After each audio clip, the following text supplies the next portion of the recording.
Yeah, I mean, I like poker, and I like the experience, but it's a little bit like day trading. It's like a job, and it's time, and at least if it's a clean poker room and nobody's smoking cigarettes, like then it's like you can really experience that experience. But I just don't play poker. I don't do anything. I don't play. I don't gamble in the stock market anymore. It's like I don't do anything other than you know having digital communications apparently.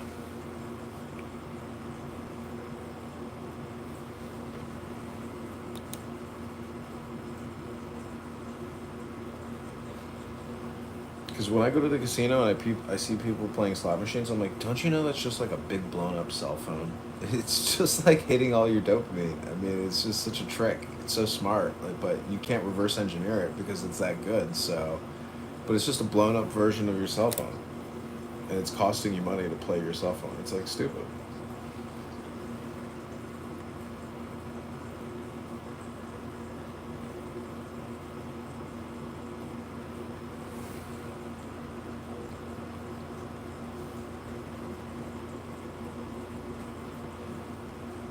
But I just got back from the Serb Fest. If you want to go to my YouTube, you can see some gypsy Serbs dancing, eating sausages, drinking Serbian beer.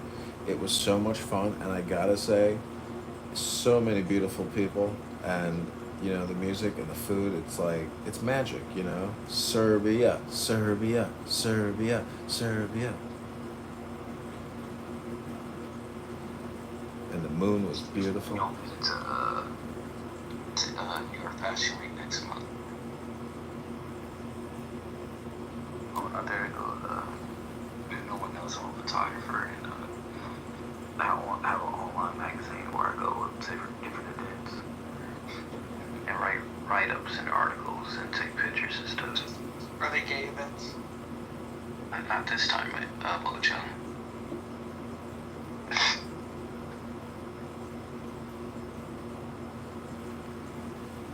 I do want to say something about being stupid. There is like an aspect to life where overthinking and having chronic thoughts and all the anxiety you can create doesn't change the future. So, in that way, to retard yourself or to become stupid, meaning that you're no longer thinking, but you're an objectivist or you're in the real world or a solipsist or a stoic in a way, like that type of perspective or personality could be a superior approach to game theory.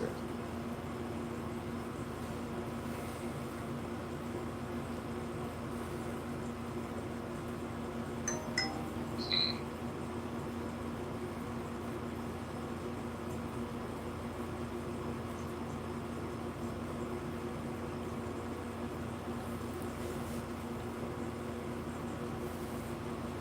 It's basically the hermit. Um, Somebody sent me something about somebody who basically pretends to be stupid to survive, but the Taoists would say it's like a tree with many knots. You can't cut it for any plank, so it's worthless. But is it worthless? No, it's alive. It's not getting cut up. So, Clown House is like a road raging clickbait trap to essentially see. This app is very smart because it relies on us to counter hypnotize each other. It doesn't actually do anything. It's a fucking conference call. But because of the framework, it basically forces this reverse hypnosis between people here. And because people are such road ragers in their real lives, they come on here and they do this road rage dopamine game. But in a way, it's like a holding facility for people. So it's like you're not really making any money being here, but other people are extracting your activity and replatforming it to monetize it. It's like, what are you really doing here?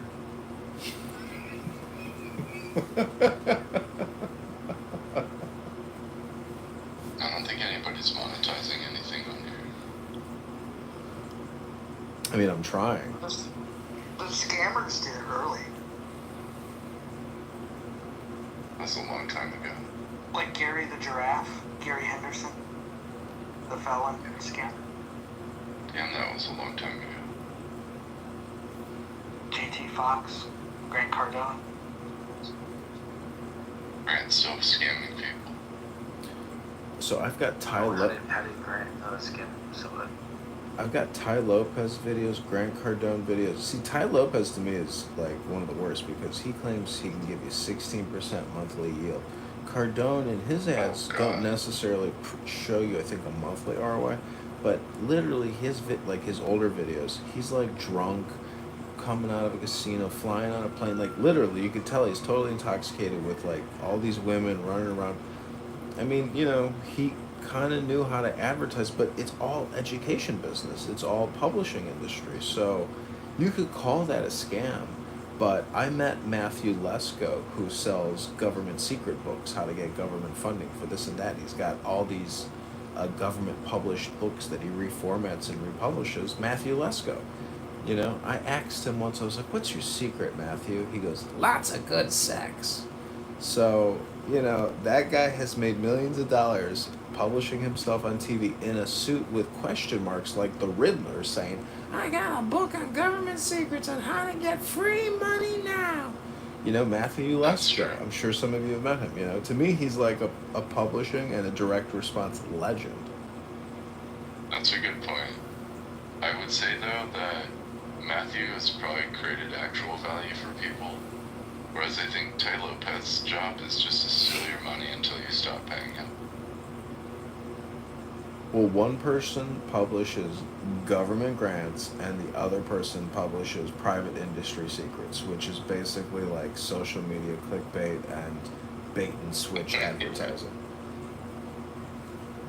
That's true. Damn.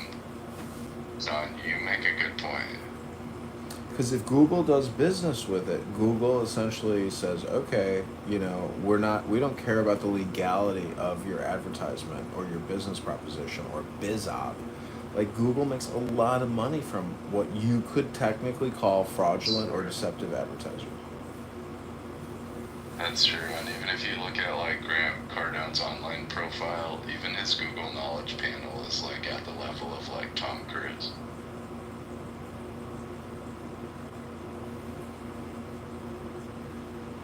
We'll see, like fake book. I don't know if you know what Billy Hayes Marketing is or whatever. He's like some San Diego guy who shows you how to start a Facebook media agency and things like that. So it's just all a biz-op opportunity.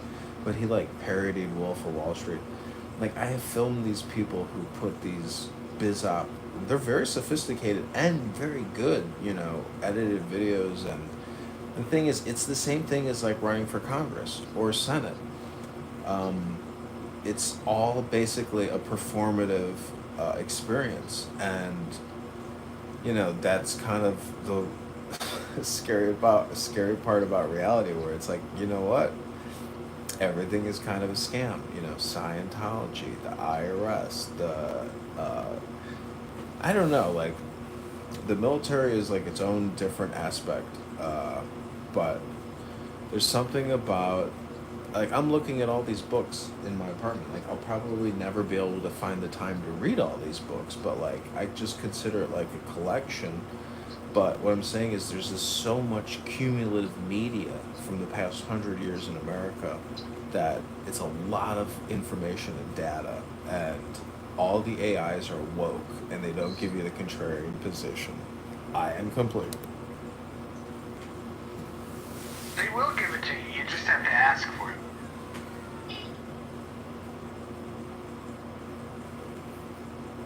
Now you can use AI to give you a summary of the chapters, and you only read the ones you are interested in. Well, I asked, what are 10 entrepreneurial businesses that you could start, to essentially increase revenue and reduce the debt in America? Then I asked, give me the contrarian positions to those startup ideas, and the answers were kind of funny.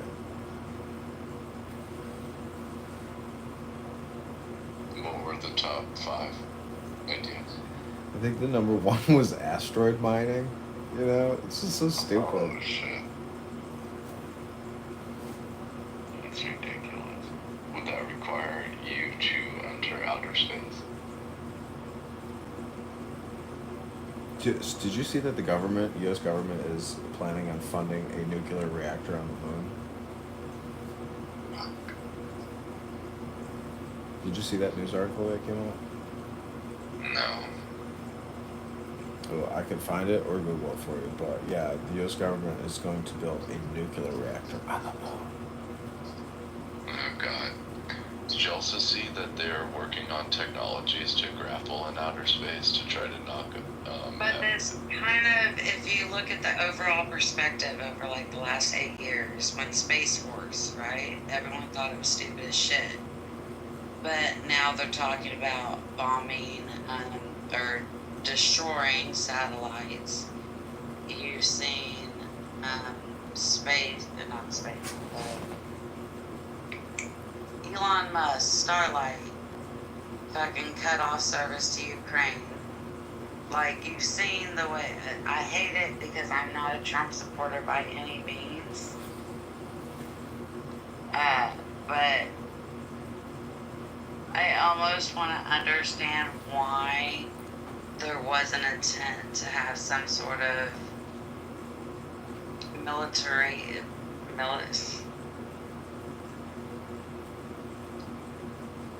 What?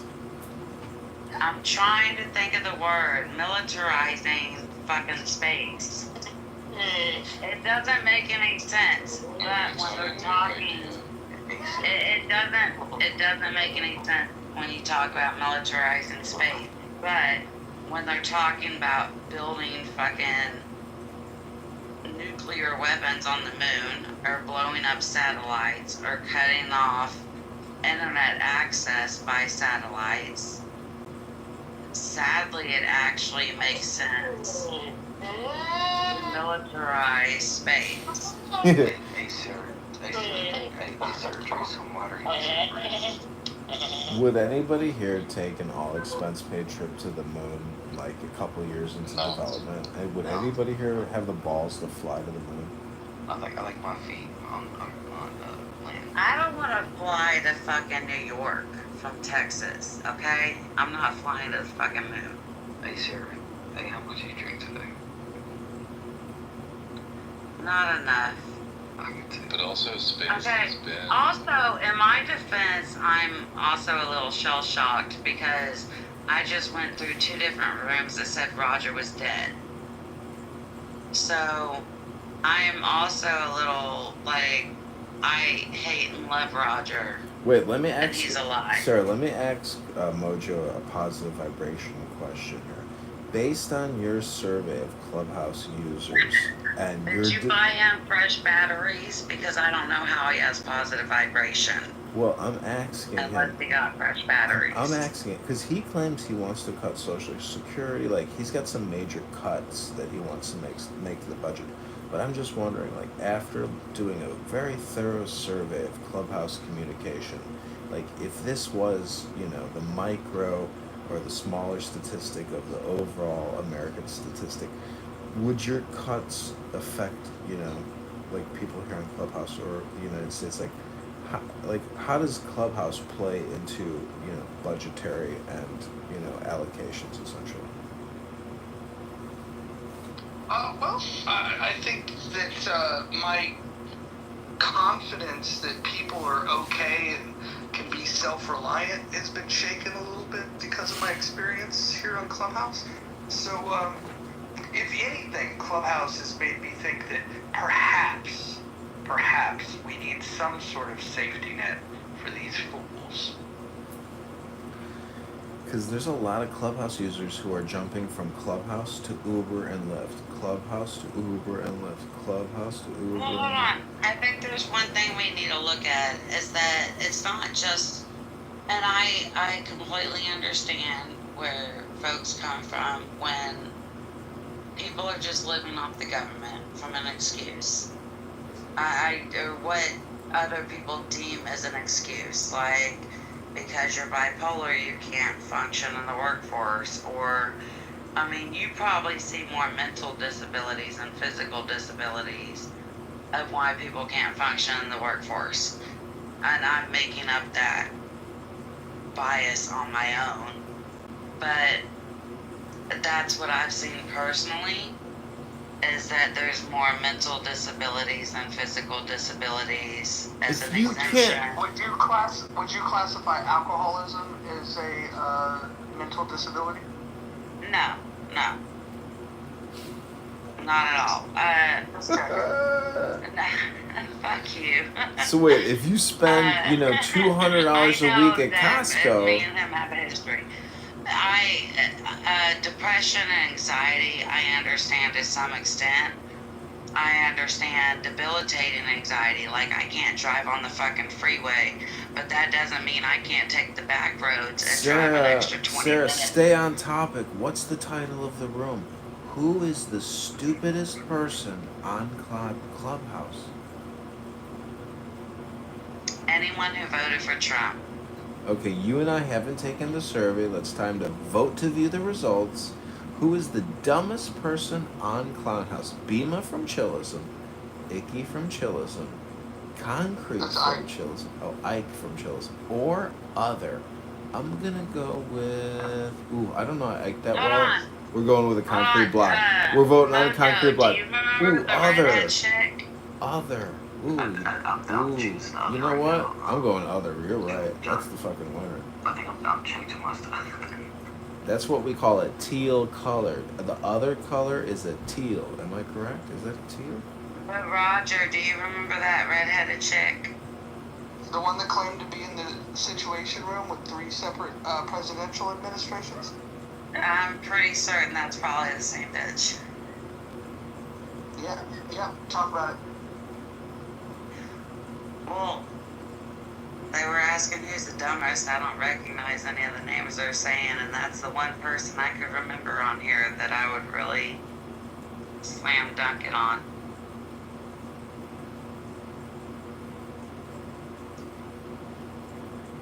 Who was saying that I was dead?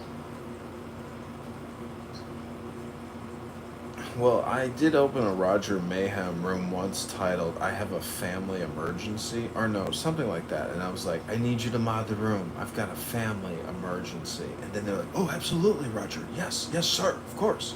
So then, I don't know, after that, the whole Roger Mayhem movie experience exploded after that one event.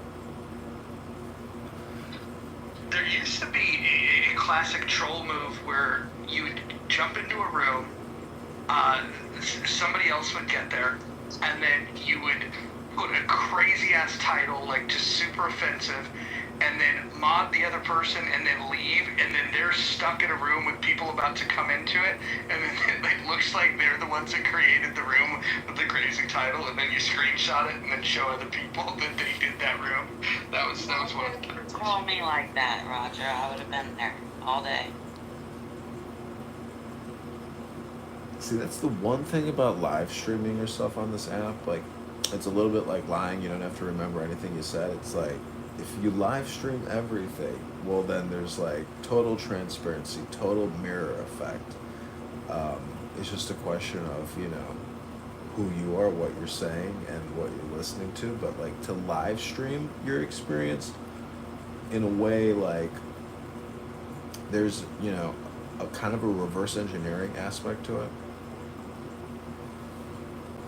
Well, it depends if you're a manipulative person that's trying to push an agenda or if you're just a genuine human being. See, I can never be caught in a lie because I don't lie, I always tell the truth. And sometimes those truths can be contradictory, but I'm not scared to admit that I contradict myself.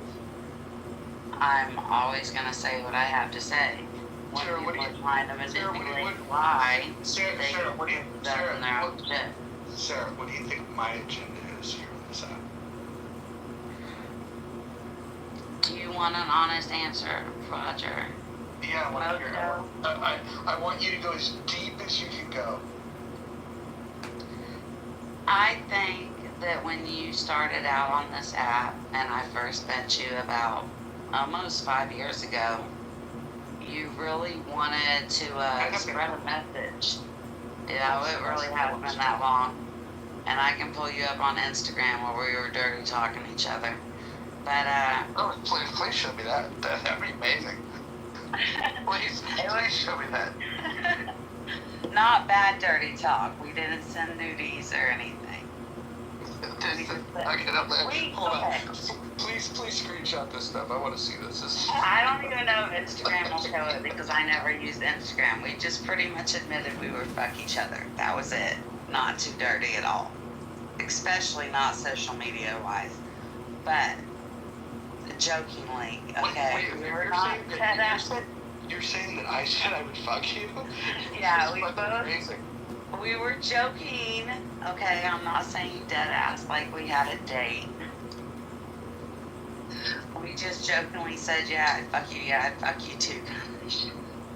Anyways, this is 4 years ago. Okay, this is COVID. Like, Clubhouse is still beta shit. And I'm only here because someone sent me an invite and I'm an Android whore and not an iPhone bitch. So, that's how old I Sarah, remember Roger from. Sarah, who? But I think Roger hold on. He sidetracked me. Roger started out here as someone that really wanted to bring truth and openness and conversation to people. I feel like he's been, I don't know how on this website because I don't see how people make money on this website. But I guess if you network between Clubhouse and all the other websites, you can make money off of it. Then maybe that's why I feel Roger's become more controversial and things that like we agreed on years ago, we no longer agree on. And every room I come into with you, like you seem more about baiting for fights than actually having a conversation. And I think Clubhouse started out like I loved it 4 years ago because Sarah, the it was now people is having all important. conversations. There's no baited People have conversations now. conversations, and now everybody wants to fight. It's like the worst division Sarah, if you read the House ever. rules, I would like to refer you to rule number 4. You asked me what my opinion was, and I gave it, so I'll shut the fuck up if you're done hearing it. What is the fourth rule of the house? I don't think I got an answer. All I heard was that somewhere along the line you've got some Instagram conversation with me is what you're claiming. Where And I that's said how, that, no, that So you're saying literally you're- proves my point. Is Well, that can you you- act like can you you didn't show hear me this? anything. Can you show me this, please? I That- want to see it. Hold on. I will. But let's act like I never said that. What my whole point was is How that can you act like whenever that? That's the most intriguing thing you said. whenever I originally met you on this app, you seemed like a very intellectual man that wanted to fucking point out the injustices of our society. And I feel like now somehow, I don't know how, the only reason I could think that you changed up the way you did is if you're being funded. The only way I can think that you're being Funded by funded. who? You think the Mossad is funding me? No, baby. What I'm saying is if you're using Clubhouse to network to YouTube and Instagram and companies. By the way, this is being streamed to YouTube, courtesy of my Okay. partners at John Kitover for Congress. So exactly what I'm saying. Companies that Sarah, are going would to you pay like to be an for AI interaction. campaign optimizer for the campaign to elect John Kitover?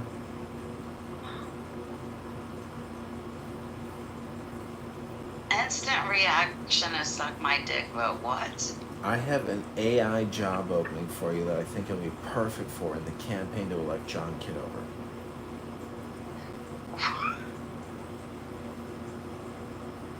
Okay. John Kidd sounds like someone I probably don't want to elect. Well, vote John. Also, Vote Kitover before the debt comes how do you over. how do you get an AI job? So basically, you come on this social audio chat app. All work is done through Clubhouse in a conference call, and you actually post things to X, YouTube, Instagram. Do you want the job? So is it AI learning through that conversation?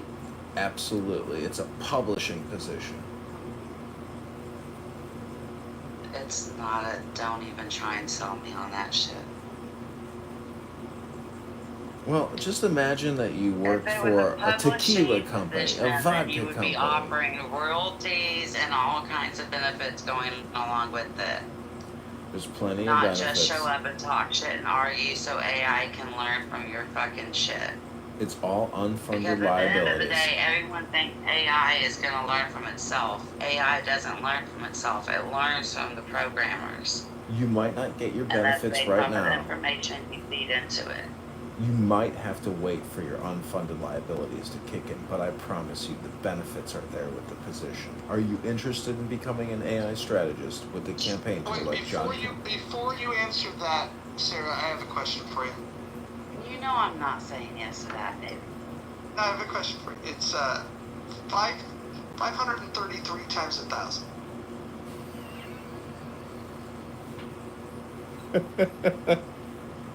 Are you asking me to answer a math question?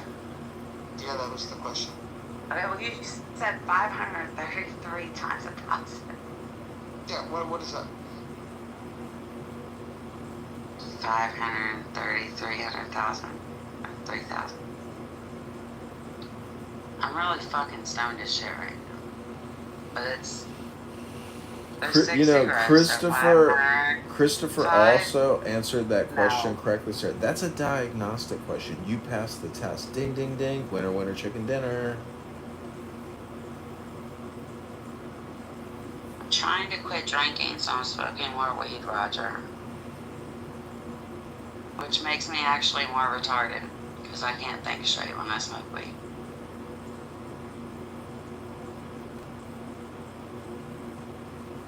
Sarah, how much time do you spend in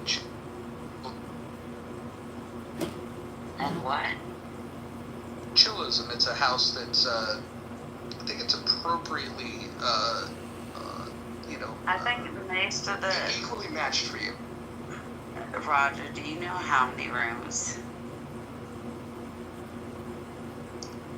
Okay, you remember Jimmy Lee, right? I'm sure you're still in a lot of rooms with him. No, but I actually saw Connie on this app for the first time in like a Yeah, I saw her too. And I didn't see her like in the group. What's your point? Jimmy Lee, go ahead. He blocked me and got a bunch of groups to block me. So Yeah, when I go to church, hold on. this was like 3 years ago. Yeah, I heard that you got drunk and you came on to him and his wife got really angry, and that's why you've been blocked by him and all of their friends. No. Dude, I literally have fucking They have the screenshots of him. receipts. I have the receipts Welcome to the room, Lil Haiti. of him blowing me up saying you're a stupid piece of shit, fucking whore, blah, blah, blah, blah, blah. I'm gonna have everyone block you because he got mad because I was good at counteracting his fucking arguments. So moderators, never- it's 3:46 Seriously? in the morning. I 3:46 got in the on- morning, Central Standard Time. We're trying to figure out who is the stupidest person on Clubhouse in the muff, hosted by Mojo, Serenity, and Rohan. Sorry for the hard reset there, Sarah, but it's getting late. Anyone that believes that I came on to a man 20 Don't years forget my mine. senior who's living off of another fucking poor innocent female because he can't get a job and pay his own bills. Wait, Sarah, I hate to break in here, but I have you am seen the not movie that pathetic. Have you seen the movie Dinner for Schmucks with Zach Galifianakis, Sarah?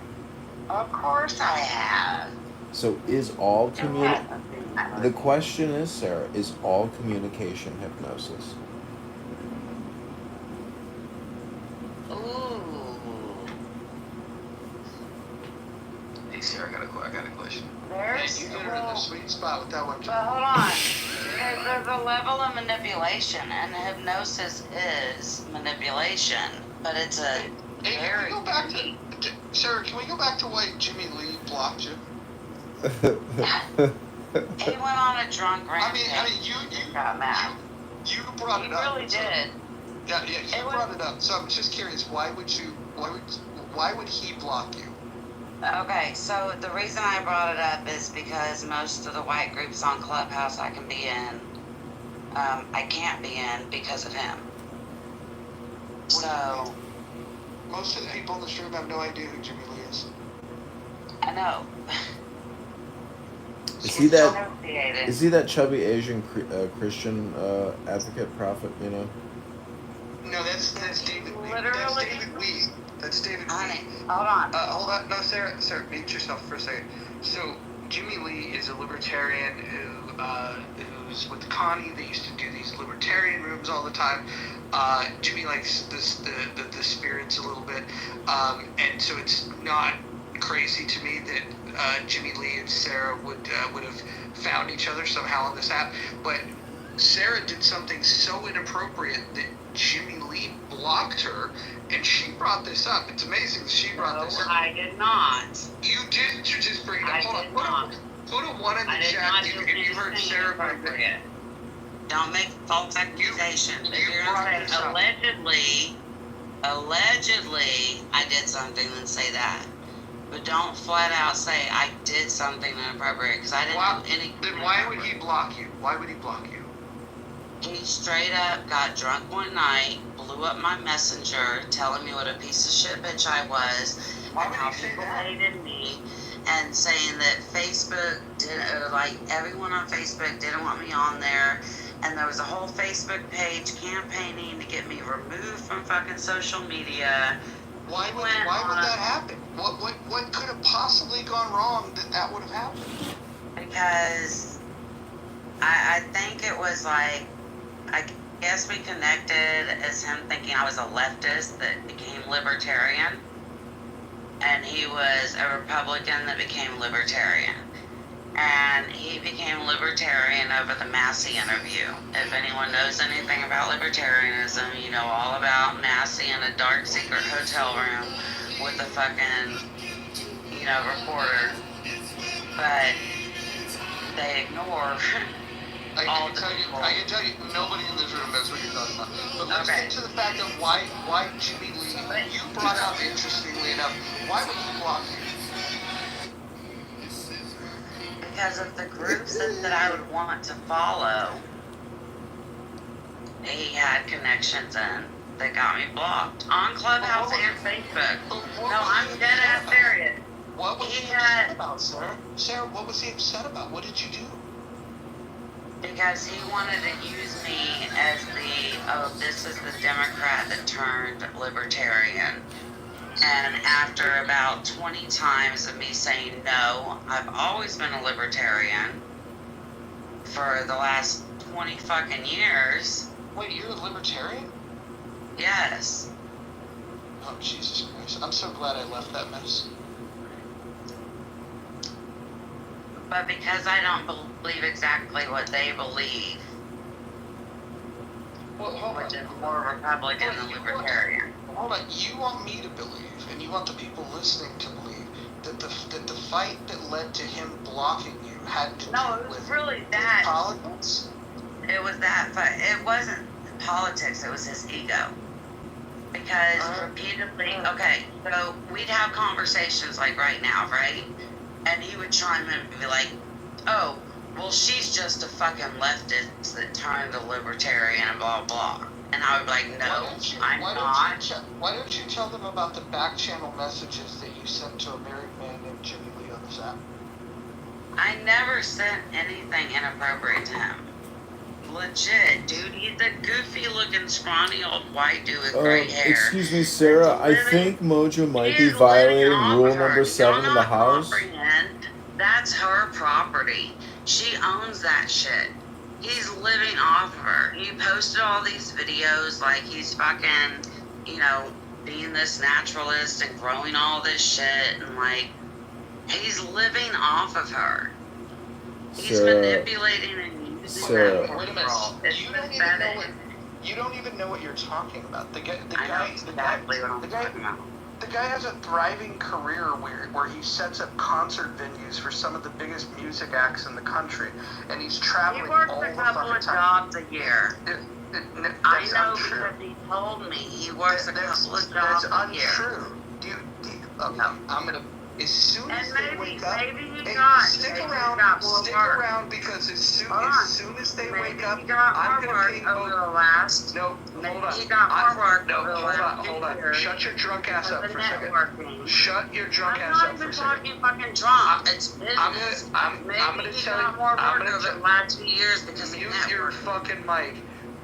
When they wake up, I'm gonna ping them in here, and we can have this conversation, and we'll bring it full circle. We'll ask Connie, his wife, why Jimmy blocked Connie's Jimmy. not his wife. Unless they got married in the last couple of years. It's amazing how much you think you know about these two. It's amazing. Oh, he called her his wife for a long time, but they weren't married. It's amazing. It's Can amazing. we- And again, why do you think he blocked you? And no, but that's the thing is you want to act like that's me, but maybe that's the lies he told me. Did you ever think about that? Well, I tell you what, we're gonna find out. This thing's gonna come full circle when I get Jimmy and I Connie want to come here. screenshots of what I said They will- inappropriate They to will him. confront you, and Because they I know damn well I never said they will anything expose your inappropriate lies. to him. I know damn well I never said anything inappropriate to him. So if you make that accusation, so where is that? Hold on, Sarah, mute yourself for a second. Let me just ask one of the men on the stage, whether it's Tony or Roe or John or Christopher, for a married man, to block a woman on Clubhouse, what do you think is the most realistic reason of why they may have blocked a woman on Clubhouse, such as Sarah? Anybody? Inappropriate. Advancements. What was that, Tom? Advancements. Going on Advancements. to somebody. It could be just Okay, inappropriate what if that communication, block? obnoxious What if that block the communication, company text spam messages? communication, too much communication. You know, just nonstop What if verbalizing. that block At the the company bar, unsolicited at the bar, messages? the nickname's called Trash talking. Bablerina. Bablerina is the nickname. Not your nickname, but at the bar, a woman who won't stop talking because she's intoxicated is called Bablerina.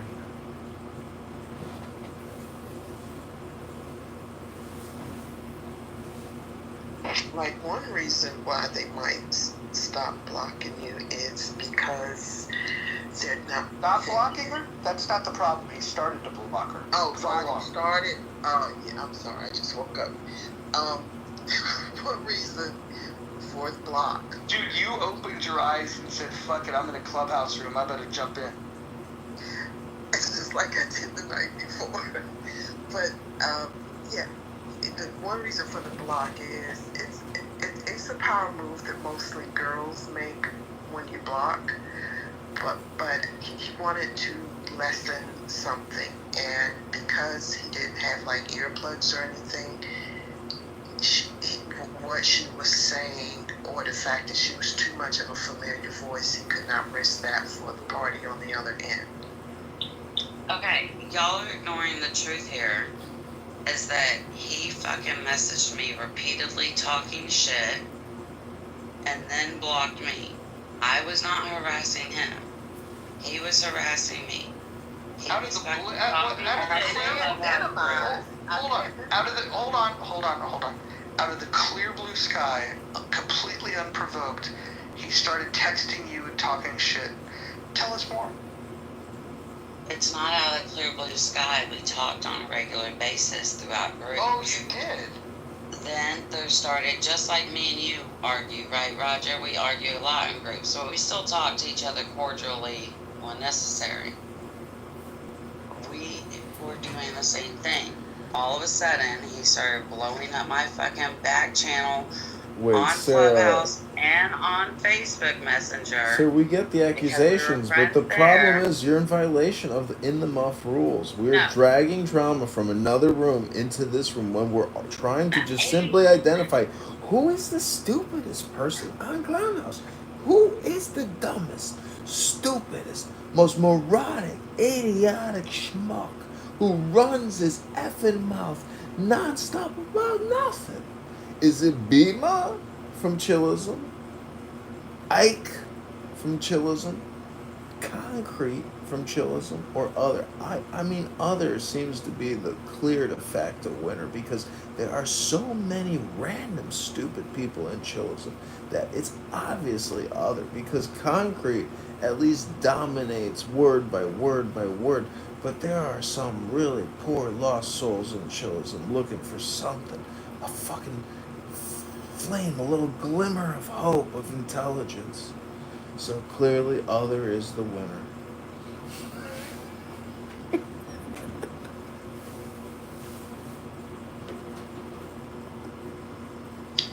For once, I will give props to the old white guy with an American flag and a book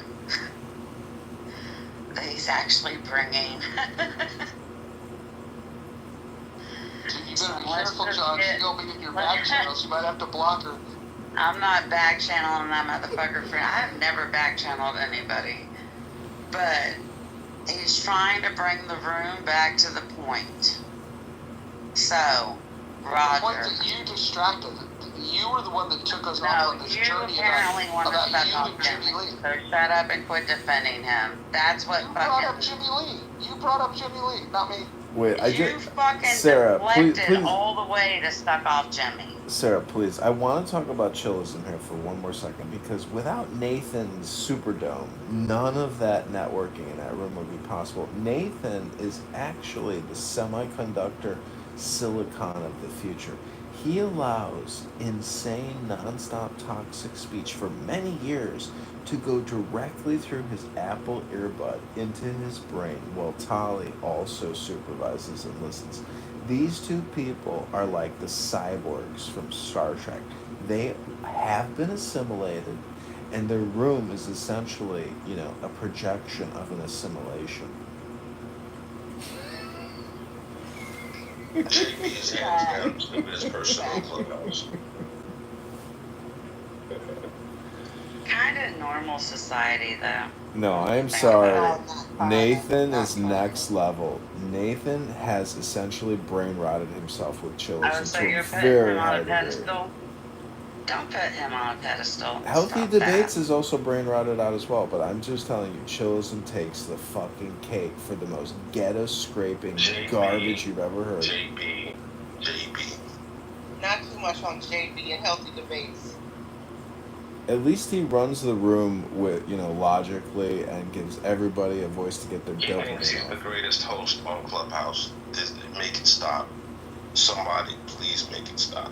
You can't make it stop. I'm It's embarrassed to say the it's a man is dream over. come true. This is literally just the artificial Johnny Carson experience, or the Howard Stern experience, or the Joe Rogan I'm just a experience. cracker in the corner. I'm just a crack in the corner. Anthony, I see you joined with silence. Look at Sig down there. Sig opens some big rooms, and he really makes a big show of it. Daniel opens huge rooms here on Clown House. And if you don't think that you can't create dopamine by being Joe Rogan on Clown House, you don't understand, neurochemistry. I'm just a crack in the corner. No attention on Steve, please. Why do you think Mojo keeps coming back to this app? It's not because he gets anything out of it. It's because he gets a neurotransmitter, a dopamine out of the experience. And it takes a dope to create a dopamine.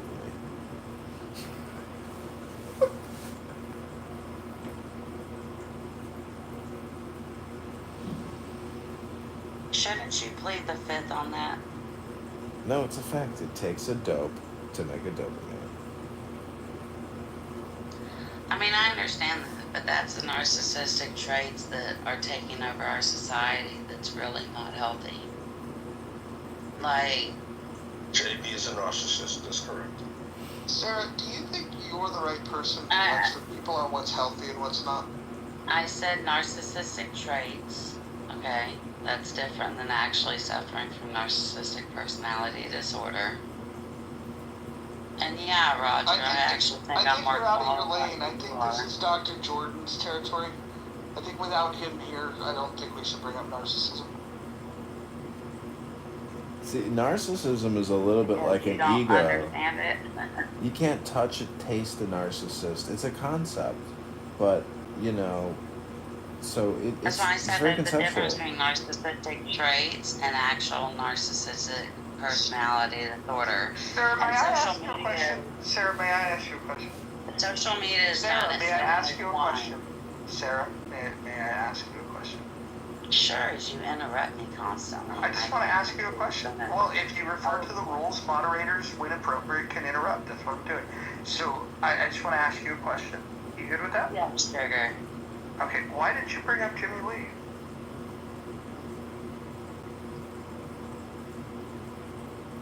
Stir in the pot. I Stir in the hold pot. on. I was referring to access to groups on the social media site. Stir Do you in think the it might have been a strange reference, considering the topic? You know, we have a title to the room, we had a conversation going, and out of the clear blue sky. No, hold on. Hold on. No, you can't interrupt me. Jump on it. Right. Refer to rule number Jump 5. on it. Refer to rule number 5. You're in violation. I just wanted to ask this question. We had a topic going. Actually, you violated 2 rules because you changed the topic and you're interrupting me. But I want to ask this question just for clarity. So when you changed the subject to Jimmy Lee, you brought it up and you said that he had you blocked. Typically, people block people because they don't want to interact with them. Can you walk us through what you did to deserve Jimmy Lee to block you on this app?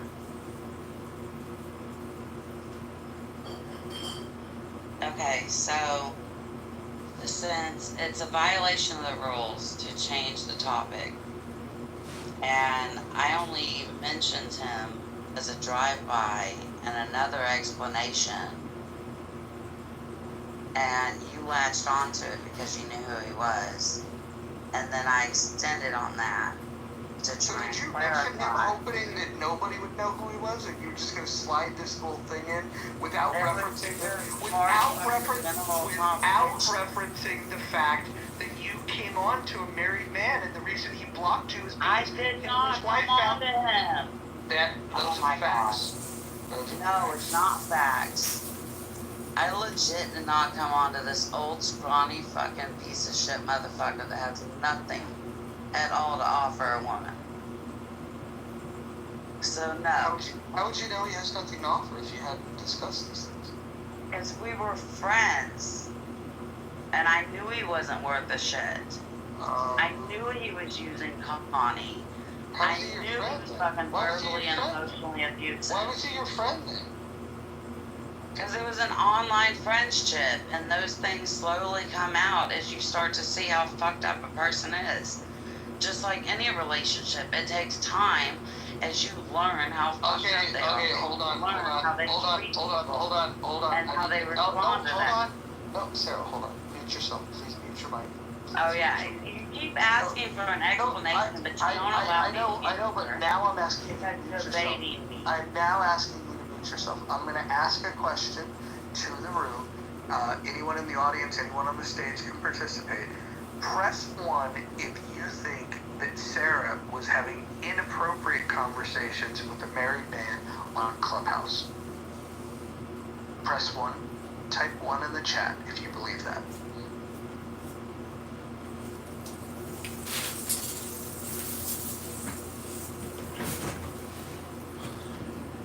Sorry, what was the question? The question, the instruction is, if you believe that Sarah had inappropriate conversations with a married man on Clubhouse, just put a 1 in the chat. I mean, I got no basis of evidence, but I'm going with the 1 based on like her behavior and activity over the past like 30 minutes.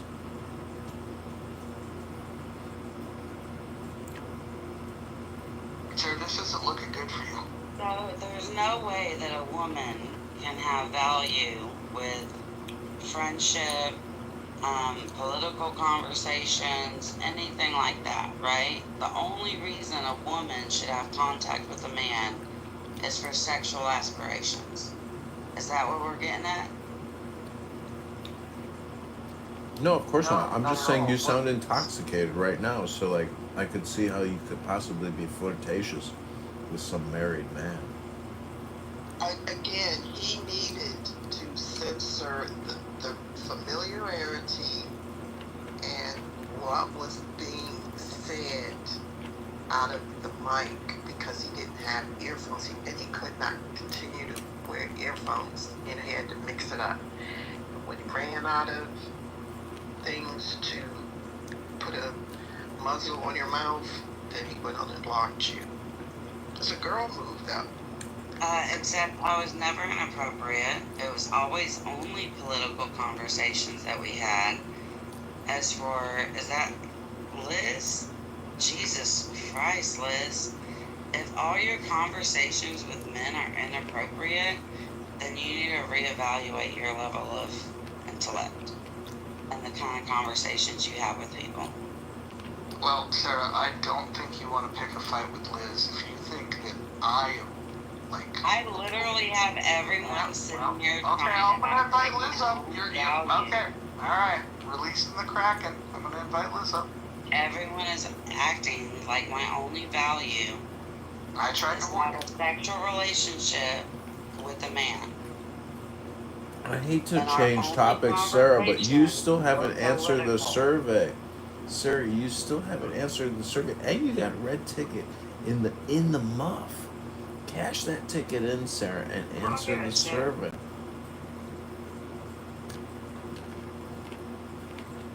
It's the fastest growing house of the whole app.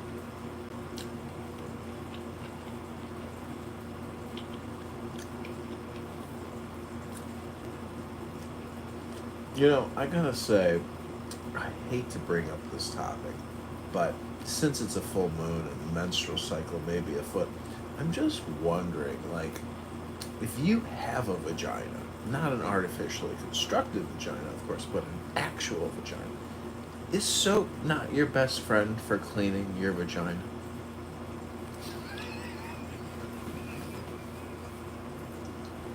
What the fucking fuck are you talking about? We are in the muff, and I'm just wondering about, Okay, first of all, that's vaginal not how health. muff works. That's not how periods work. That's not how hormonal cycles work.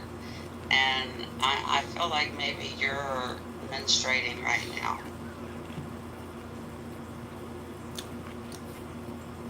Well, I am eating a bunch of cherries to help hopefully prevent any gout flare-ups in my feet. But, in the muff is where I'm happiest.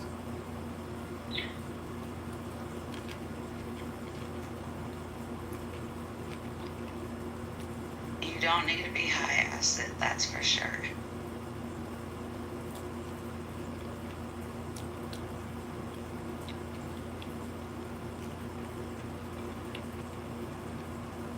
Okay, I'm sorry. I really want to make jokes about gout right now. Can we just finish the conversation about you and Jimmy Lee first, and then we can get back to the game? Why are you so obsessed with Jimmy Lee? Go suck his dick and shut up. You brought it Who up. fucking cares? You No, brought it up. you brought keep it up. fucking. Oh my god. Does anybody else want to back me up here that you won't let it go? Like, nobody gives a shit, okay? But I if mentioned. Sarah- Hold on. I just mentioned the dick wad pulled some shit and he Sarah. won't let it go. If you Sarah. want to suck his dick, Sarah. then suck his dick. Otherwise, Sarah. leave him Sarah, and me separate. Sarah, I'm gonna meet you halfway. I'm gonna acknowledge No, that you're not. Yeah, Because you well, keep you're not accusing gonna- me. You're not of gonna making keep interrupting me. inappropriate. Interrupting me. I'm trying to look. I'm gonna agree with you on one thing. I keep bringing it up, but I want you to also agree that out of the clear blue sky, you're the one in a conversation about the stupidest people on Clubhouse. You decided to bring up a married man who has you blocked, and you left out the key detail of why he has you blocked. And I'm just curious if we can finish off this conversation with you being honest about why he blocked you.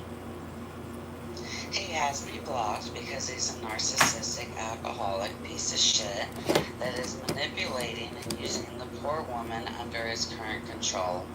And y'all will see that sooner or later. Why were you talking to him if you think he's such a terrible guy? Wait, Because Sarah, prior to knowing before you go any this, further, you I to have to know announce someone that to we know these things. We have hit a new record on the YouTube Live right now. There's Once you over get to know 64 people somebody, watching this conversation live. We are the new Howard Stern that of is Sirius pathetic. XM and Clown House live streaming. Thank you, Mojo Positive Vibrations. Sorry for the interruption, Sarah. Please continue. Yep. Well, hold on. Since we have such an audience, I want to just let people know how educated the people on this stage are. So, Sarah, can you please tell the people that are listening on YouTube what 752 times 1,000 is? 752 times 1,000. Oy vey.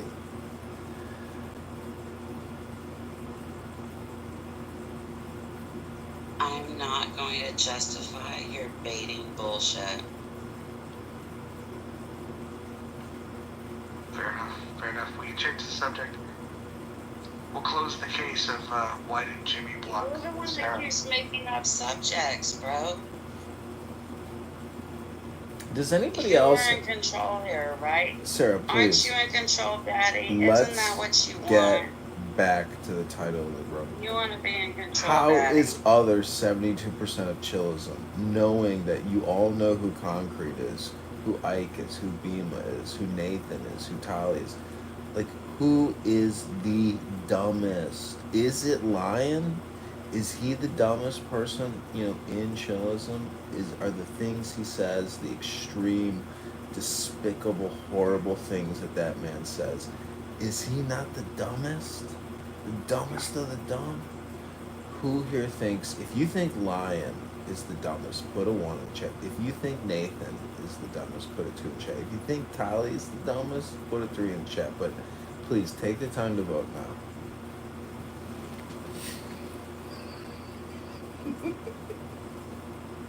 Can we get a... Do you think Sarah was having an inappropriate conversation with Jimmy Lee? Put a 4 in the chat. That's a big 4. 4 is the sacred number. It's like Yahweh, basically. Yad-Heh-Vav. Or Yad-Heh-Vav-Heh. Jehovah. If you think the most dumbest person is Why out are you there is whispering, okay, Thomas, why are you whispering? Hiding under the desk? What's going on? yeah, I'm hiding. This guy, Jimmy, looks like a fucking 110-pound stick with gray hair that can't work or pay for himself and lives off of women. You really think a grown-ass woman like me that takes care of myself and owns my own house is gonna be fucking simping over some bitch on Clubhouse? Get the fuck over that shit, man. Damn. Like, it's seriously degrading that y'all act like I would actually... Sarah, do you And know not that even simping that, is typically disrespect. reserved for men? Because I like fucking his girlfriend. She's a good woman. To disrespect her like that is beyond Sarah. what I would ever... No, it is... I let him joke about it, but it's actual full-on disrespect to Sarah. who I am as a person. Listen, I am not that kind of person. Sarah, we wouldn't So think fuck you're you. cool. We wouldn't think you're Roger. cool unless you're flirtatious. We expect you to be flirtatious, It's but not about being with a flirtatious. I'll married also man. beat motherfuckers' ass, okay? with a married Like- man. People are doing I the laughing emoji, Sarah. You got a lot of I viewers on wouldn't do YouTube it right with now. a married man, let alone that married man. Like, there's some fine-ass married men out there I might joke around with on the side and, like, just, like, wish. Like, I've got my own fucking, passes in Hollywood because I'm not married, so I don't have a husband to give me a pass. So, like, I have my own passes, but I know that their wives are so hot, I can never get them. Sarah, prior to you bringing up Jimmy, you said that you made a comment to me on Instagram that you wanted to fuck me. So you don't have a very good No, track record I with these said, you said you wanted to fuck me. Or that you would. I Not think that that's you a- wanted, but that you would. Listen, You said I'd fuck back.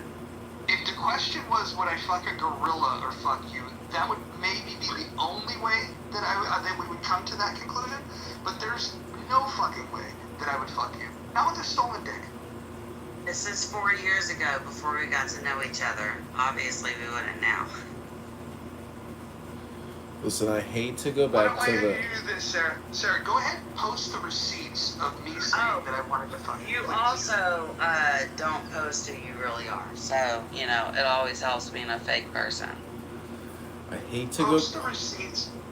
Post the receipts of me saying that I wanted to fuck you. I'm calling your bluff on that. And by the way, I'm pinging Connie in. The moment she wakes up, she's gonna come in here and she's gonna tell the whole room why Jimmy, her husband, blocked you.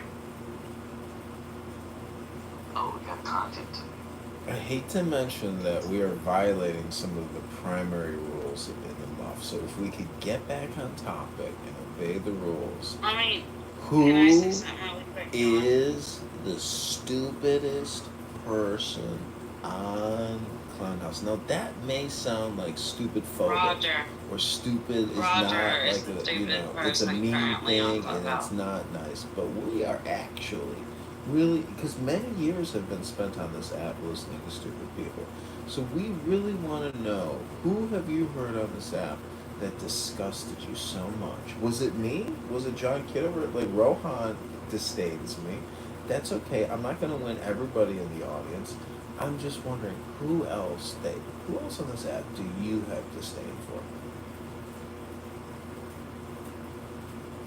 Well, she recently just said that she had disdain for the guy that she was flirting with that's a married man. So she'll flirt with people that she has disdain for. I never said I flirted with them. Sarah, Being friendly is not flirting. Sarah, Rich in my YouTube wrote, his And- profile name is just here for the comments. He wrote, Sarah sounds like she smokes Winston full flavor. First, hold on. I need a cigarette too. Marlboro Red 100s. Sarah, when you were talking about simping, do you know what a simp is? When you're fucking pretty much sucking off a motherfucker that builds your ego. That's what a simp is. Okay. What is the word simp a derivative of? I'm not even gonna try and Google it and act like I know. I don't know the fancy kid Is words. it simplification, okay? Anthony? Simplification, maybe? Well, obviously No, simplification. simp is a derivative It's like of a the word basic pimp. bitch, but there's Simp is a derivative of the word pimp. It's the opposite of a pimp. All right, and it's a term you know used to describe men, but like this is very very odd. Clearly, usually a man. Okay, hold on. He goes on and on. And I understand this is used on both sides of the fence, but it's for not female, on both sides of the no, fence. hold on. Men will say a man is simping for a female because they think he's acting like a bitch or being her bitch. But women will say a man is simping because he's acting like a man's bitch. So, like, I legit can say something political, religious, philosophical, anything, and will be completely attacked. And then a guy will turn around and say the exact same thing, and every dude is like sucking him off like he's the smartest man in the world. That's simping. Because you're only giving him that attention because he's your pimp, I guess, so to speak, by how you just defined it, right? No. We got Rich here in the audio chat on the YouTube. He writes the word simp has a relatively long history, originating as a shortened form of, get this, simpleton or simpler. So the question remains, who is the stupidest person on Clownhouse? Is it you? Is it me? Who is the stupidest person on Clownhouse?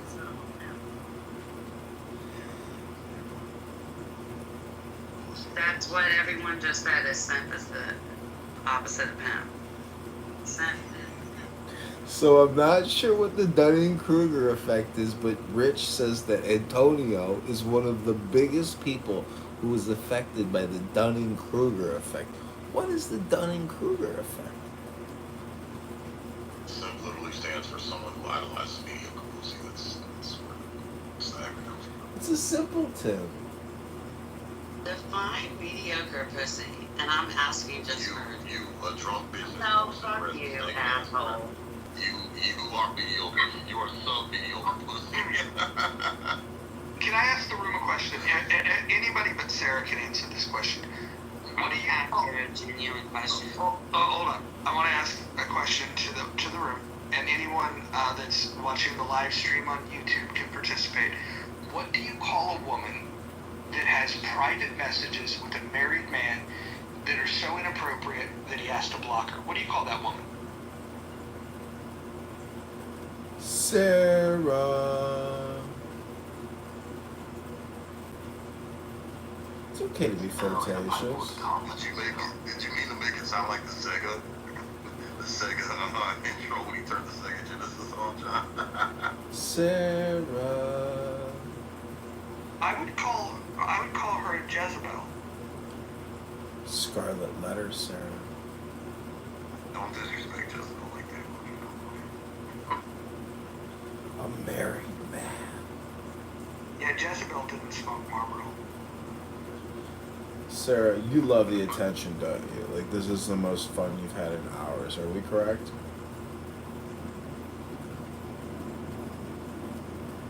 Because conversation is stimulating and fun. And you know what's really sad is I go to the bar and I know people that really need Clownhouse because they love to talk. And when you meet them at the bar, they really want to tell you a lot.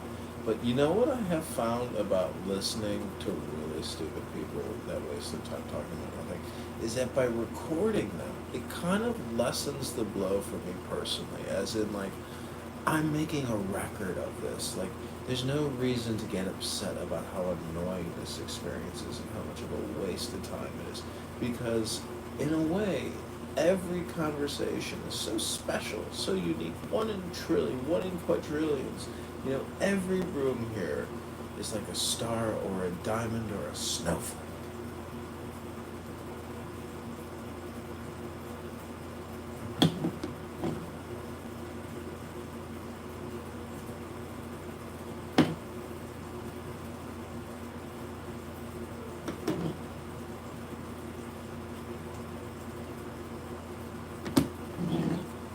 Yo, you look like white trash sheriff that you in the PTR. Just saying.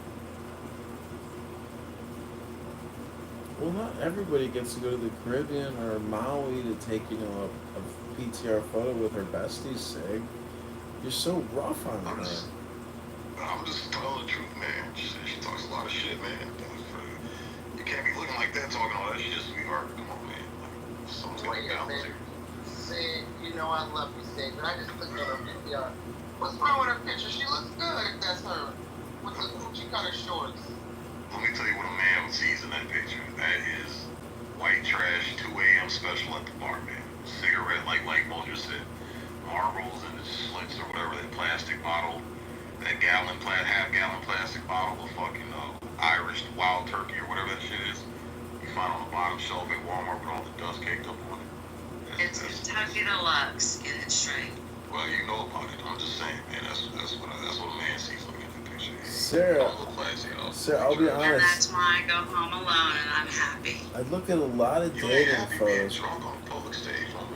Sarah, Smoking cigarettes. I know your breath is fucking banging. I'm happy as shit. Sarah, a bulldozer is not a good backdrop for like a dating app profile photo. You know what I'm saying? No, it was a fucking construction site in the middle of Kaboom Town in Addison, Texas, 4th of July.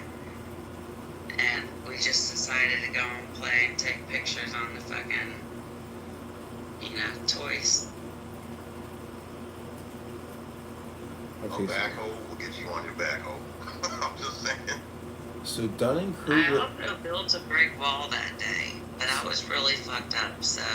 Sir, let me enlighten you. The Dunning-Kruger effect is a cognitive bias where people with low ability at a task overestimate their competence, while those with high ability tend to underestimate their competence.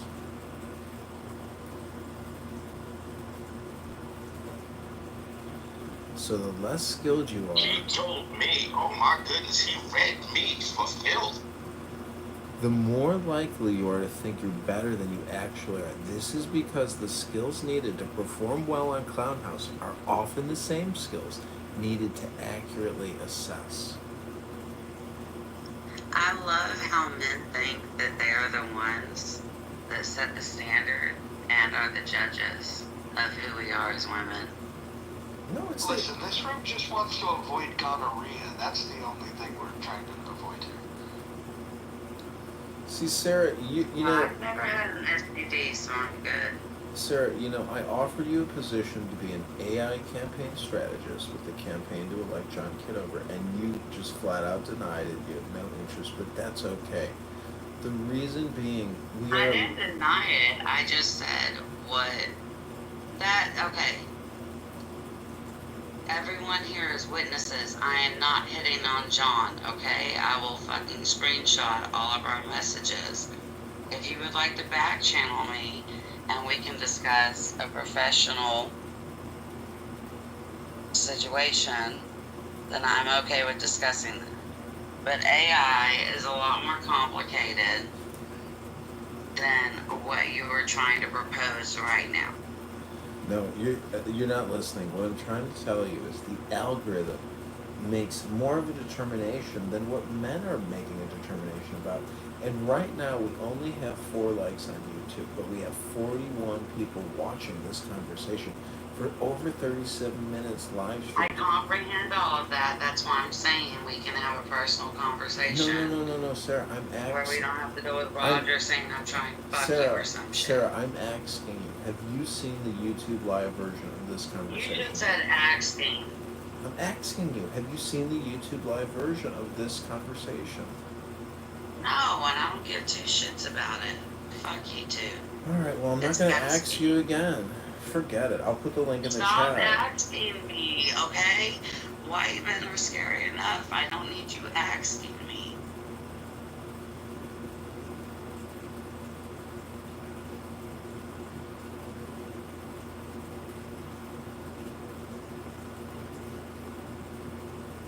Do we have any questions from YouTube, John? Who is he talking to? Sounds like every woman I hear at closing time. I told you 2 a.m. special. I told y'all an hour ago I was gonna start getting high as shit, so fuck everyone. I told you, I called this shit. Closing time. So, Sig, you've put together so many interesting rooms into psychology, into the heart of the beast, the Yetzer Hara, the Yetzer Tov, the good and the bad. What have you learned about your fellow Americans, and more importantly, about women in general? I've learned that our women have, well, fellow Americans, I've learned we have literally lowered the bar and lowered the standards of human civility and community. As far as women, as much shit as I talk, John, I'll be honest with you, it is sad to see so many women in the state that Sarah's in just drunk, like trying to cope with the void that they have, and they're trying to fill it with sex and alcohol and cigarettes and drugs, and to be honest, John, it's sad. It's sad that our most precious members of society have been driven to this level, have been brainwashed to this level, bro. It's sad. It's really sad. I'm not gonna lie.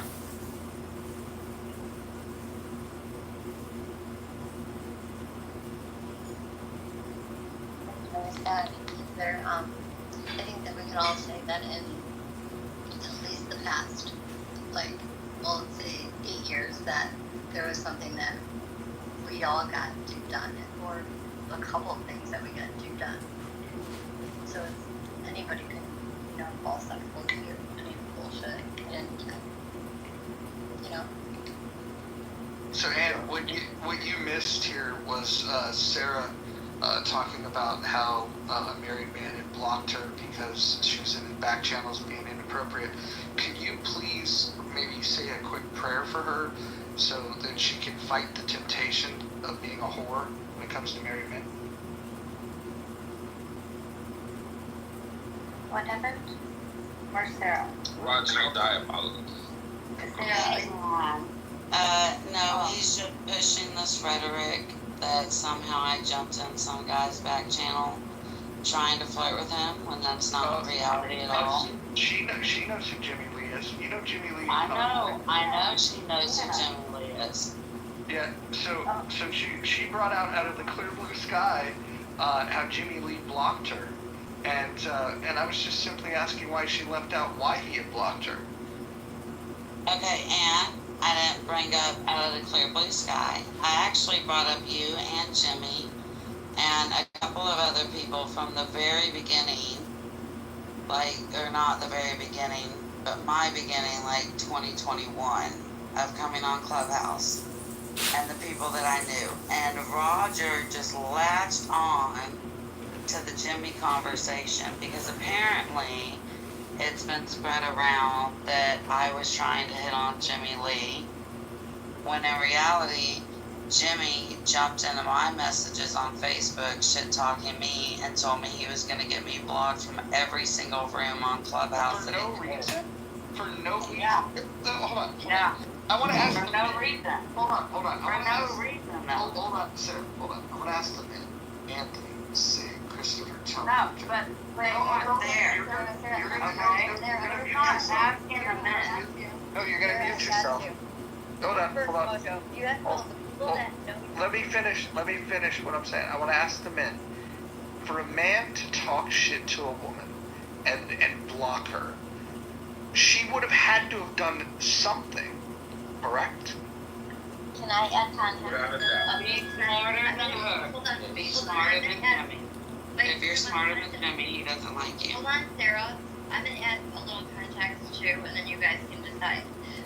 So this person, very sweet, very kind. His wife, absolutely amazing as well. But he was known to be like a drinker on the app, and didn't know what kind of Jimmy you were gonna get. You would get like, well, eventually, by the time he was like done drinking, so like Race, drunk, religion, and he politics would is be definitely an the angry three drunk. topics. Okay, now go ahead. Just So, just for the record, and when you say Well, you jump don't in, know what kind download of the Jimmy Clubhouse you app get, today. Go it's to unintentionally Clubhouse hilarious. in Google Android or Apple Store yeah. now But no, I think and that's I like download this him, but I've just incredibly tried to exciting entice app him. called Clown Well, like, House. Roger keeps trying to act like I had some ill intention. Well, I'm just saying, man, Oh, they already mentioned. They already we got along. And then all of a sudden, he got angry and Hold on. Here's another piece of information for you, Ann. So she went on to describe him as being the worst human being ever, but she also, in that same pitch, said that he was a good friend. She described him as being like this piece of shit. She said he was unattractive. She said he was a deadbeat. He was taking advantage of his alcohol. Yeah, say all this bad shit about him. But she also said that they were in the back channels because they were friends. Make it make sense.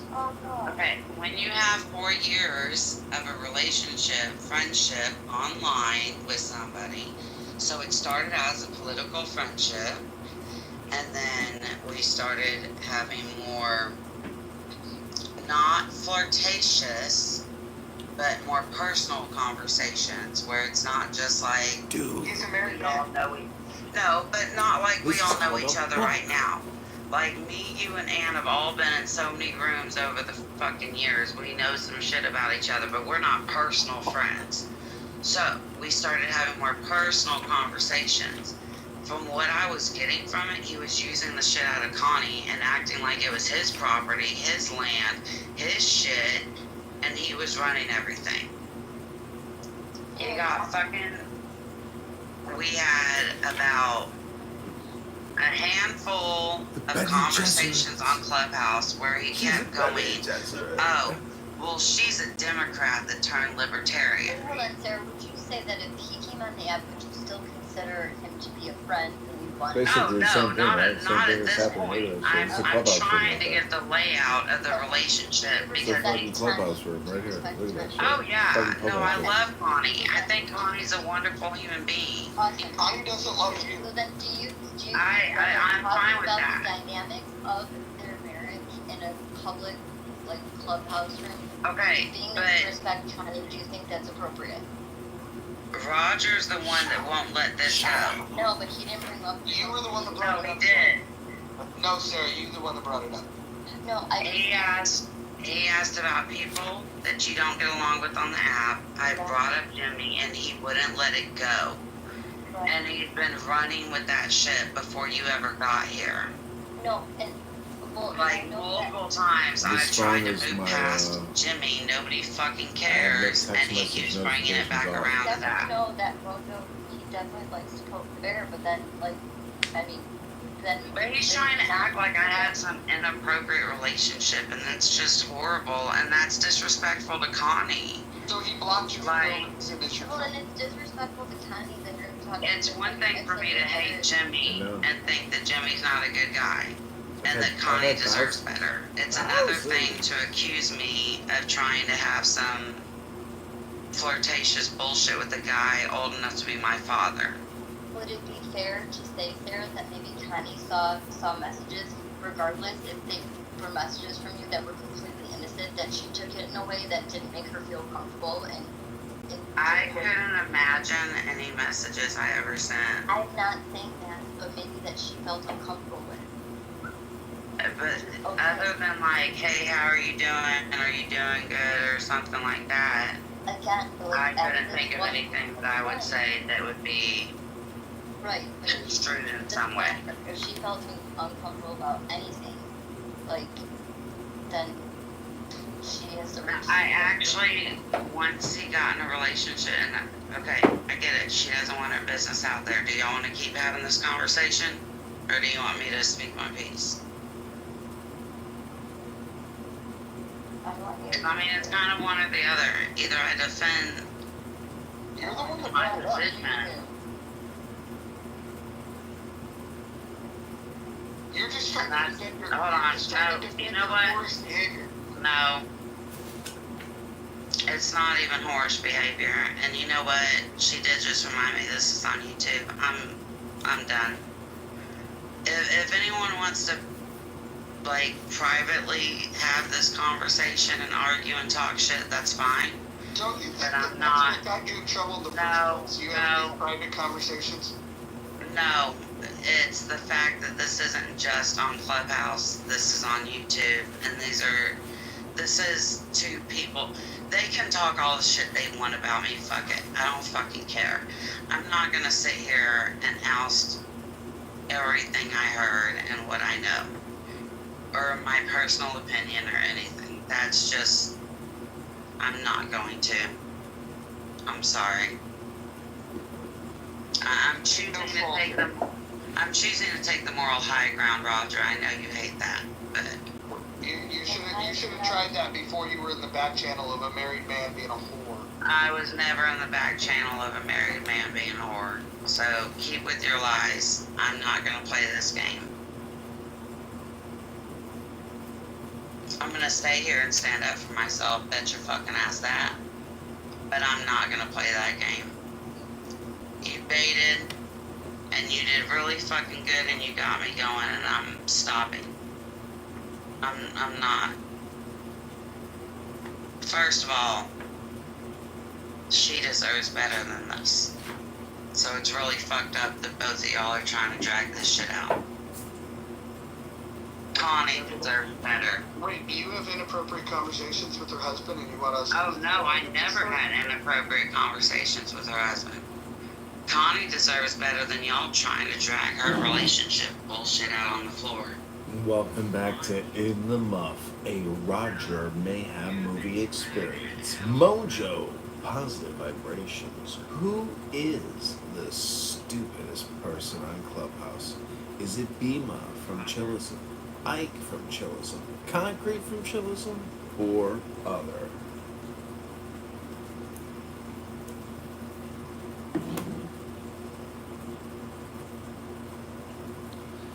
The This interactive YouTube experience is sponsored by Congressman candidate John Kitover, running in the 16th district against Darren LaHood. We need to rhino the vaccinologist and super debt creator Darren LaHood. Go to johnforcongress.com. Call or text 312-498-0517 or click my profile to view the live stream YouTube video of this, your American experience. Do you think that Congressman John Kitover would, with all of the data he's collected in the past 4.5 years, that like he would want to seek some justice and not on some pretty awful people? Because I think that you would do that with John Kitover. No, I'm not a vindictive person. I'm not looking to, ruin anybody's life, like reporting them to the FBI, to Dan Bongino and Cash Patel. No, I wouldn't be looking to, have somebody's door kicked in by Department of Homeland Security. No.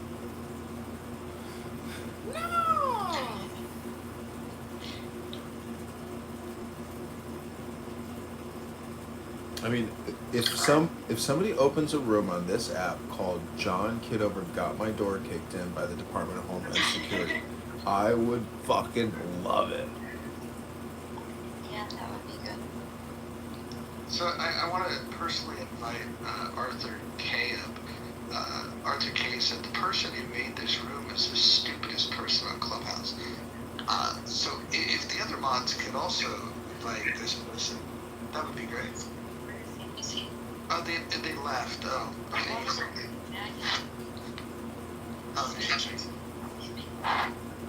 He has an Instagram also.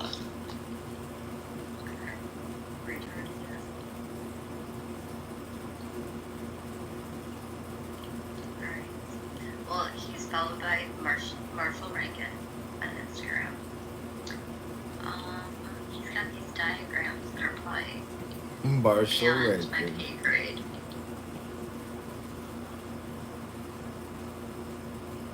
John Kitover, will you decipher his these diagrams? I can't even see Whose it. profile? Arthur, that's in the chat, his Instagram. That's in his profile. He has all these diagrams.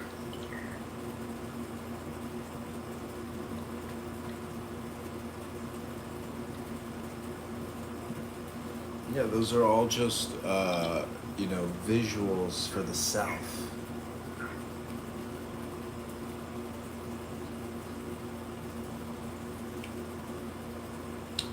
Rich wrote in the YouTube chat, God, I hate Ann. Tell Ann I said that. Who said that? Rich. He said he's just here for the comments.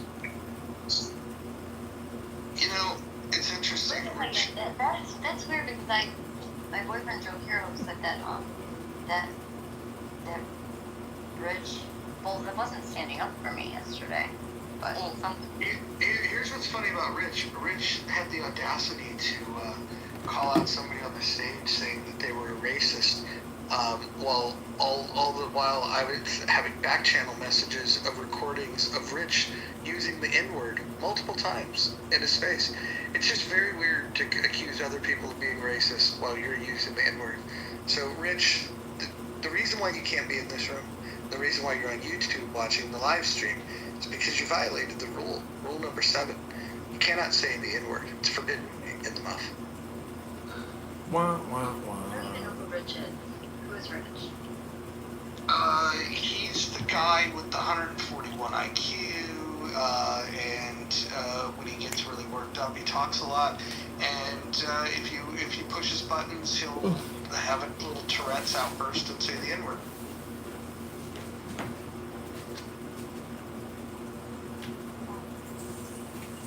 What's the N-word, neighbor? Nincompoop. It's a nagger. So when you nag sometimes. Nagger, okay. Stop. What? That was Stop. It was South Park. It was Stop. Wednesday. I don't care. We have rules. We're I not don't even want to get. that someone No. can No. Yo, Sick, have you ever seen that episode of South Park, man? It's amazing to Oh, I me. love this. It's Hilarious. fucking hilarious. Hello, is this a Trump America? It's the funniest shit I've ever heard. I know. Mojo's like, no, we can't have nagging in here. We can't talk about it. You gotta see Mojo. You gotta look it up. I've seen the fucking episode. It's not funny when it's not funny when it's retold on Clubhouse for people that are trying to blur that line to be able to get as close to the N-word as possible. The next word you're going to use is the one. What's the word that you guys like to use in conservative Clubhouse? Niggardly.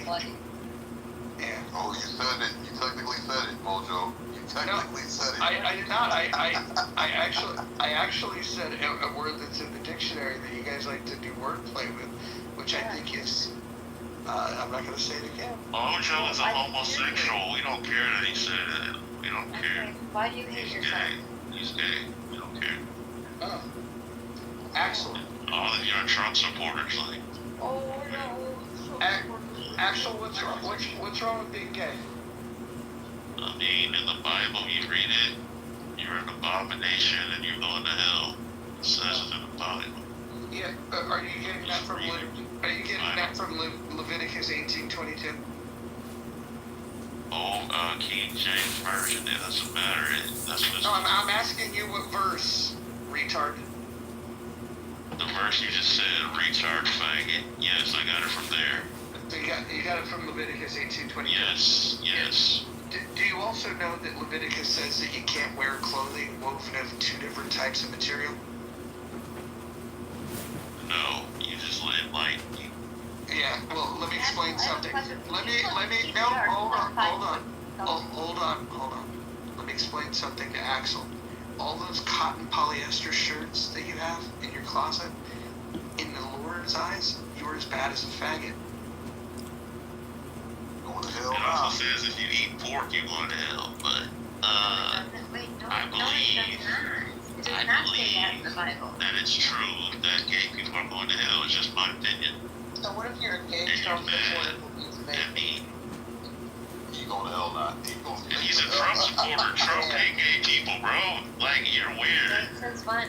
You're weird. When did Who said, wait, hold on. Who's the Trump supporter? You. Aren't you? Hey, Axel, I assumed that he was a Trump supporter. I did. Have I assumed? Axel, have you ever heard of Scott Bessent? Or Bessent? No, sir. I haven't, sir. He's a member of Trump's cabinet. He has a husband. He's a member of Trump's cabinet. He has a husband. Scott Pressler. What about Scott Pressler? That he worked with through his campaign trail. He's the Treasury Secretary. I don't think that Trump hates gay people. Yeah, I know. I don't know. He's signing all these bills. No men and female sports. No trans bathrooms. No gay this. No gay that. He doesn't like gay people, bro. No, so how does banning men from competing in women's sports and him hating gay people? Because he doesn't agree with that. Okay, no, but does it make sense? Does it make sense? I got a question for Axel. Hold on. Axel, who did you vote for? Not Trump. That's what I'm gonna say. So Who did you vote for? who else is there to vote for when I say not Trump, idiot? There was multiple people on the ballot, you idiot. You're gay and Who did you vote for?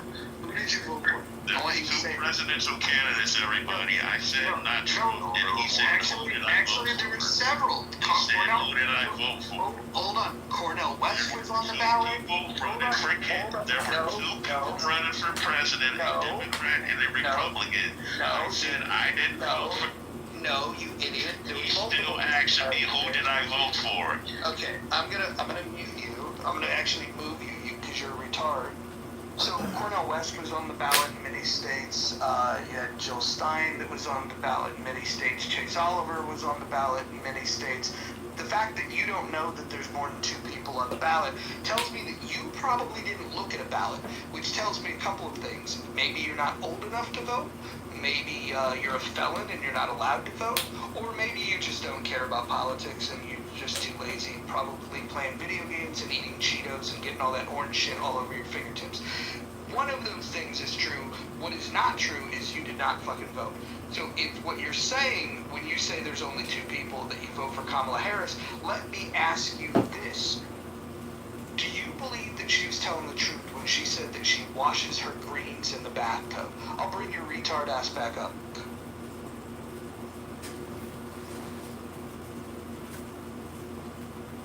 I think he left. Oh, the faggot left. I think I hit him in the feels with the felon thing. That's probably the most accurate.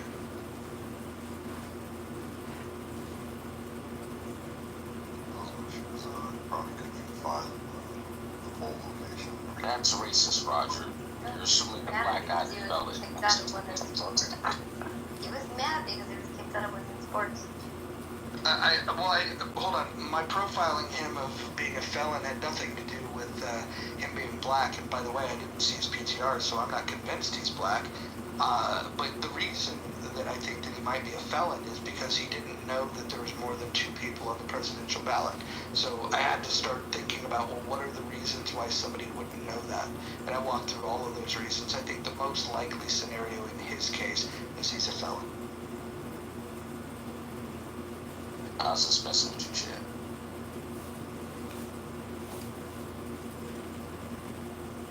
Yo, where's Sarah's lips at, man? Like, this can't be real, man. Anthony, I think she was trolling our kids. You're so mean. You guys are so mean.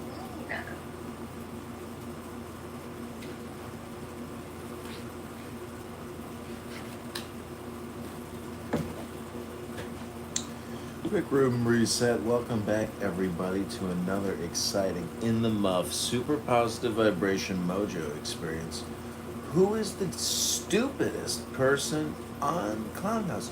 If you haven't hit that survey yet, put Bima for Chillism, Ike from Chillism, Concrete from Chillism, or other. Who is the stupidest person on all of Clownhouse for all of time? For the past 5 to 6 years, who is the absolute dumbest person that you've heard on this app? That might mean that, the profession they said that they, work in, and doesn't necessarily reflect the intelligence that you heard from them on this app. Maybe their decorum was terrible. Maybe they were a vaccinologist doctor, and you thought that their personality really sucked. So who? Well, or John, what if they were in the back channel of a married man? It's pretty scandalous. That's some scarlet letter shit right there.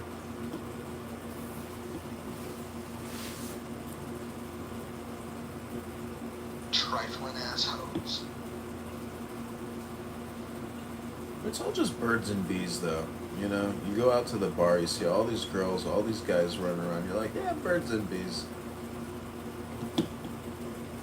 Isn't that a violation of the sister code, though? Like, you shouldn't be going after other women's husbands. Especially when you spoke so fondly of the woman, right?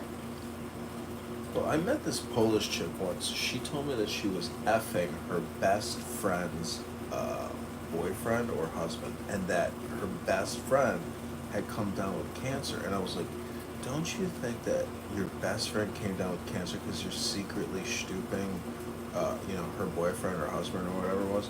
I was like, do you have any idea how sick that is? Like what you were doing and the fact that you were like secretly causing cancer in your friend.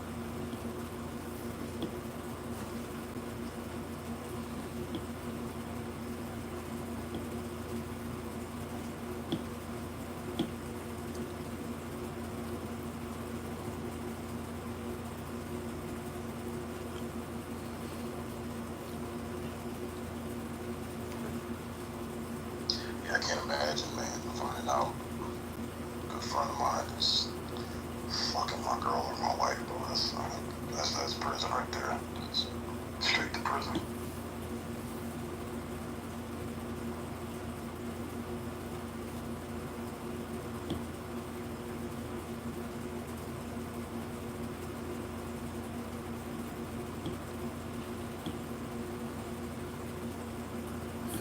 I feel like 4:57 in the morning at Clown House is a good time to maybe pipe in Clubhouse from another room so you can get a quick sample of, as we're trying to discover who the stupidest person on Clown House might be. I feel like some live. You think we could pipe something in from a lefty group? Let's see what's available.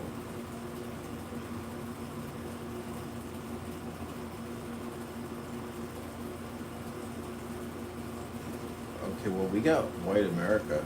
It's called The Stupidity Problem on the right. This is a Pepe room. You want to hear a Pepe room?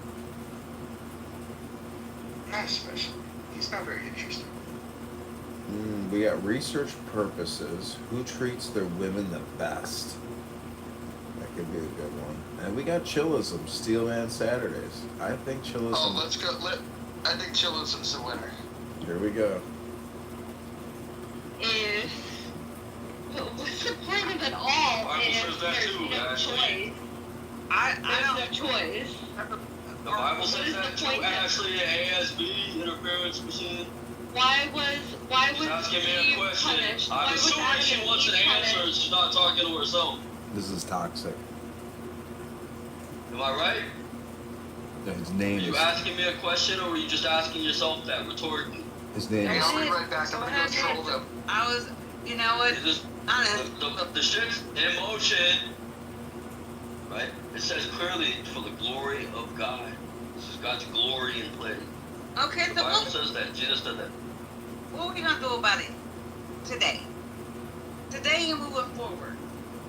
How does this So change? you're just running interference to the discussion.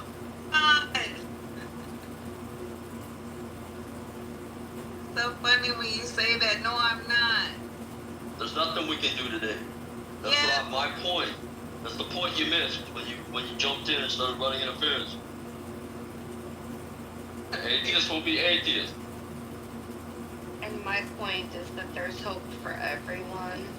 That if you believe in God and you ask Him for direction, you will, and you're sincere, then you have a choice. That if you choose to follow God's things, study His Word, if you choose these things, then you can be saved. So I mean, where's the Bible there's no point to humankind if free will, like the thing here, what separates us from the angels, toxic?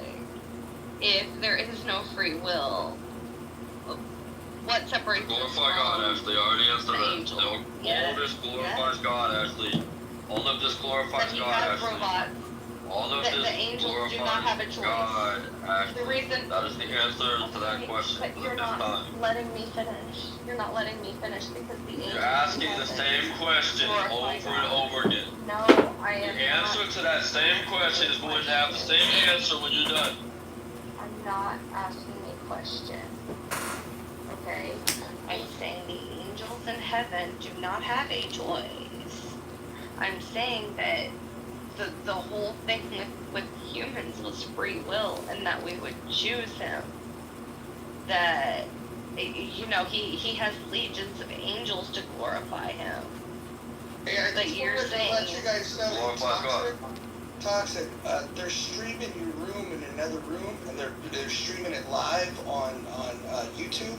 I don't give a fuck about your fucking 5 subscribers, blowjob. They Fuck out were of here. saying something about the pubic hairs on your face, and so I just wanted to let you know if you don't care. Drop a link. Blowjob.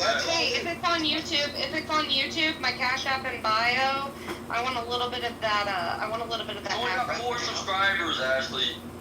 If you're using us for your, Randy, if you could go ahead and post the link up here, that'd be great. That'd be great, Randy, if you could post that for me. We're gonna go back to the other room where we make fun of you guys, Bob. Alright, bye, blowjob eggs. Thanks for stopping by. Ashley, where does the Bible say free will?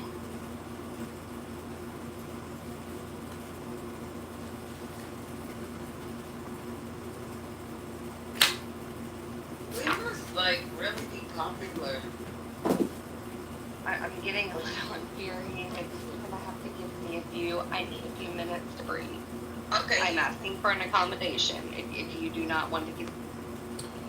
That's a scene. Welcome back to Who is the Stupidest Person on Congress. John, by the way, there's a Rabbi McDickerson room going on right now too. Ooh, that'll be a good one. Let me find that.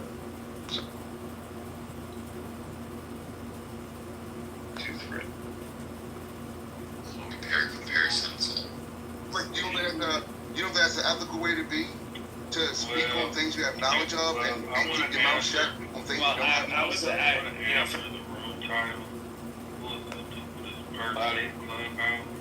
And we start. I don't know if anyone is start the idiots on here, especially a lot of fake ass doctors and fake ass financial experts for shit. But I want to say the dumbest demographic that I came across are women. I didn't understand as a collective, women are so dumb. Like, there's women that listen to gay motherfuckers on here all day. Like, how you a woman and you listening to a gay man complain about me?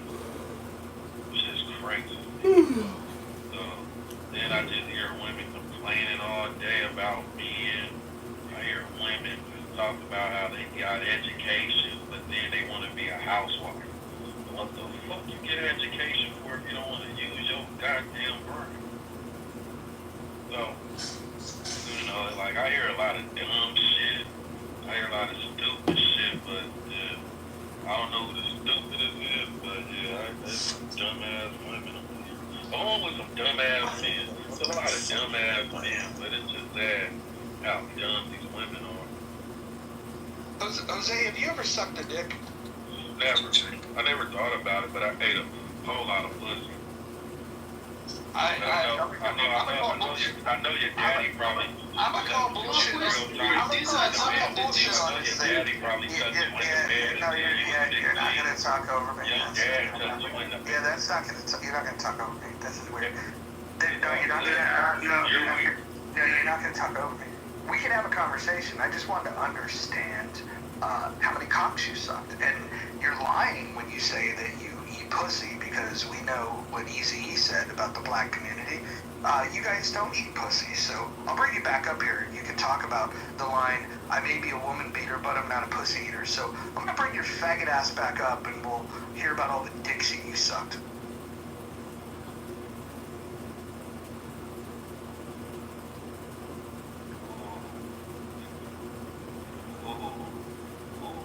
We got a tough guy. We got a green soldier in here. You really got me, sir. You really got me scared. You really got me shaking in my boots. Because you got all the powers in your thumb that you hold. I know they're not work boots. No, hold on, let me talk. You told me you were going to bring me up here to talk. So can I talk? Go ahead, faggot. Go ahead. Go ahead. Come on now. Don't move your little cum-stained lips. Go ahead and move your cum-stained lips. I know your thumbs is hella strong. You're a twister, huh? Yeah, I know you're a twister. It's okay. So, once again, bitch nigga, I eat a lot of pussy. A whole lot. I like petite bitches. What kind of man you like? I think the only sex you've ever had was in prison. No. But that's funny though, that's nasty that the first things you ever said to me was sexual. Wasn't a sexual content. That's very nasty. You didn't even introduce yourself to me first. You're a nasty nigga. You have homosexual vibes. You sound like a homosexual. You look like a homosexual. You are a homosexual. You sound like a taker. You are a homosexual. You're a taker. Homosexual. I know you're a taker. You're a homosexual. You're taking men's booty. You're a taker.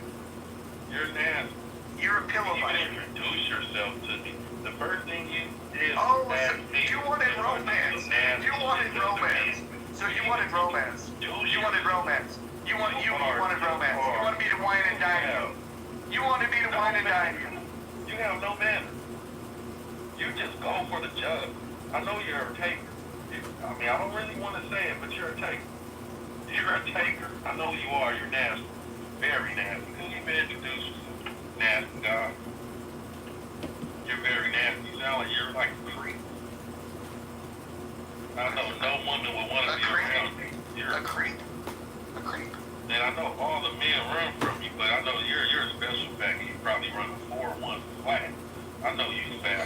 walk, light on your feet, hella light on your feet, twinkle toes. You're like a ballerina. I like this guy. I'm not following him. No, you're a faggot. Please don't follow me. Oh, you're the faggot. Don't tell me you like me now. No, Yeah. please continue to hate me. I like Please faggots. continue to hate me because I don't want to. I like don't want faggots you to like me. giggle. I don't want I like to tickle your faggots funny like me. bone. I do not want to tickle your funny bone. You're a nasty guy. You're a taker. You're a homosexual. No. Far from. You bite Never pillow. far from. I just left the club a few hours ago.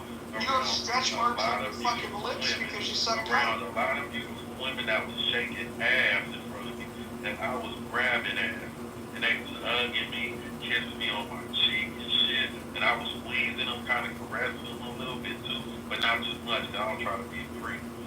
But yeah, that's what I was doing. This is getting weird. No. I'm just telling you my real life. I know that's weird to you because you're a fact. You're not used to being around me. And I get it. I understand. So when another man speaks about being around women, that gets weird to you. No, You don't understand that. You can't relate to I have a question for you. No. No more questions. All right, well, I'm telling you shit. then you're done with questions. All right, when you're ready to answer questions, we'll bring you back up. And that was entertaining for a minute. I do have a question for you, though, when you're ready. Just anytime you're ready, let me know. Bring you back up. Did we get the Randy McDickerson, John?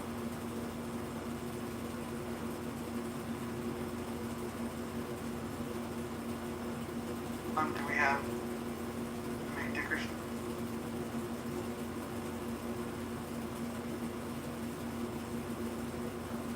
John? Here. Did we lose the Congressman?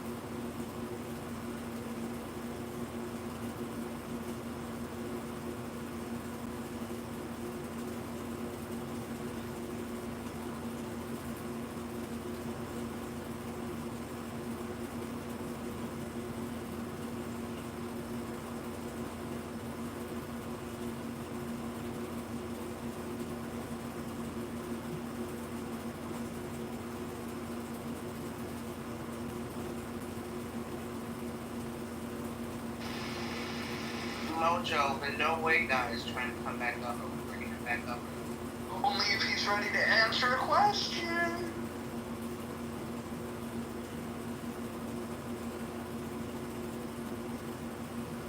Let's see. If he can answer a question, he can stay. No, wait. Are you ready to answer a question? The question is Mohawk gay? That nigga fella gay. Oh, so you... Okay. Alright, he's not ready to answer a question. We'll condition him. Eventually he'll want to be on the stage, and he'll beg, please ask me the question so I can stay up here and hang out with the cool kids.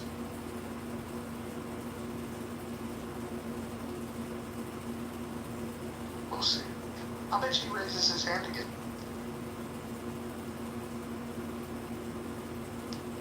Faggot.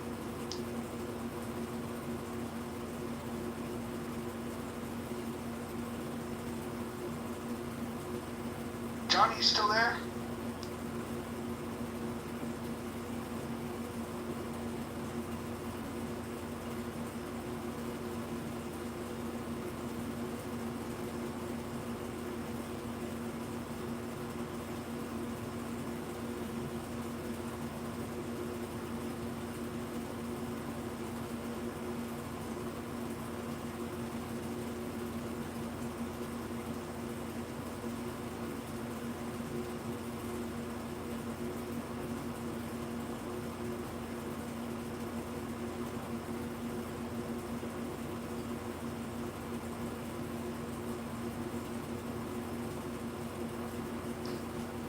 Now, did the poll results surprise you?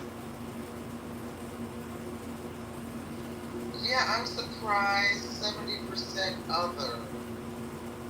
Well, the other is the entire field, so, like, there's a lot of stupid people here, so trying to isolate, I mean, for Concrete to have 17% versus the rest of all Clubhouse, that still puts him well in the lead, the stupidest. Yeah, and you know I like concrete, so I'm not gonna vote for concrete. I'm gonna, and who is this? FEMA?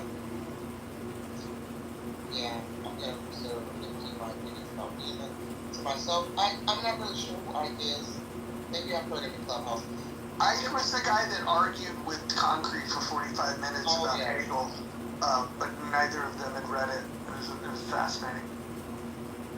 You know, as I've been in the room listening to this conversation for the past, hour or so, I've come to the conclusion that the stupidest person, I'm not going to name this woman, her name escapes me, but we were in a health debates room about a week ago.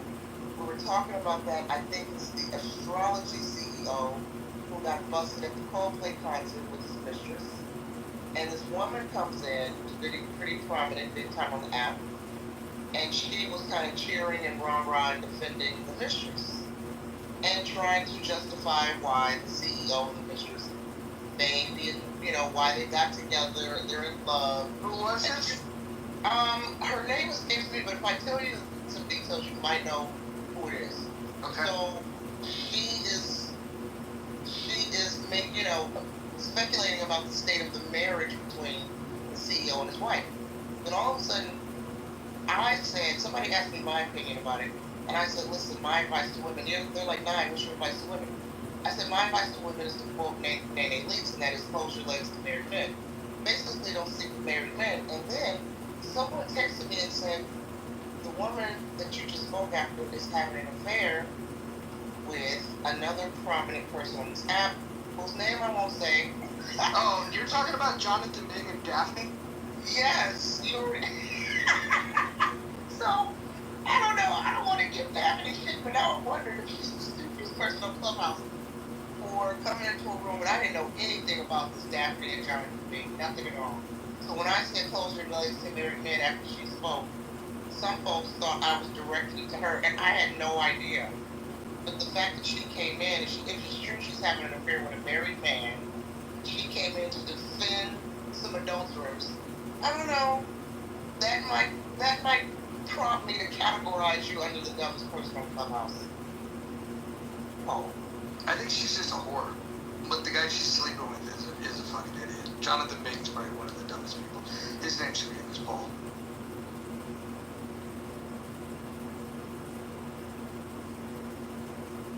Yeah, that was wild. When I found that out, I was shocked.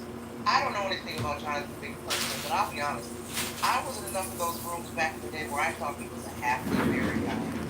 I followed him on Instagram. I haven't seen his post in a while, but when I was on Instagram pretty heavy, I would see him, photos of him and his wife and his children.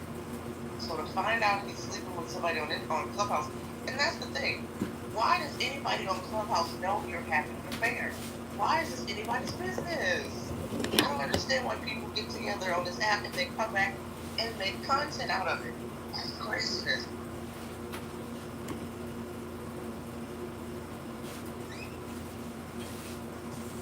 Creating their own reality TV show. That's what it is. They don't pay attention. Yeah, that's definitely it. The attention.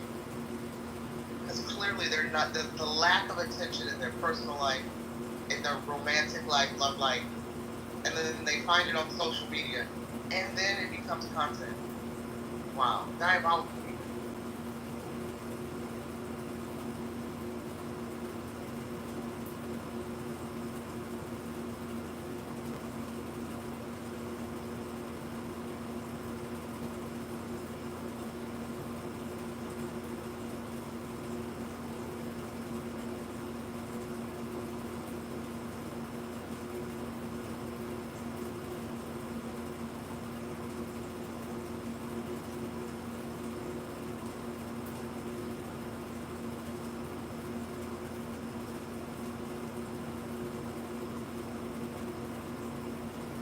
And perhaps two other dumb people on this app, they come from the dark side. They got together. I witnessed them flirting with each other for months. Finally, they got together, allegedly. Had sex, allegedly. She got pregnant without telling him, allegedly. Opened a room about it and bragged about having an abortion while he was on stage. He didn't know until she told the abortion story, and he had an epic meltdown, crash out on stage, and resorted to violence, death threats, stalking. To this day, he's still opening rooms about her, talking smack and doxing her over this alleged abortion.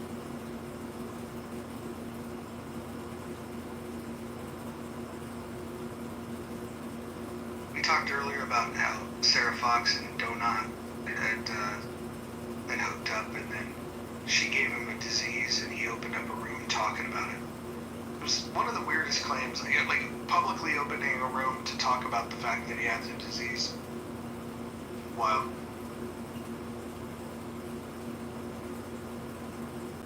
Yeah, it was wild. Yeah, both of them were modded on stage together. That was some weird shit.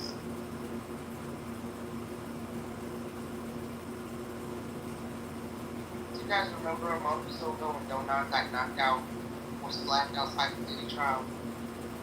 Yes.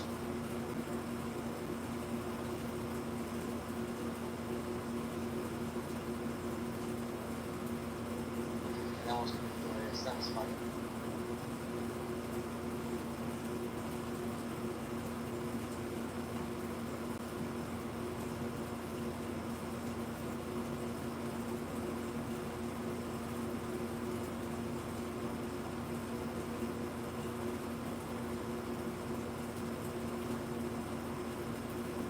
What happened to the Congressman?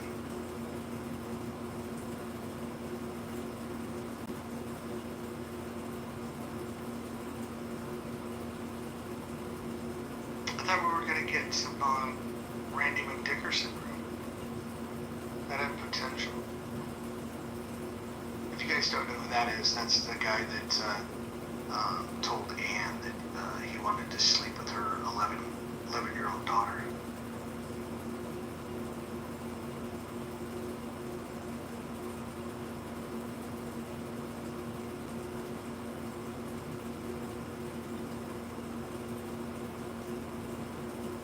That's wild. When did this happen? Quite some time ago, but last night, Mick Dickerson's friend Lou was in the room, and I was calling him out about it, and he was defending it. He said that it was okay for him to say it because Anne had called him a pedophile. I don't know the context in which she called him a pedophile, but it sounds like if he wants to fuck an 11-year-old girl, that he probably is a pedophile. Yeah, I was gonna say that'd be the last thing you want to respond with when you're being called a pedophile. It's like calling me a bank robber and I show up to Bank of America with a ski mask and a gun as a response. That's wild as fuck. Jesus Christ. Yeah, look, I don't try to do the fucking tough guy routine or anything, but if there was ever anybody on this app that, like on site catches hands, it would be Mick Dickerson. Those are the kind of comments that you catch hands over. Mojo, speaking of that, you said earlier, you said hood ready. I think you said hood ready. Who's hood ready? Well, you'd have to find out.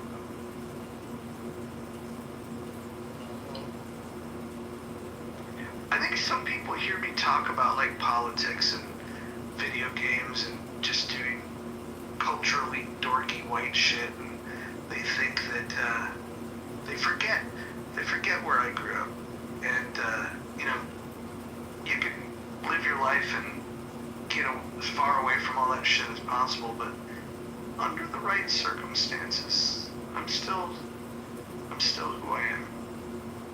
Where are you from? Oakland? Oh shit, okay, I heard it, yes. I also heard that saying you can take a man out of the hood, but you can't take the hood out of the man. You heard that shit, don't you? Yeah, that's exactly what I was thinking. Yeah. So you're that crazy white boy that Bill Burr jokes about, the one that automatically gets respect. We see him hanging around a bunch of black dudes. So this nigga did something crazy, gotta be some kind of crazy to be able to hang with other niggas. Oh, can I say niggas? Is that allowed? If you, yeah, we don't like saying that word, but if you guys ever see Shirt King on here, I grew up with him. He's the one that invited me to this app, and when he comes on this app, he cracks up because, like, there's a spirituality, like when you've known somebody that long, and you can think about like what you were doing in your teens and in your 20s, and you know, and now I'm an old fucking guy, but like, it's pretty funny because I haven't always been, I don't know, I wouldn't refer to myself as a posh white guy, but I'm certainly far removed from the hood. But yeah, my name is still good.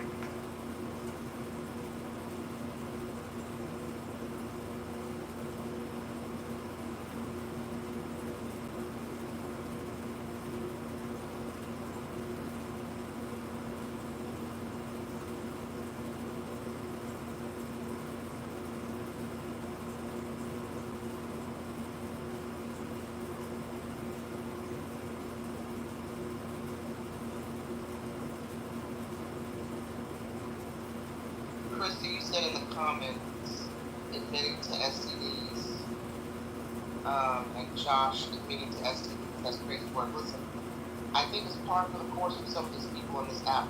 I was in a room not too long ago, one of the ratchet rooms, and they said herpes is normal. It's normal to have more herpes. It's no big deal, they said. Well, it's a super high percentage. It's a higher percentage than you would think. It's kind of crazy. Like, I'll Google the number. Like, when I saw that, I was like, that's fucking nuts.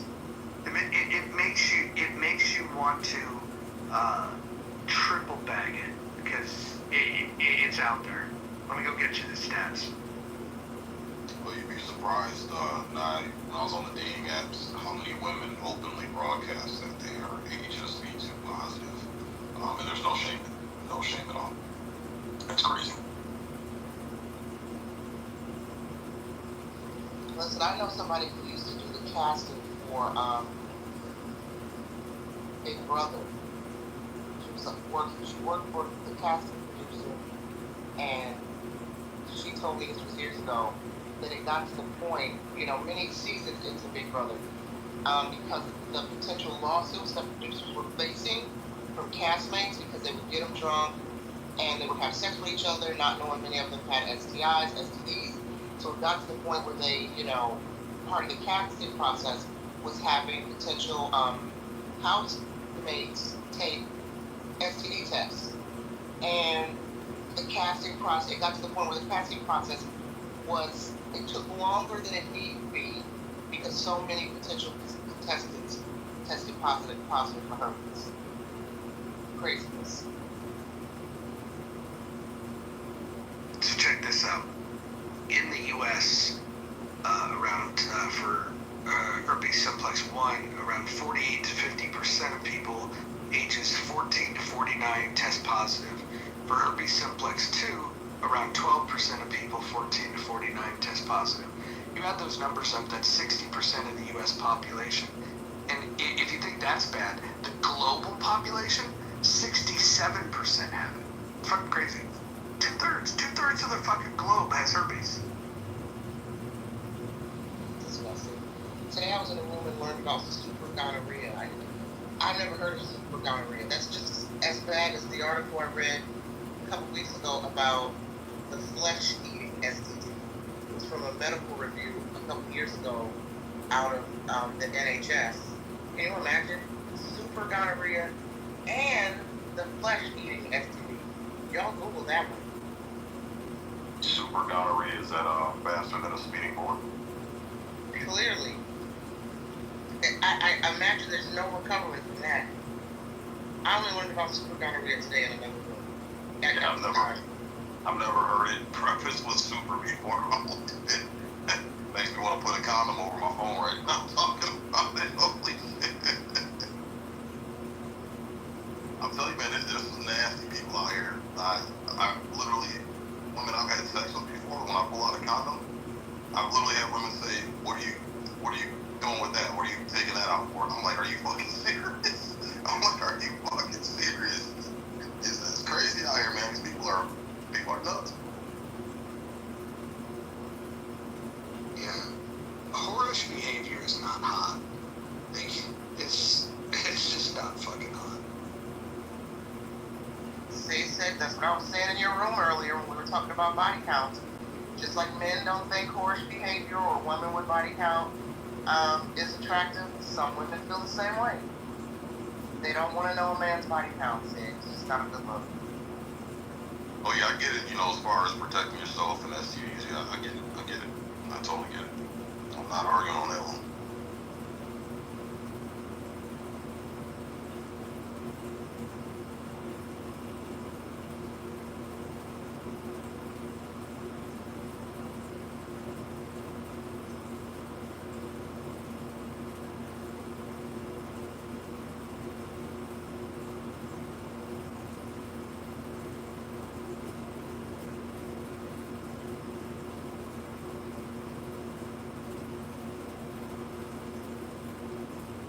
Some girls got mad at me in a room not too long ago. We were talking about this subject, and I was saying, women, I think we were talking about abortion and being burdened with babies, don't want a baby, and et cetera, et cetera. And I was like, women need to be more sexually responsible. They need to use birth control. There's at least a dozen forms of birth control out there. But you always hear women complaining about they can't find one that works, right? And they're like, nah, why don't you get on the men? Why don't you tell men to be sexually responsible too? I said, well, of course, it goes without saying. But you are, and I'm saying this because of what you just stated about, your past experiences and women having reacted some way when you pull out the condom. That just floors me because a lot of women are like that, aren't they? They want you to raw dog them. It's wild. They don't want to practice safe sex, sexual responsibility. And then when the dude bails, they're left with baggage and burdens and complaints. And now all men are toxic. And it's like, no, bitch. All you have to do is use protection and protect yourself, protect your womb. But when you say that, they get mad. It's craziness. Yeah, there's a definite lack of accountability when it comes to women. And it's just so weird because it's just a simple concept of, you control your body. And it's like, women have spent decades fighting for autonomy, bodily autonomy. And, a good number of women voted for Kamala Harris for the issue of bodily autonomy and sexual reproductive autonomy. But then it's like, yeah, when you get yourself in a sticky situation, where's that accountability at for what you asked for, what you fought so hard for, what you climbed to the top of the mountain and screamed so loud for? It's, I don't know, it's weird to me. It's weird as shit.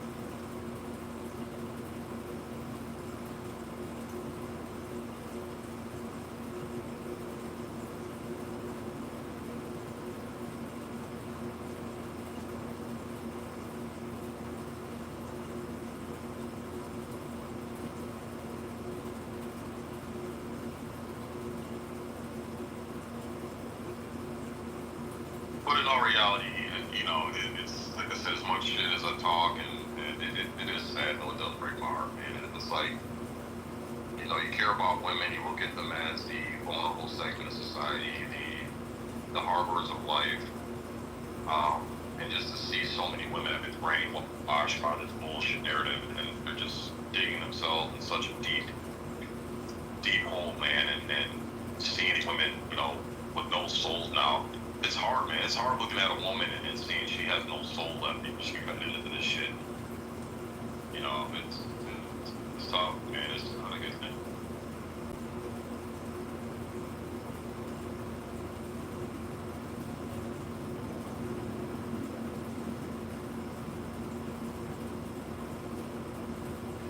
Yeah, unfortunately, a lot of modern women believe that the only thing they have to offer is sex, their only value is sex, their only value is twerking and big ass, and et cetera, et cetera. We hear it on this app a lot. They don't value relationships. They definitely don't respect and value men. They don't value building and growing with a partner. It's very strange. This mental state people involved in. I'm always complaining. You've heard me complain. I don't get this whole simp and pick me culture. But then I said to myself, you know, these hoes want to be lonely, so whatever. I'm just gonna mind my business and enjoy my soft life and let these hoes be lonely, you know? It comes down to laziness. I think that's what I figured out. Nah, it's I've been getting into this shit, the psychology, the evolutionary and biological psychology, relationship shit. A lot of stuff that I'm reading, I think it comes down to laziness because the sex part is easy. You know, it's easy to lay on your back and let a man come inside you, but it takes a lot of work to be a lady and, you know, attach yourself to a man that's of some type of value. I'm not necessarily saying like high value, some type of celebrity or millionaire, but even an average guy making $50,000 who, you know, a hard worker, family oriented, responsible. It takes work. It takes work, and I think a lot of women are just tapping out because they don't want to do that work. I think that's all brought as a society. You know, I've heard the term. First time I heard this term was on this app was on infantilization, where we treat that segment of society like children, and we allow them to conduct themselves like children. So essentially, like any child, if you don't give them any responsibility, you don't hold them accountable for their adverse actions, they tend to turn into a spoiled, lazy brat. And I think that's essentially what we've done with the women in our society, where they don't want to work towards relationships anymore. They just want things handed to them on a silver platter, and they'll take the easy route. You know, what I like asking people when they say that they met someone and they fucked, I like asking the question, especially if they just met first night, boom. I don't care if it's male or female. I'll just ask them. I'll say, hey, what was the person's name? They'll give me a name. I'll ask for their middle name. They never have the middle name. I mean, ever do they have the middle name. And then you can ask, well, what was their last name? I'd say about 50% of the time they know the last name. People don't even know who they're fucking. Like, think about that for a second. Like, if you don't know their fucking name, like, what can you possibly know about them? Like, how can you make an informed decision that this is a wise thing to do? Sure, you might be attracted to the person, and you're gonna act on those instincts. But like, male or female, if you're fucking somebody that you don't know their middle name, you are a fucking whore. Period.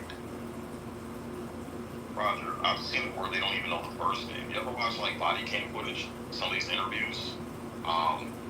These women who have been involved in some type of volatile relationship with a man and they're being interrogated, and the cop will ask them, what's this person's name? And they literally don't even know the person. They know them by their street nickname. Man, Pookie, you know, shit like that. They don't even know their first name, bro. And then they lay down with this person. It's so crazy. I mean, like, you ask them questions like, oh, are they Christian? Are they Protestant? Are they Catholic? Or, you know, what's their religion? If you want to know that sort of thing, right? Like, there's some basic shit that you would want to get to know somebody. It doesn't necessarily mean that you have to make a decision of that you will or won't screw somebody because of their religion, but you should at least fucking take an inventory of what do you know about this person before you start acting in that way. It's crazy.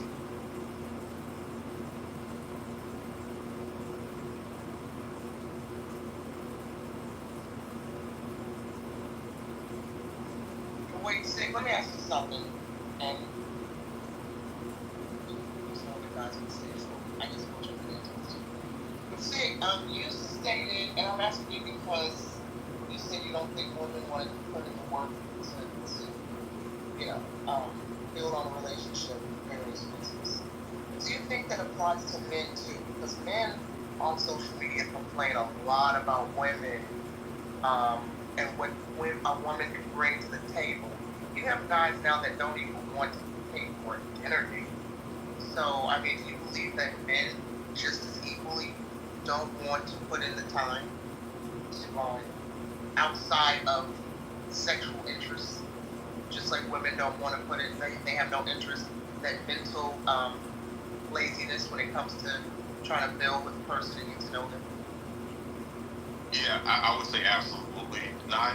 But I wouldn't correlate not paying for a dinner date because there are a lot of men who are doing that, and that's for a different reason.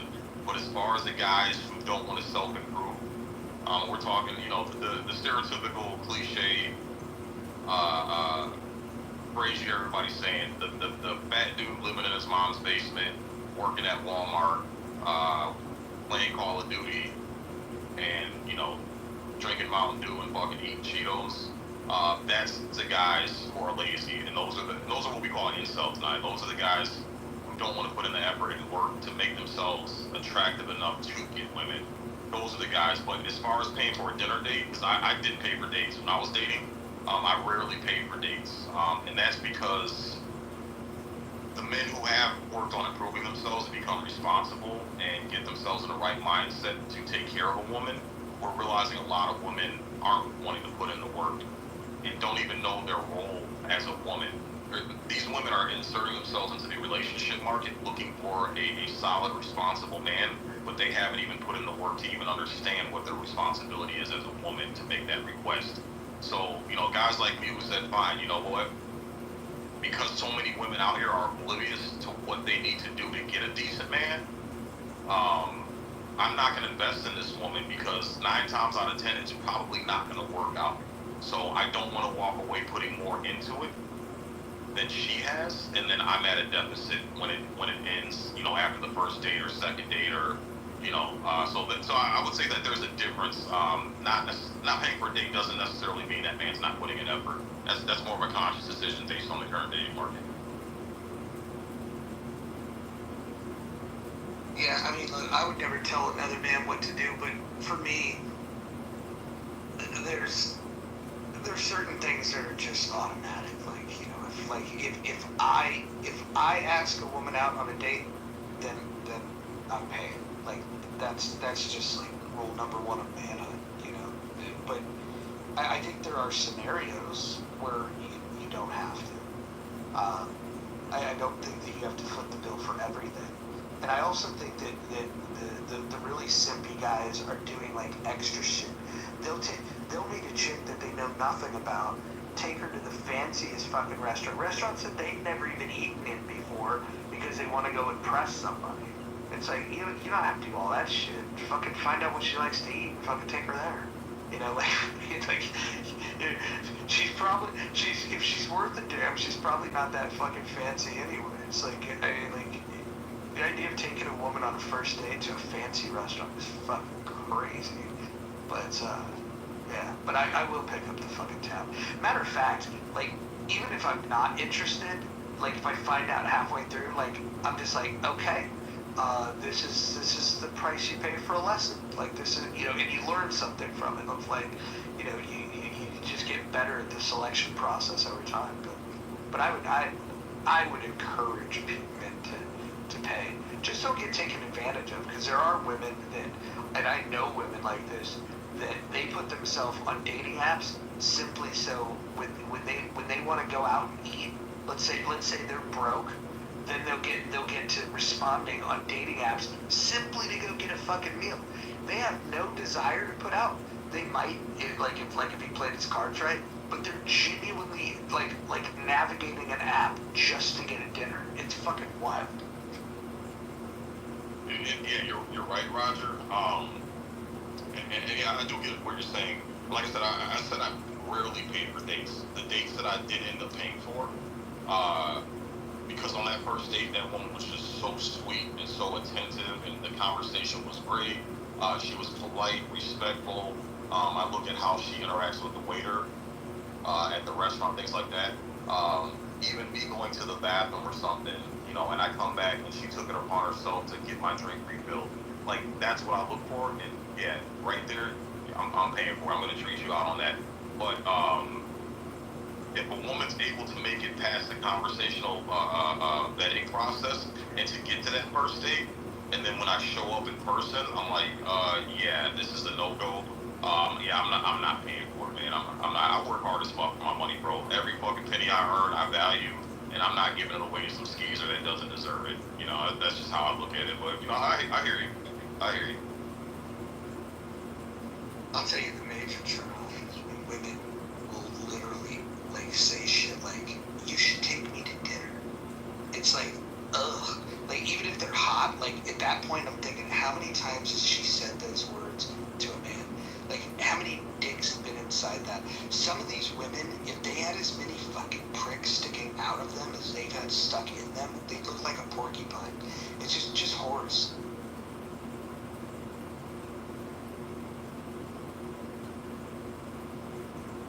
I think guys too, you know, I noticed talking to a bunch of guys, man, guys are having a hard time vetting, bro.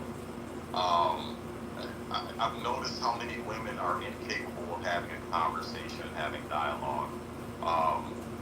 You know, I didn't realize, I hear women shitting on men all the time, but I didn't realize how many women use the WYD or the acronyms for like, what you doing, how's your day, you know, shit like that. And then even the amount of women, when you initiate a conversation and you say, you know, hey, how's it going? You know, how are you? They'll just say, I'm fine. And then boom, just leave it at that. You know, and I see men chasing women like this instead of just cutting it off immediately. It's like, if you're not getting a response back, oh, my day is great, how is yours? There's no interest in how you're doing, the reciprocation of interest. Like, instantly, that's a red flag. Swipe left, block the bitch, move on to the next one. But so many guys will invest so much time and energy and can't read the signs that a woman is just not interested in them, and they end up wasting a bunch of time and money, and it's pretty sad.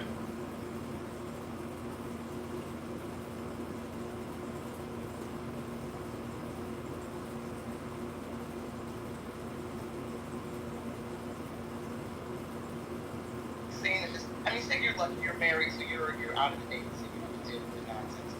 But when I listen to single folks talk on social media about navigating the dating scene, it sounds like a nightmare.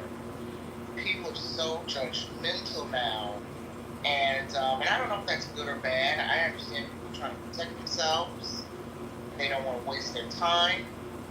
But I almost feel like the slightest, the smallest of detail turns people off, and they don't want to pursue anything further, you know?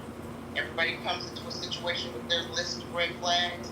If the person does this, that, and the other, they check them off. They don't want to, you know, do not pass go, not collect $200. It's really unfortunate.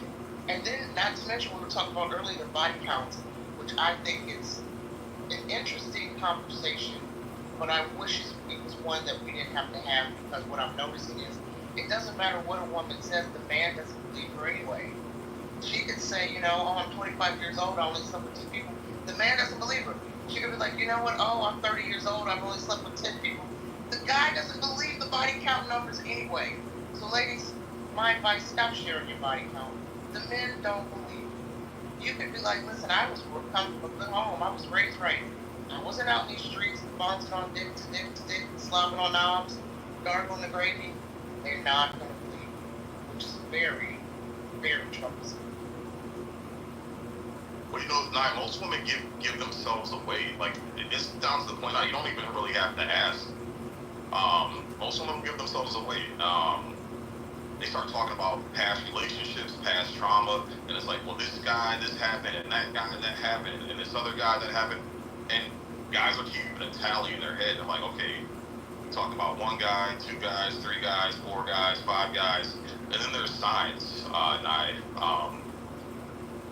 like skimpy clothing, you know, simply dressed, heavy social media addiction, partying, alcohol, drug use, lots of male friends around.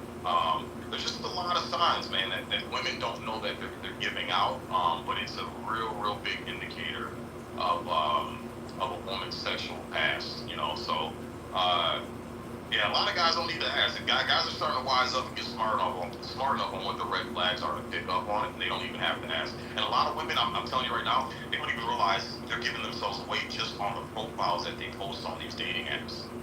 The things that they say. For instance, when women lead with, you know, my daughter comes first, and you know, I'm not here to just have sex, and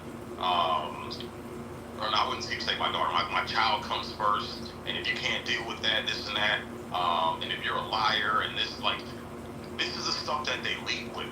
And so automatically, instantly, It's trauma. And then too, when you look at the types of pictures they post, if they're in the bathroom, a lot of these bathroom selfie photos, that's a red flag. That's an indicator. Always having to show some breasts or butt and sexualizing themselves in these photos.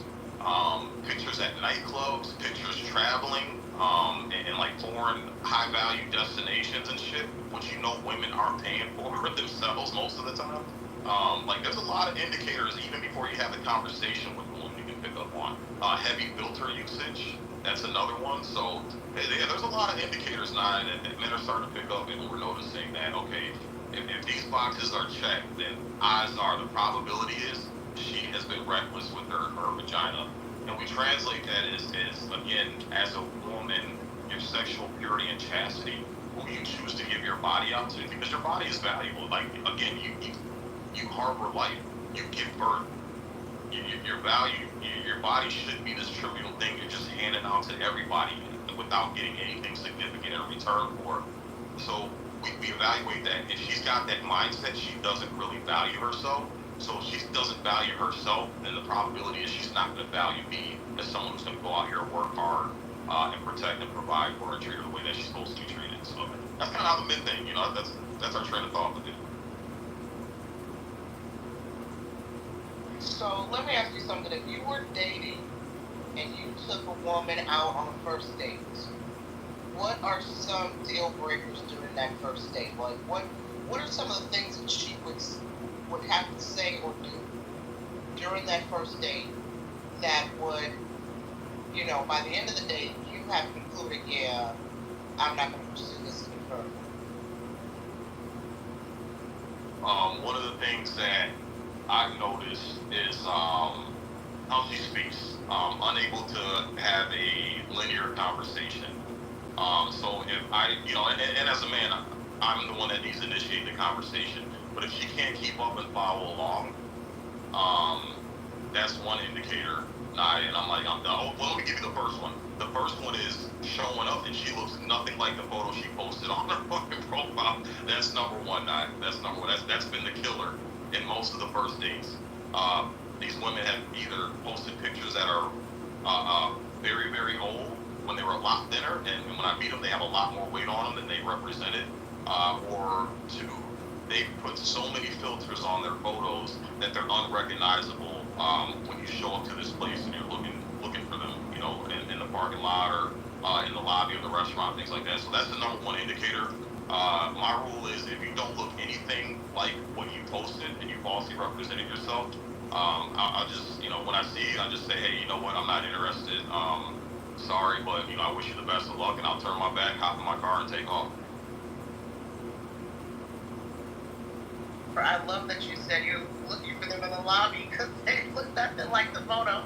That's hilarious. Yeah, and it happens a lot. It happens a lot now.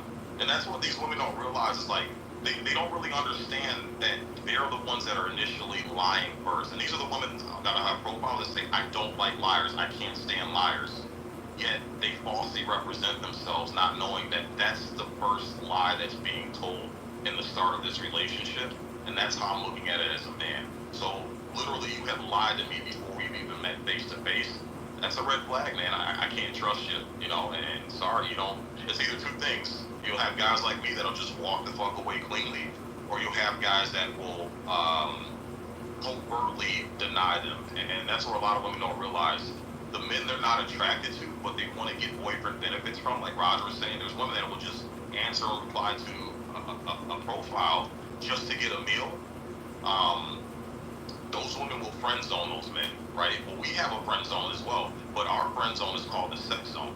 So when we see that you have been dishonest, or there's enough red flags or a big enough red flag, we'll move you into the sex only zone. So that means you're absolutely getting zero commitment, but we'll sit there and lead you on. And when we talk about all the things that are important to you, oh, okay, yeah, nice, okay. Well, we'll sit up there, nod our head, and tell you everything that you want to hear, get you in the bed. And then once we've had the pussy, then that's when you get ghosted and you get blocked. So that's kind of how men are navigating out here. Like, men are starting to play the game back that women have been playing for a long time.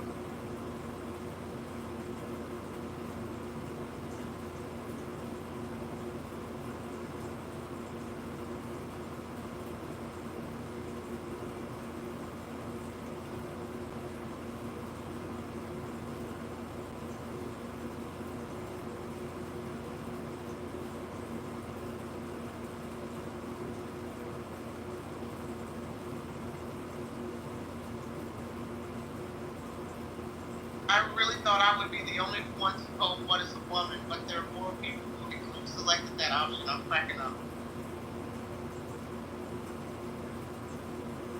What do you mean by easier? Like easier to deal with, easier to sleep with? The fuck.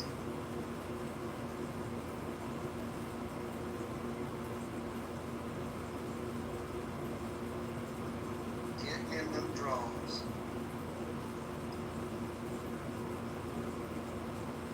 Yeah, man, definitely just don't fuck anything. Yeah, I just changed my vote now with the explanation. We have an explanation. I changed my vote to right there easier.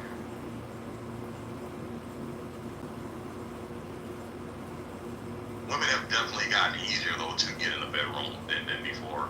I remember it was hard as fuck when I was a teenager trying to taste tail, man. Like you had to have some game to put in some fucking work. Now it's like, man, you just as long as you got a decent looking profile, clean yourself up, look mildly attractive, man. Yeah, it's pretty easy. It's not that hard.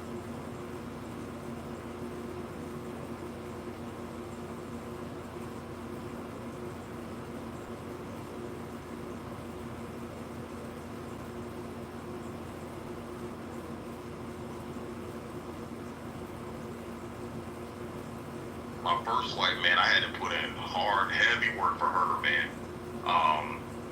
I ended up on Valentine's Day. I found this company that that decorates lawns. So it's like these teddy bears that are like about 2.5 feet tall, and these hearts. So I ordered this. It was like $350. But in the middle of the night, they went to her house and put these 2.5 to 3 foot teddy bears all over her lawn and these big old red hearts, and then they put this big billboard. And I asked her if she would be mine, and that's how I got my ex-wife. Nowadays, you ain't gotta do all that, man. You ain't gotta do all that. Like literally, talk some shit on an app, and then either you're going over there, the chick's coming over to your house, and it's literally Netflix and chill. You're smashing that same night.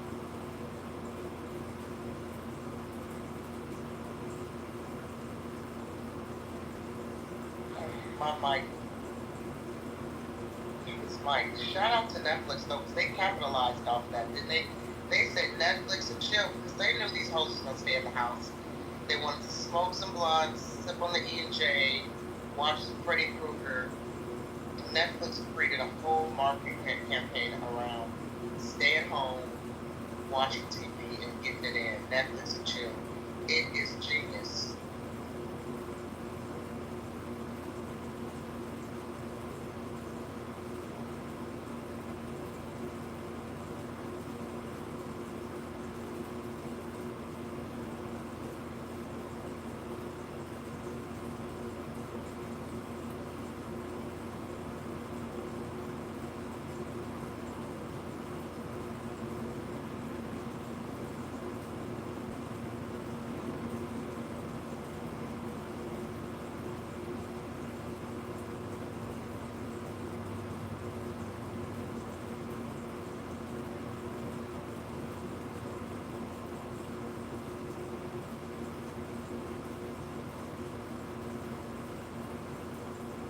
PTR night, that's what I did.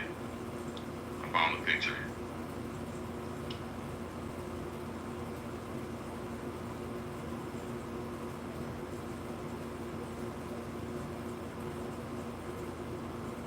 Say that's sweet. That's really sweet. The effort, the thought. I hope she appreciated that. I know you said she's the ex-wife, but in the moment, I hope she appreciated the effort. That's adorable. Oh yeah, she did. That's why, that's the reason why I was able to marry her, besides obviously getting her pregnant. But yeah, but like I did take her on several dates, that's the one thing I gotta get, and my ex-wife wasn't a bad woman.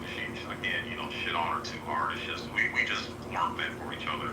It just, baby kept us together for almost 20 years. But, yeah, I gotta give her credit, man. She wasn't easy. I had to put in some work and but yeah, man, that's the shit you used to be able to do back in the day. But the women nowadays, they won't appreciate stuff like that. They'll literally look at that and call you a simp and laugh and make fun of you. And a lot of women don't deserve stuff like that, Yeah, I agree. They would film that and put make it content put it on TikTok, call you names. Yeah, I agree. I think it's also generational, though.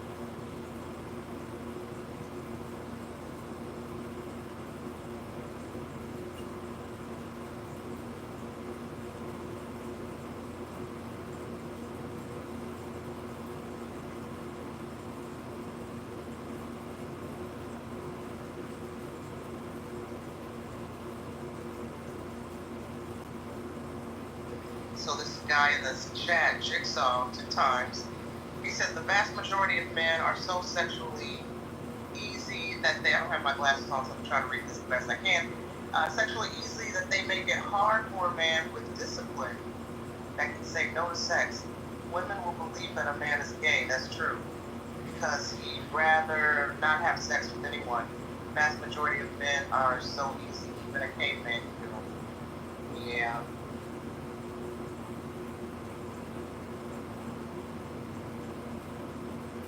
There is some truth to that women will call, a lot of these girlies will call a man gay when he's not a whore, right? When he practices, when he can be disciplined with his dick. Women can't wrap their head around that, so they immediately default to, oh, you must be gay.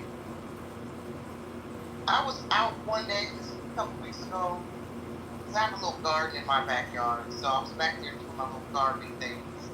And my house is near a road, and I could hear some commotion on the road. So I go look to see what's going on. And there's this woman chasing this man down the street, accusing him of being a pedo. And he tries to escape her by getting on the bus. When the public bus pulls up, she jumps on the bus too, beats his ass on the bus. The bus doesn't pull off. The bus just kind of waits there for them to get done. She beats his ass on the bus, pulls him off the bus, continues to beat his ass more. He continues to run away. She chases after him. And the whole time I'm wondering, now is he really a pedo, or did he just deny her sex?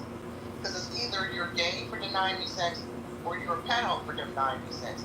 I've heard women use both of those. Ridiculous reason towards men, right? Sad as fuck for real reason.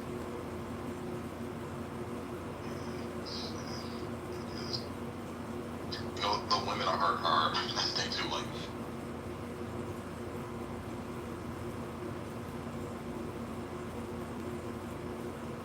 Wait, Nick, if you're talking, I can't hear you. Or maybe it's just me. Retired. No, he cut out. Oh, I cut out? Yeah, you cut out a little bit. Oh, that's clear. Yeah, that's better.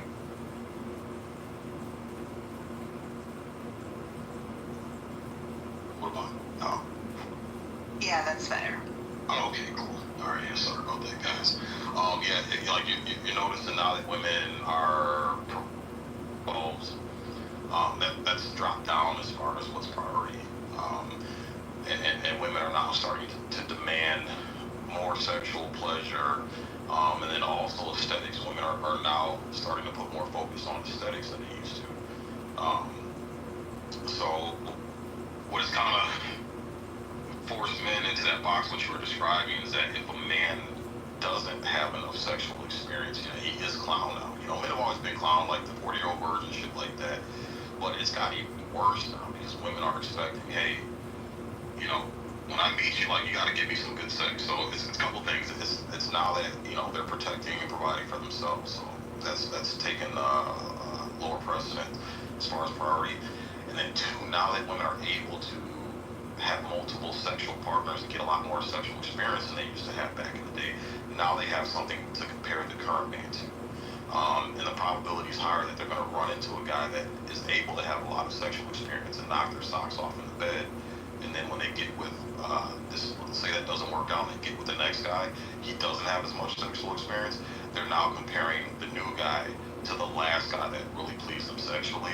And then you're finding a lot of women become dissatisfied. And then it starts, they start growing resentment for the new guy because he can't perform to the same standards as the last guy. Yeah, I don't tend to talk about my personal life on this app, especially as it relates to dating and romance. I just think something should just not be shared. But you made me think about something that because it's not a big deal, I don't mind sharing this. So I kind of get what you're saying because I'm flattered. There's this young guy that's just smitten with me, and I'm flattered. He's young, right?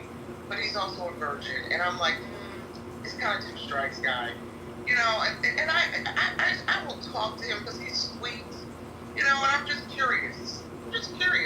To talk to him. He's young and brand new to a lot of things, right? So I'm just fascinated with the mindset.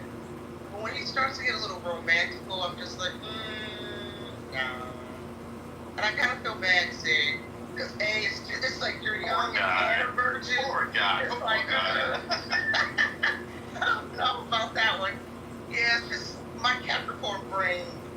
You know, I'm very specific when it comes to guys, and that just, I don't know. I don't want to say it's a turn off because I am intrigued, but you know, pursuing anything more serious is just, I don't know. See, does that make me superficial?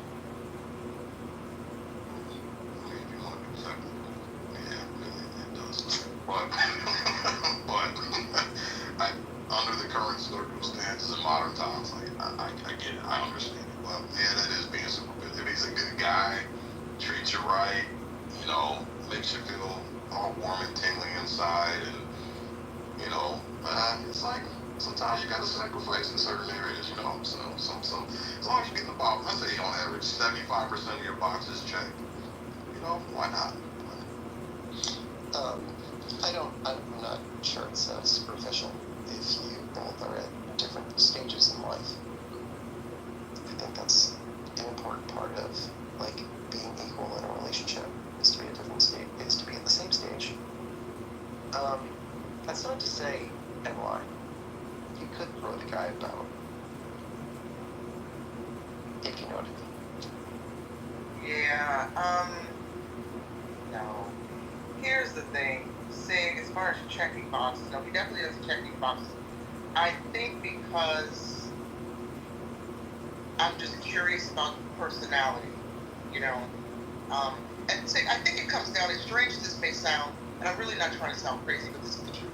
Because I'm a writer and a creative, and I love characters, right? I oftentimes treat people like characters, and I say that respectively, right? Respectively. Why can't I speak this morning?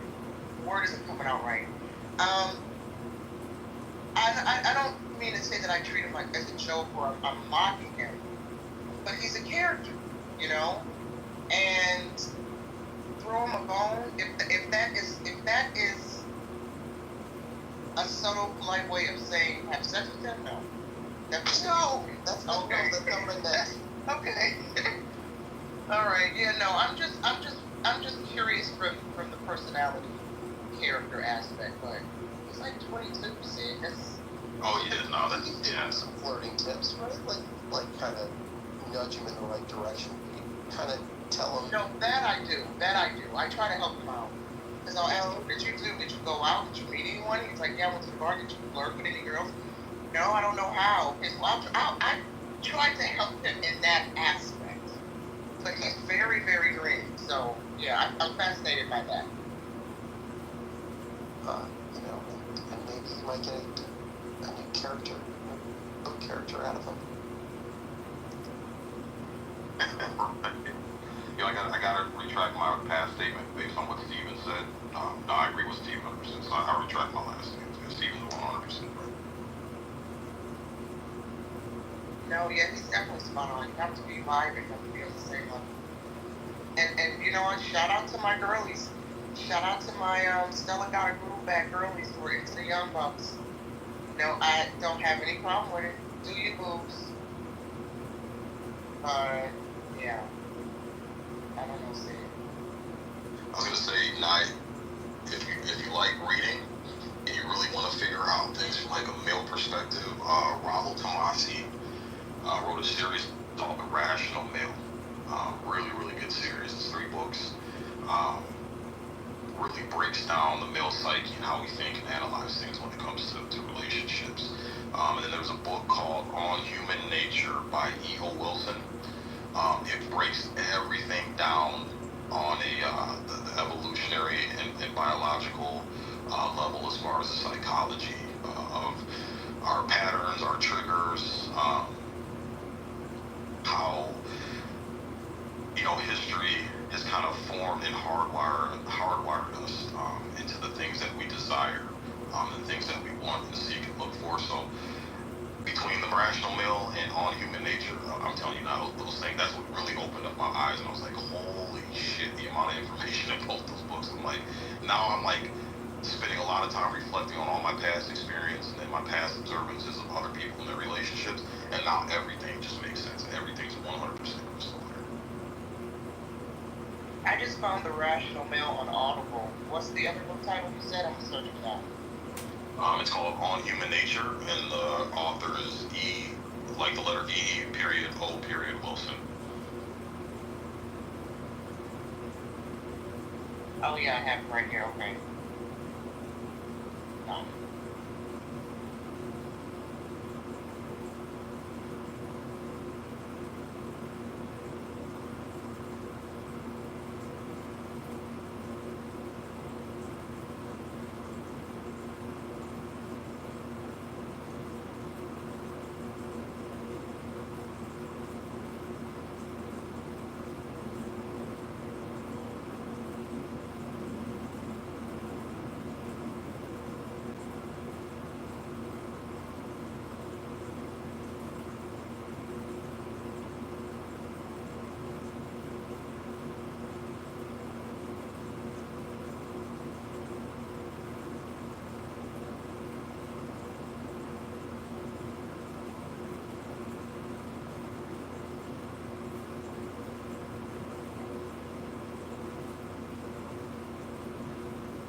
Talk about the comment in the chat about the first date putting out.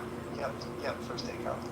Okay, so let me read it. So Mojo posted, if a woman puts out on the first date, a man should not marry her. If a man tries to fuck on the first date, the woman should run. And you disagree, Stephen? Or you agree? Yeah, disagree. I think sexual compatibility is an important part of any relationship. And I don't think it's the only thing that matters, but it's a part that does matter. And I don't think it's I think if someone wants to have sex on the first date, it doesn't mean that they're just trying to hook up with you. It could just mean that they want to connect in that way. No, I agree, but I also feel like it is an indication of compatibility if one of you is yes, let's just fuck, versus the other one is hey, I want to get to know you, I want this to mean something, I want to see, are we aligned in other areas too? Dude, I like sex. I like sex a whole lot. I had a whole lot of it as a grown-ass adult. But I am, when I hear men talk about dating these days, I'm just I am forever going to be alone, because your girl, she ain't putting out for just anybody. You gonna have to work for it. I thought you were married. I'm widowed. Oh, I'm sorry. Yeah, I'm widowed. So, I feel I don't know, there's just not going to be any hope for me, because I'm just not giving it to anybody. Okay, so wait a minute, guys. Wait a minute. So what if you've been getting to know this woman for for at least, let's say, a month. And then finally, and it's all like chatting, so online, whatever, over the phone, Zoom, whatever. Then finally you have the first date. Steven.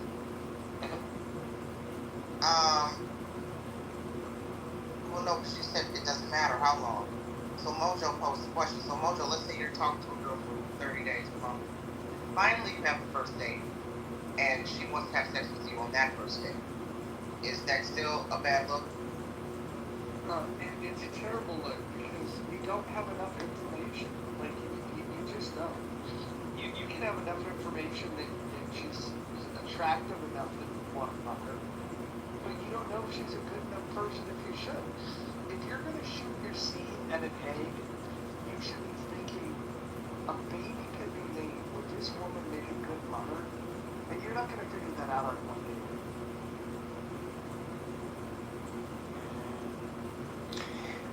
I don't know.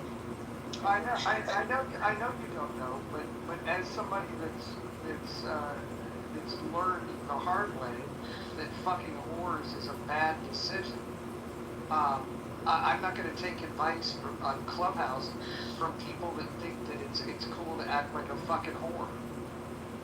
Nor should you. I also think that people see this like sex or no sex kind of thing, like it's like this binary thing. And I would encourage people to think about it more as like a sensuality like spectrum. You know, I think like sensuality is like a really good thing. Like even if it's something like maybe a massage or cuddling on the couch while you're watching TV, or like closeness or like holding hands could actually be a really sensual activity. It doesn't necessarily have to be sex, but I think like finding different ways to express your sensuality to one another is a really beautiful act and one that should be celebrated.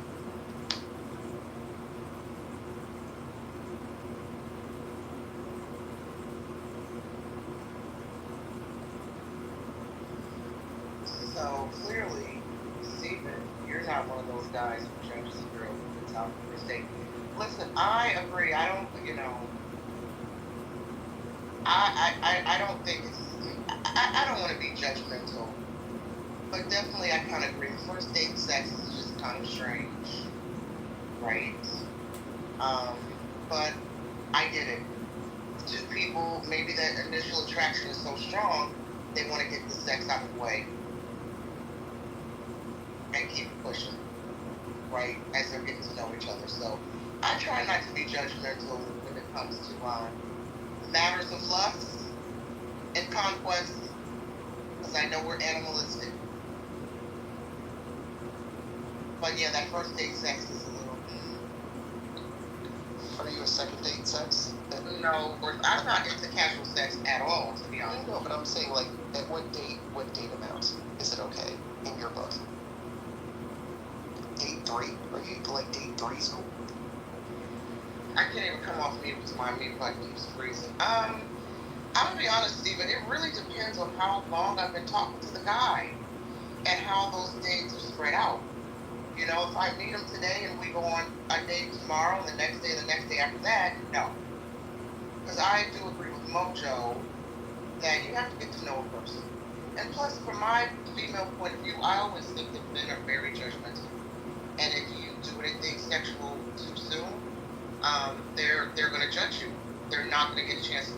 They at that point they don't want to get to know you because you've already given up the cookie. So I can't really say. I really am about getting to know a person. There has to be some feels there, and I'm not necessarily saying we have to be madly in love, but just laying down, having sex with someone because I'm horny or because I want to, wrap my body around this individual is just not enough of a reason for me to kind of compromise the moral code that I have when it comes to sex, But I'm definitely a get to know you, we have to have some feels going on kind of gal before we get it in. Date 5, it sounds like. I don't That's all I don't know. NY's a date 5.0. The thing is, I think Joe B brought up a good point too. Like in today's age, like quote unquote, getting to know somebody is that in real life, by phone, by text? Because I mean, we do live in an online dating era, and like for me, phone and text is great, but that doesn't really give me a sense of getting to know someone, because like you gotta see, even if you get along great on the phone and you talk and you have wonderful conversations and you're like, oh, I think we really jive, there is that component of physical chemistry. And what are we like together? Like, is that chemistry there when we're face to face and we're looking at each other? And I don't necessarily like that whole idea of, is it a first date, third date, fifth date, 11th date? Maybe in my case. Because everybody's situation is different. I think it has more to do with like how much time you spend with them. And seeing how that in-person chemistry works. I don't know. And I don't think my way is the right way. I'm just, sex for me is a very emotional thing.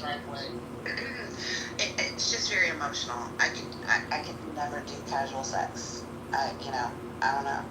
It's just a very emotional thing for me. So. No, your way is definitely the right way. Don't give it up. Save it, hold on to it. Give it up to the right guy that's working. There has to be a connection. Definitely have to spend physical time with the person. So your way is right, sir.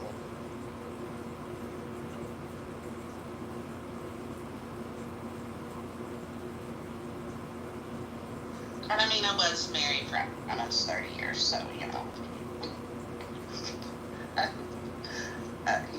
my experience is one person's.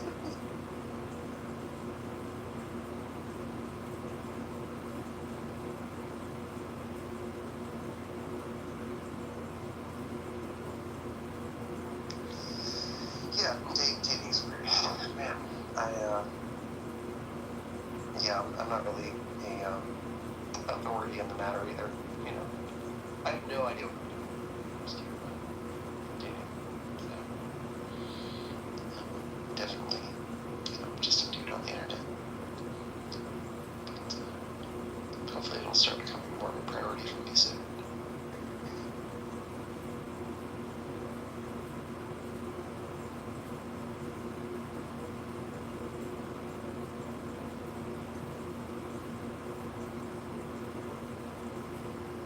Yeah, see, but that's just the thing, though. I think it's safe to say a lot of people don't know what they're doing when it comes to dating. They're just hoping to meet their other person, right? They're just hoping to meet their person. They're just hoping to meet their twin, their twin flame. And so, I don't know if there's a right or wrong way to date. Because, as we know, when folks initially start dating, they're wearing masks.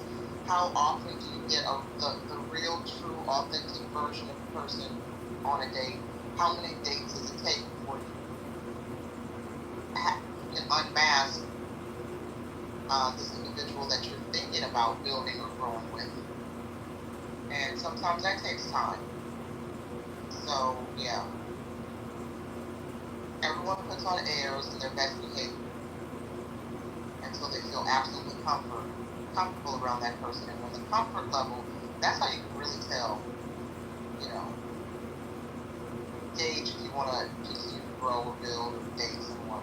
With the comfort level, when both parties get really comfortable with each other, and you really see, the masks are off, really see what that person's like. Then it's like, do I really want to spend time with this person? Do I really want to get this person my mind, body, and soul?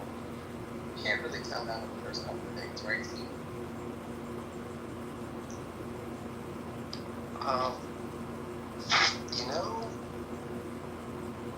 I think you can get glimpses. I think you're right.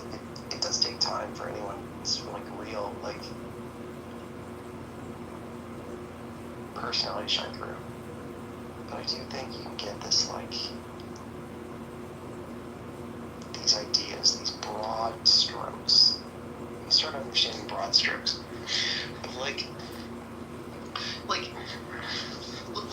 let's take serendipity, for instance, right? Like the comment that she put about putting her daughter first and like making sure that she's graduated and that that's her priority. Like that's a beautiful thing. That is like part of her. That's part of her. Like that's like the part of like real her. That's not a mask. That part, it's not a mask. I mean, she can talk. I'm sure like she can talk about like long walks on the beach and like like I don't know what her favorite color is, and that might be a mask. But like you get hints of people. Like you need to sort of like dig for what's truly important to them. And sometimes when you dig, you find really shallow things. Sometimes when you dig, you find these really deep, beautiful things.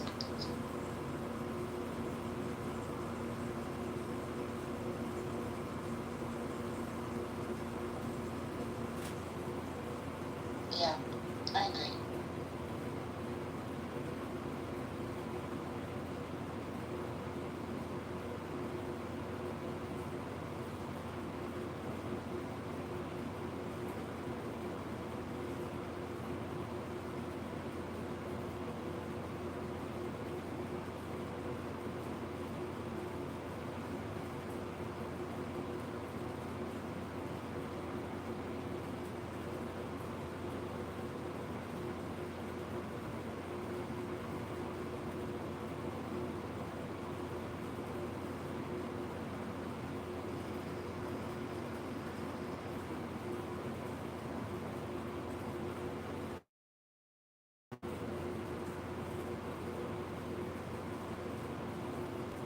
Okay, well, if no one else has anything else to say, I do have a question for the room. Where is the best place for me to find amazing women to date? Where should I go? Well, do you live in a major city that has like some? Oh, Rick wants to come up. He might have an answer. Let's invite Rick up. Russia. Right. It's in Russia. Russia.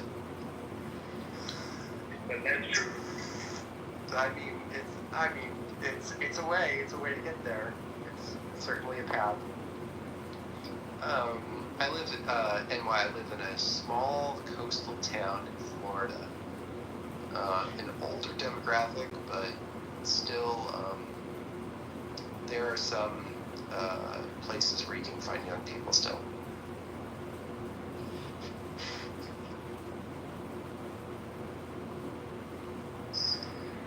So I'm trying to respond to you, but my atmosphere is overheating. I can't talk to you. I can't hear. But anyway, so you live in a small coastal town. There's some young people that you can vibe out with.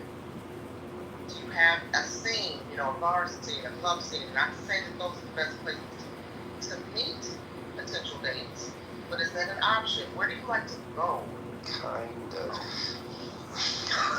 There's I'm not a drinker. I actually gave up drinking a year and a half ago. I'm a year and a half sober. And I now go to, there's one kava bar that I frequent a lot. And I have lots of weird hobbies, but they're super weird hobbies. I do electric cycling. I'm a saxophone player. I play piano.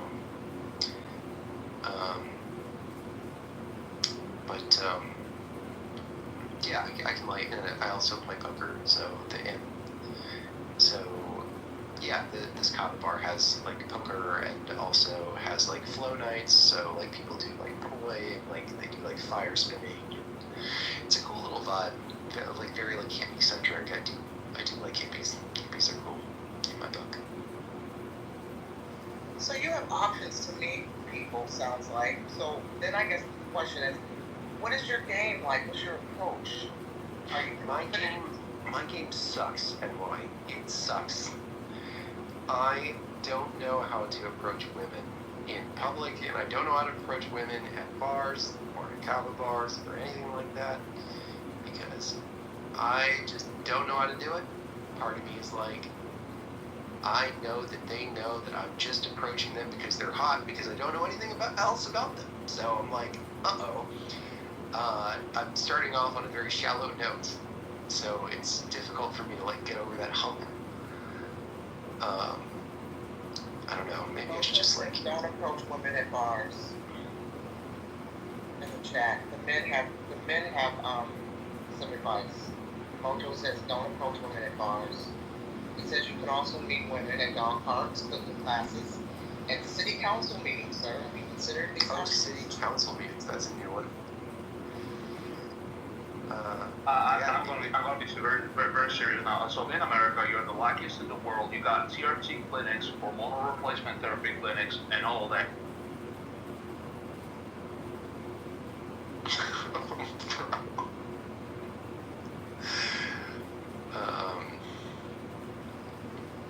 Yeah, I don't know.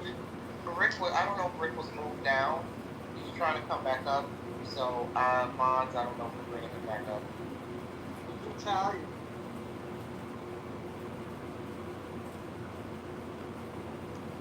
Mojo, did you move him down?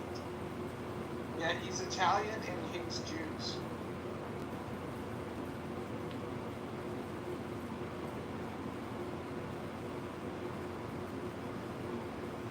Sorry, Rick, I can't bring you back up, sir.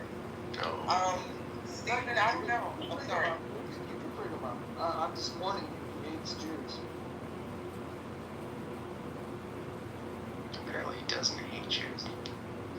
No, that's what he says, but No, I don't hate Jews. I think it's Mojo hating my perspectives, but it's okay. I just wanted to say, have you ever taken a hormonal panel, Stephen? No. I would have, and I'm very serious with this. I would have advised everybody to do this, every man, to see what are your levels, and I think most of this. That was great. Basically, he's saying that he doesn't think Steven has enough testosterone.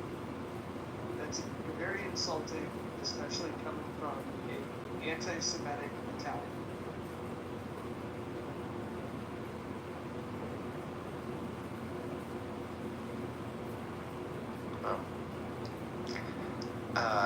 It's hard to insult me. Well, I mean, I guess it's easy to insult me, but it's hard to feel insulted.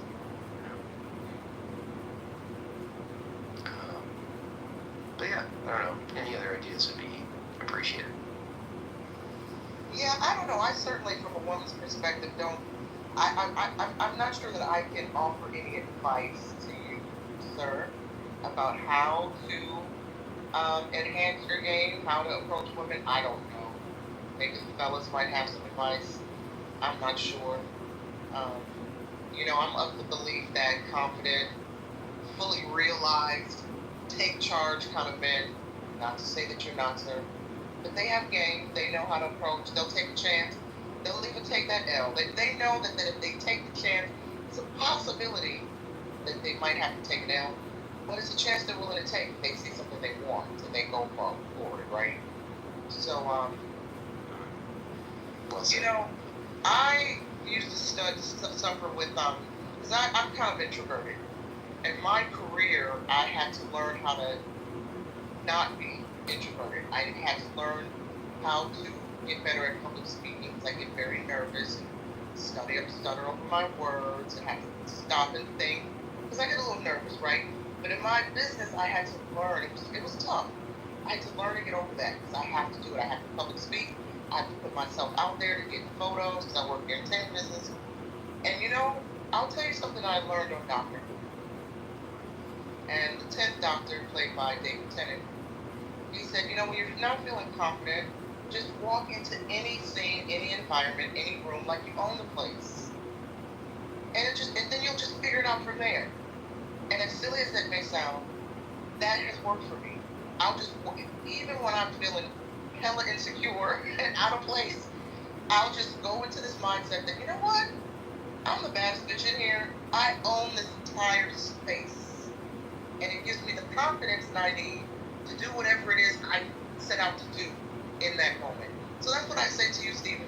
Just walk in like you're the guy with the biggest seat, the biggest nutsack, the biggest wallet, act like you own the place, not cocky, not narcissistic, and just take it from there. Take it from there. You never know how your energy might manifest those feelings and give you the proper words you need to spit game with these ladies. Thank you, Emily. Great advice. I'm here to help. I will implement this today. Walk into the grocery store with, like I own the grocery store, baby. Exactly. You own these bananas. You own these apples. You own this produce. Yep. It is yours. I own that celery. Exactly. Mine. Exactly. It's already in the cart, actually. It's already in the cart. Yeah, hell yeah, I can afford it. I can afford the celery. I can afford it. Oh boy, NY, I need so much work. But I'll do it. I will still walk with confidence wherever I go. And I will embody this advice. Because I think that this advice cannot be bad advice. It is good advice no matter what. So yeah, and I'll have some fun with it while I do it too. So thank you, everyone. Oh yeah, you never know when it might work. You never know when you might have to walk into space and just, put on your big cowboy hat, your lasso, and take charge. And I'm really not trying to be funny. It sounds like I'm trying to be funny and silly. I'm not. Oh no, you're good. You're good. Yeah. I take it in jest. Well, no, I mean I'm taking it seriously, but I also poke fun at the same time. So yeah.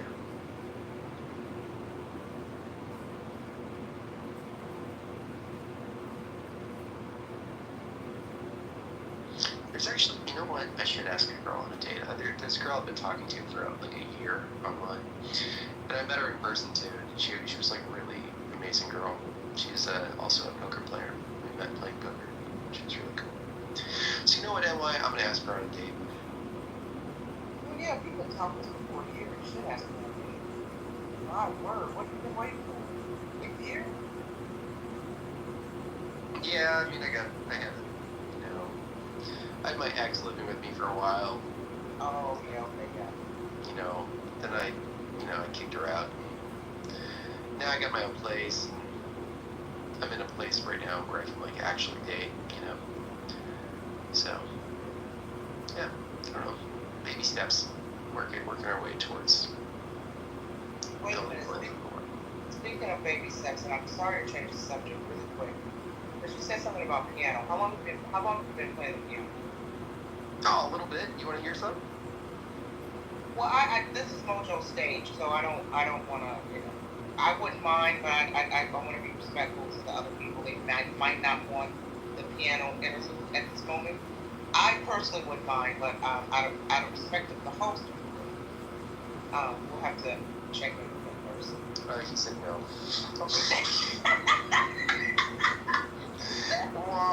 Okay. But no, listen, here's the thing. This is what I was going to ask you. So, have you seen the film Interstellar? Yeah, a while ago. Yeah. So, the theme song to Interstellar is quite possibly one of my favorite pieces of music. I listen to it every day, multiple times a day. That piece has... I know how to play guitar a little bit, but listening to the Interstellar piece, it's made me want to learn how to play piano. Because I want to learn how to play that piece. And I figure it might take me at least 10, 20 years to learn how to play that. Because I understand the piano is very hard. And if you don't start learning once you come out of the womb, basically I'm starting late in life. What's your advice to a late bloomer to learning piano? Start. Life is short, NY. Life is short. And it's a beautiful thing. You learning piano will help you. It will be easier to learn other new things as well. It will help you in many aspects of life. So don't be afraid. Be bad. Be proudly bad at piano. And have fun. And take joy in learning. Piano and chess. I want to learn how to play piano and learn how to play chess. No, I'll teach you chess. Yeah. Yeah, Chess? you want Oh, look, to we have some chess chess lessons. pieces there. Yeah, DM me if you want a free chess lesson. Now, how challenging is it to learn how to play chess? Not challenging at all. I can teach you in half an hour. All right, I'm sending you a friend. What's great about chess, I was terrible at it, but my roommate would always play it when I first moved in with them, and I wanted to partake. And I was a checkers guy all my life. I'm in my late 30s, and it's like my early 30s, but I would go on YouTube, learn a few moves, and it took months, don't get me wrong, a lot of playing, but I remember beating both of them and being like, I've been welcomed to your club. It's a great feeling. It's a great feeling. If you really put your, if you want to, if you try and study, you're gonna feel a lot, but feeling is the best lesson, isn't it? Yeah, chess is like there are so many good life lessons to learn in chess. That's what I feel too, and I also feel like there's a certain respectability that people have if they know you know how to play chess. They almost think you're very intelligent, highly intelligent. At least that's how I view chess players, because I feel like chess is quite complicated. But listening to you gentlemen speak, it might not be, right? It's doable. It's doable, like, at a beginner. Like, learning how the pieces move takes half an hour. But learning how to be good takes a long time. Yeah.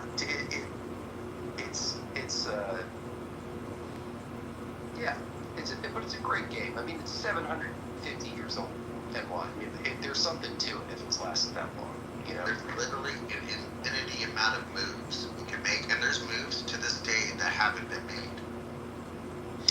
I mean, this is true. I am biased towards. I'm a professional poker player myself, so I although I do love chess, poker is my game, and poker is a vastly more complicated game than chess will ever be.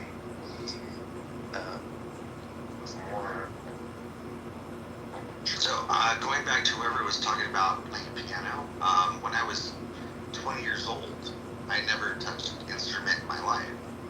And no joke, I was at my buddy's house, ate some magic mushrooms, put on my headset, and listened to the Beatles' White Album, which is like almost 2 hours long. I always remember taking my headset off. My buddy looks at me, he's like, how was it? I go, dude, I've been asleep for 20 years and I think I just woke up. I went and bought a guitar the next day.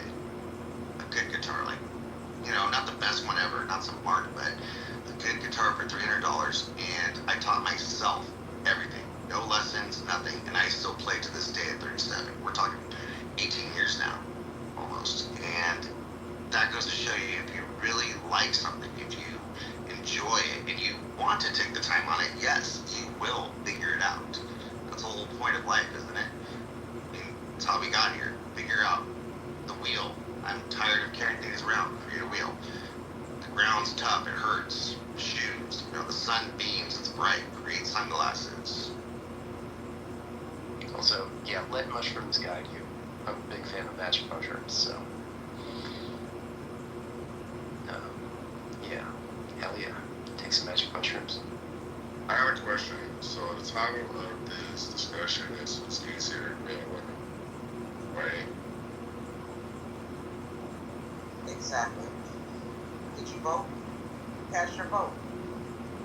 I'm listening to the discussion, which I want to get narrative or to move on. But I'm gonna say right now, I'm just gonna give it based off of this question: who's easier, men or women? I'm going to say men because we're simple. Even though we're complex, we're extremely simple. Yeah, I think that a couple of voices in here agreed with that the men are easier. I think we agree. I think it's like historically speaking, it's the woman is the one that accepts or doesn't accept the request, but it's on the man to make the request. But I think it's on the woman. It's the woman's job to accept or not accept. So, I think, like, by definition, like, women are going to receive a lot more requests from a lot more men than, like, I'm as cute as I am, I just don't have a line of women out the door, unfortunately. That's because women know that men are judgmental. There are women who have high sex drives just like men. There are women out there who want to fucking get in there just like men on the first date, second date. They'll fuck all day if they can't good, especially, but they know that even though they understand that there are men out there who feel the same way, women still feel shamed for their sex drive, their high sex drive. Those women who have high sex drives. They don't know if the man that they want to hook up with is the type of guy who's going to be judgmental, like, oh my God, she wants to fuck right now, she wants to do all this.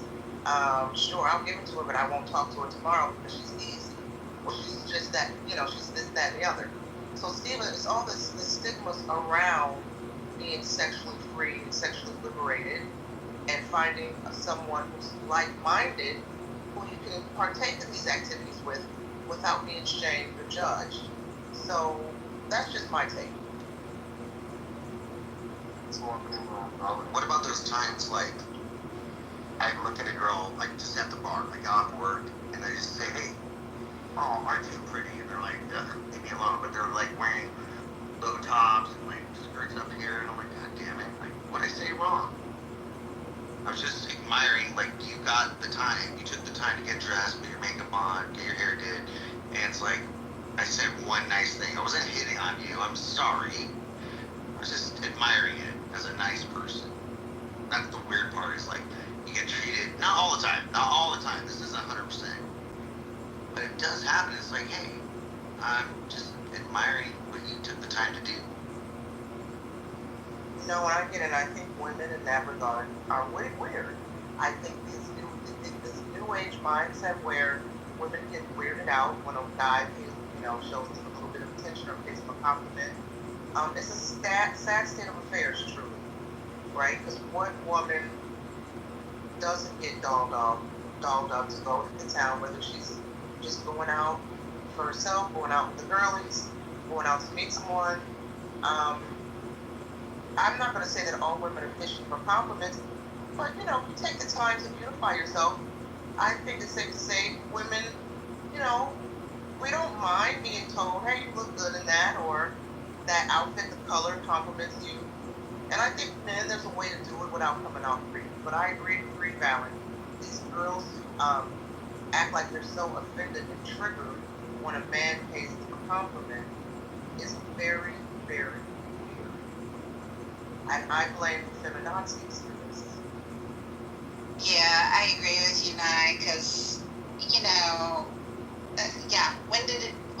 when did things change where a compliment turned into anything other than a compliment? I don't know. I think it's very weird behavior too.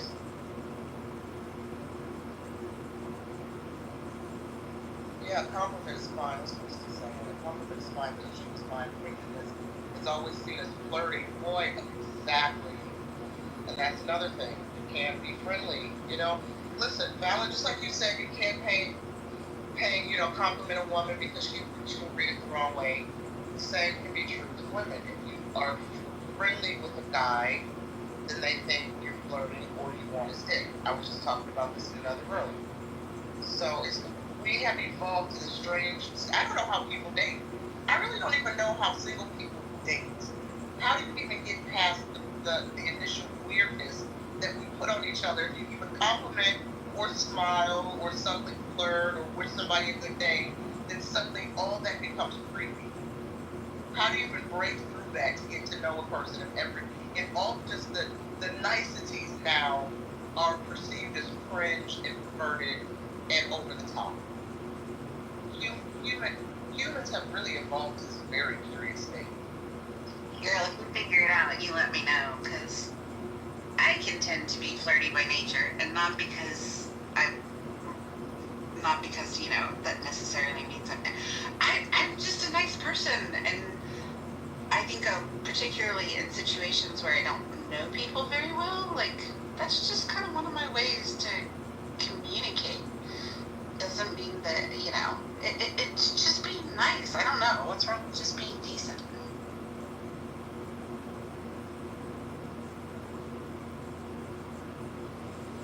Yeah, it's strange. I was in a room not too long ago. We were talking about something on the stage, and I don't even remember what it was.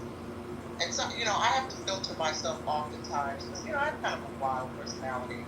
Sometimes I like to say things for shock value, just to get a reaction. But I know the time and the place. So I just happened to be in a room where it was that time and that place. But I knew what I was about to say. Perhaps I had to touch the water. So the host of the event, he's like, text me what you're gonna say, and I'll say it. So I texted it to him, and he thought I was talking to him, right? And it was only after I sent the text, and I'm like, oh wait, does he think that I'm saying this to him? Because I'm actually not. This is what I wanted to say to the room.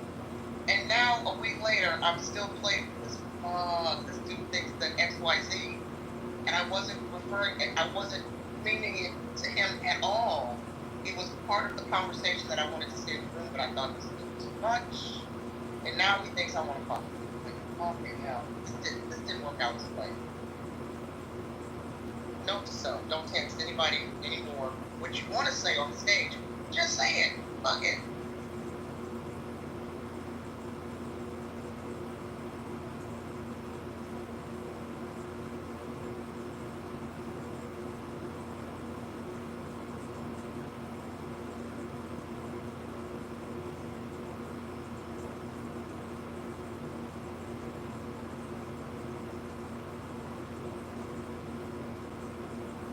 Sorry, I was ordering coffee.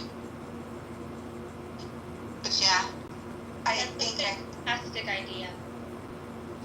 Perfect.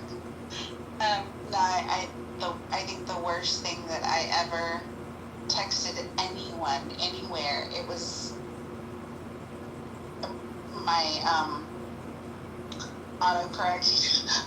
My autocorrect just got a mind of its own sometimes, and it was a married guy on Clubhouse that is in one of these little smaller group rooms where we hang out sometimes, and we tend to share more personal information.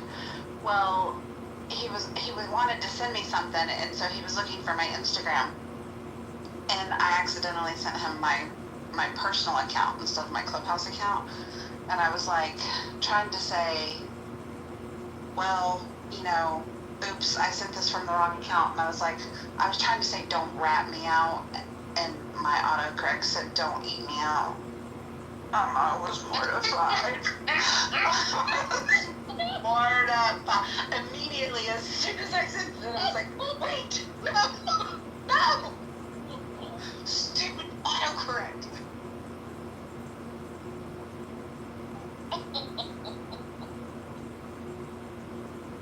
It was bad. I was so embarrassed. I don't talk that way.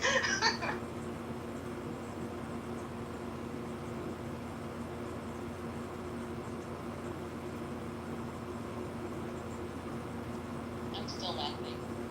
I'm so sorry. So bad. I was like, I should write his wife an official apology letter.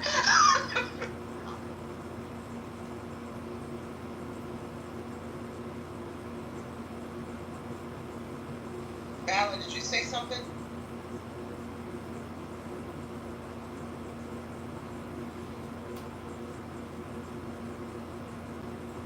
Like I was saying earlier, who's easier, men or women, right? I was saying like men are very simple, which sometimes is more complex, and women are kind of indecisive, even though they know what they want, and at the end of the day, they choose to deal with a man as he talks to her or not. But when it comes to being easier, what I have a question is like, if a man is comfortable with himself. naturally invested in himself outside of a woman, or he has, good upbringing and whatnot, right? And he's investing in himself and know what it takes to time, energy, resources, all that in himself, right? To the point where he's happy. And he's coming from like happy, confident space, right? And he goes to compliment women, even though they're not necessarily his type, but for him to be more, what I call it, cultured when communicating with women, with dating is very hard nowadays, right? Especially the question I'm going to reference with that is it's easier meeting women, and it comes from the standpoint of how we're interacting with each other. Can we be friends? Can I get to know you? Even though you're very attractive for kids to be and whatnot, you might even arouse me, but you're not really my type. Can I be friends with you? Or you gonna help me find what's for me?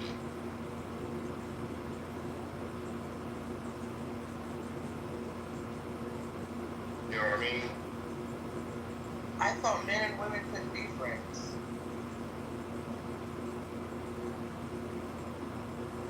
I'm asking you that, Colin. I mean, I'm asking you. I thought it was men. How do you feel that men and women can't be friends? No, I'm asking you, sir, because I hear a lot of men say that men and women can't be friends. And, from a male perspective, he does not like a girl that he's dating or wants to date is married to, engaged to, that he's interested in romantically. She cannot have male friends. So I'm just asking you from a male perspective, can men and women be friends, just platonic friends? Is that a thing? Yeah, 100%, but it's very complicated. Now, what makes it complicated? People who are extremely attractive, right? Then there's expectations that come into it. No, my man. And the expectations that come into it is, why are you communicating with me?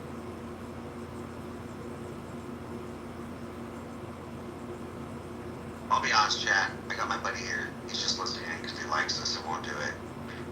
I'm gonna just say one thing. Randomly tonight, the song by the Spice Girls, just hear me out. This sounds stupid. The song Wannabe came on, and my buddy looks at me. We're at the bar playing pool. He goes, "What does the song even mean?" And I chat GPT, what does it really mean? I know what it meant. I told him. And then I deep dived. It's about how, whether it's women or not, but in this particular instance, it's a group of girls singing. Like, if you want to be my lover, you got to get with my friends. And the whole concept is, you have to understand the balance of, like, you have to let me live my life, be around my friends. You're not suffocating me. You're not, preventing me from being who I was before I met you. And that's probably the best relationship you can have, is knowing that compromise of time, space, needing, wanting, and listening, especially understanding. So, against my friend here, who I've been letting talk to, Hey, well, hold on. I'm a real valid. Hold on, just wait, hold on. Yes, men and women can be friends. It depends on how you were brought up and what environment you were around. I had sisters, luckily. I got it, I understood it, and that's lucky. Okay, now wait. Let's say you were dating a girl, and her best friend is Idris Elba. Could she still be friends with him? Why not?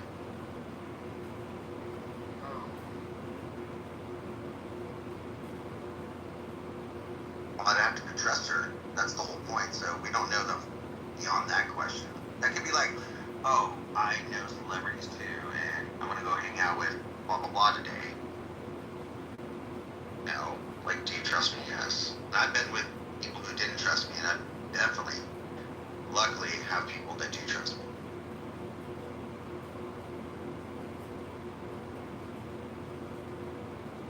Yeah, you're right. It's a matter of trust. Definitely a matter of trust. That's the hardest part, but you should have a trust to begin with. One of my concerns, especially that I've learned over time, I'm in my late 30s now, and they're done that. My heart is calloused. I've been through heartbreaks, I've done this and that. I was an asshole once I cheated on a girl. I was the asshole. I was him. I was that person. But I was honest, and I owned up to it, because I won't ever go to my grave saying I lied and I cheated and I did this. It was worth it to me. long time ago, but what a lot of people don't understand is you don't rush relationships. Treat it like you're best friends at first. I don't care if you hook up or you're kissing. Just take it slow. Learn about each other. Figure the depths out. Your favorite color.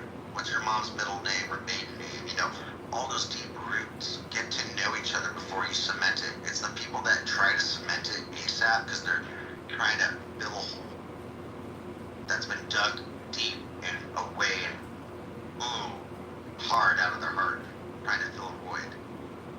That's easier said than done, obviously, but treat it like you're trying to make your best friend, and you didn't know they were about to be your best friend, and you do your best. When both meet in the middle, someday, that's your person.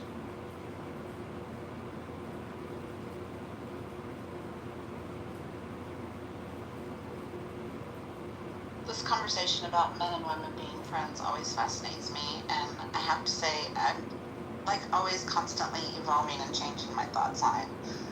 Most of the time I think, yes, friendship is capable, but usually one of them wants to fuck the other in most circumstances. And I guess the other thing that, which is fine as long as they can both keep it in check or whatever. I mean, if you're, you know, if that person is happy being friend zoned or whatever, but you have to be realistic. I think that when you go into friendships with the opposite sex, you do need to be realistic with the fact that if I'm in a relationship with somebody, that's generally who I'm gonna want to spend my time with. The first friends that are gonna fall off the scope for me are going to be friends with the opposite sex, because I don't want to send the wrong message to the person that I'm trying to get to know and that I'm trying to date. And I think as long as you accept the fact that those risks come with that kind of friendship, just like, for example, if I had a guy that was a friend and he started dating a girl, I would 5,000% understand her being like, yeah, I'm not real comfortable with him. Like, I get that. I wouldn't be comfortable with it either, probably. She doesn't know the dynamic, and I don't know. I just think you have to be prepared for the fact that when it changes for one of you, it's probably going to change your relationship. I don't know, okay, Steve, yes. I disagree. I mean, if I'm being with them, by the way, hi. I'll welcome myself into the conversation. I think it's important to be able to hold on to relationships with people of the opposite sex, friends. I'm fortunate enough to be able to have the experience to be able to create friendships with women, and to retain, I've had them retain and remained as friendships alone. Those friendships have helped me to become the person who I am today. And if a woman comes along and wants to be a partner with me, then that's something that she would need to be able to accept. If she cannot accept, or she finds jealousy that exists therefore, then we'd address it. But yeah, I wouldn't want to be able to let go of my friendships regardless of whether they're male or female. I think that actually lends itself to an unhealthy dynamic that can end up being toxic. I agree with you. Like, some of my best friends, and I think probably some of the people who've really helped mold and shape me, have been friends of the opposite sex. Guys that were willing to be real because there was nothing on the table between us. So, like, I get what you're saying about the importance and the relevance of it, but do you not, I mean, particularly when you first start dating somebody, I know that a lot of people fall back on, well, trust is an issue, but when you're getting to know somebody, that trust level hasn't really been established yet. Would you say that the context of that relationship with those friends of the opposite sex changes if you're getting into a relationship with somebody? I don't see how it couldn't. Yeah, I think that if there's a need to be able to change those particular relationships, then those particular relationships are not platonic in nature. Right. There might be elements being having platonic connection, but they're not platonic fully by nature. And look, I mean, it's not to be able to say that we can have people of the opposite sex in our lives, and do have like a stimulated level of connection that may have sexuality being coming into play, and that still can be okay. But yeah, I think at the same time, it's not to be able to exclude the fact that there might be some relationships you might need to be able to let go of, because it does cross over the boundaries of being platonic. Sure.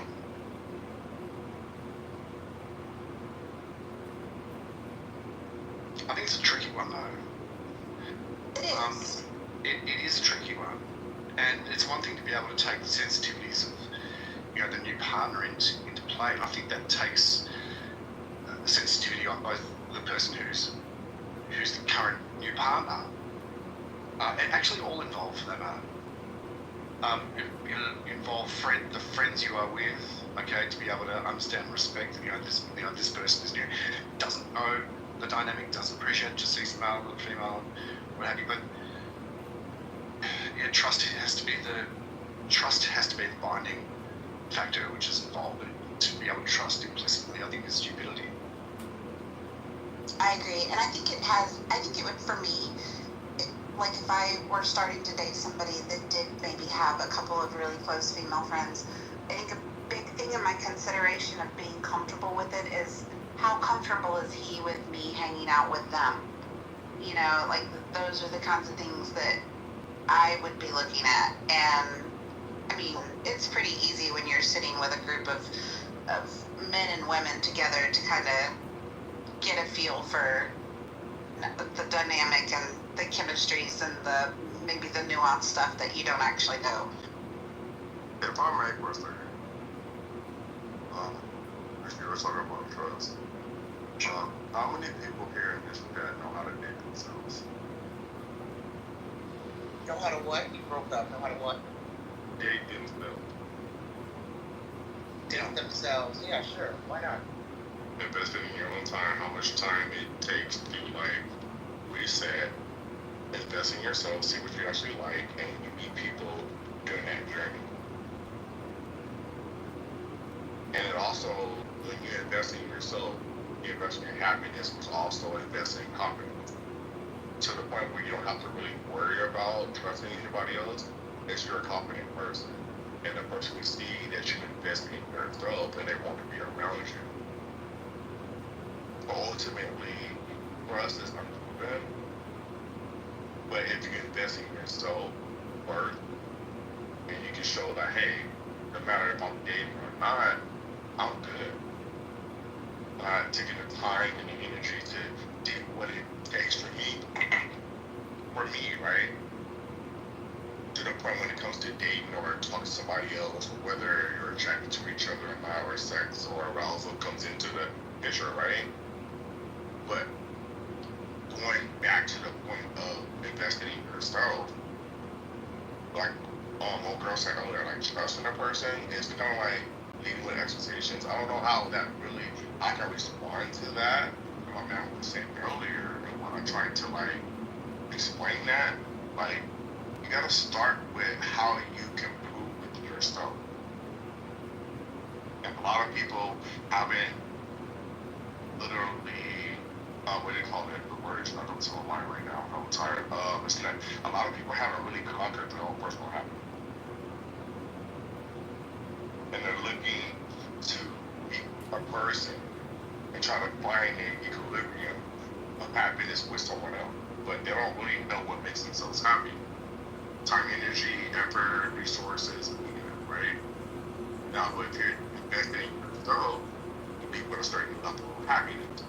And be with that bar, the next person that you're going to run into that's following you during your journey, are you investing in yourself? Or do I have to invest in you? Because my cup is half full, or it's almost full, to the point where now I'm meeting you. Are you going to take away from me to where my cup is half empty? And that with trust is when you're worried about if someone let you down, someone disrespecting you or someone having multiple friends and whatnot, people have a choice to why I'm going to be around you. It's not about your friends or whatever. A person is going to be loyal based on their own choice. You can't, that, oh, you can't have these friends or this is where the case may be, you know, all this and that, and it's vulnerable to my feelings and my emotions. But your vulnerability with your feelings and your emotions have to deal with your insecurities and your self-worth. And like I was saying earlier about making friends, right? Yeah, you can make friends, but you need to learn how to invest in yourself first. And if you don't know how to make yourself happy, mom, on your own, forget dating in general. You shouldn't be dating. If you don't know how to date yourself, make yourself happy, the way you meet people, and whatnot, what's the point of dating someone else?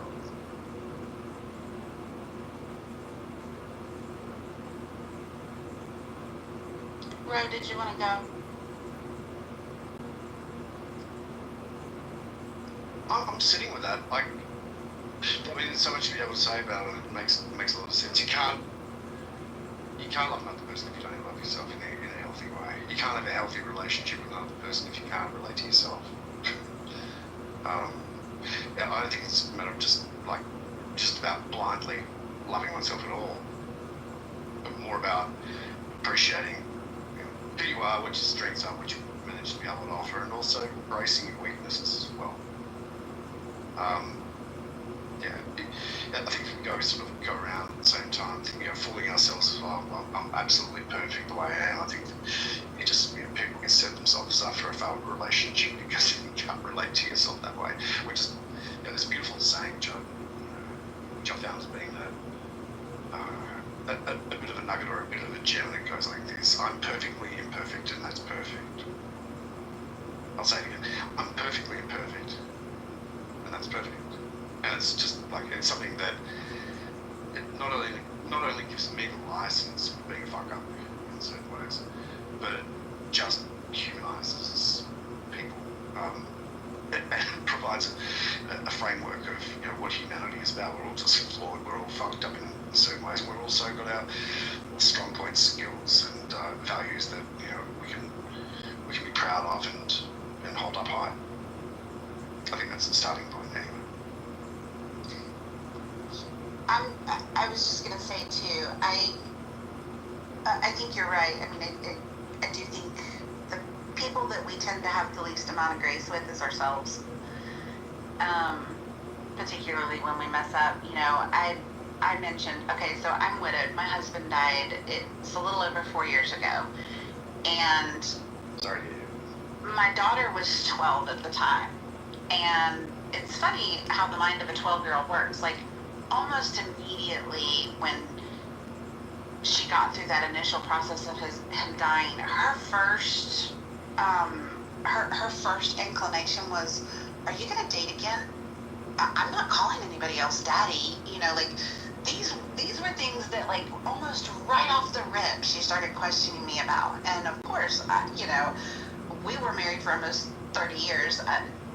Dating was the last thing on my mind. That was not even a consideration at that point in time for me. But as the years have gone by, I kind of had to wrestle with these because, to be perfectly honest with you, I moved out of my parents' house and I got married and I started having a family, and I never had to stand on my own 2 feet. And part of me kind of looked at his unexpected death as, okay, so maybe I need to just prove to myself that I'm capable of doing this, because this isn't something I've ever done before. And I have done it. I mean, I live to tell the tale. I've managed to support her and I and take care of things, and that's all fine and well, but I'm not happy not being in a relationship. Even after all of this time, but part of my considerations in dating were that I kind of played this game with myself that you need to be comfortable being alone before you're ready to try and date somebody else. That's part of the lesson here, is that you got to be comfortable standing on your own 2 feet. And while I can certainly say that I'm content and I'm comfortable, you know, and I ultimately decided to make the decision that I was going to wait until she graduated high school to date, because nobody's going to love her the way that me and her daddy loved her. And I just don't want that to. She's 17 now, yep. Yeah, she's 17 now. She just turned 17. And yeah, I kind of decided that, you know what, nobody's going to love her the way that me and her daddy loved her. And I just don't want this to be a complication in her life. In the grand scheme of things, it's a very short amount of time for me to dedicate to her and prioritizing her. So I can say I'm content in my loneliness, but I don't like it. I don't like it one bit. I think all the time about the fact that I don't want to grow old alone. You know, I want to be with somebody. So I don't know. Maybe I'm not there yet, but that's just a little introspective of kind of where I'm at in that whole journey. Well, thanks for sharing. I really appreciate that. I think it is a tough, you know, decision as to when is the right time. You know, to be able to repartner, especially when you've got young kids and taking their needs and their feelings into account. And whilst listening to what your own internal compass is telling you what to do. I think somewhere in between that there's a marriage in terms of what feels right, and it's not a matter of there is a right, but what feels right at that, you know, at that very point in time, and to be able to tussle with, you know, perhaps the challenges that are added to that in terms of, well, hang on for a sec, I signed up for a lifetime, and I couldn't imagine myself being with anybody who, I guess, you know, tearing yourself away from that paradigm is like, all right, I need to be able to embrace something that is different that I wasn't anticipating to encounter growing as a child into from teenage years and idealizing what life is meant to be about as well. Just accepting like, wow, okay, this is a curveball. Great, I'm going to start this new chapter, and who the hell knows what it's going to look like. Having a degree of confidence in going out there, and also recognizing that, you know what, the dating scene is very different now to what it was going so many years ago. Like, you know, we look at that and go, how we were, right, as youngsters, to say, there wasn't an internet, there was no dating apps. We just introduced you friends of friends through, you know, through parties and so forth. And this whole new paradigm is just completely fucking different. And I remember actually first going my first ever Tinder date, which I went on a short spurt just to be able to check it out and say, okay, I've done it. Check. I sat down and I said, hey, look, I gotta be honest with you. This is really strange for me. I feel somewhat uncomfortable. I find this challenging. This is the first time I've been on a date. You know, from Tinder, I prefer, you know, and I'm a much more organic person. I like to be able to meet people organically. This is very contrived. And anyway, she turned around to me, which is like, wow. It's so nice to be able to hear you guys say that. I appreciate it, and she appreciated that I was being vulnerable, I was being really honest, and it was just like no ego attached, and just, you know, and that was really lovely. But we're in a different time, we're in a different period now, where we just need to be able to get used in different ways. But you can create ways of meeting new people that outside of, you know, what we see as the swiping environment, you know, or the swiping culture, and try and embrace those.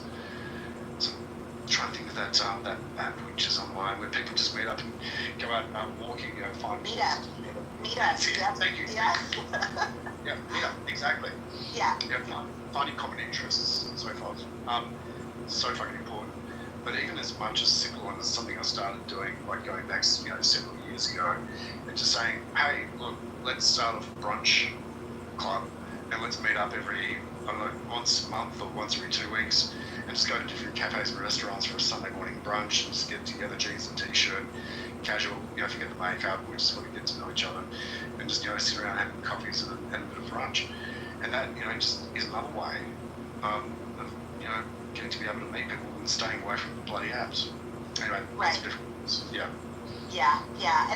And I will say, like, this is one of those areas too, I came onto Clubhouse after my husband died because that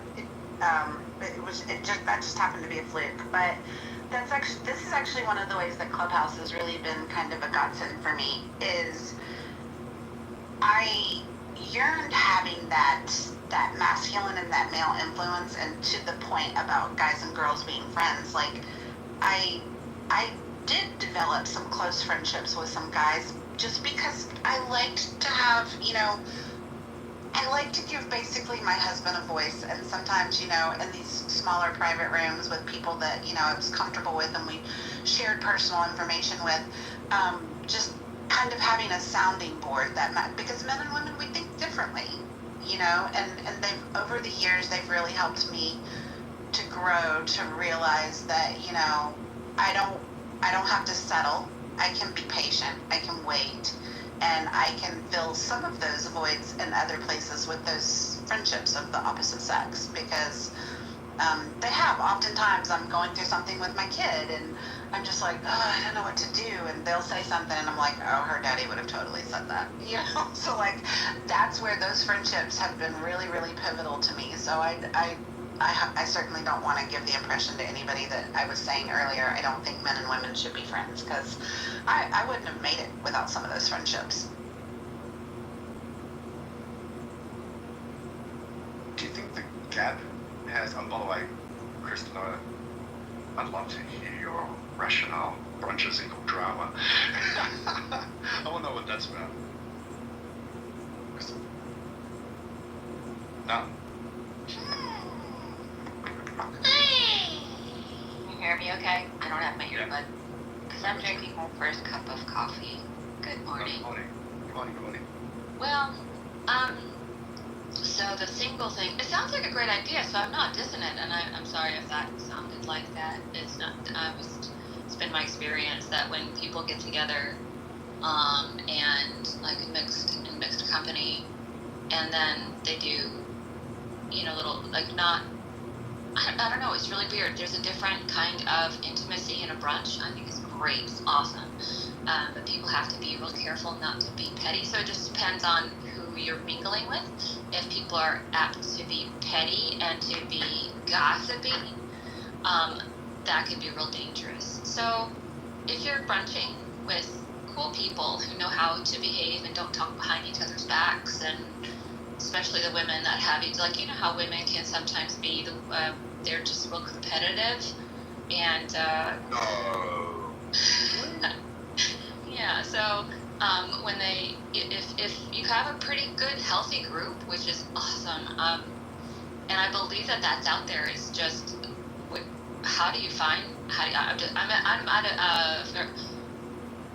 I'm similar to Dippity in the fact that I've been alone for a while, been single for a while. I don't know how, I don't know her very well, so I don't know if you've been dating or anything. I have been talking to people, like online, whatever, but like a physical date and stuff, I haven't done. I just haven't been able to really afford it. I haven't been able to invest in that. I've had to really work on my stuff, build my foundation, and so I haven't been able to find that group of people in real life, if you will, that are willing to do such a thing as meet for brunch. I think that's a really cool idea. I'm just very wary. Another reason why. Yeah, so that's all. Maybe I'll respond to that. Maybe give a little bit of context. Sure. Yeah. So, many years ago, I got separated and divorced, and like going out to a birthday with lots of people was just like, for me at the time, it's just like, shit, how am I going to do this? That's how much I've changed. But I went to a gathering. There were lots of people. It was night time. It was hundreds of people there. It was dark. It was strobes, loud music, smoke, and it really wasn't my scene. But I went there in any case and thought, okay, I'll try it out. And then 2 weeks later, when I didn't have the kids, I thought, I want to do a brunch. let's just catch up in a couple of minutes. Half a dozen of us, and I just thought, whilst I was having some brunch on Sunday morning, it's like, wow, okay, this is my jam. And so, right, I'm going to make a point because I knew at least 2 or 3 other people who were like more introverted and not as, extroverted as I was at that point in time. And I said, right, okay, I'm going to book a table at a cafe/restaurant for 2 weeks' time on a Sunday, and I'm just going to do it for 20 people. I'll see what happens. So I made a booking, found a place, made a booking, then started putting the word out and said, hey, look, come down, we're going to do coffee, have brunch, very casual. Come and have a coffee if you want and leave. Stay if you want. There's, no strings attached. And basically what happened was the security level which was there meant that it was you would only be there because you are a friend of a friend. So there was a level of security and safety that was there, right? And it just sort of grew from that. So 40 people somehow heard about it and decided to come along. Then I started off, I thought the feedback was terrific, and I started, okay, well, I'm going to start a group on Facebook, and I called it The Morning After, which I thought was pretty cool.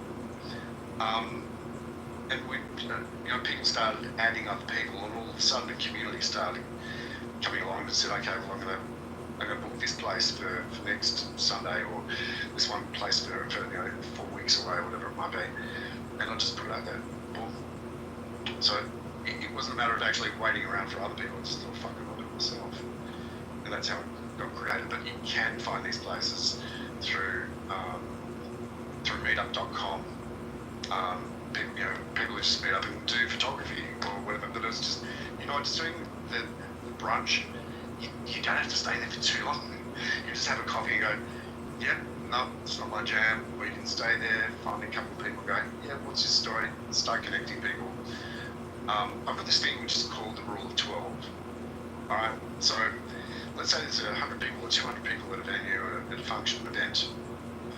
Out of the 12 people that you might come across is a sample.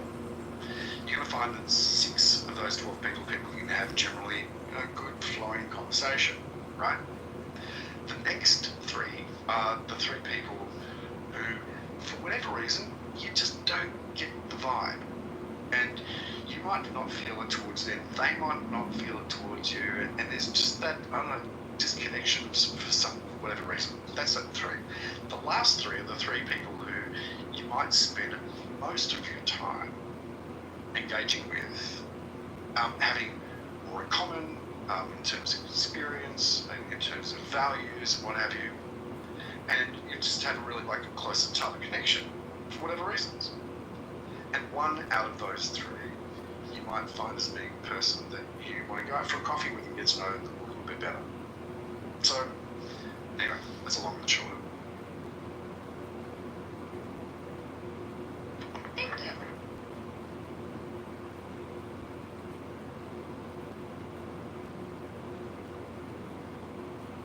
So, who is easier, men or women?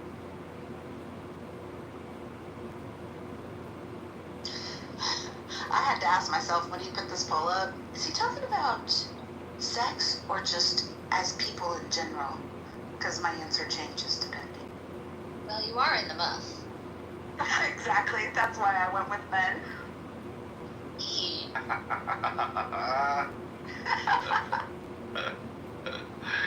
Yeah, okay, some. Alright, let's say mine. There's nothing wrong with that. I think women make life more difficult.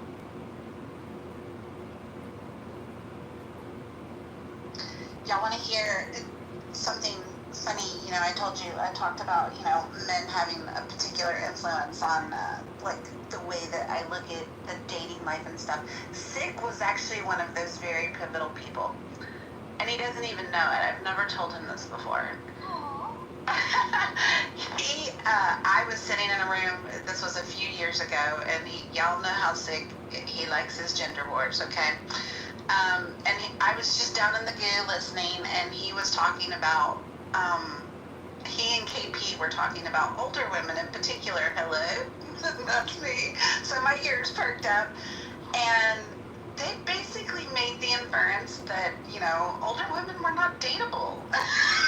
And the primary reason that older women were not dateable was because we were just too set in our ways, and we had already been trained, and there was just no change in us. And went on this whole long tirade, and I was so mad. I was like, shame on you! How dare you? But then I kind of reflected on the comments that they were saying, and you know, I said to myself, you know what? When I am ready to date, I am going to put the past in the past. Like, I want to be that person that has packed up that baggage and said, this was a part of my life, and it was a great part of my life, but it's okay for the next thing to be new and different. I don't have to be set in my ways. You know, like, the new is part of the fun, and the expectation that it should be different is also part of what's exciting. But yeah, anyway, just thought I'd share that little moment.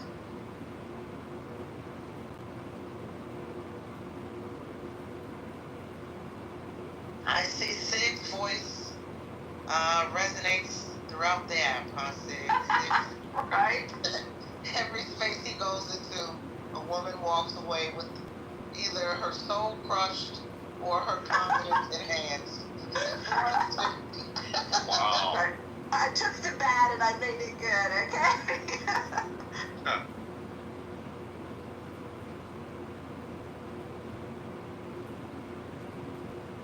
So am I going to get any pushback from what I've said? Women complicate life. I agree.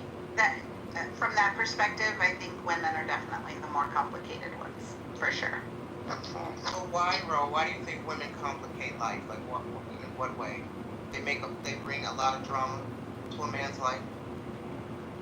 Oh, I don't think it's just to a man's life. I think it's that they just, for some reason, find reason to be able to have more drama than men do in general. Especially if they go to brunch. Yeah, right, okay.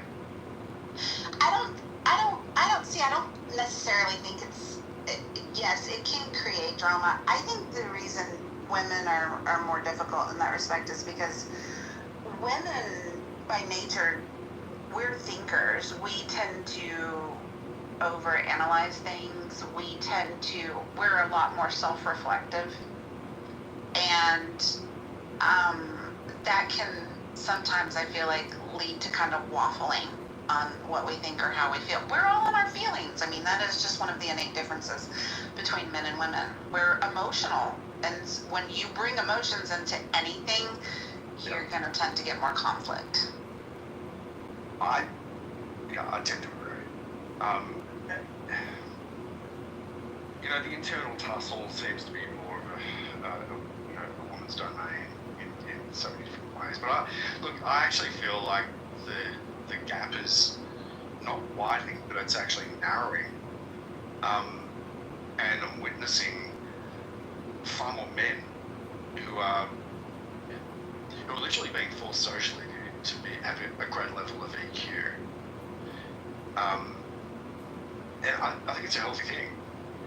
Like the dynamic that I've noticed over this, over this generation is that men are being forced to be able to look at themselves, understand themselves more so, and to be in touch with their, in quotation marks, their feminine side. The other side of the coin is that I've found women are, in general, a lot more forced to have great levels of independence, and I think it's something that a lot of women are embracing, and others actually find, well, no, I don't want to, but I'm actually being forced to go in this direction. We're also finding within this generation, unlike many generations beforehand, that there's a greater level of acceptance in terms of the numbers of partnerships or family units that are broken down for a variety of different reasons. What was, you'd find an anomaly to find a child with a parent at school with parents at school then were separated or divorced is now more so not acceptable but expected, that it's around about 50%. So the change in that is basically forced that we've got more men and women or individual parents that have been forced into being having self-dependence rather than codependence within a family environment. So it's a big change in dynamics. I'll leave it at that. Some for the good and some for the not so good too, I think. I agree. I think that particularly with, the emotional intelligence awareness that's kind of going around these days, like, my hope, I guess, would be for men to take that awareness and let me think. I'm trying to figure out how to even articulate my words. I feel like some men embraced that awareness a little too much. And I think that's why we have a problem in society today with men not necessarily acting like men. We took the very innate characteristics of men in masculinity and decided to call it toxic. And so you tend to see some men overcorrecting for quote unquote toxicity when, for me personally, like, I want a man to be a man. Like, you can have emotional intelligence with me. I don't want you regurgitating your bitchery all over the place and acting like a woman. That's my job. I'm the woman. I get to be the female. And unfortunately, I think, just like the pendulum swings with a lot of things, in some cases, there's a little bit of an overcorrection there. The other thing that's I hear you clear.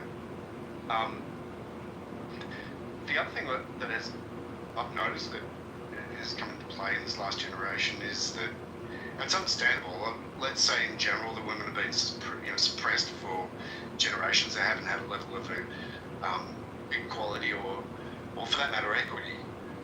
And this generation is far more of equity and also equality that has come to the table. And given there's been a point of a level of repression and suppression of women, it's understandable that there would be a consequence to that. It's almost like, I've used this analogy before, but imagine getting a bucket of water and getting a cork from a bottle of wine, and then putting the cork in water and then pushing it down with your thumb. And as you push it down, you can feel like the tension between the cork and your thumb as you're pressing it down. But when you let go of the cork, it doesn't go automatically to the surface and sit. It pops out from the bottom, goes rising upwards out of the water, then drops down, and eventually it will get to a point of equilibrium. At the moment, right, using that sort of analogy, women are still sort of bouncing up and down, trying to find that level of equilibrium. Some of the women finding that there's still a level of oppression. There's no absolutisms about this, but there's a reason why there's, I guess, an imbalance in terms of, or like a lack of awareness, from men and women knowing where they're meant to be and how they're meant to be feeling, what they're meant to be doing at this point in time. Hence a lot of confusion. I'll leave it at that. Who's raising their hands? We have Jamel on the stage in KC. Jamel, do you want to add to the topic?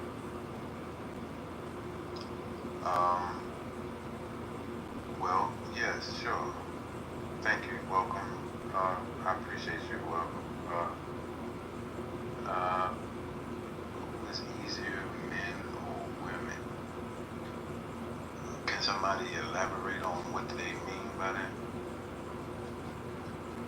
I think initially the poll was intended from a sex perspective.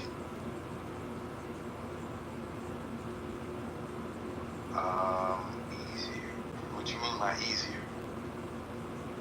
like who's, in your opinion, and you can just vote on the poll, do you think, again, to Serendipity's point, when the poll was launched, it was from the point of view of sex. So do you think men are easier when it comes to sex? Women are easier, to give it up? They're both equally easy, and then, of course, you might be one, and you thinking in general, where you don't even know what a woman is, because we have those people living among us. So maybe you don't know what a woman is, sir, and that's a whole other topic. Or maybe you think men are easier lays, women are easier lays, or they're both quite easy. So you can go on that, or if there's some submissions that you heard that you want to respond to, you can weigh in on that as well. Now I understand. Okay. Well, I'm only into women. So, I've only experienced women in my whole life. Okay, so I didn't understand the question. So I wouldn't be good for chiming in on this, unless you want to hear what I have to say anyway. Well, you raised your hand to come up. We invited you up, so yeah. Whatever you want to share, go ahead. The mic is yours. I appreciate this early Sunday morning on this summertime 2025. In real time, it's the secrets of love right now, but it takes wisdom to understand this knowledge. The 400 years is up. The Willie Lynch syndrome has lost its effect in the Americas. I've come from a long way to wake up all people who would believe. But first they would have to hear me. And first one had to be sent. Prophets. And they led people astray because they couldn't make up their mind. Bisexual is both ways and unstable in all your ways if you're double-minded. Now, straight is the way. That's the only way. And then there's the broad way. And there's many ways to get to the broad way. But the narrow way leads to a door. And that door is eternal life. And the only life is in the Son. For He is God.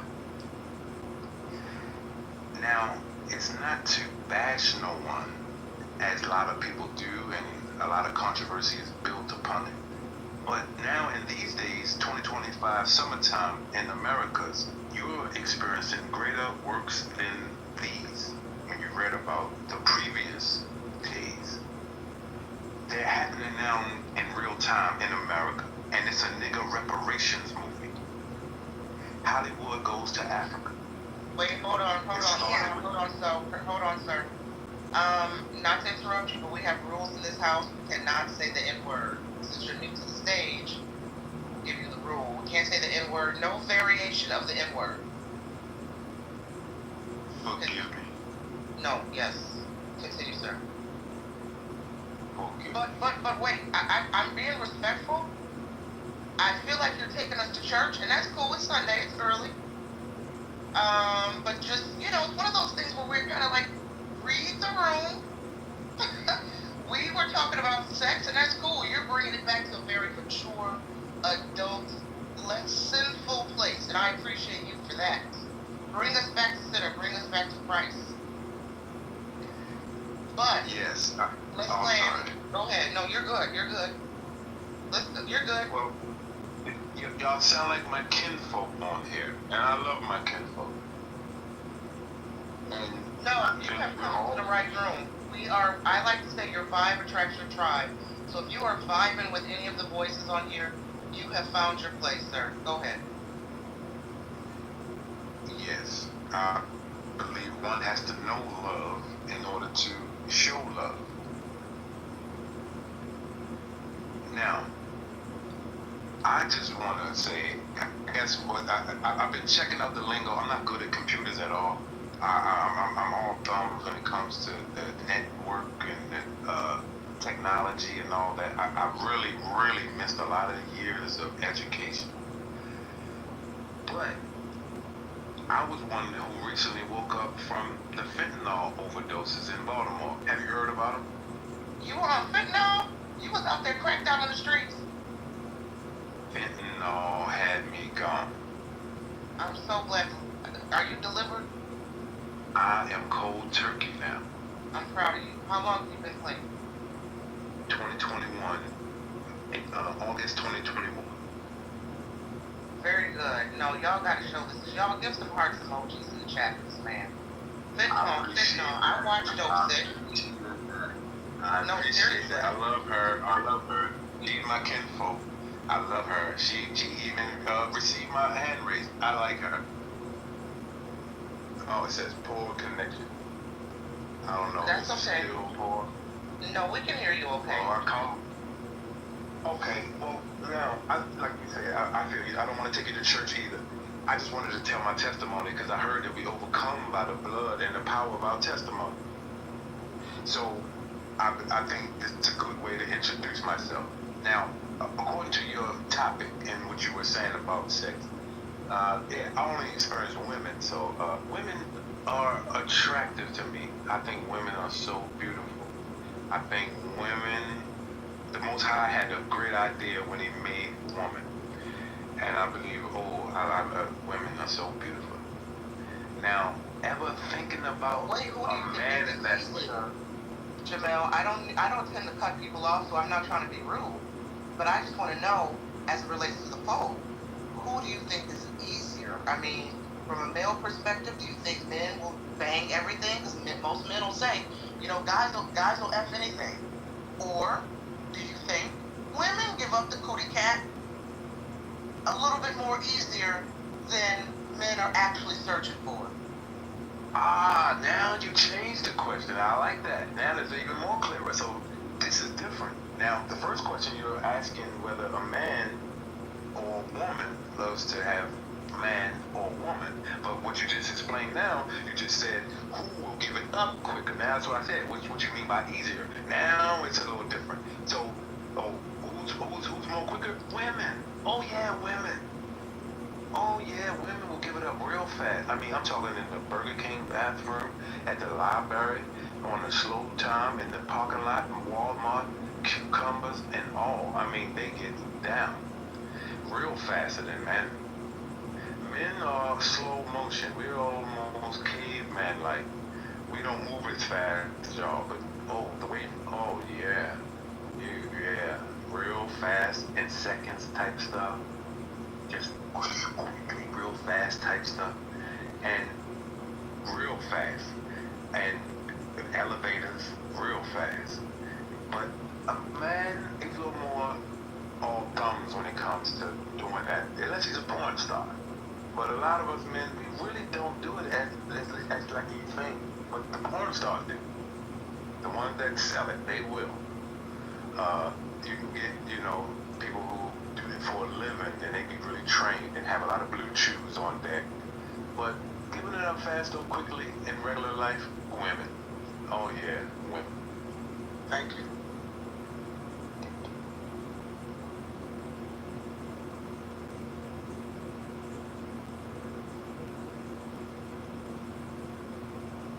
Unless you still want to hear more, I can elaborate. No, it's one of those things where we appreciate your share. I appreciate you. 100%. You are free. What happened?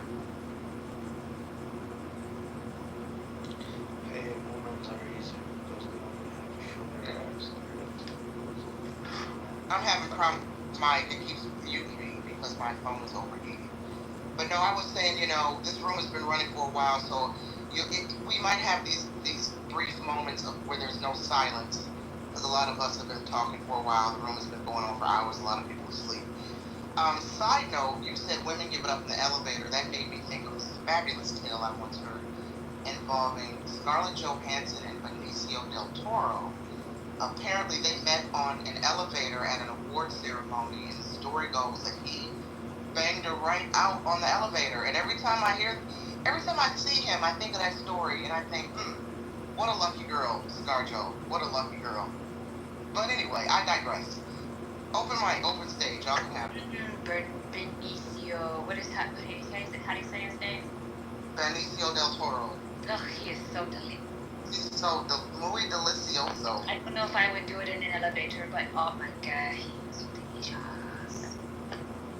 Yeah, I don't know that I would do it in an elevator either, but if it was Benicio or Idris Elba, I would make an exception. Well, what about a stairwell instead of the elevator? Is it like I would definitely do it in an elevator. Serendipity's up against the wall, right? That's right. Well, That's right. We got you. Just remember, straight is the way. Okay. It's a narrow gate. Narrow gate. Tell that to your gym friends. Straight and narrow path. Yeah, I'm talking to my kinfolk. With my husband. Somebody said in a song, she just wants the cocoa, I want the narrow. Oh yeah, that was Travis Scott. She wanted the cocaine, he wanted the cookie cat, the cookie cat. Cookie cat, I can't speak because I haven't had coffee. So when you say narrow, I'm assuming you mean, yeah, never mind, it's too early. I'm gonna go ahead and shut up. Let me go get some coffee. No, I definitely want you to elaborate on that. Not like that was going somewhere. It was going right down pervert deal, bro.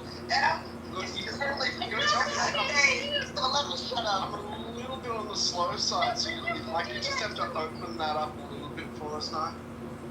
And also add cream and sugar in your coffee.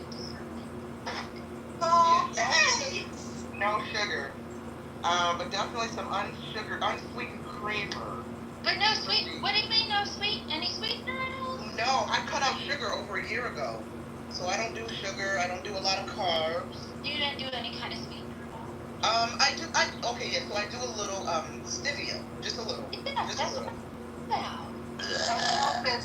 Milk is the new cream, y'all. I've become obsessed. With what? Would you say oat milk? Oat milk, yes. Yeah, oat milk is very good. It's delicious. I haven't had heavy cream in my coffee in a very long time. And I had it yesterday, and I was so sick. And, my body's like, we're not doing that anymore. I heard Bishop Eddie Long say it was a dangerous thing to enter or exit. You can change your mind. Lord, methinks he protests too much. Bishop Eddie Long, he was out there long stroking them boys, so they say, allegedly living up to his name. Mm-hmm. You can change your mind. He didn't change his mind about that dick, though, allegedly. But you can change your mind. Allegedly. Allegedly, just depends. Who's on the other end of the... See, let me go get coffee. Let me shut up. Yeah, go get coffee. Jamel, why you come up here? You're bringing out the worst in me with these scripture talk. You're talking Jesus, and it's having the opposite effect. I'm a sinner. I have to pray.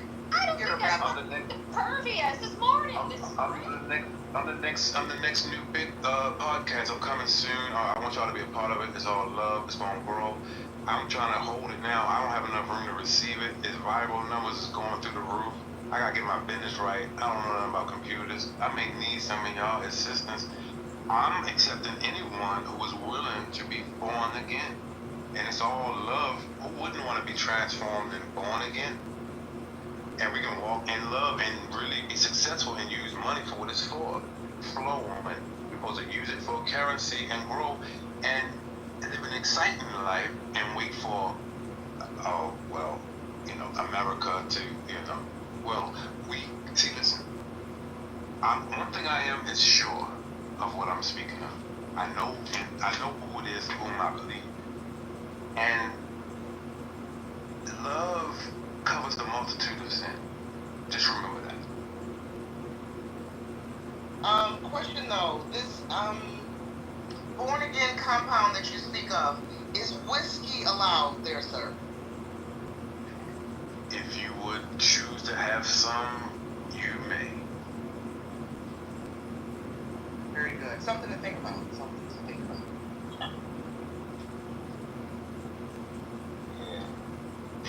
just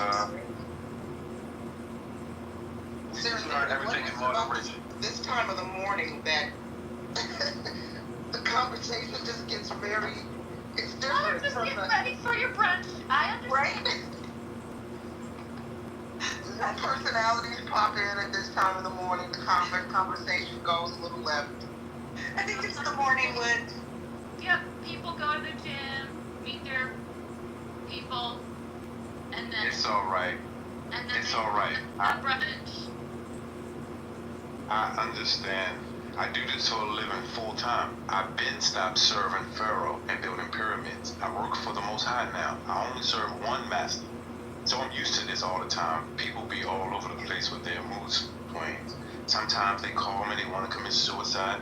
The next minute they want to see if they feel so good, they're happy, they don't know what to do. Up and down all the time, but they call me their counselor. You can call me for Shamut Psychiatry. I've helped a whole lot of people. Wait a minute, are you a Hebrew Israelite? Some call me that, but I'm just a disciple of the way. Disciple of the way, yeah. I call myself too a disciple of the way. I have a logo, disciple of the way. But if you happen to see me with that logo on in the hallways, in a room, we're not Hebrew Israelites. And no disrespect to the Israelites, but we're just disciples and followers of the way. So I dig it on that aspect. There we go. I like her. I told you I like her. I like her. Easy. And she didn't change her mind. Also, the Most High is good. I have a wife, and guess what? I think she's bisexual. Underneath all her love. Wait. You said you I have a classify wife. myself as being trisexual. I'll try and be honest. I love my wife, but I believe that, you know. That's a topic. But Jamel, Rolo, you can't just drop this and then go on mute. You know what I'm saying? Like, what? We're learning new aspects of you, sir. You're on silent for hours, and then it's, oh, by the way, guys, I'm trisexual. Back on mute. I will try everything at least once. That's good. That's good, Raj. I mean, you're not no joke, Rolo. But wait.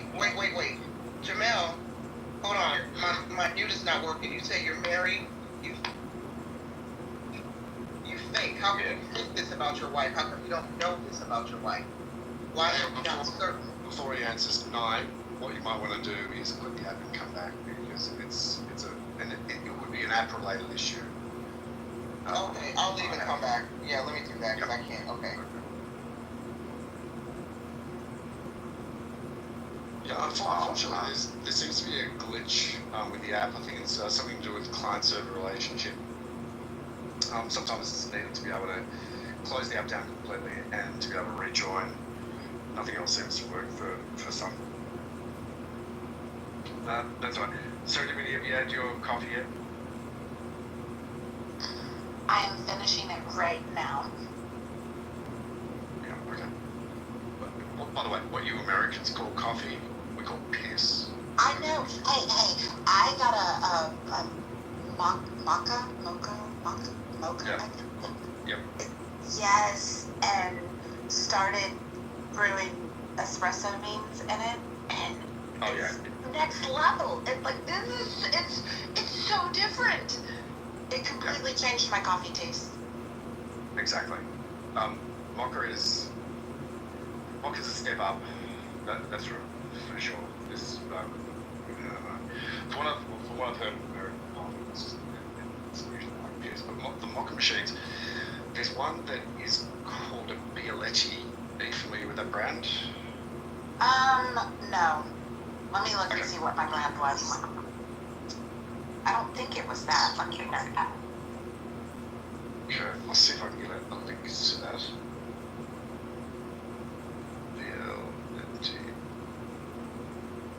Bialetti market. Okay, there we go. I'll see if I can get images.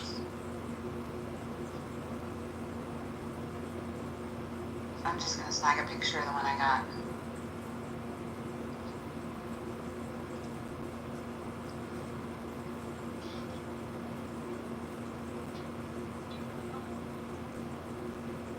So I'll give you an example of how they look.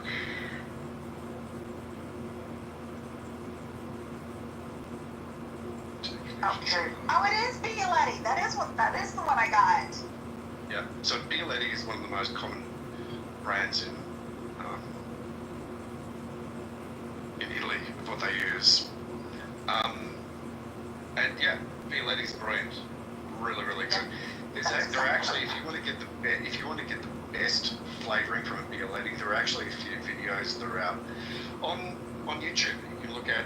They'll give you tips about how to get the most flavor out of beans and salts. But they're fantastic. Oh, They're really it is next level. Yeah, absolutely. So where I'm from, we are coffee snobs. A lot of people I know have got their own coffee making machines at home. Not Bialettis, but proper sort of latte based machines. I'll show you. I think I've got a miniature one somewhere here.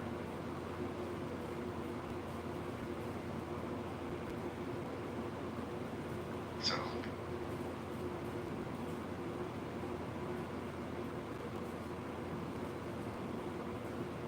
Okay.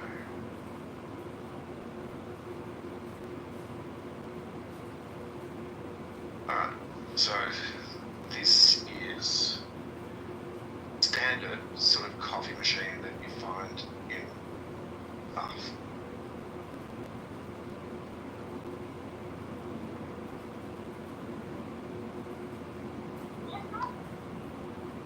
Are you putting it in chat or your PTR? Yeah, I'm putting it in my chat. Just trying to find that link. Trying this out. There we go. That's the standard sort of coffee machine that we have here. I've got one of these. Alright, let me look. Oh, Breville's a good brand.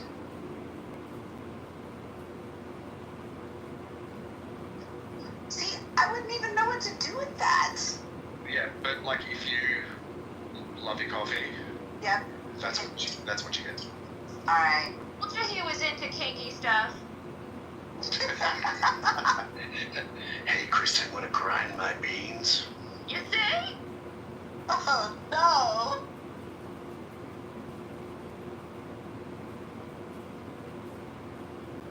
Said maybe you can create things.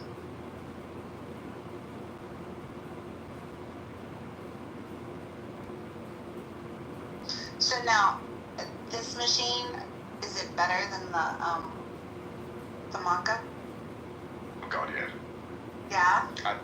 Absolutely. Yeah. So you get the creamer from the mocha machine, but it's nowhere near as tasty as getting a machine like this. Okay. So you got the beans. You'll see that you got the beans at the very top. It grinds, like this machine will actually grind the beans real time, so they're nice and fresh. You then use the shoe and that tightens it, plug it in, and I think that's a fairly sort of standard coffee machine. But the taste is infinitely better. Did you have latte? Where you at? Yes. Yeah. That's actually what I just drank. We are in Georgia. We are not in the stick. For Pete's sake.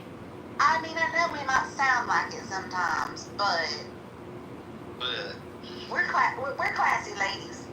I mean, just because I like to throw an X does not mean I'm a stick person. I mean, not too much on the axe throwing, okay? Yeah, look, I mean, we're not really into the axe throwing over here, I promise you. It's just become a new little thing down in these parts. Y'all just throw around snobbery and insults down there. But I tell you, they do throw around some good coffee.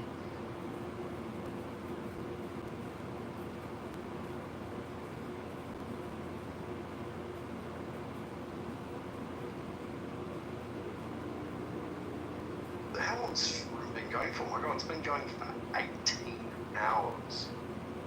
How do you know that? 18 hours and 18 minutes. It's been 2,400 people have come in. No, a total of 971 people have come into the room. 26 in here now, and there's been 2,400 comments that are in the chat.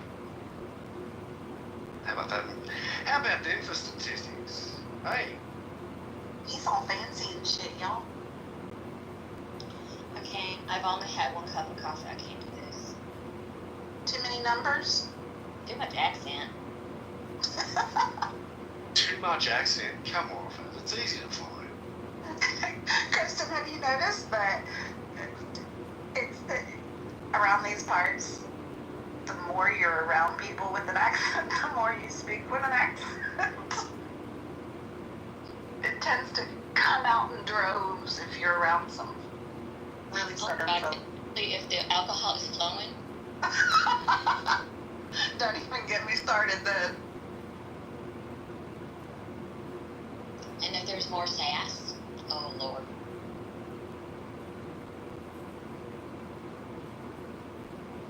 I'm hybrid though, so I am familiar with the southern drawl, and I'm also familiar with Midwestern accent. Me too. We're lost sisters. So, yay! Yeah. I actually had somebody call it out in chat last night. What? I know. I was like, really? You can tell that? That's so funny. That's funny. I was raised down here, but I was born in the Midwest. Oh, so yeah, both my parents are Midwestern, and so I have a little bit of an identity crisis because at school they didn't know what to do with me. They're like, "What's wrong with you?" You know, because I didn't mean to be disrespectful or ugly. I was just talking like my parents do.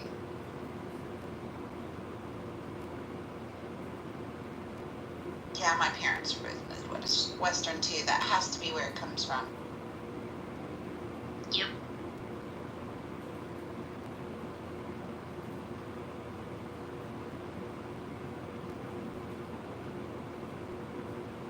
I identify more with Midwest.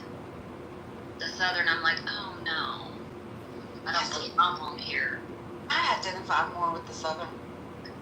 Yeah, that's cute. Yay. Little bowl peanut. I love me some boiled peanuts. I had some yesterday. You get me fat, girl.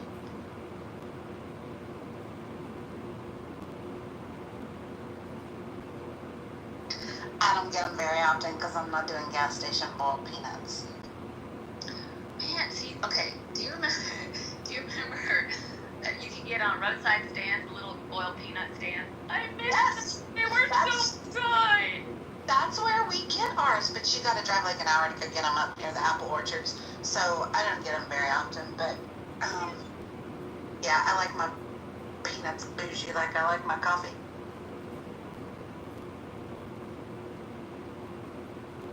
I love it. Gas station boiled peanuts. I can't stand it. Makes me so happy. But yeah, here's the crazy. So I love my boiled peanuts, but I also love my old-fashioned brandy sweet. So what? And it has to be made with 7-Up. I hardly drink anymore, but see, I don't like the taste of liquor, so I'm more of a just give me 3 shots of tequila and let me call it a night. So quick and dirty, and then you're done. Exactly. I feel good for a couple of hours and then I pass out, and that's great. Understood. What is that like anymore, though? Like socializing. That's how far like foreign it is for me now. Socializing is definitely not foreign. I have 5 kids. 4 of them are married with kids of their own. So that's crazy. I know. I got 7 grandbabies, girl. That's for real, Mom? Oh my God, you're 6, Grandma.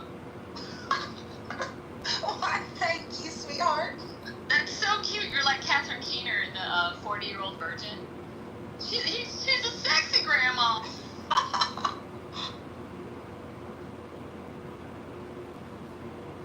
I'm a Mimi, actually. I was too young to be a grandma, so I had to be Mimi. That is so southern and cute. I want to cry. Mimi. It's really great, too, because it's so close to mama. It's also one of the first words they say. Oh. I can't stand it. Serendipity. Every time I look at your photo, when you mention the children you have and being a grandma, not a grandma, but a grandma. Oh, I love that. You look so young to have a gaggle of kids and grandkids. Yeah! You look beautiful. Oh, y'all are so sweet. You don't look like a day over 30. And I'm like, what? She's got all these kids and grandkids? Girl, stop. 50 was hard. 50 was real hard. Oh. It just means you're seasoned and you're a big girl, that's all. Right?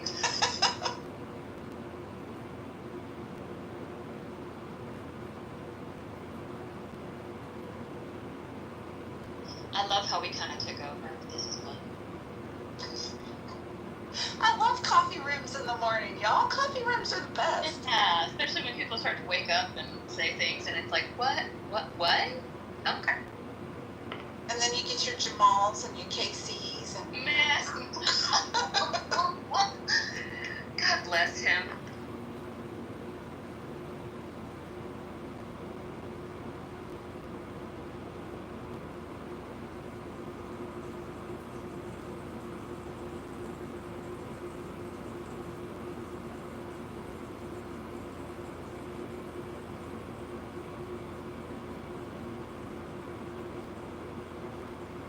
Row over there drinking his poshy coffee.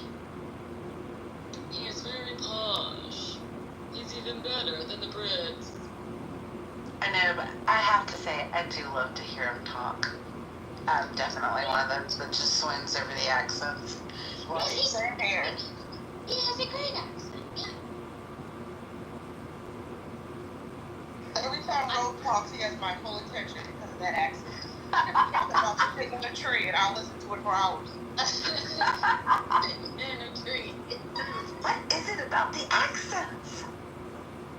I think I like British accents. They're now I have finally come to my seasoned place in my life where I understand that, but even though somebody may have a very nice posh accent, it doesn't mean that they're a stand-up person. That's the key. It's like, okay, cute. You can speak in a certain accent, so can I. Alright, what does that mean?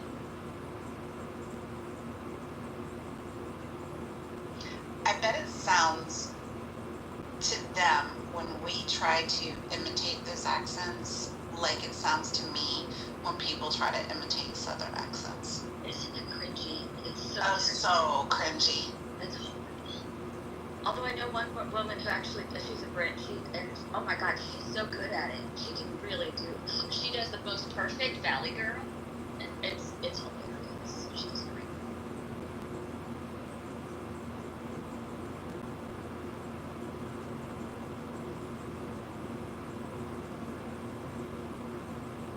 If anybody has a good accent, bring it up here. I want to hear. Jarl, that's not true. I live in a red state. Oh no, it's Jarl. I know. I'm just gonna keep enjoying my coffee, okay? I don't have time for that yet this morning, Jarl. God. Although he did me. Okay, good. What? My dog he's very angry because I'm spending more attention on Clubhouse than I am in it. Okay, alright. I love New York. Shout out to New York. How about that? Ah, the brother from another planet. Welcome back, Janelle. My brother's name is Jamil. He spells it Jamil. Yours is Jamel. Hey, That's all right. That's the sign. That's the sign. He said he came to open up eyes of the blind and to blind those that say they see. How about it? I love New York. But what if the blind want to stay blind? Then they will remain blind. Okay. But who wants to remain blind? The blind. I'm sure there's blind that would rather see.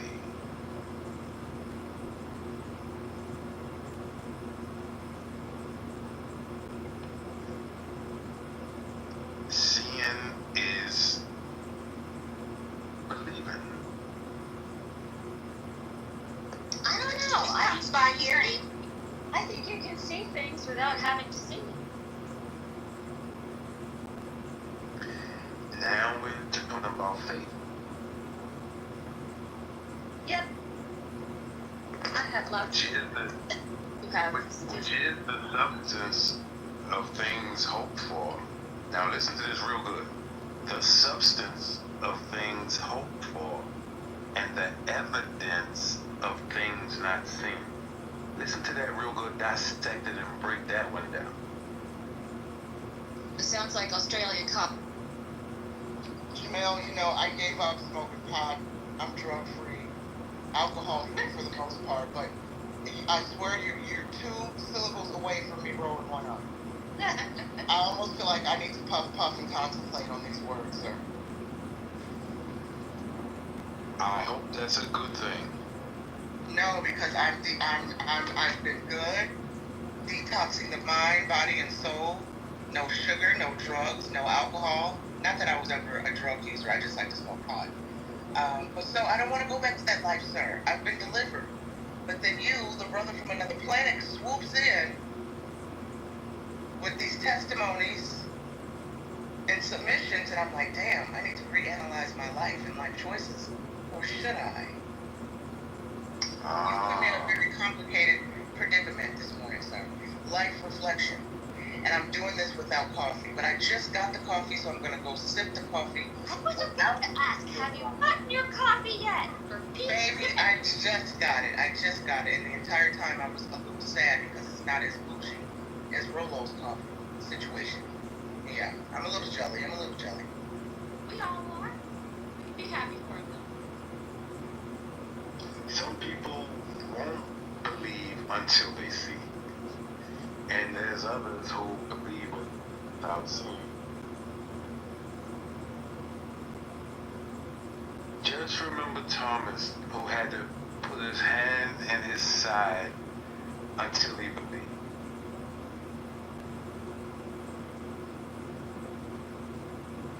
But blessed are those that believe without seeing.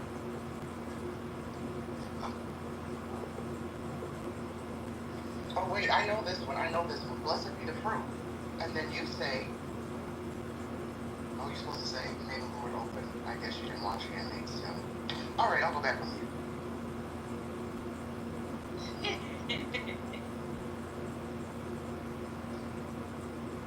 Like Kristen said, some blind people don't want to see. Let's analyze what kind of blind people are they.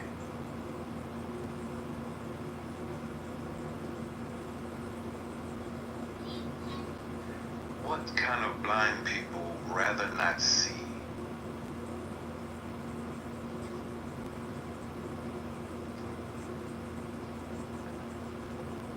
Who is blind and wants to be blind?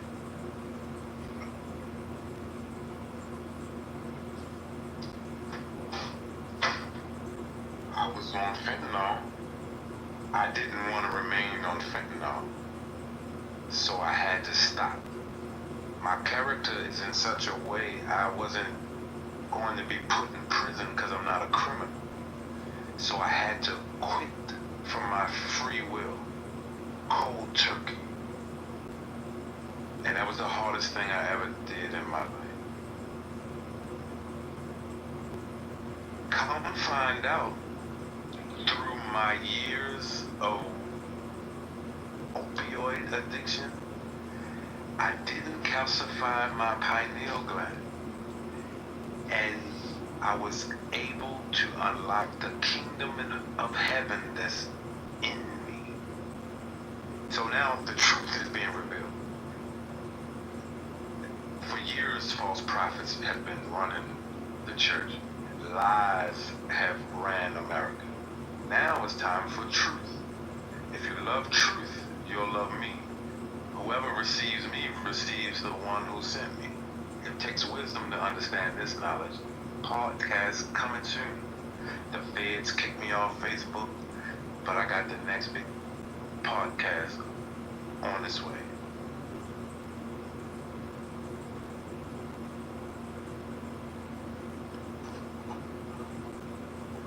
Thank you, Jamel. Of course, in Hollywood, we say, for those with eyes to see. It's a little bit more esoteric and sinister in nature. Nothing to do with what you're talking about, but of course, you say certain things and it triggers certain memories. And I'm reminded of the trafficking and sex rituals in Hollywood for those with eyes to see. Anyway, I'm out of cream for my coffee, so let me figure this out. Yeah, I'm sure T.D. Jakes and P. Diddy had cream in their coffee also. In more ways than one, that's for sure. Really, right? But you can change your mind.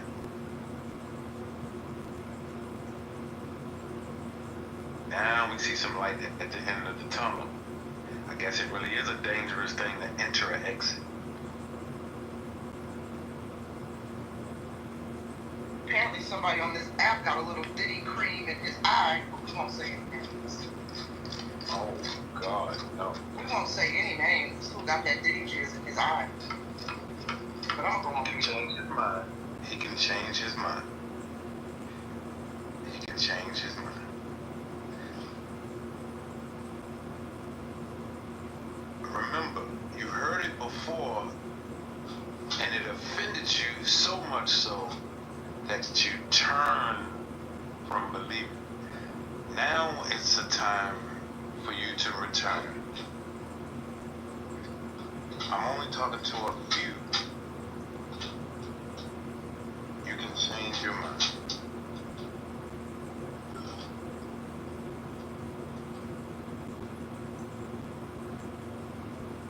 Some of the ancestors are disappointed.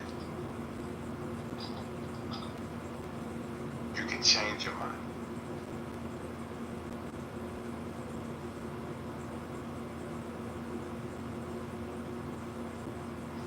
I'm passing around an electronic collection plate. We're gathering some funds for the house of Jamel, because he just delivered a word this morning to the room, to the church of In the Muff. So that digital collection plate is being passed around. Y'all put a few dollars in there for Jamel. Is it tax deductible? Jamel, these are this is fake currency. We're not really sending you any money, but in spirit we are collecting some digital currency for you, sir. And we're pouring into you because you poured into us this morning, and we're hoping it's tax-free. So what I'm hearing is it is tax deductible. Yes, That's ma'am. what I hear. Wow. Amen. Amen to the Lord for giving us choices. Freely as I receive, be I give.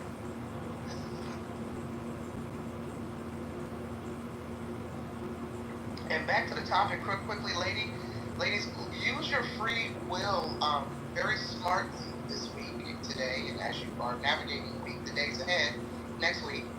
You know, don't find yourself in the elevator being dicked down by Benicio del Toro or something in the library. Damn it, a broke a dream, okay? Free will. I want to have a dream. She has a dream. Dream big, ladies. If that's your dream big. Take one for the team, ladies. know just by thinking about it, you're already guilty of doing it. Lock me up, Your Honor. I'm glad you're honest. Convention is good for the soul. I just like to joke around, Jamel. Sometimes I have a very dark sense of humor. And I just like to say things sometimes for shock value. You know, if a person opens the door for me to say something really effed up, I'm gonna do it. I don't really mean it. I just think it's funny. And I probably am the only one who thinks it's funny. And that's okay. Just let it pass. And we'll all come back to center. I appreciate it, and I leave mine cracked open to see if somebody else walks through that too, bring them money, and you. I'm sorry too. I'm just not feeling convicted. The Lord is not convicting me about imagining elevator sex with my husband. Those are the three right there. Kristen, Serena, and New York. I love them. They should have their own show. Well, just so you know, in case we find ourselves in similar spaces on this app, everybody calls me New York because they say they see the NY, and that's cool. I don't correct them. I don't mind. But it's actually short for Nye. Nye from the Chi, Chicago. So if you want to call me New York, that's cool. NY, that's cool. Or if you hear somebody say Nye, they're referring to me. Beautifully put. And she speaks well. Wow. Ain't that something? That's all right. And you're doing the house. Welcome to the month. We hope you come back. Hey, I appreciate y'all having me this time. You know, I don't want to, you know, my kids are up now this early morning, Baltimore West, Baltimore East Coast. Shout out to the crab cakes. Good food here. But stay away from the drugs here. They're very strong and the cops are very crooked. Not all of them, but most of them. And they run in the Rick Ross program, flooding the projects. Dope ever. Well, anyway, that's a whole nother subject. But shout out to y'all. It takes wisdom to understand this knowledge. Hollywood goes to Africa. Ever since them fires. X-Men, Super Friends, ever since I got up off the morgue table. I'm a fentanyl overdose. Shout out to God Almighty. How about that? Okay, kids. Okay, I got kid business to do. I love y'all though, and we're gonna get back together real soon. Have a great day, sir. Thank you for sharing. And because I like to advocate for all people, for my drug users in the house, did you catch those key words? He said Baltimore has the strongest drugs. So just an FYI, I pass no judgment on anyone. If you're looking for your next destination to trip out, Baltimore may be the place you want to go because I advocate for all humans.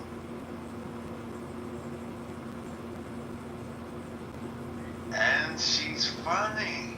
I love her. Chi-town. Chi-town. That's what's up. Sense of humor, charisma. Yeah, she need her own show. Now, she said that in real time. Listen. No. I thought you're going with your kid. No. Go with a kid. You don't want to try none of the drugs here. You might smoke some weed and it has fentanyl on it. No.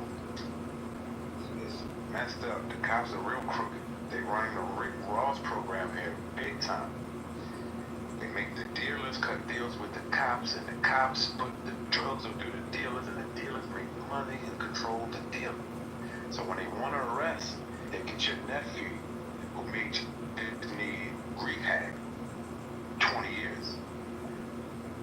So that's not right. And if they can't get rid of him that way, they'll say he had a gun when the phone was in his hand, and they'll swear it was in front of a fake jury and gun him down, and you won't have no answers for your loved one.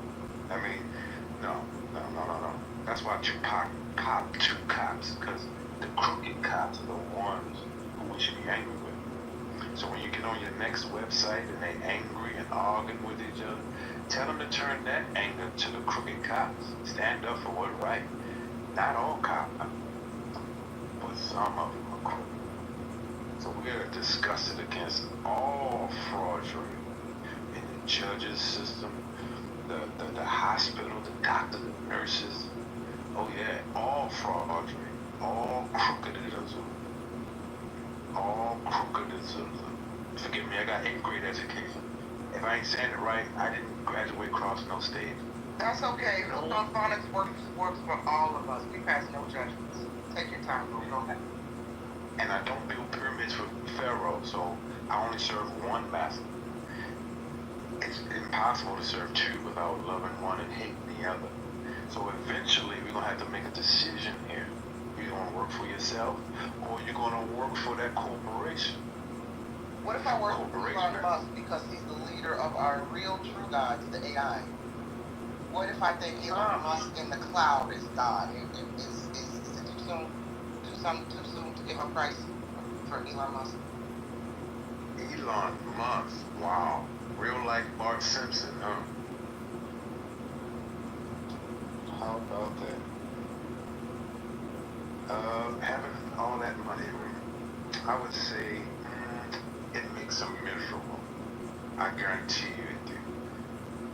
I can see you seeing him as a god, though. But he's no god of money. Which, he still want to commit suicide every day. No, you can't say that. I believe that man is happy. He's got money. He's got the types of drugs that allows him to travel to the multiverses and talk to aliens. I've got this on great from a source, a reliable source, that Elon Musk and Zuckerberg they have the CIA created mind altering drugs. They can talk to aliens and travel to multiverses. That's the rich man's game. I want to talk to aliens. Right? Come on, Jamel. That does not sound like unhappiness to me. That sounds like winning.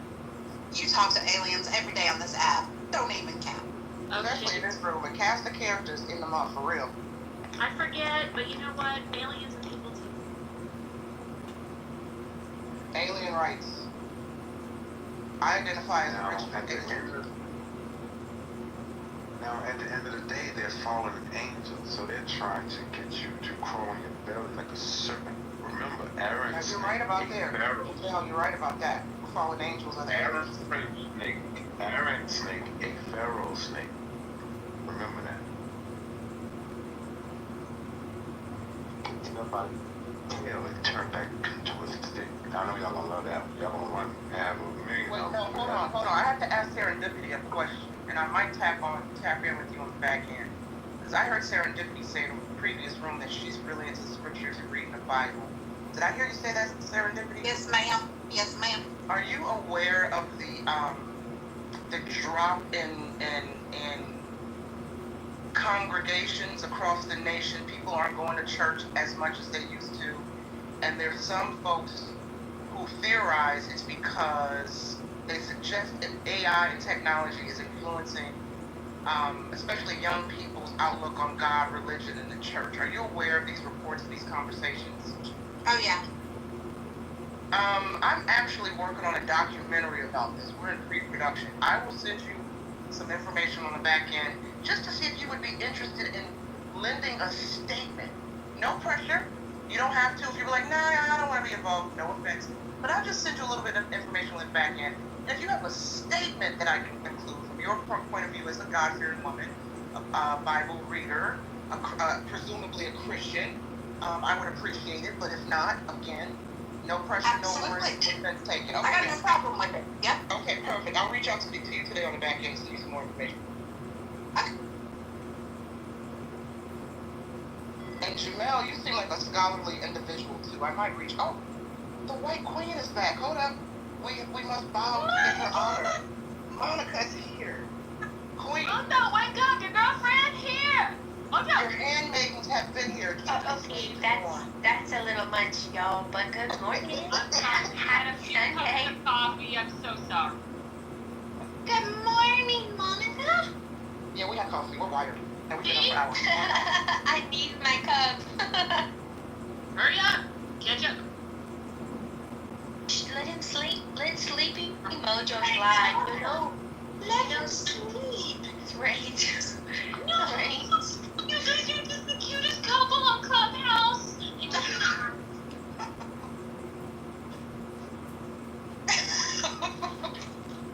You know, I'm playing with her. How are you today? Blessed and highly favored. How about you? I need more coffee. You sure?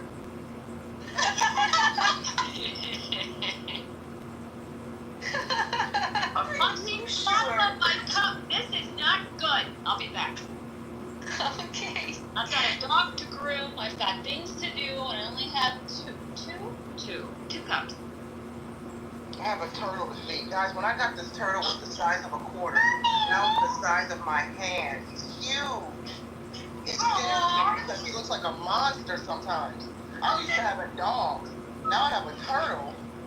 And he is just, he's like it's like traveling back in time and looking at a prehistoric dinosaur of some sort, reptilian. I marvel at this turtle. What's his name? Franklin. Nice.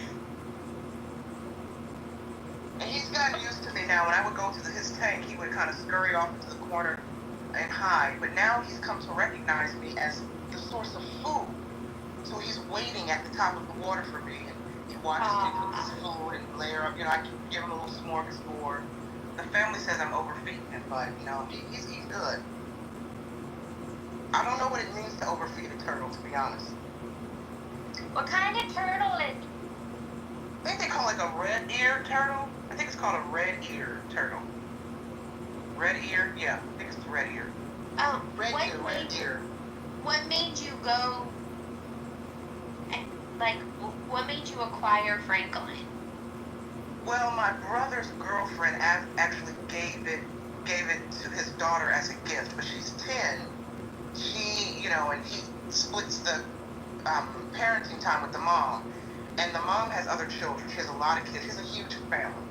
And because of the cost that it takes to take care of a turtle and build up a proper tank, I decided that I would take the turtle. Because I don't think, if my brother agreed that the child would be responsible with the turtle, and we didn't want to put that financial burden on her mom when she goes back home. So, and because I'm the avid animal lover in this house, I take the turtle. So when she comes to visit me, when my brother brings her over to visit me, she can visit the turtle. Nice. Yay. I just looked that up at Google, and it's a really cute little baby turtle with a red stripe behind his eye. Exactly, yep.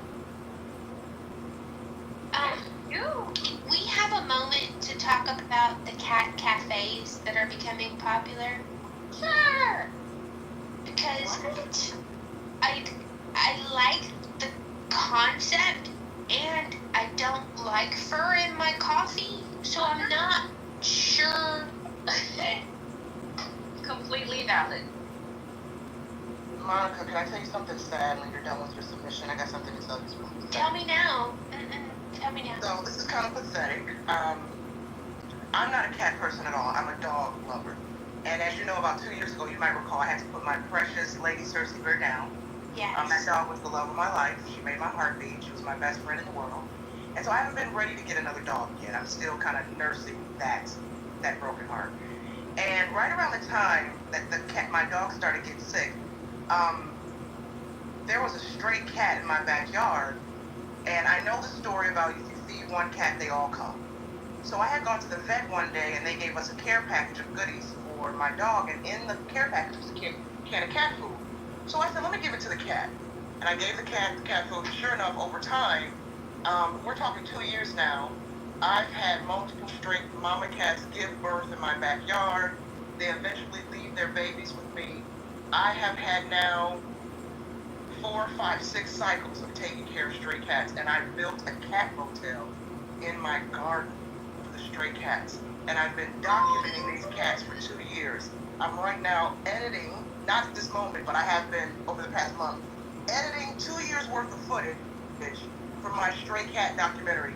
It didn't start off as a project. I've grown fond of these cats because I need an animal to take care of because I miss my dog. And now I have a gaggle of kittens and babies, and everyone's like, you know, get them fixed and do this and that and the other, call the city and, you know, have them adopted out. And my only concern about that is, these cats are free. They're nature's animals. I feel bad about calling the city and having the city get involved in any way because I'm worried if these cats don't find homes, they'll put them down. And I feel guilty of it. Are they fixed? None of them are fixed. They're fucking like wild animals, and they bring me their kittens, and I feed the kittens until they get old enough, and then they all go out and do whatever kittens do.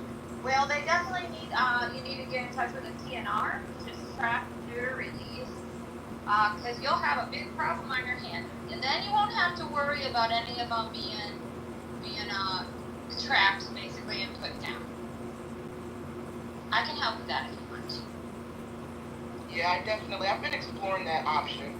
I just need to, and you're right, I agree that is the best option, right? Are they affectionate? No, do they like? Very affectionate. No. I don't touch them because I'm worried that cats carry diseases and I don't want to get scratched and rabies and all that weird stuff. But yeah, they're very, especially the two boy cats. I come outside, and they smother me.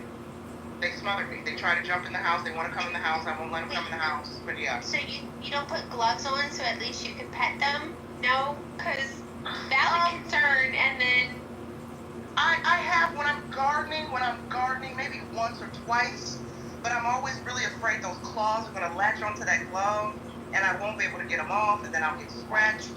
Yeah. No.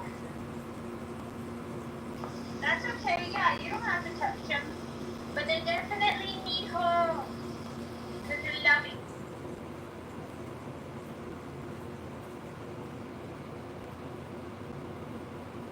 Yeah, I agree. I'm looking at one. I'm standing outside my house now having coffee, and I'm looking at one of them now.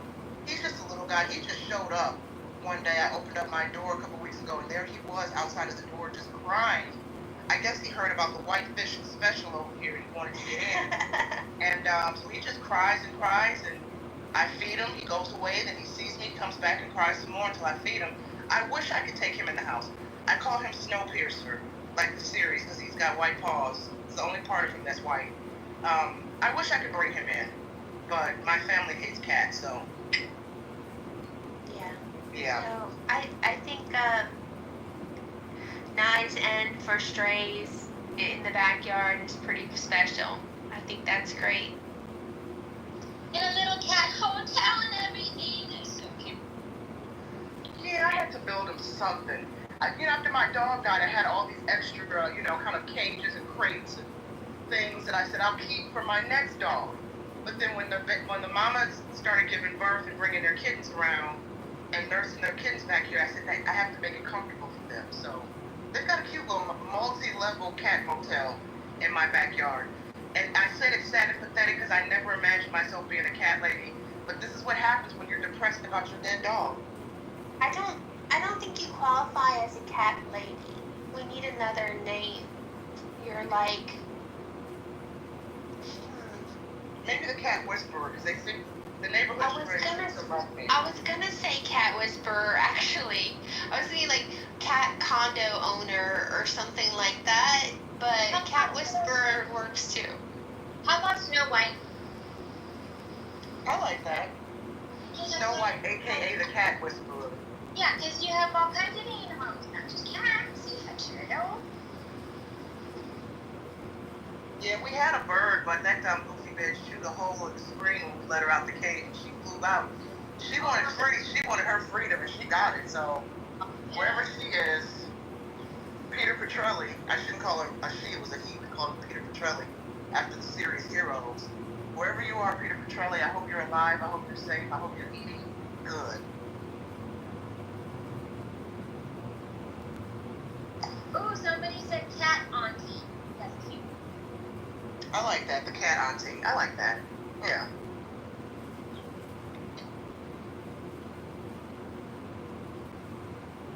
Yeah, so Joby, cats don't smother babies. That's myth.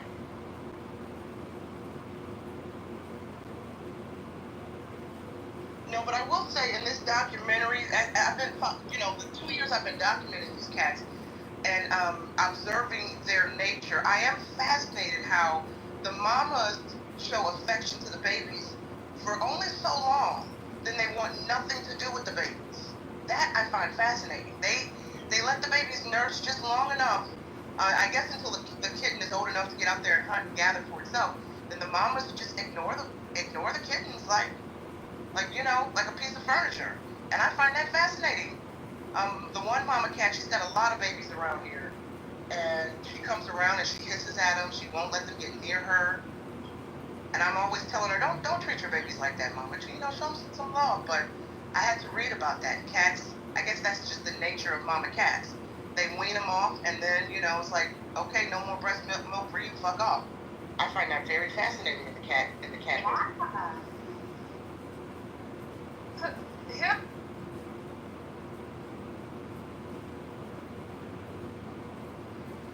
Wait, somebody was speaking, but they went on mute. Yeah, sorry, that was me.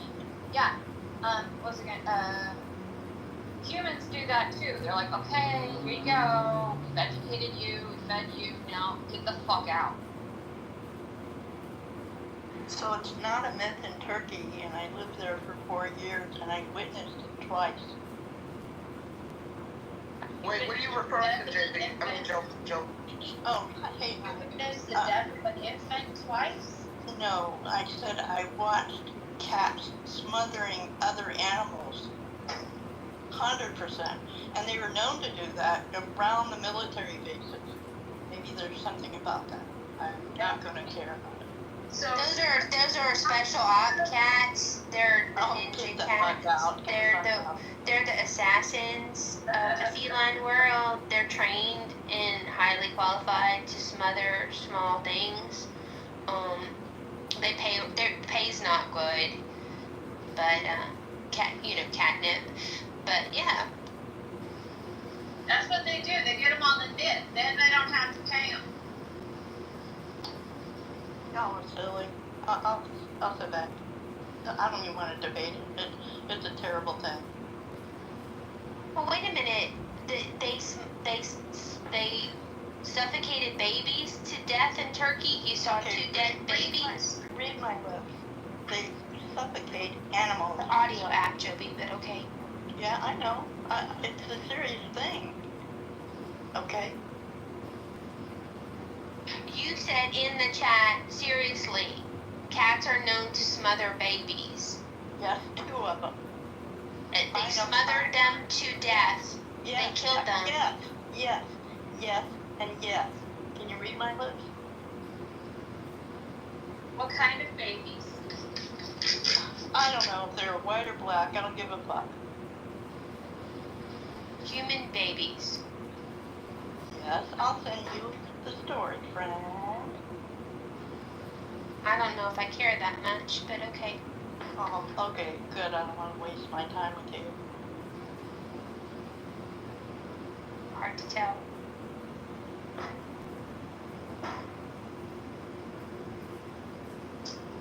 But I'm curious enough to ask Grok what are the feline to human death rate statistics. So I'll be right back. Oh, enjoy. Grok's all truth and tell.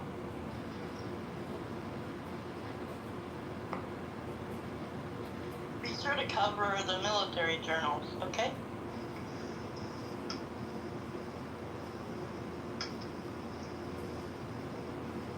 What's up, Anthony? Good morning. Hey, good morning. I hope all is well. This is a very interesting poll. The results are interesting as well. So there's certain socioeconomic deprived communities, and one of the worst things that happens in those communities, based on socioeconomics, I just want to point out yet again, before I get accused of other stuff, is a lot of times the single mother-led households, the daughters will end up doing way better than the sons. And another interesting phenomenon is that, unfortunate phenomenon too, is that the mothers will tell their sons, I can't wait until you're 18 for you to get the F out of my house. And the sad irony is a lot of times when those kids turn 18, those sons in particular, is when they need that mentorship and guidance the most. So, you know, it relates to the last few comments that I've heard with, you know, mother cats and the way they treat their kids.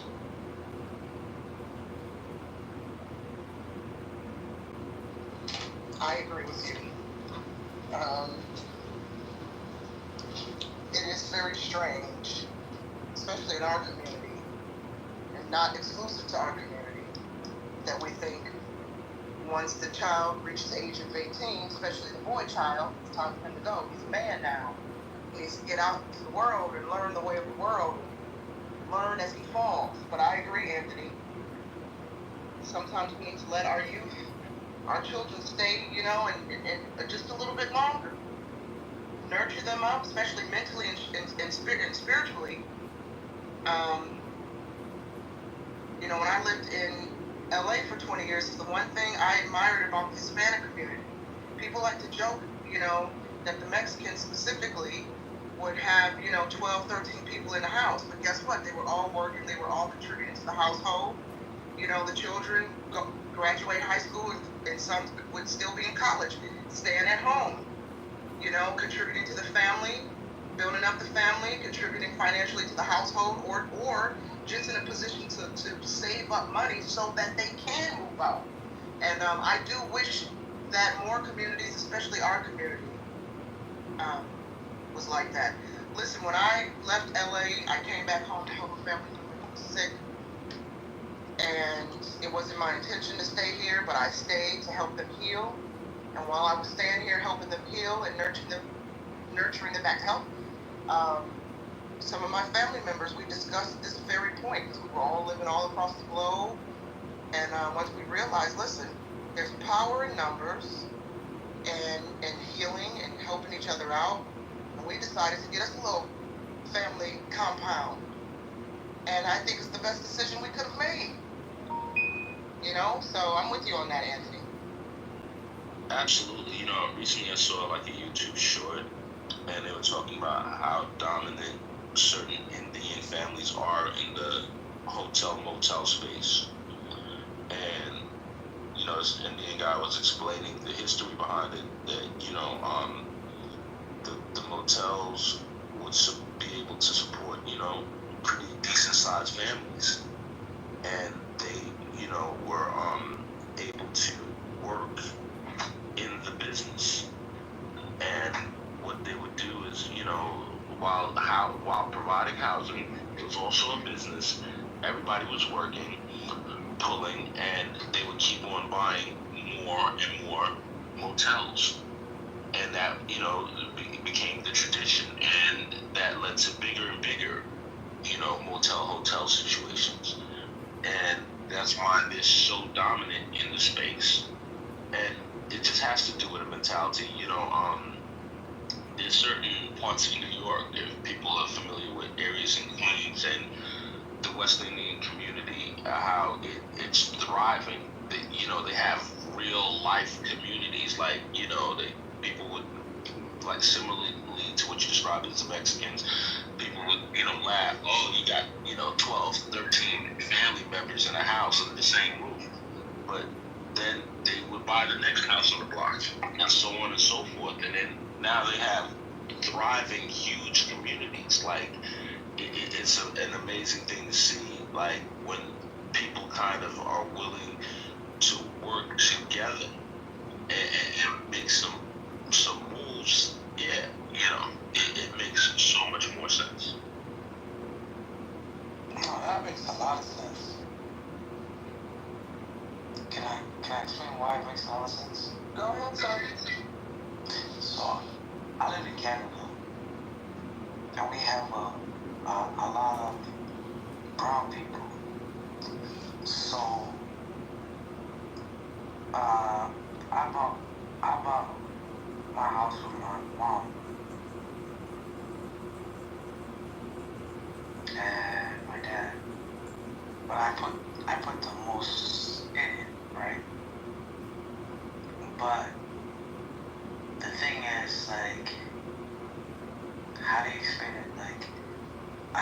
I can't help everybody. Like, my brothers want to help themselves, so they won't take my money. My other brothers won't take my money. Do you know what I mean? But, yeah, it makes sense. If that makes sense. Did that make sense? I mean, I think I was following you a little bit. I think you said you purchased your mom's house and you're able to save money. Is that the gist of it? Yeah, but the thing is, like, what you drinking? It sounds like you got a nice icy drink. What you drinking? Yeah, sorry, but I my brothers, we all wanna do our own thing. We're not like Mexicans where we live in one house. Da da da da. You know what I mean? We did it when I was 20 or 20, 25. You know what I mean? And they were all like babies. But now that they're older, they don't care about that shit. I'm just saying black people don't do that. Black people don't want to live in a house with like how do I put it? Like you can tell a black woman, hey, can you live with my mom? Can you live with my mom's house? Does that make sense? Yeah, yes, Travis, that makes sense. But Travis, Travis, that makes sense. Travis, it's possible. And it absolutely makes sense. And both things are true at the same damn time. There are things that, certain people would deem culturally inappropriate. Yeah, like we don't think it's right to I don't know if we don't think it's right, but like black women absolutely would not live in a house with like 3 other families. Even though and that's a problem. Even though it would make sense financially it would make sense, but like they wouldn't do it, right? My wife has acknowledged that she didn't want to live in a multifamily. Initially, we bought what we call a triplex, 3-family home, and pardon me, yeah, it was actually a duplex, but yeah. So, but she said, at the time she didn't like having tenants in it. Different times when we owned that home and lived there, we would forego the rental income from the tenants and just occupy the whole house. But she acknowledges, hindsight being 2020, that wasn't the best idea. Yeah, like you're very right about that, because like my wife, like the reason why she didn't want to have tenants in our basement apartment is because of the fact that when I'm not there, she's scared. Does that make sense? She's scared to not, I'm not there, right? I gotta go outside and work, right? I gotta work at refineries. You know what I mean? Work like 2 months or 3 months at a time. She's like, no, I don't want nobody here. But that would've saved us like a little bit of money. You know what I mean? But not to the point where like me, I said it's not like I wouldn't want my wife to feel uncomfortable to save like $2,000. You know what I mean? Well, I know what you mean, brother. Because a lot of people have been indoctrinated. Happy wife, happy life. But is that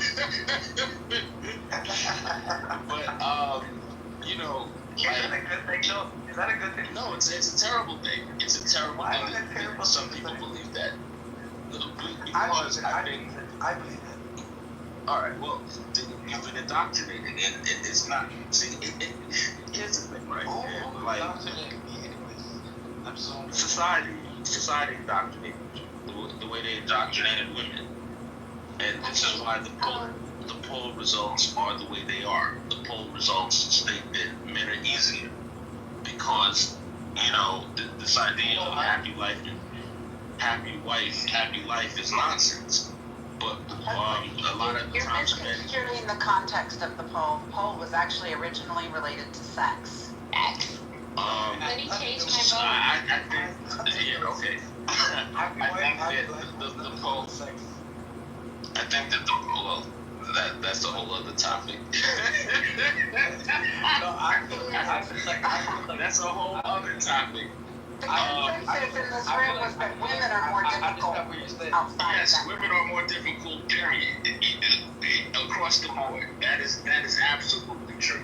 Nobody's disagreed with that concept, but I will tell you, like, men, whether we like it or not, there are traditional gender roles. And when a man makes a woman happy, she isn't going to give back tenfold what she receives.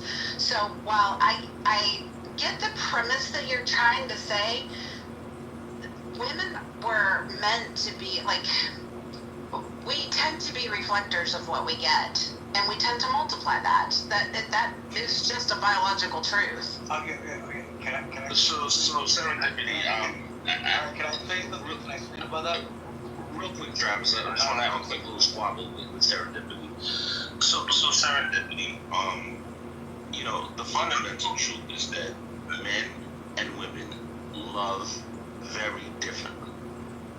A man is trying to prove himself for the I don't want to use the word happiness, for the success of his family. A man's goal is to be the best version of himself so that he can provide and take care of a family. A woman's desire to be the best for herself is for herself. It's not about being the best for her family. Okay. That's Travis. Alright, go ahead. Can I speak? No, you got it. Go ahead, Travis. You got it. Alright. Okay. 2 points. Okay. And they're kind of funny. One is women, like, you never know when they're on the time of the month. So you say hi, and they say, "What the fuck do you want from me?" And then I'll be like, "Oh, sorry, baby, I didn't know you were that time of the month." And then men, we have to be like, you know what I mean? Okay, so it's your time of the month. It's like you're feeling the type of way. All right, I gotta tiptoe. I gotta walk on eggshells, right? And my second point is, my wife, like, she talked to me about who she talked to at work. You know what I mean? Cause she's a nursing auditor. You know what I mean? And even though I've done the most for her to not work, she still wants to work. So I'm like, alright, just don't be the most craziest worker. You know what I mean? Just be a good, like, just be easy. You know what I mean? Just have an easy life. Cause like when my wife is angry at work, like, I'm not happy. So if I'm not happy, I don't want her, like, she's not happy, and nobody's happy in the household. So I just say, just don't work. You know what I mean? Don't take that. So Travis, go ahead. Your grandfather, your great grandfather are rolling around in their grave right now. And no, really. And Travis, you sound a little bit like you're whispering. I don't know if you don't want your wife to hear you speak on this subject right now, but I said, bitch. Like, real talk, like, I think you're a bit emasculated, my brother. We don't have to go there, Anthony. No, I'm not. No, it's not. I'm not saying anything mean, Monica. I'm just speaking the truth. Oh, Anthony, I think you're sounding a little bit emasculated, Anthony. Oh, yeah, that's not me. It's okay, Monica. I want to address the point that you were making a minute ago. I think you're right. Hold on a minute, Travis. Anthony, I'm going to address the point that you were making a minute ago, though. I'm going to accept that what you said is truth. I happen to also agree with it. That men are in the business of providing for their families and taking care of them and leading them, and that's their motivation and their drive. And I agree with you. I wholeheartedly agree with you. What I disagree with is your sentiment of what women are looking for, and that is just to be, we're only thinking about ourselves and we're only looking to be loved. That sentiment, hey, I'm not done. That sentiment is not in any way true, indicative of any of the women that I've ever talked to.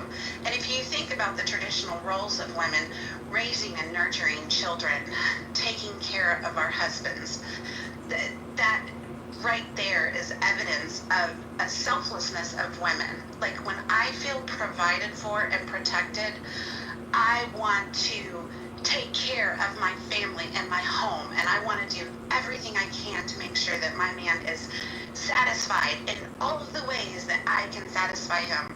That is not about love of self.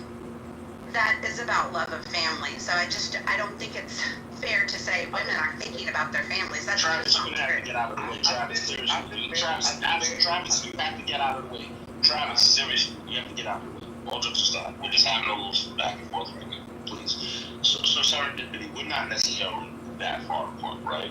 But serendipity, what you're talking about is a traditional worldview, and I don't think a lot of modern women agree with that idea. I think a lot of modern women see the world very differently from what you just described. I think that there are women that it's sort of like they're traditional when it's beneficial to them, and they're modern when it's beneficial to them. I think the expectation from men, even those provider men, women have upped the ante in terms of what they expect from those men. I will concede that point to you. Yes, I will absolutely concede that point to you. I do think feminism has done a huge disservice to women in general, and it has changed the mindsets of a lot of women. It's just not. I do believe that there are traditional women out there, though, that value those respective gender roles, as far as like I said, I want to be the best helpmeet I can be. I want to take care of you. I want to feed you. I want to make sure that your suit is ready for work the next day. I want to, so there are women that absolutely, I feel like, and that's where they're happiest, is if they're being loved and adored, they're going to reflect that back. So, serendipity, there are women that would curse you out for even using the word help me. There are women that are offended by that concept that you just spoke about. Yeah. And, so this is, and there's a lot of men that have to, deal with those women. There was a woman, documentary maker, she posed as a man for a year or two, and after she completed her documentary, she committed suicide. And she talked about how difficult life is for the modern man. And it's like, it's not kind of like in guys' head. Wait a minute, who did that? Okay. Can I say one? Wait, hold on, Travis. Travis, you in a hurry? We got time today.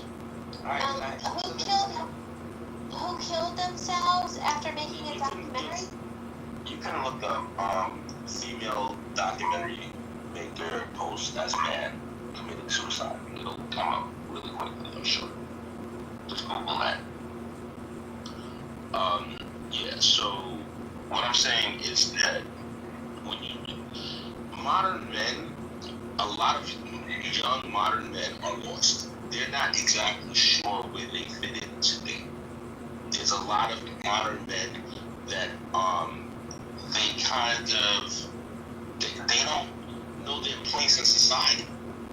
Men in Western men are in a state of flux, like just like trying to grab a log, and this is like a byproduct of the second wave feminism.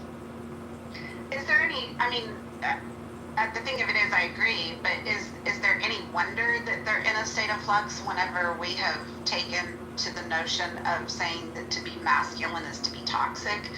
I mean, that's the problem, is we've taken all of the traits that make men men, and now we're identifying those traits as toxic. So of course they're confused. All right, can I speak on that? Yeah. You're kind of an emasculated man, Travis, but I'm not an emasculated man. The thing is, I was raised by my mother. You know what I mean? And my father worked a lot, so I was raised by my mother. And my mother told me a story about how my grandfather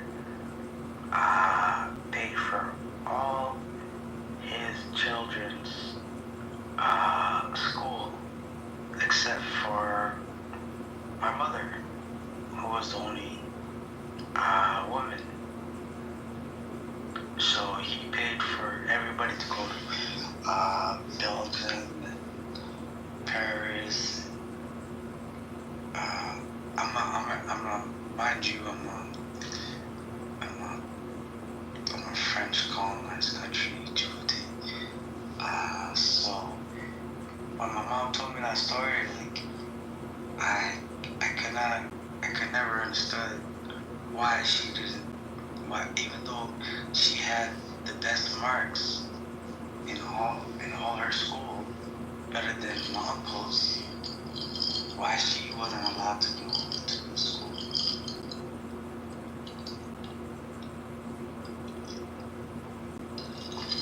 So I think, Travis, can you sip on mute? Like your audio, your mic is very, very good. I could hear 7 ice cubes. Do you understand that like my mother raised me, and she instead of going to school, she wasn't allowed to go to school. She had to get married to my father, and it was just a thing. But like she had great education. Like she could have went to school and everything. That's what I'm saying, in the sense of like, women should be allowed to go any school that they want to. And I'm a big believer in women. I only have a son, but I wish I had daughters. And if I had a daughter, she would be allowed to go to school as much as my son. I mean, do you think that... Yeah, Marks, why are we doing this? Why are we all jokes aside? Like, what? He's derailing the conversation. Well, hold on, Anthony. We can do another topic. We can stay on this one. Travis has some...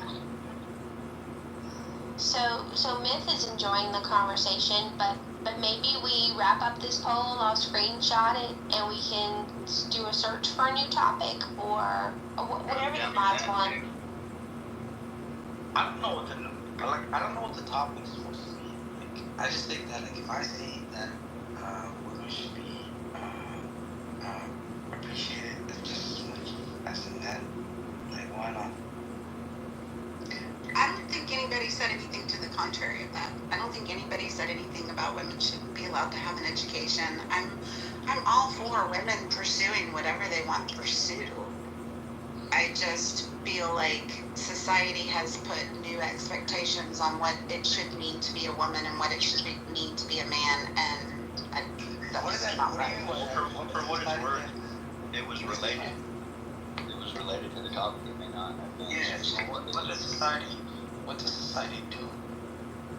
If you don't mind me asking, I just told you that society has deemed that it's toxic for a man to act like a man. That's a problem. I don't think that's true.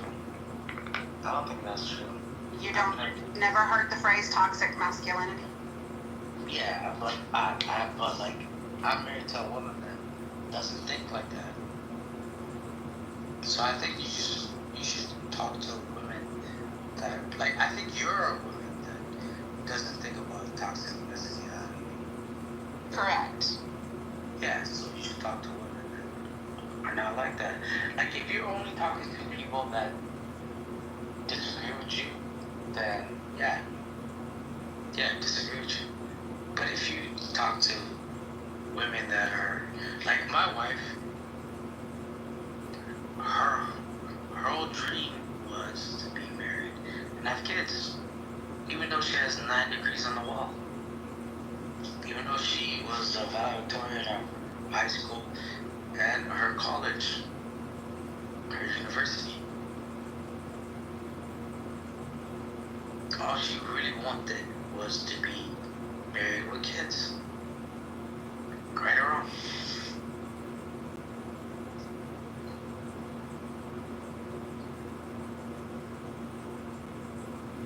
I think you just gotta meet the women that you like, or the women that you agree with. If you can understand what I'm saying.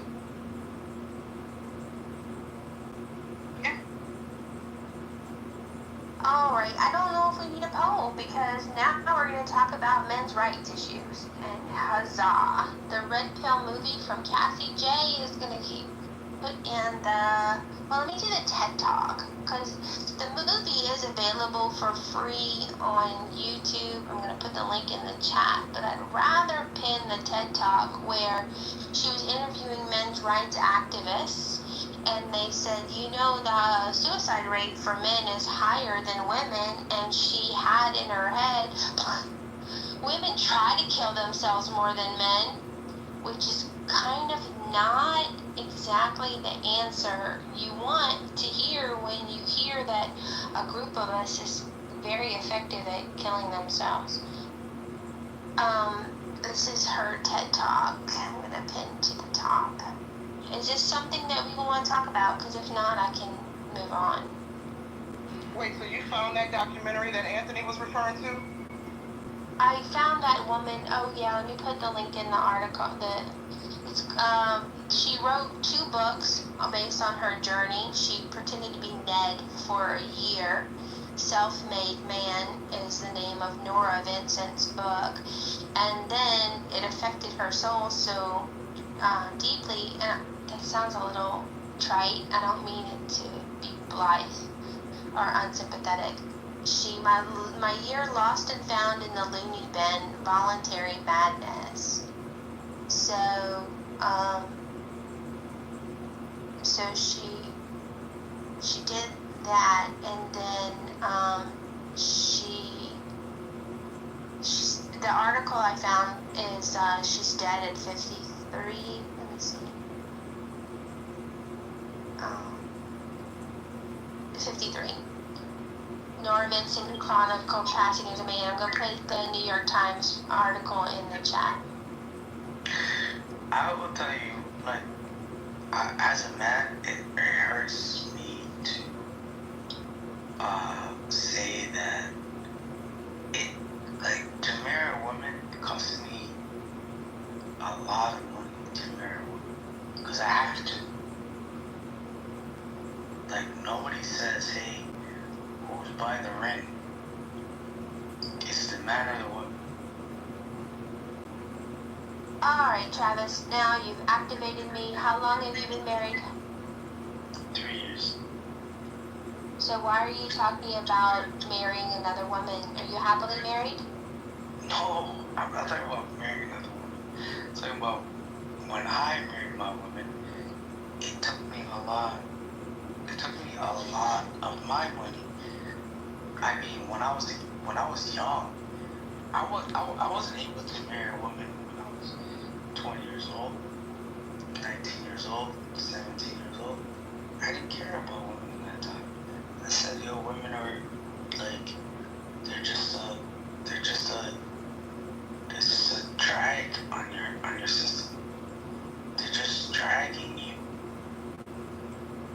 So you're saying that they're dragging you. Okay. And then what happened? I wanted to get kids. So I had but I didn't want to bastard, if that makes sense. So I had to marry a woman. Yeah, the stigma of bastard is pretty much gone now. The fact that 80% of women, 80%, the statistics of, I need you to mute up. Like, look, I will have a brief discussion with you, but when I hear myself, it distracts me. I need you to exhibit some mic etiquette. And just mute when you're not speaking. That helps me get the mic to you faster. So, young adult, young male, sowing his oats, not interested, then realizes he wants to be a dad, realizes the best way to be a father is to find a woman who will have him and bear his children. You found a great woman, sounds like, congratulations, with multiple degrees on her wall, and she consented to bear your fruit.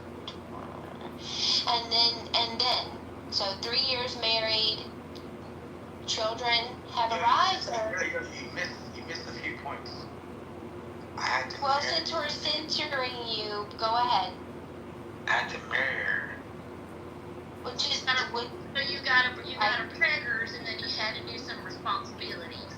Yeah, basically I had to pay for the wedding, pay for her ring, and I don't know if you know about Islam.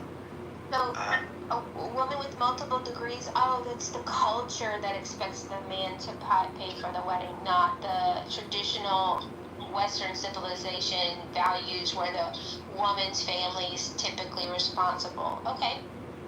Yeah, not my culture. Wait, in Islam, you had premarital sex? That's not common, is it? Not to the woman I was marrying, but yeah. Yeah, what does that have to do with anything? You mentioned it, sir, not me. I'm just paying attention. You might want to think about that. I didn't say anything about premarital sex. I never said anything about I'm sorry, Kristen, did you hear you got her preggers and then had to do the right thing and you said yes? No, I didn't say that at all. Let me understand something. So did she get pregnant by the Lord? No, what are you talking about? She was never pregnant. So how did she get preggers? She never was pregnant. You said you had to marry her. Why was that? Why? Yes, you said I had to marry her. I had to marry her. I get what you're saying. Oh, okay. I had to marry her to have sex with her. That makes sense? Okay, but did you want to marry her? I mean, were you in love with her? Yes, of course. Okay. So I had to marry her before I could, do the deed. Okay. All right. You guys don't care about that? No, yeah, I do. What we're trying to do is understand your story, because we're hearing bits and pieces and it's not linear, which is totally fine. We all communicate differently. What I'm trying to understand is the whole story. And so how I understood it was you got someone pregnant and then you had to marry her. You had to pay for the wedding. You had to pay for the ring. But now I understand that because of culture, either yours, hers, family pressure, whatever, or your own self-belief, that in order to have sex, you guys had to get married and do that. Is that correct? Yes, before we could have sex, before I could ever talk to her, well, not talk, but like talk, I had to marry her. Were you guys arranged? No. And so there are babies now? Are babies planned? Since she wants to be now there's babies. Congratulations. Thank you.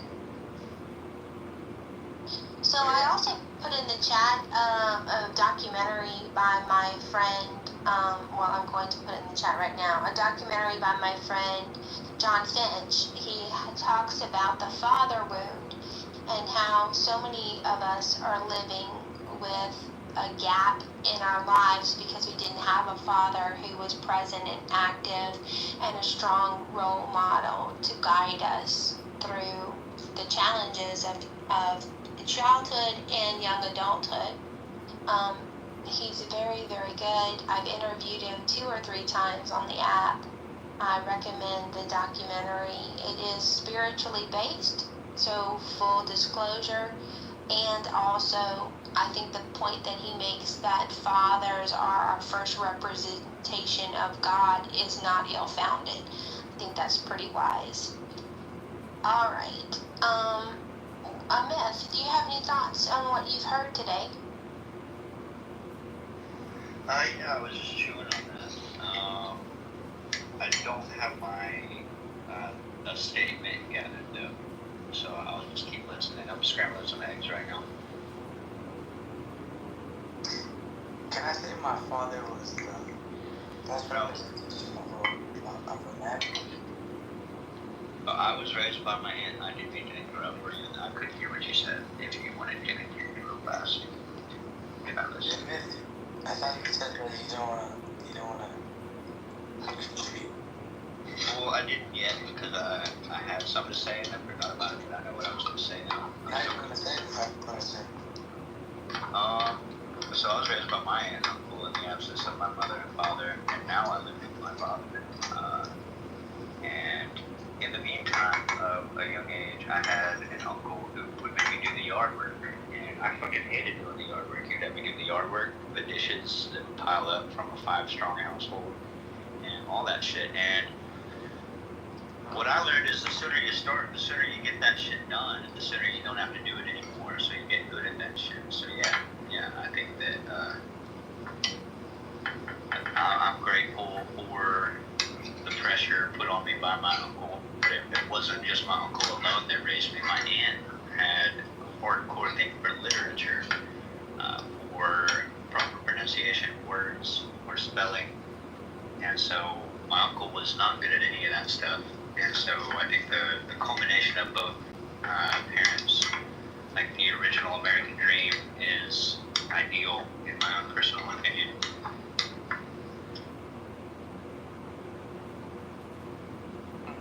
Makes sense for that. So you were raised by your uncle and your aunt. Just a second, guys. I need to recognize one of the most masculine men on Clubhouse, next, of course, to Joe. Mojo, Sid is in the house.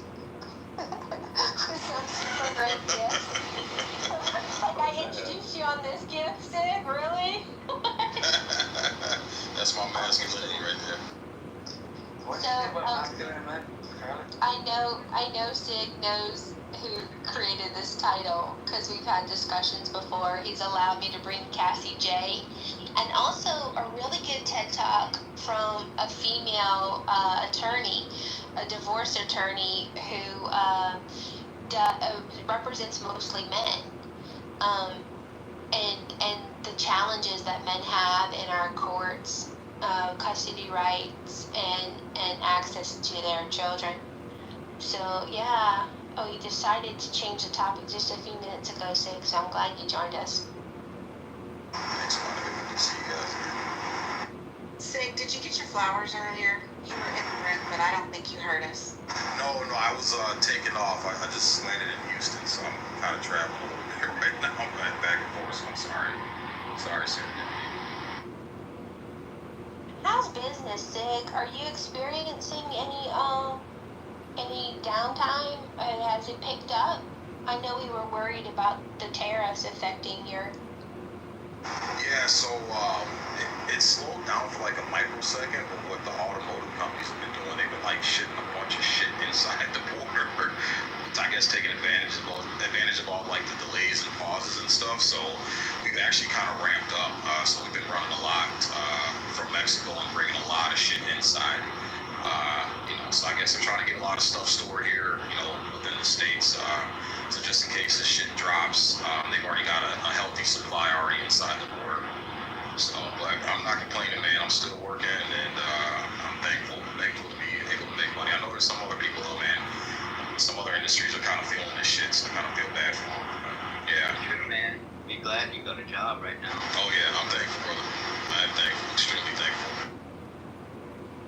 want to throw out there that guy who said that SIG pistols misfire, what was there one case of that happening? Like maybe he said on a P3 something. Yeah, P320. Yeah, but they, somebody just got arrested. You talking about that airman that got killed? No, I only heard a rumor that SIGs misfire, and I went with a P322 and a P365 the gun. Okay, I was like, what? Yeah, talking about the gun. My gun. Yeah, I took a little jump too because I thought you guys were talking about a PP. Oh man, yeah. Yeah, they the gun company Sig Sauer, they've been under controversy because apparently their guns, the guns that they're making for the military, the new contract they got, $580 million contract over 10 years. Some of their guns have been misfiring, and an airman just recently got killed by a gun. But I just heard news that actually somebody got arrested.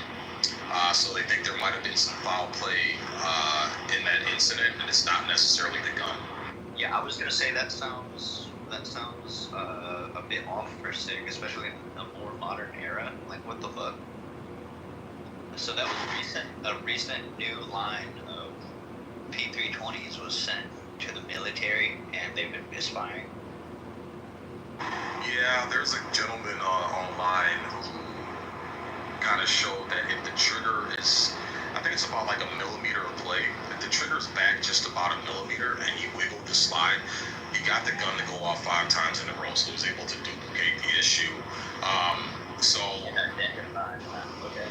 Yeah, like a millimeter of the trigger pushback, no gun should go off just by wiggling the slide, so that is kind of weird. But there's people saying that he stuck a screw in there to get that trigger to go back a millimeter.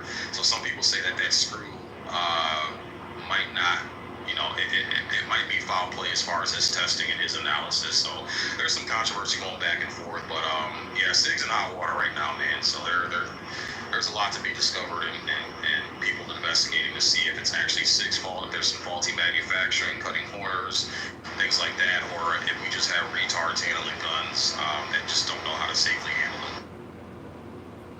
Do these have safeties, or is it like a Glock, where it's like a trigger safety, so no thumb safety or manual override safety like that?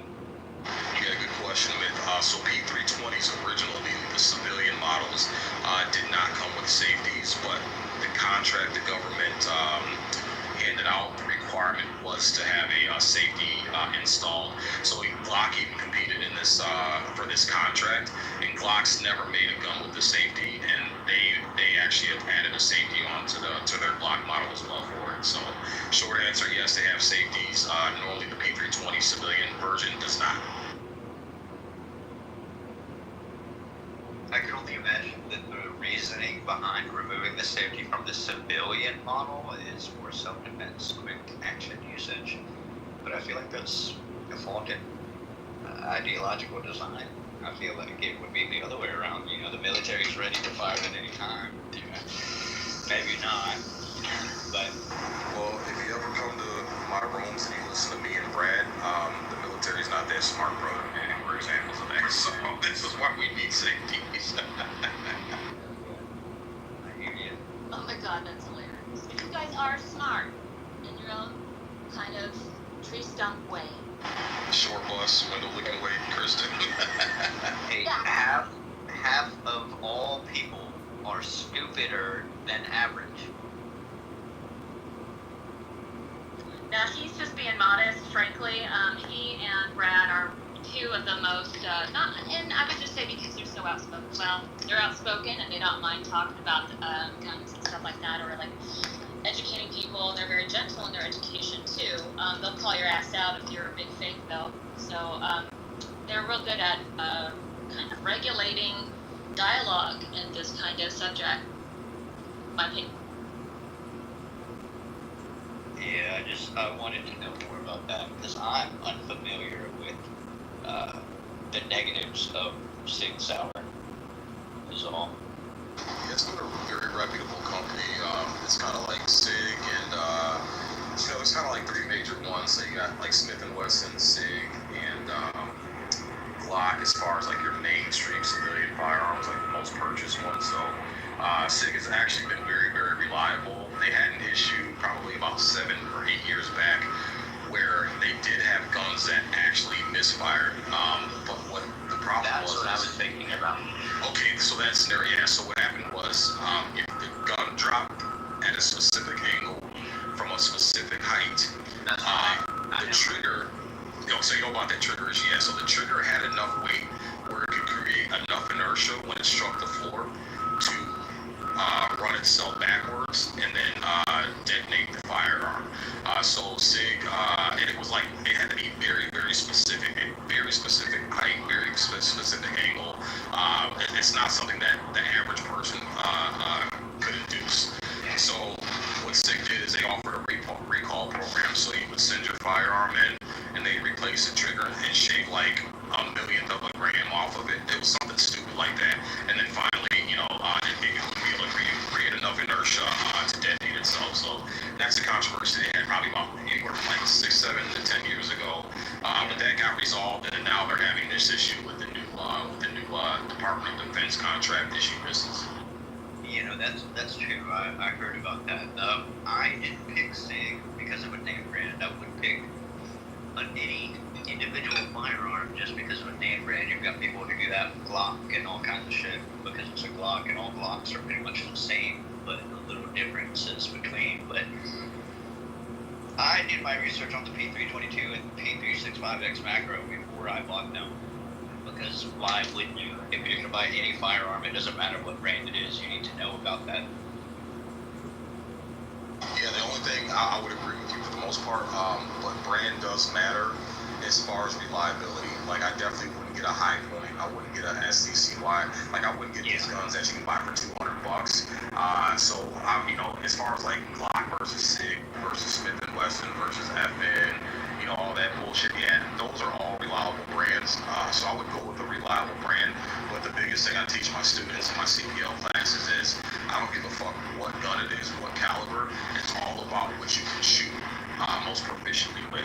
Because if you get some name brand, as everybody's recommending this and that, whatever, and you can't shoot worth a shit, then there's just no point in you buying it and carrying it for self-defense. So even if it's a little 22-piece shooter, and that's a gun you shoot the best with, I'd rather have you carry that and be more accurate than something you can't handle. And that goes for women too, right? Yes, absolutely. Yeah, so all you husbands out there trying to say, oh, well, my wife needs this and she needs that, fuck off, man, and let her shoot what she shoots, and whatever she's most proficient in, that's what she can stick with. Yeah, there's some fools be trying to carry around more pistol than they can handle, and they can't even put a tight cluster down. I'm like, what's the point of that? If you can't handle it, I agree with you on that. It's the same with long guns too. I mean, yeah, SBRs shoot fireballs. You're reducing the effectiveness of the rifle by shortening the barrel. Yeah, that's very true. Yeah, it's mostly the guys, man. Like, that's what I have the most problems with, man. Fucking this where men are stupid as fuck, man. They're just always trying to dictate what their wife should shoot and carry. And it's like, nah, dude, like, you bought her a Glock 19, bro. Her hands are tiny as shit. That's a big ass brick of a gun. She shoots like shit. She's scared of it. She's not comfortable with it. Like, let's try some other things. And then, she starts shooting proficiently with something like you said, man, a P365 macro or P365 XL or Glock 43 or 43X, something like that. And now she's hitting, really, really great groups in the self-defense shooting class. It's like, yeah, I have to put that shit on her hip, man. That's what she needs.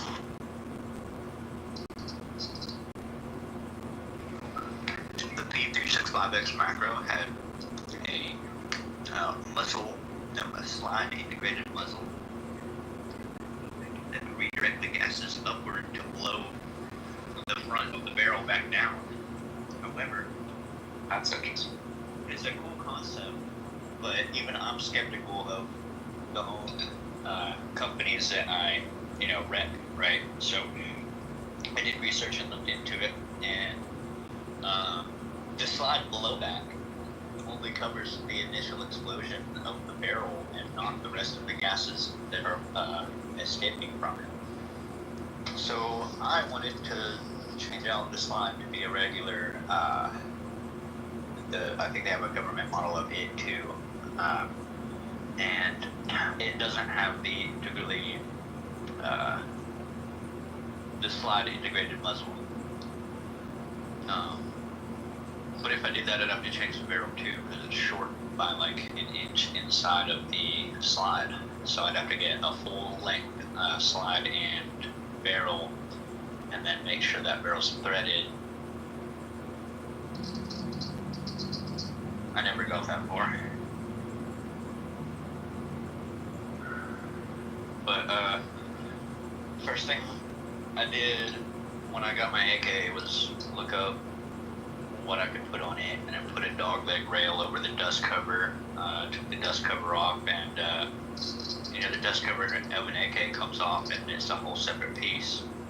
But the dog leg rail cover is it's got a scope mount on top and a hinge.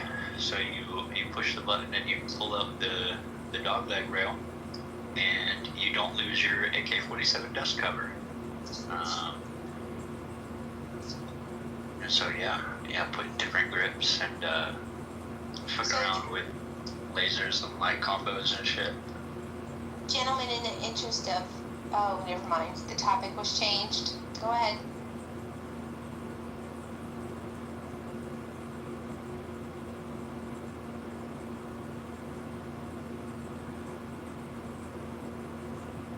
Go ahead, talk about the dog legging.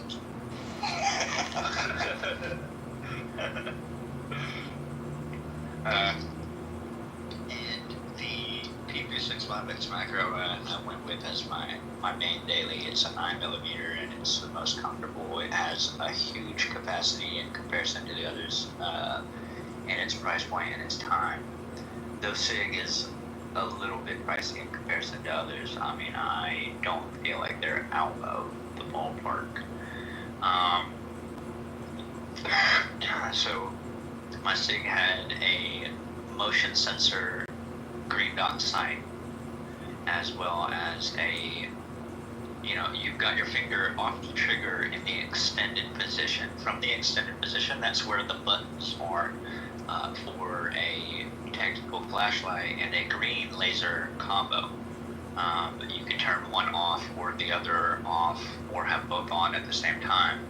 And I went with the green light, logically speaking, because I'd be able to see it in the daytime.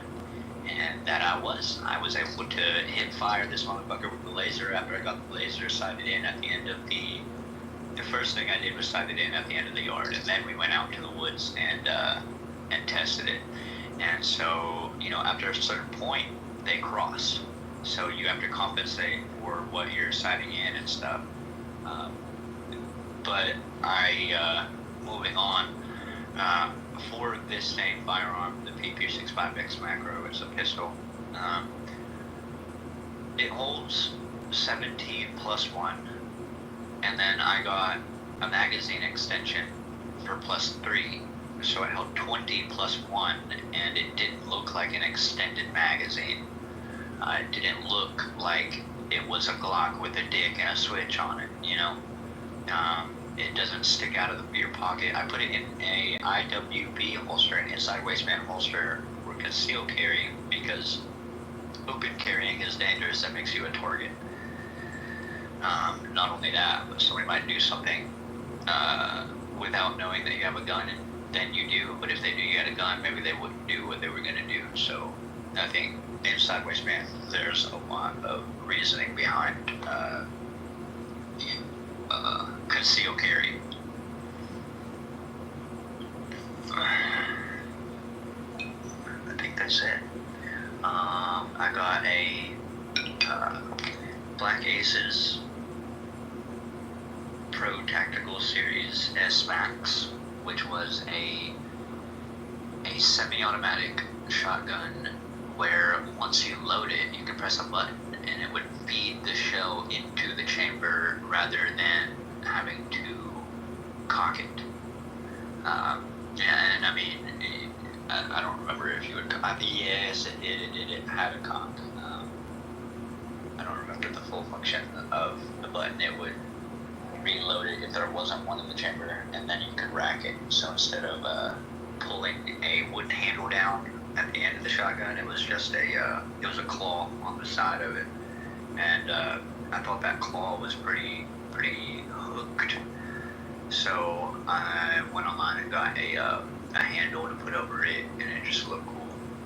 Because I mean, it's just a handle, so I made it slightly more aesthetic and comfortable, so that every shot you fire, when it resets the re-racks the chamber, a new shell into the chamber. Lost my train of thought. Whatever. Somebody take it from me. Serendipity down there's fucking with my ass.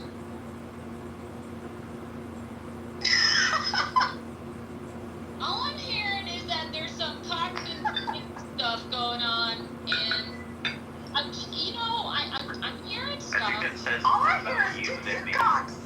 I'm not complaining. I'm just saying that this is what it is.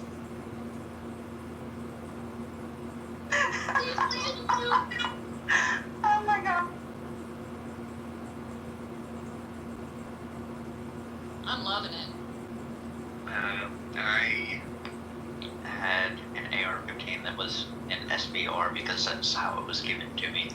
And this was a few years back when the laws were changing day to day, hour from hour. The law would be fucking different, okay? Because I kept up with it about, what are they called? They're called braces. Sorry for the interruption. What location are you about? Memphis, Tennessee. Got it. Okay, thank you.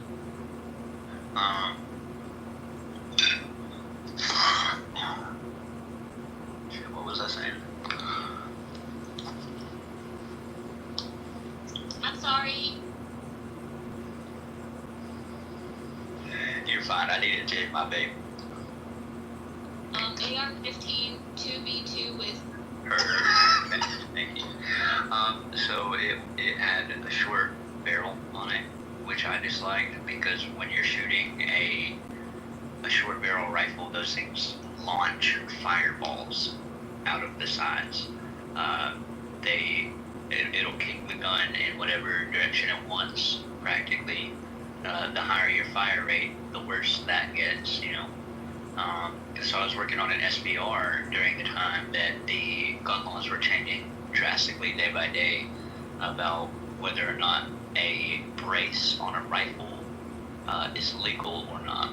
Because the idea behind it is that a one-armed veteran can strap the brace to their forearm in one hand, a weapon of mass destruction. So that is the lawmakers' ideology about it. And, you know, the rights protectors are like, you're full of shit. You're just trying to, you know, do anything you can to ban whatever you can about guns. And that's kind of the truth. But, you know, you gotta play the legal court shit about it. So, I don't know where we're at right now, whether gun braces are illegal or not. It's supposed to be a proper standard of stock in order to classify under all of their legal bullshit. And I mean, you can get folding stocks in Tennessee at least, so I thought that was cool. I put a folding stock on my AK so that, you know, it's kind of like a Draco, but I got that long barrel on there, so you know I'm not gonna fucking miss. Cocking is when you rack the slide back to load a bullet into the chamber. You cock it back by pulling a AKs. Mine was a Century Arms VSKA, which was an American remodel of Kalashnikov's design. They used a forged receiver. No, sorry, a stamped receiver, so that it's lighter. But on all of the stamped model AKs, the trunnion, which is a spot that takes a lot of the load of the explosions and stuff, they would warp and fuck up. So they started doing, you know, you could get a fully forged AK, but they're heavy. Okay, so that's the popularity of the stamped ones. They're also cheaper to make. Century Arms is an American manufacturer who made the Visca, the VSKA.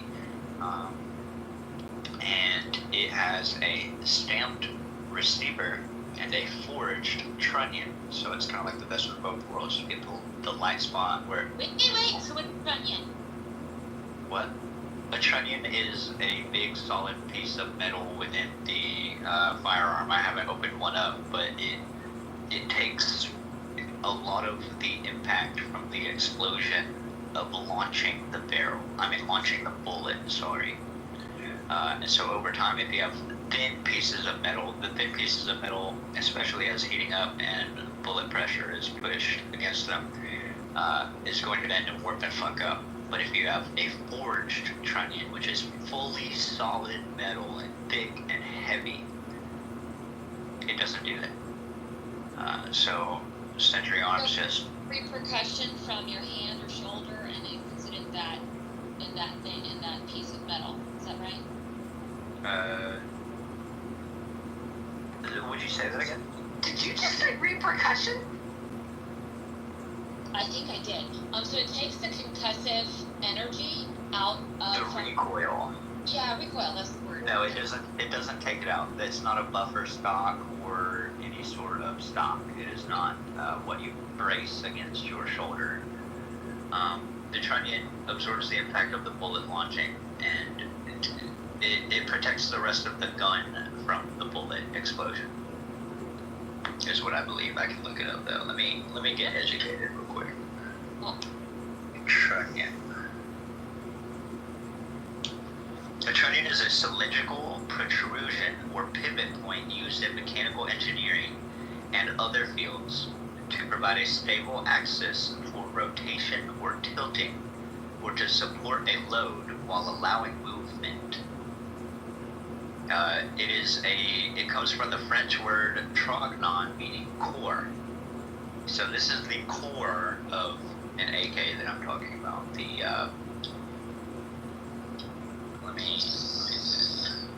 I think that should be enough to explain it. The trunnions act as axles or pivots, enabling components like drums and rotary drives to rotate smoothly on pillow blocks while supporting significant weight. They are often used in pairs to handle heavy loads or prevent excessive bending. Firearms and vehicles. At firearms, trunnions hold the barrel to the receiver and can be part of a quick barrel chain mechanism. In aircraft, they serve as a pivot point or landing gear to fold.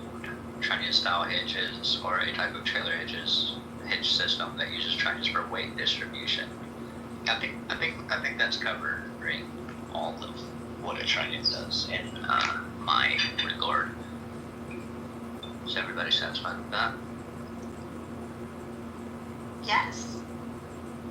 Hell yeah. Alright, I'm trying to groom my dog and I'm trying to hear at the same time. So apologies. And my thing is not in my articulating is not a thing today. Trying to use the mute button. Yay! Yay! Guns! Yes, awesome!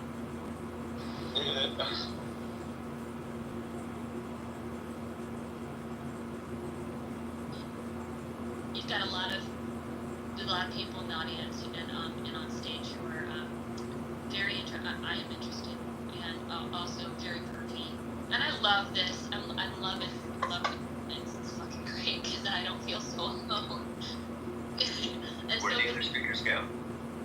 I don't know. People come down all the time. So feel free to talk about the guns and stuff and whatever, the QQs. Yeah. Sorry, Canadian here. I am surrounded by people who have guns. I'm in rural northern Canada, a lot of guns. People love their guns. Even the left-wing political parties here are pushing back against gun control laws. The liberals. Oh wow. We consider centrists. We don't consider them left-wing, they're center. But the left-wing, yeah, like hunting and stuff like that, it's a big deal. But personally, I just find it weird. Like, I understand there's a whole world of guns, different types of guns, and as you were really getting into the minutia, but there's something eerie. I know this is a meme problem. This isn't a you problem. So don't take it as I'm coming after you.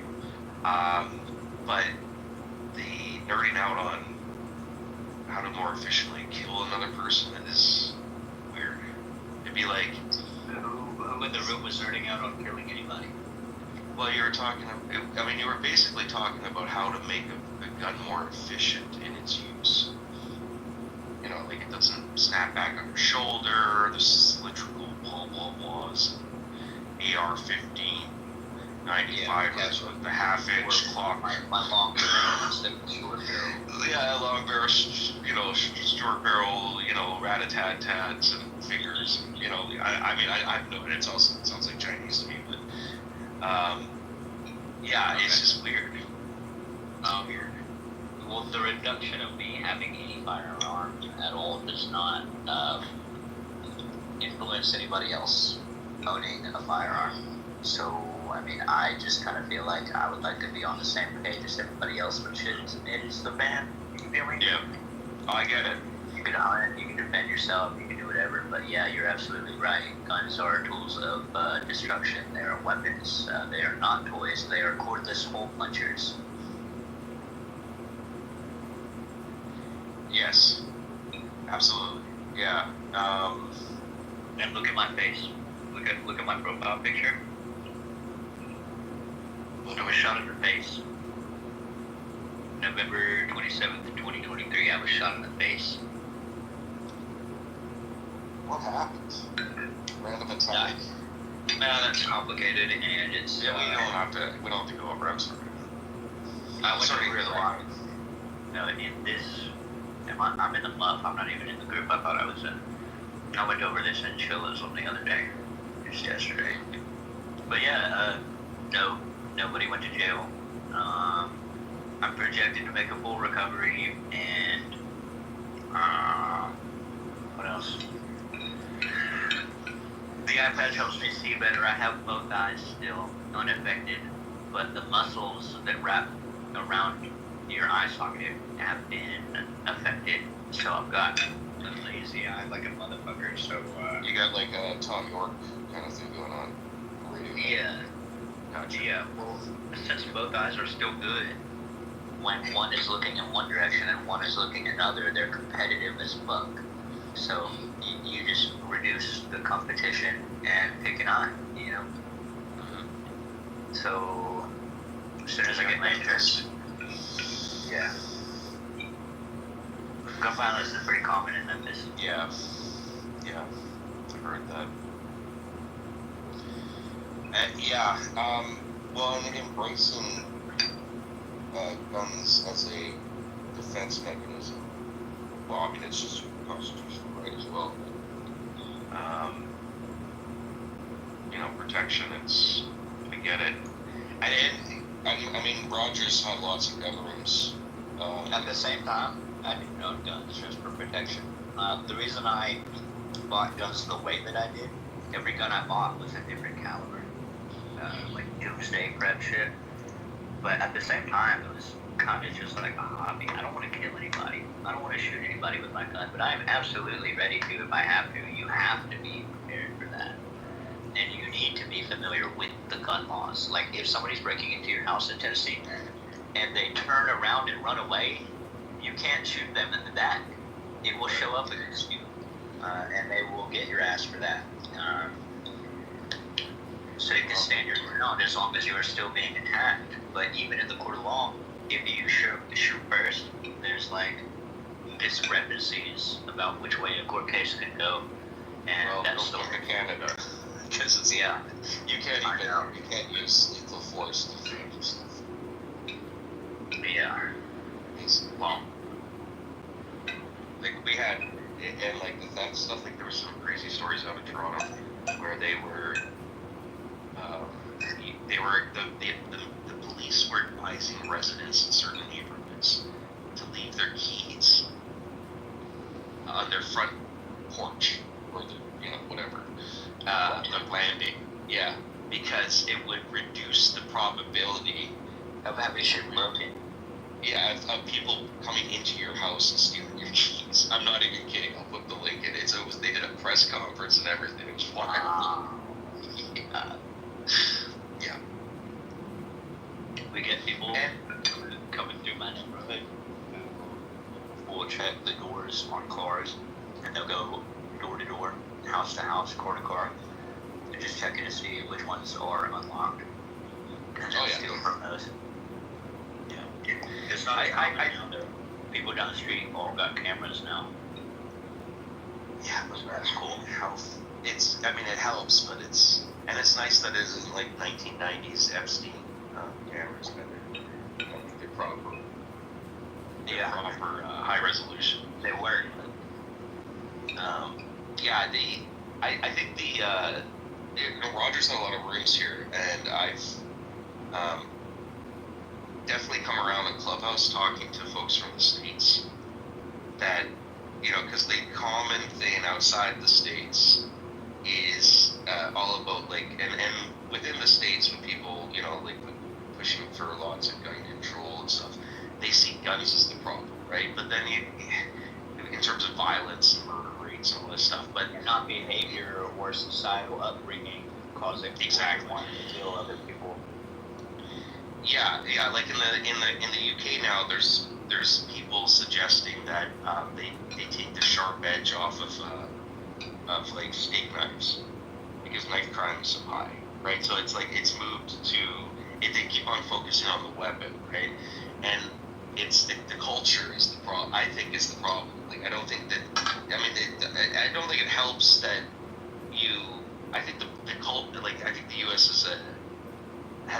is very heavily tilted towards violence, like as a violence culture, and it doesn't help that you have there's hundreds of millions of guns in the hands of people with this sort of culture. But the guns themselves isn't the problem. I think it is the culture.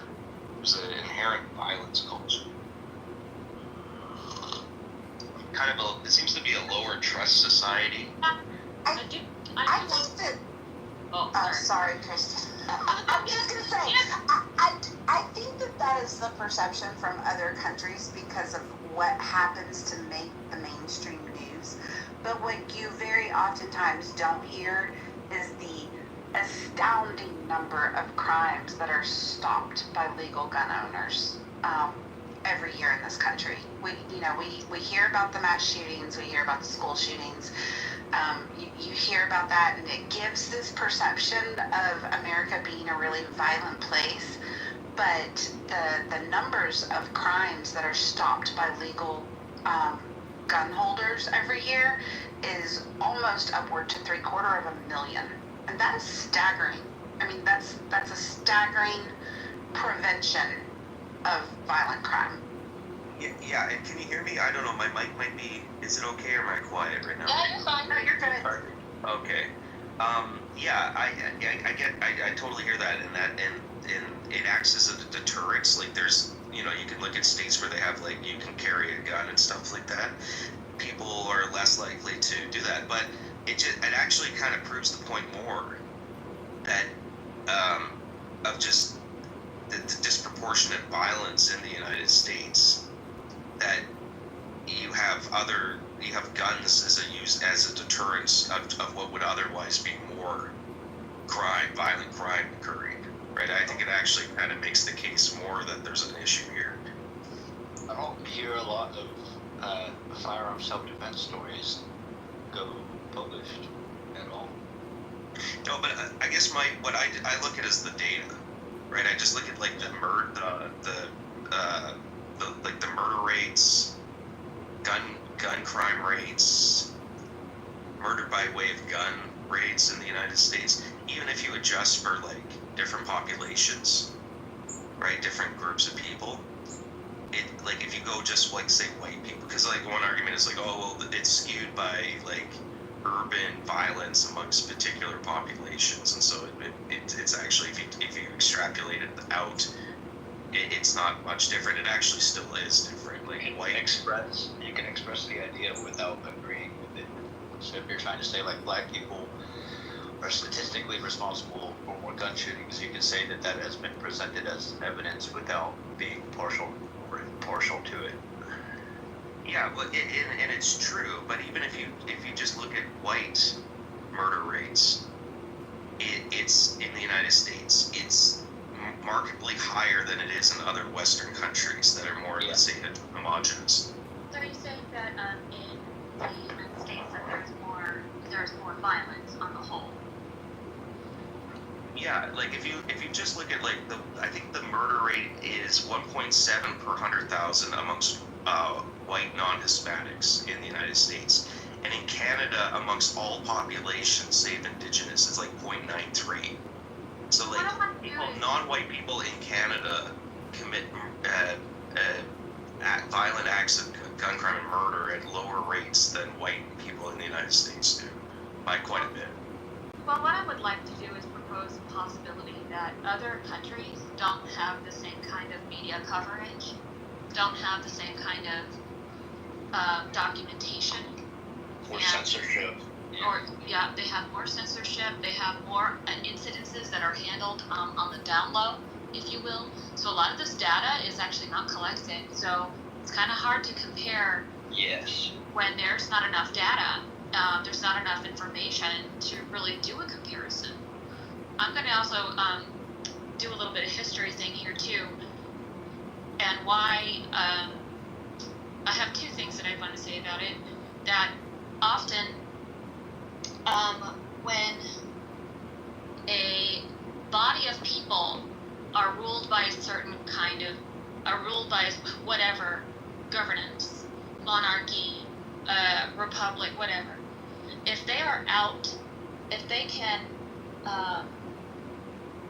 the whole point of having the governance have better arms and better things so they can subdue their people.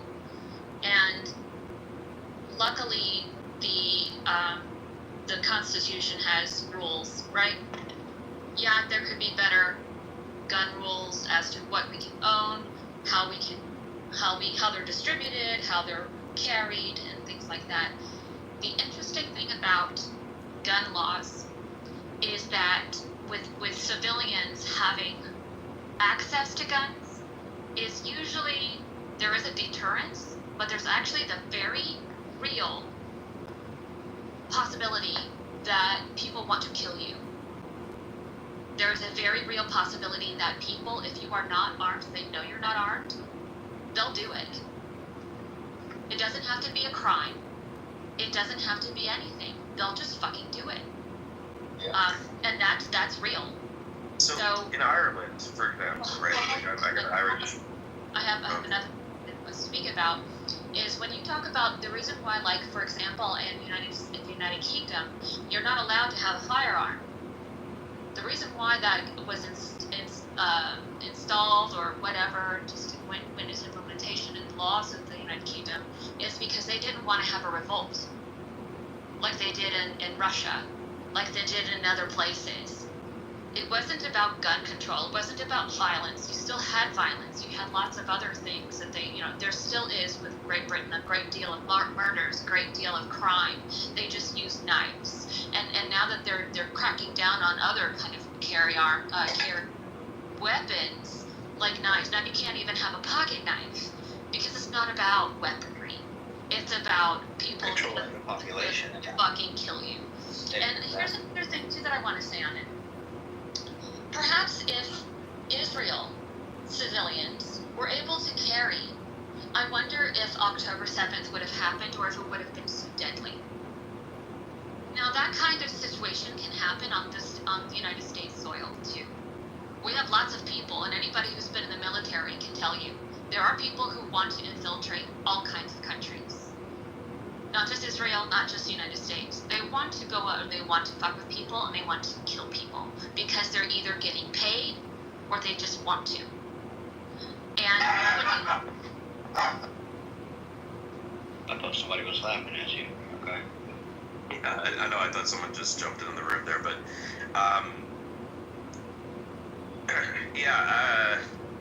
so I think that I would argue that a lot of other Western countries actually have probably better tracking and data collection than the United States.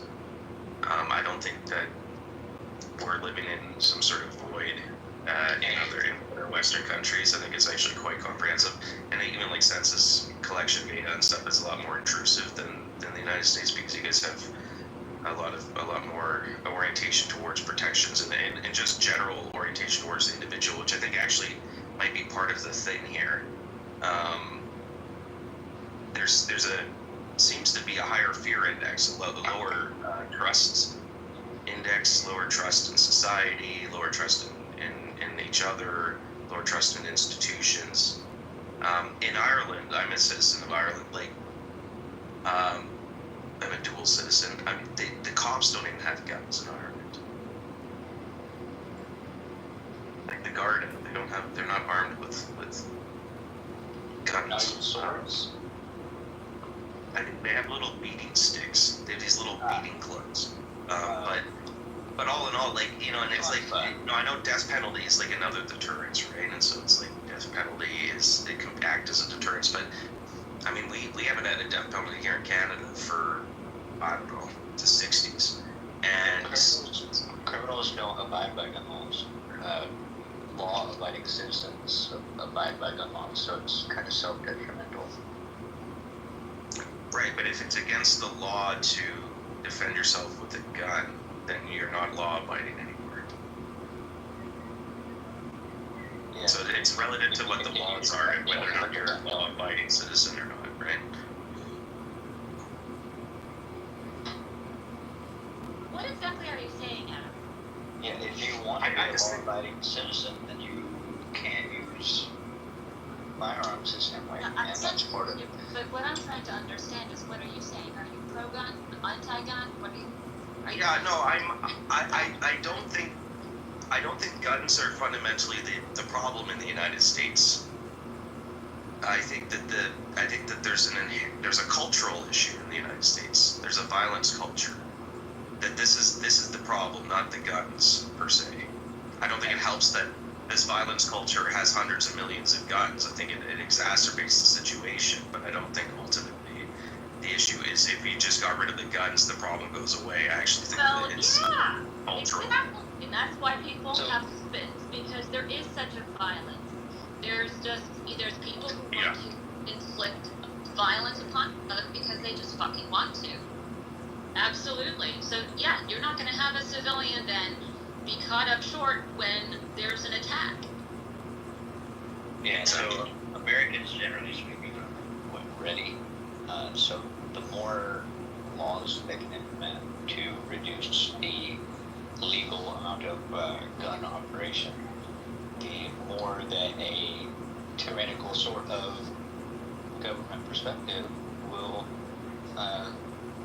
succeed in achieving that goal of breaking apart the population, separating people into parties, and diversifying not diversifying in a good way, but diversifying in a bad way to where there's no embodiment of a whole anymore. So we are the divided states of America, effectively.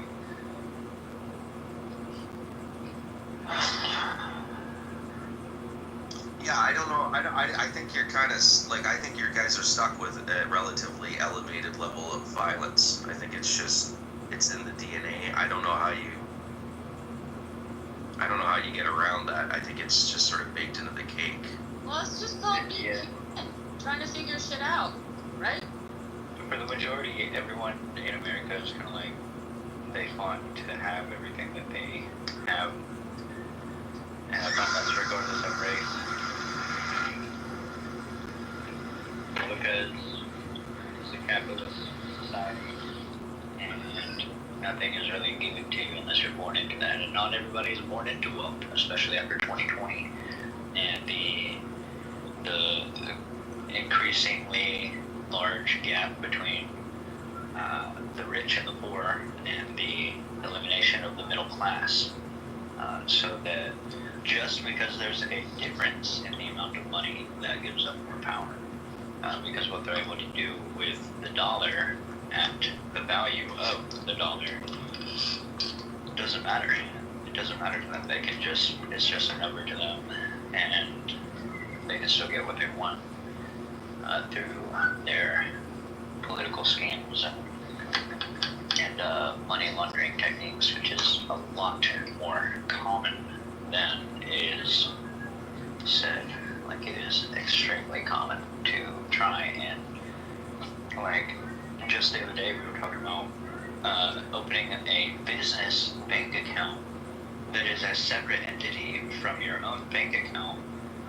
That way, when they're checking to see how much money you make, say you're trying to qualify for government assistance. I know somebody who lives for free because of a couple businesses and applied and got approved for food stamps. So he's getting food stamps. Well, he is not somebody disabled. He is not somebody that needs it. He is not somebody at all that should be claiming any sort of assistance. And yet he is. And it's because of the paperwork loopholes that are everywhere. And yes, on the surface that's it, but it speaks more to the character of the individual who's willing to exploit that. And I think we've lost. No, I must disagree and interrupt you, because at this point, if you are the only one not doing it, you are the only one that's going to be left behind, technically speaking, in this scenario. Exactly. Yeah. Which is that low trust society again. Like the whole Kennedy mantra, I think, is completely gone because everyone's about getting theirs, right? Like that, it's so hyper individualistic, and like, so the ask not what your country can do for you, ask what you can do for your country is gone. That whole orientation for life is, it's just like, what can I get?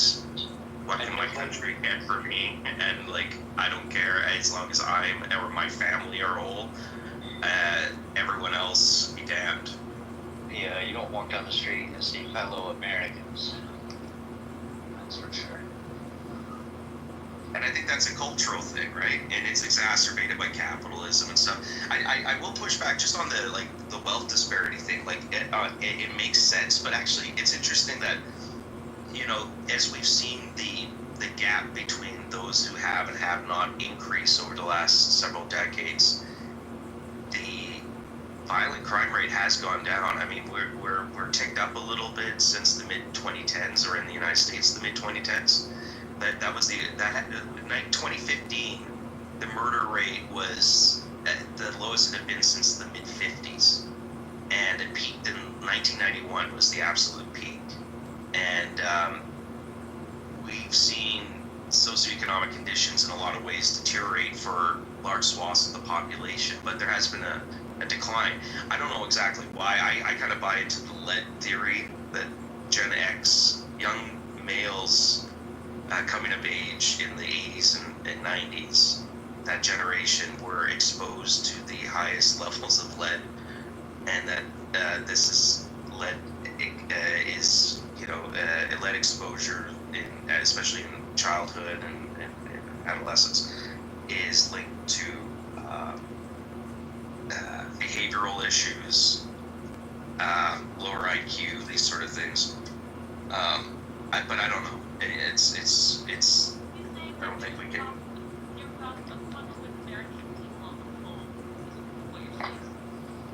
The culture. I don't know about the people themselves. Like, it's the. I guess they are the culture, but. Talking about biology, like lead, and how American males are exposed by lead. So you're talking about biological reasons why there could be a violence. Yeah, with regard to like where in the United States violent crime was in the 80s and 90s versus what it is today, because, you know, younger men like 18 to whatever 25 are like that's the prime demographic to commit most crimes, but I think it's a culture. I think there's a cultural thing. You know, I think it's baked into the cake. Kill the British, you know. But what do you mean, like, that there's... So what was your point about the lead? Oh, it was just a counterpoint to the, because he's gone now, but he was saying that that a reason for violence in the United States is due to disparities, socioeconomic disparities. And I was just making a counterpoint that where there's greater socioeconomic disparities today than there was, say, in the 80s and 90s, the relative homicide rates and violent crime rates were considerably higher than they are now. In the country as a whole? Yes. Yeah, the murder rate in the United States in 1991 was substantially higher than it is today. Actually, it's still, right now, it's on the lower end of where it's been since the mid-50s.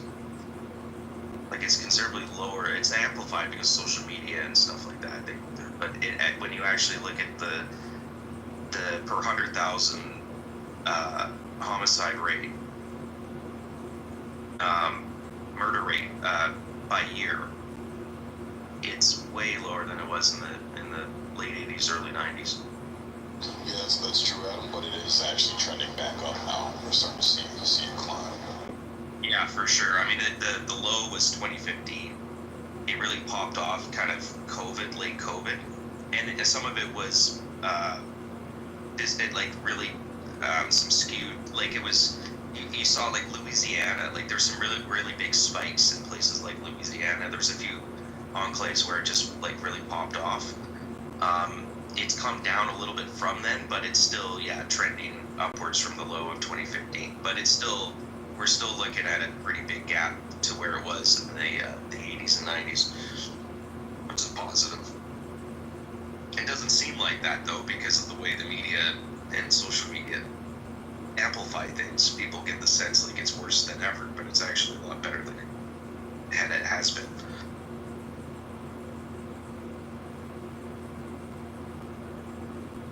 But I think, it's the culture. I think the U.S. is a highly individualized culture, highly materialistic culture. There seems to be this sort of general sense of fear and mistrust for others and institutions, and then there's this sort of founding principle of tax revolts, rise up with tyranny, bear arms, and protect yourself and your family from the other and from the power that tries to impose its will on you. Well, yeah. I mean, how are you liking your life in Canada? I didn't get shot in the face. Well, no, you haven't gotten shot in the face, but how was the rest of your life?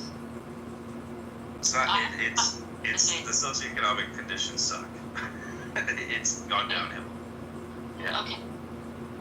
What about? But I mean, should we raise arms and go after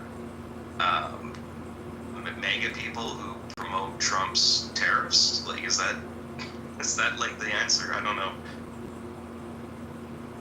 I don't know. Do you guys have a good answer on how to get better health care? That seems to be a take care of yourself better. That's real simple. Yeah, that's true. Don't eat shit. Exercise. Your insurance should be, health insurance should be relative to, if you smoke, like I smoke, I'm 50 and I smoke. There's an insurance provider out there that should, that needs to insure me. My insurance should be $2,000 a month, $3,000 a month.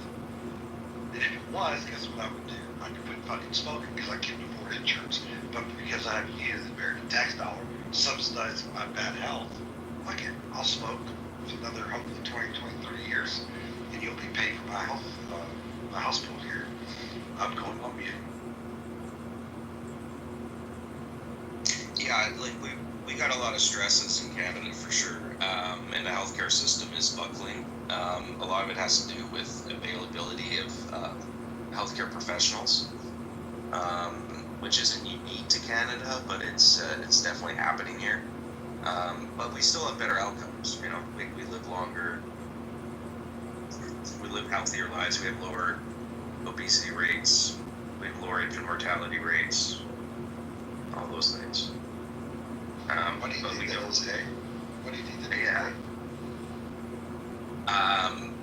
It's part of its food culture. Like, our food kind of sucks. I think you guys have awesome food, from what I understand. I've been to the States a few times, but and we also have less shit in our food. I think you guys really amp up the ingredients lists on your food, which I think doesn't help. But it does make the food look better and probably taste better. So you kind of have to make a choice. We're here for a good time or a long time. Yeah, think about that. If health insurance was relative to the way you take care of yourself, imagine the amount of people that get healthy because of the motivating factor. Instead of just simply looking good. Yeah, well, maybe Ozempic, or whatever it's called, Ozempic, is going to, I don't know, maybe that's going to help. I don't know if there's consequences to that. I don't know the details, but it sounds like it's helping a lot of people lose a lot of weight, which I think is probably a good thing. Yeah, I know personally probably about 7 or 8 people that are on Ozempic right now. They've lost a shit ton of weight quick, but I've been doing a little research on it. There's some adverse health effects that could possibly come along with it. So I don't know, man. We'll see long term how it works out. You know, the doctors have said, if here's how you need to do something, you're trying to get it with your feet, something anything out, just a cigarette. It's like, my wife mentioned well, years ago, I mentioned weight. She's like, look, I'd rather you gain 20 pounds than be a non-smoker. My point is, to Ozempic, a buddy of mine is just obese. And he said, you have people that are 20, 30, 40 pounds overweight, 50 pounds. They don't even take this stuff because they just use long-term effects on it. And like some people like me, it's better off I'll lose all this weight now than try to do it naturally. Because it's so important that I'll lose 150 pounds. First reward for anything in life, right?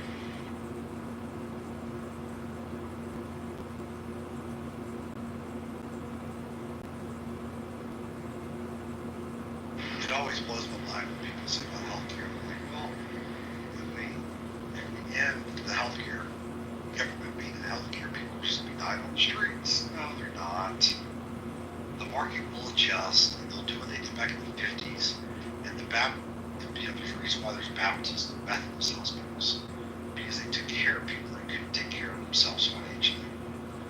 And people were in better shape.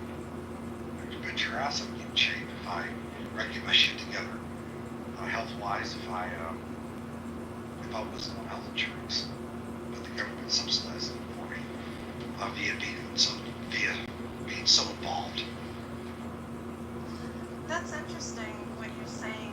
I mean, years ago, and I remember, I think when I was really little, my parents only had catastrophic health insurance to cover just hospital bills, because hospital bills, no matter what decade, could bankrupt somebody. And we just paid for our doctors, and the doctors' prices were not, $500 a visit. They were moderately priced, so, there's a lot of reasons why health insurance, because people could profit off it so much, went through the roof. But I think, I love what you're saying, but we need a cultural shift in this country, like other countries, because I'm extremely healthy. But yet, and I have a lot of time off due to my job, but most people, there's other things that come into play with wanting to get healthy, is not like being a slave to your job.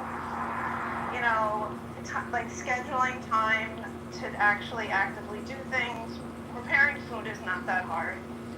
But what I was going to say is that, when you look at, I went to Italy and I move there tomorrow, their culture and value of personal time and health in other countries is so much better than ours. And I'll land my plane is that I'm a teacher. It's disgusting, the lack of physical education and health we have in this country starting young, because kids are consumers and they're sold a lot of crap to eat. And I'll just say one last thing. Yes, I think businesses, food companies need to be held accountable, and we need to change those policies of what are in food, because as much as we can make personal choices, if we believe in that ideology that it's all personal decisions, then when you go to your store and there's only like a tenth of the produce aisle is organic or healthy food, then we really don't have a lot of choice. So I think it's like a combination of things, but I really like this conversation.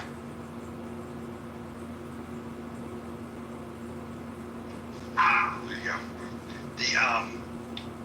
The problem with more government interventions problems. For example, like you're healthy, you haven't been to the doctor, I think it should require that you have to have an annual physical for your health insurance. And so forth, but if someone hasn't been to the doctor in 3 or 4 years, with the exception, just physical. Why are you paying health insurance more than $100 and $200 a month? It's just, and you would that health insurance would only be a couple $100 a month if governments get out of the way and let the private sector pick it up. And having government dictating what private companies can or can't do, with the exception of having honest advertising. Maybe toss some labels on there, whatever.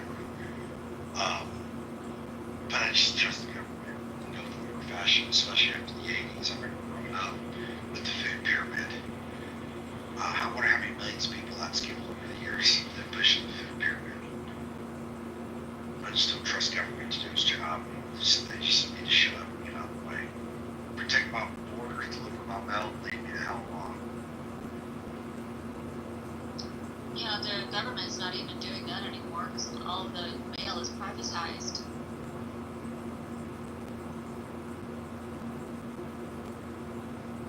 The post office isn't privatized, though. Correct me if I'm wrong, but it's probably the federal government. Yeah, they have to adhere to certain rules and stuff, but they're all privatized, so they can pretty much do whatever they want within a certain limit. And people have been, like, businesses refuse to do business with them anymore. They'll spend more money with FedEx and UPS because there's insurance with it that it will be delivered. There's a surety, and it's sad. So many people have it can't be relied upon anymore. Yeah, but in terms of the healthcare, just to go back to that, you're talking about charging healthcare like we do life insurance, that your lifestyle and personal choices and age obviously comes into play. There's a lot of things with life insurance. And I totally understand what you're saying, and I agree with some of it. Like, yes, government regulation of food, they're corrupt. Like, there's lobbyists, and they go in, they sway these senators, the senators profit. I totally get that. So I guess my question is, what's the solution to encourage people to pressure companies to provide healthier options? And I just don't see the general public really, because there's two sides of the coin. It's like, well, who are you to tell me what I can or cannot put in my body? Like, you're saying you smoke. I agree with you. I don't think I should subsidize your insurance. I don't smoke, I don't drink, I don't take drugs, I maintain my weight. I go to the doctor every year. I just got blood work for cholesterol again because I'm probably bordering hypochondriac with health. Like, I want to live till 100, and I want to be healthy and not on any medication. Everybody was like, oh my God, we didn't have a health care, right? Yeah, but I maybe I'll get a little socialist. Like, I think I agree with you. Like, you should be charged, except you should be charged your lifestyle for health, because we're all subsidizing each other. But then it gets very murky with genetics.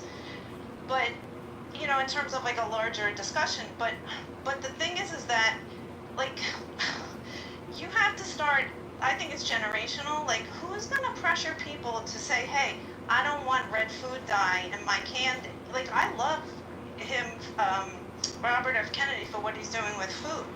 Like, I just see, like, people are going to turn around and be like, I'm free. This is a free country. I can do whatever I want to do.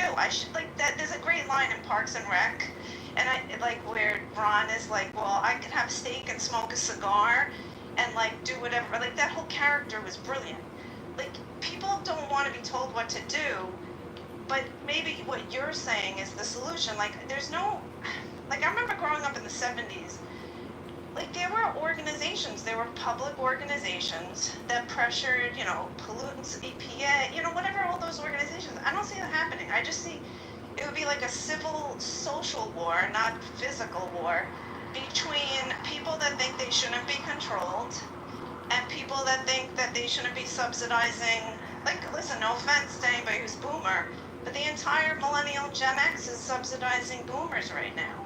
So it's like, I don't know. I'll land my plane. It's just, I love this conversation, but it's like, what are the solutions? And I think there would be a ton of compromises on this issue. But I think it starts with education. But then again, you can't tell my kids, you shouldn't teach my kids whatever you think should be right. I gave up on any child caring about this environment. I don't care about climate change. I'm just saying, like, just natural resources. Throwing out garbage properly. If they're teaching in schools, I'm done. These younger kids, they don't give a crap.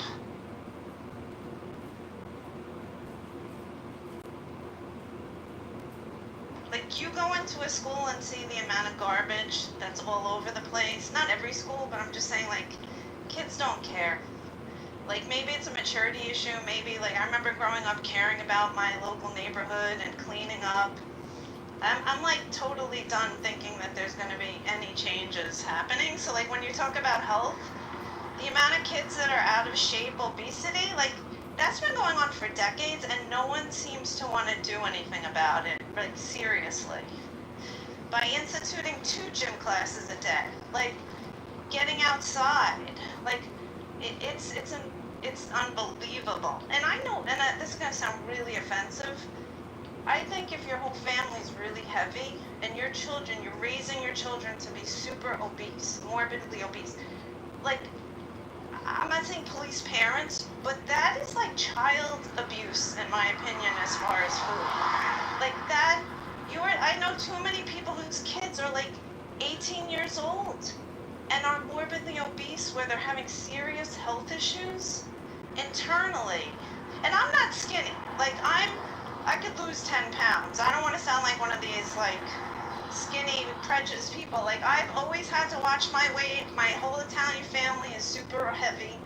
Like, I grew up always having a treat, but I'm a little probably controlling with myself. But it's sad. It's, as a teacher, as an educator, as a parent, it's sad to see parents making really poor decisions for their kids. But it goes back to the healthcare. They live at the doctor, and everybody's subsidizing it.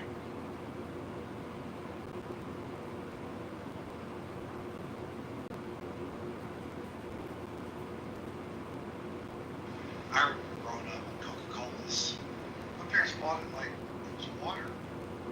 I don't think they fully understood what was going on with the Coke. Like, now I'm a 19-year-old, 14-year-old, 2-year-old. They no Cokes, no salty drinks in my house. There's no way. Listen, I just visited my parents, and I can't eat anything in their house. I like peanut butter. I buy all natural peanut butter. I go in their closet. They have Peter Pan. It says peanuts, sugar, and around 2% of hydrogenated oils.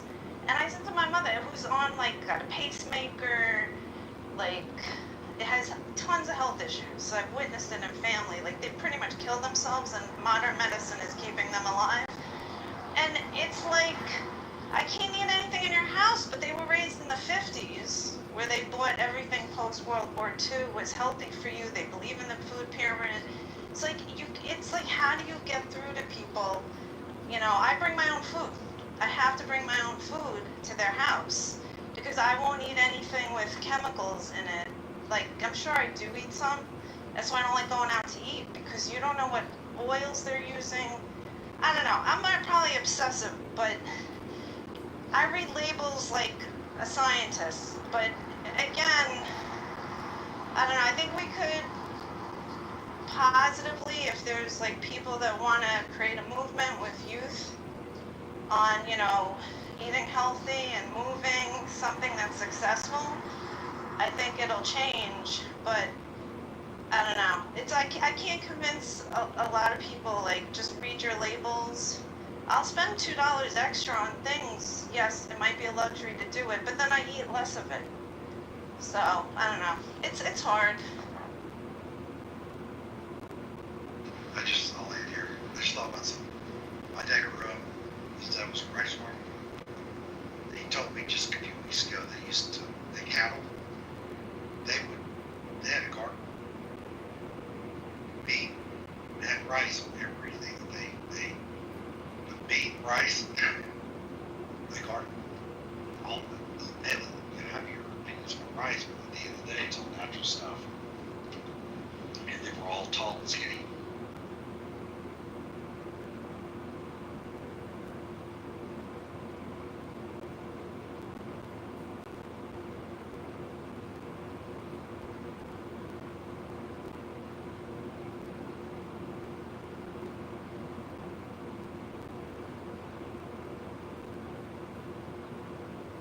Well, it's funny, I was just having an argument with my parents about every time like food comes up, my parents always bring up a Mediterranean diet. So then I grew up, I really do think, and I tend to eat this way, like, I don't know, like more of rice, fish, and vegetables if you have protein. I'm like more pescatarian. I don't eat a lot of meats at all. But it's saying rice, I was thinking that. But I try to avoid now, like, there's too many things on social media. I don't know what to believe. So I tend to just no chemicals, listen to my body. I don't know. But it's funny that you brought up the rice because I was just arguing about different international diets, which have changed thanks to commercial globalism and trade. But it's interesting with that. But I don't know if anybody believes in, I do believe in that blood type theory. On eating for your blood type, and because everything I gravitate towards tends to actually fit with what the science or so-called science says. Yeah, makes sense.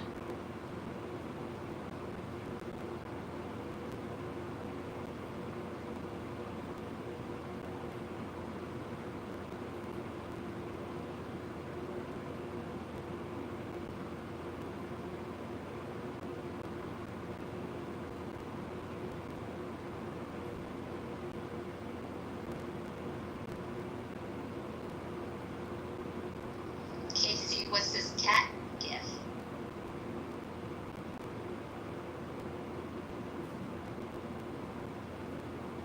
So silly. I do. I agree.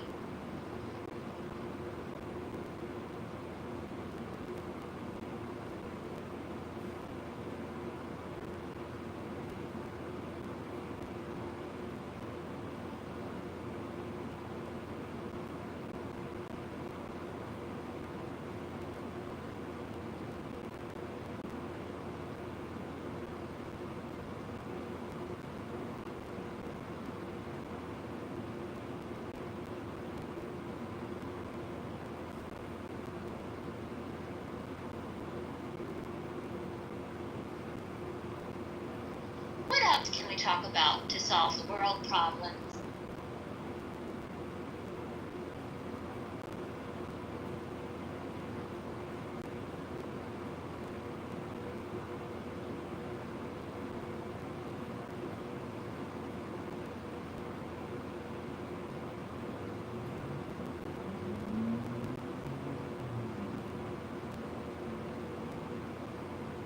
Is it me or did it get quiet at Booth's joint? It got quiet. I think people are having lunch. I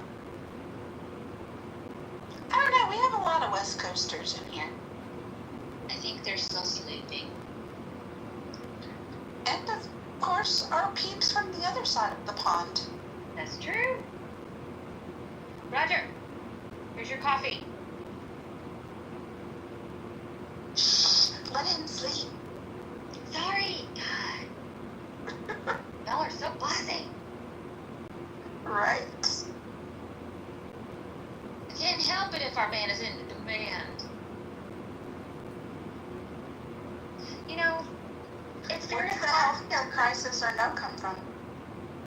because we were talking about healthcare. Oh, I missed that. And we were talking about pew-pews first, and then it started to be about healthcare, and I was like, okay, let's adjust accordingly. And now it's like, nice and quiet. We can change it up, though. Do you want to change it to something? I don't know. What's on your mind? I'm going to change it to... Whatever's on your mind cannot include dicks and cocks and loaders and percussions and all the things. Okay, I changed it. There you go. That'll solve it. No! Oh, no! Okay, fine. I changed it again. Let's see. Changing it.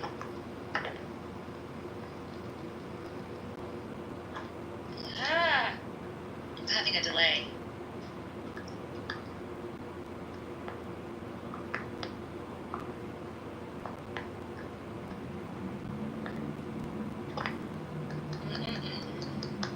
Is anybody else having a delay with their response buttons, stuff like that? I wonder if there's a whole lot of usage on Clubhouse right now.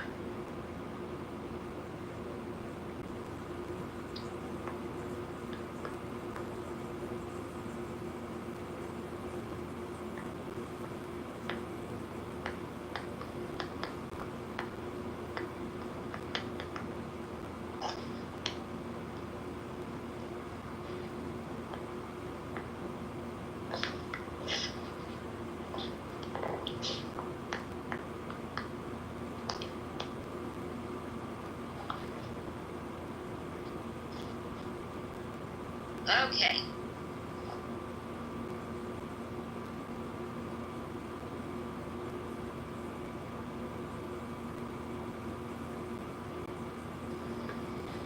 Do I have your permission now? Let me see. There you go. That's better. That's more up my alley. Awesome. In the muff with goody two-shoes Sunday school. It definitely fits my angel persona better. It's very angelic, virginal persona. Very innocent. Do you have multiple communities on Clubhouse? Because I do. And it gets to be a little uncomfortable sometimes. Yes.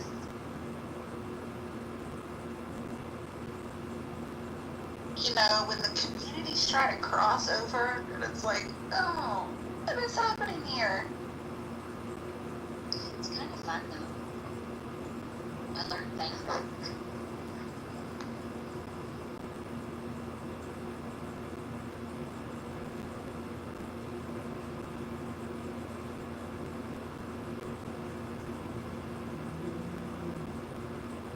I see that Casey has a specific thing on his mind. Thank you for communicating with the rest of the class.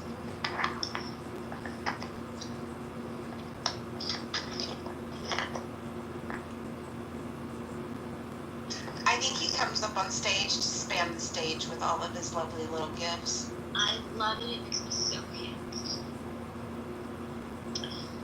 And my vision impaired folks will not enjoy it as much, but we can describe if need be. I don't know. Some of those were not really something you'd want to be describing, Kristen. I will. Not very ladylike. I know. I'm not a lady. Who said I'm a lady? Oh, okay. I'll be their butt. They said I'm a lady. I'll let you be you're the lady. You're the angelic lady. I like that. Go ahead, Kristen. Describe that gift. There's a nice piece of grapefruit that's been cut in half. Then there's a person who is using their finger to juice it.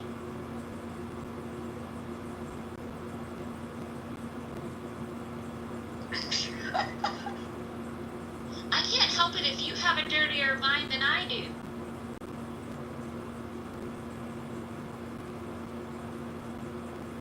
I just see a nice piece of fruit. You should have described the fruit. The fruit? Well, it was round and pink and Go on, say it. what? That's about it though. It was okay. I mean, if you don't know what a grapefruit looks like or smells like or anything, then get yourself a grapefruit from the store. Educate yourself. He got what I was going for. You left that part out. I hate that word. Do you have any words that you hate, Kristen? I don't like moist, and I don't like the word menstruation. I hate that word. Really? I hate it. That's a horrible word. I don't like the word especially. I don't like the word what's my favorite? Irregardless. That's one of my favorite. That's. But you know what I love about the irregardless is those who use it are definitely douchebags, and so I encourage it because then I can weed out the douchebags, and it makes me happy. Oh, Yeah. Got it. Okay, cool. Casey, thank you.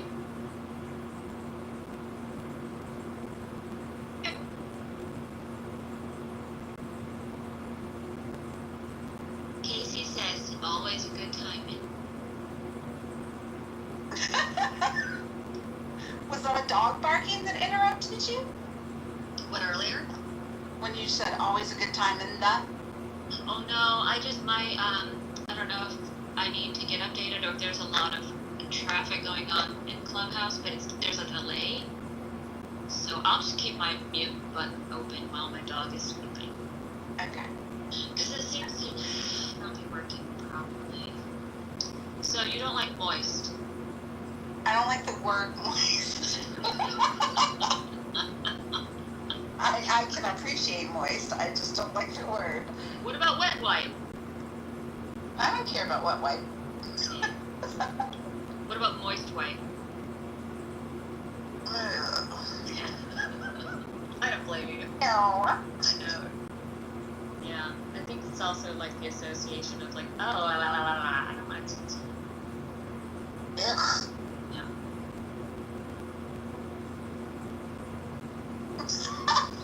I don't like the word lunch, and I don't like the word kitchen. You don't like the word kitchen? No, it's such an ugly word for such a wonderful place.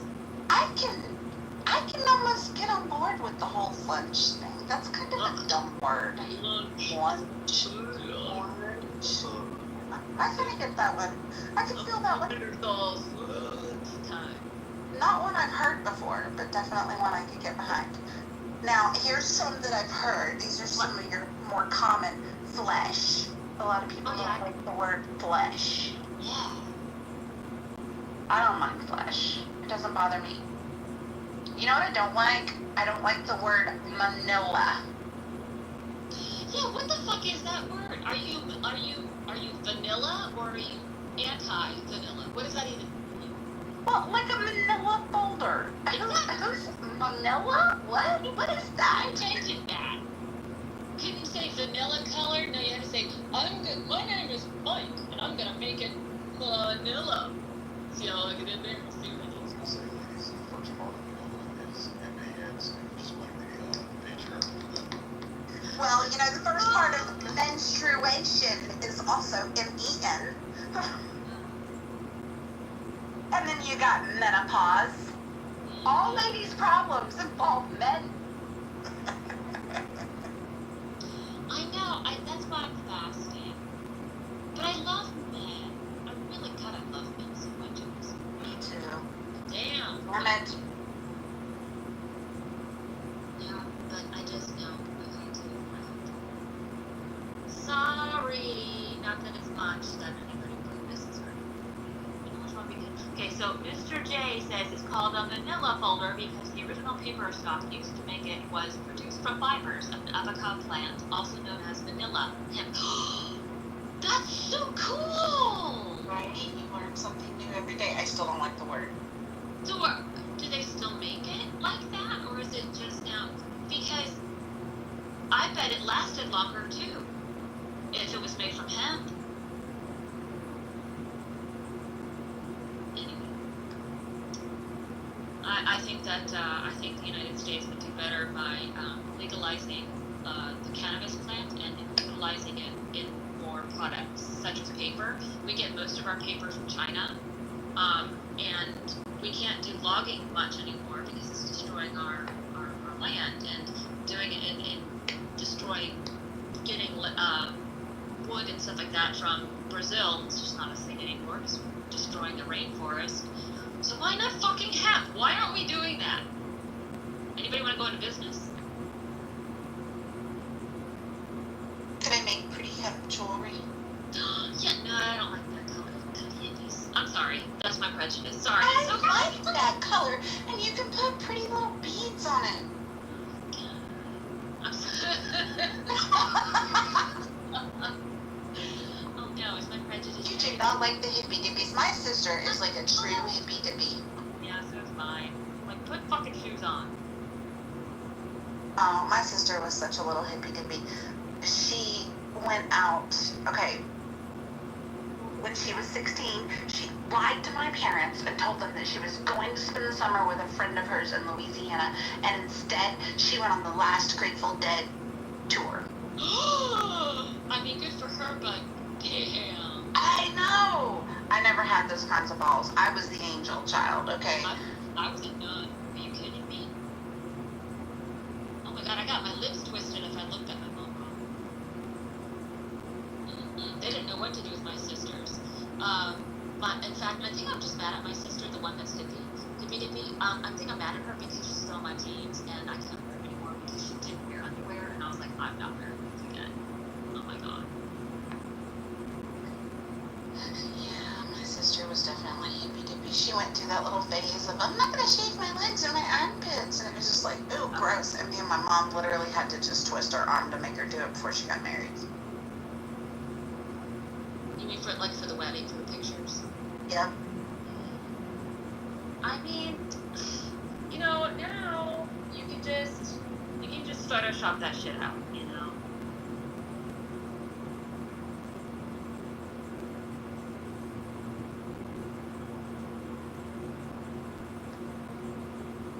When I got married, I was a blonde, and I'm a natural brunette, and it's not the best look on me, but it was fun.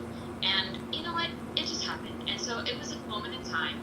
And my husband at the time was like, yeah, cool. I mean, that's just what she's doing right now, so I don't care.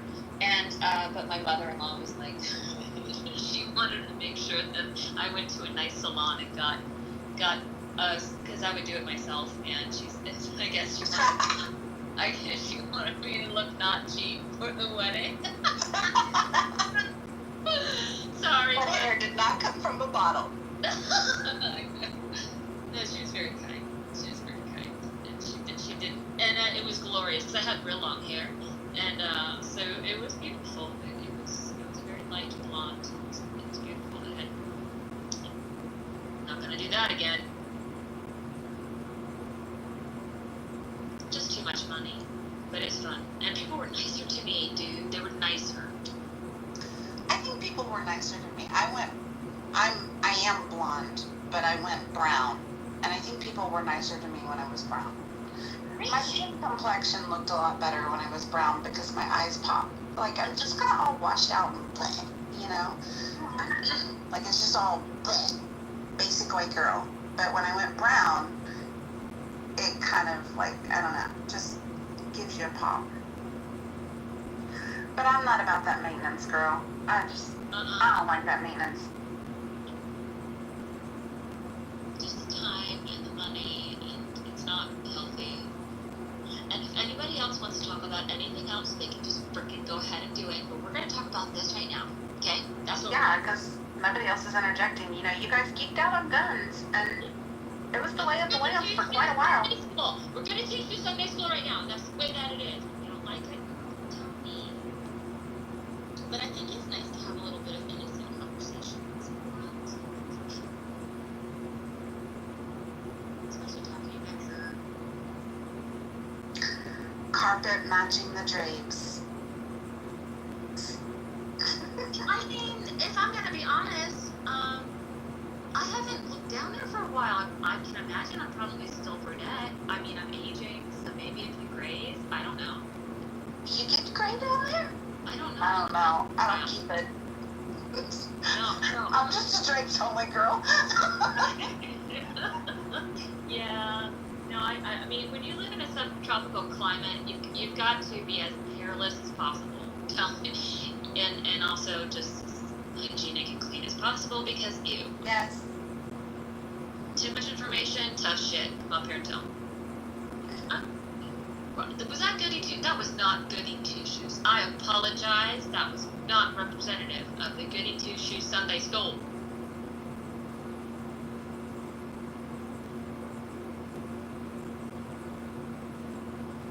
I think what the problem is that I keep my mute off, and I try to get back to the back channel, and then if it's doing that, exit out of Clubhouse and come back. I think it's a glitch. Okay, I'm gonna do that. I'll be back.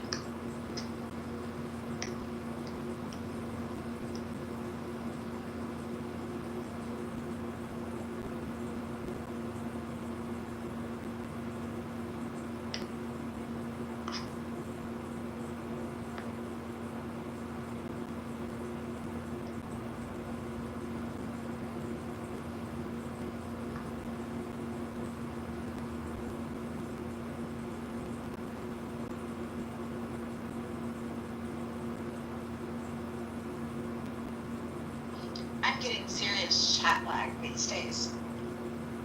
It like takes forever. Okay. Is that better? Oh yes! Excellent, thank you! You're welcome. I have a new trauma response. Oh no. The red Are we bar. trauma bonding now? No, just the whole like, you know, the red bar. I wouldn't do that to you. Not on purpose. The red bar of death.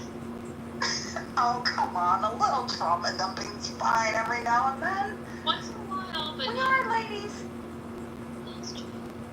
Well, you're a lady. I don't know about me. I just, that's up for negotiation.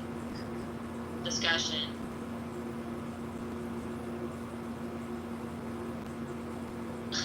Will C says men like all things in the muffed. You got that right. That was more appropriate with the earlier poll. Kim, I cannot be getting to Sunday school. I'm gonna get kicked out. Okay, you can change the title if you want. No, I'm not complaining. It's just I'm having a really hard time being a good girl.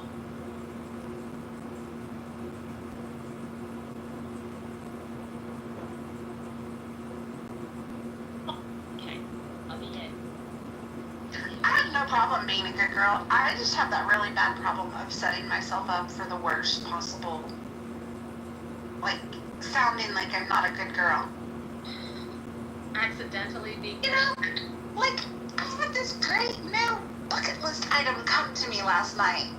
Okay. Somebody mentioned billboards. And I was like, oh, there's a bucket list item I could add to my list. You know, a picnic on the billboard. It was completely misinterpreted. How was that misinterpreted? Explain. Well, think of it in the context of the elevator conversation that we had this morning. Okay. Were you here for that? No. Oh, yes. But what's the... On the billboard? You said you... Very fun. Oh. I'm all, see, that's what happens. I go in Sunday school kind of frame of mind, and then you want to bring me out of it again, and I just don't understand. I'm not following. I get it. No meals on the billboard. Got it. Did you say no meals on the billboard? I did. Okay, I'm not gonna touch that.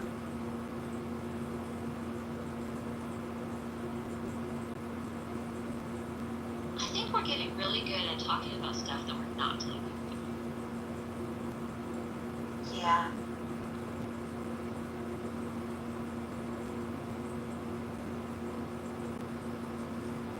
I can't believe that Mojo's allowed me, but I can understand you, but has not allowed me to go as long as I have. At least I'm not talking about knitting or cats, so I guess I'm safe.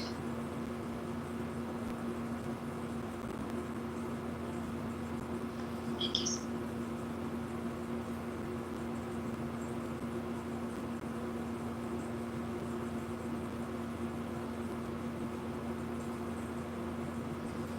I think he does enjoy hearing my voice. Let's see. Will C says, "Don't go chasing billboards. Stick to the sheet." Oh, don't go chasing billboards. Just stick to the sheetrock and the taping that you used to. Well done. Well done. Why do you like hearing white women talk? I just feel obligated to open my mouth and word vomit ridiculous shit. It's like hearing the light harmonic strokes of soft fingertips on a harp. Oh, are you calling out there? Wow. Oh, Yeah, you like that poetry? that's so cute. Okay, seriously though, did you see the ad in 6 PTR? The ad? Yeah, click on his PTR and look at it. What do It's a you big mean? profile. Check it out. So, Jessica, 39, 5'7", love cooking, fitness, travel, and long brunches with deep conversation.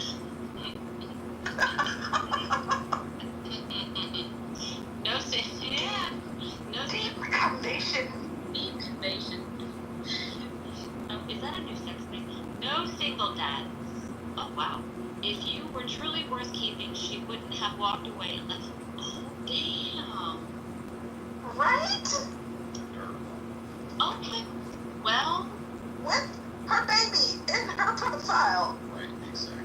I mean, in response to that, I just want to fold up Sig's sweatshirt that he dons in his profile picture. The little stick man, fucking your feelings. That's the type of snobness and the type of you come across a lot. It's insane. That's, well, I mean, but you know what? The good thing is kind of like when you hear somebody saying, irregardless, then you're like, okay, ow, cringe, but awesome, next. Great. They can filter themselves out. Perfect. Although, maybe the convation and the irregardless people need to date. I don't know, I think people that like to have deep convection should know how to spell deep convection. I can't.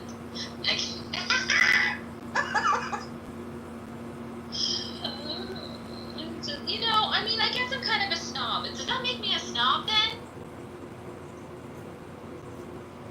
You're smart.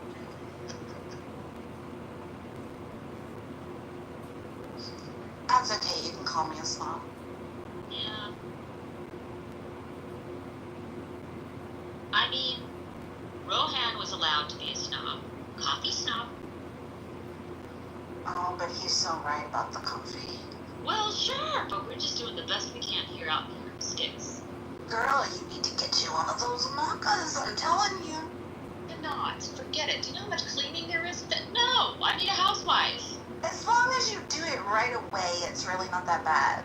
You just, you gotta, you make the coffee, you drink the coffee. By the time you're done with the coffee, then you go and you clean it right away. It's really not that bad. No. Okay, fine, have it your way, but you're missing out. Well, there is that whole, like, the pour-over. What is it? The French press. I can can get down with that. Right.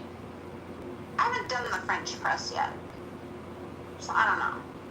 I think my son's got one of those that does the French press thingy-me-bobber. But it's very nice. I didn't notice a difference in the coffee, though. There's an actual difference in the coffee.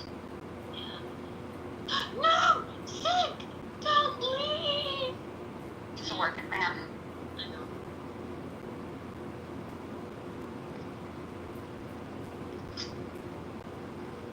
Who is Cindy? I feel like I know Cindy. I heard that Cindy's a dude. I think they are.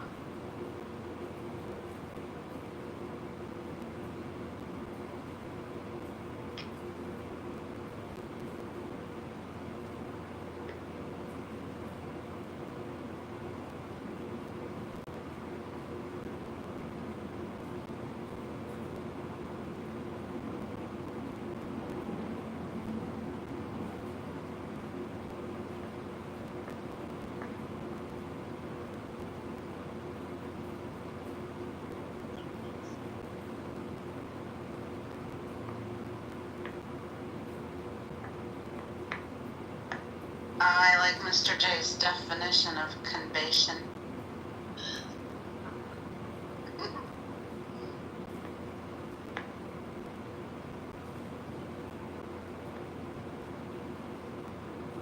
Okay, I have a new topic. Because the goody two shoes is making everybody go away. Hit me. Let me look. Coffee machine's better in Australia? I don't know. I'd say they're definitely better in Europe. But they're probably the same in Australia. Oh no, but the idea that just something you don't understand just a little. Well,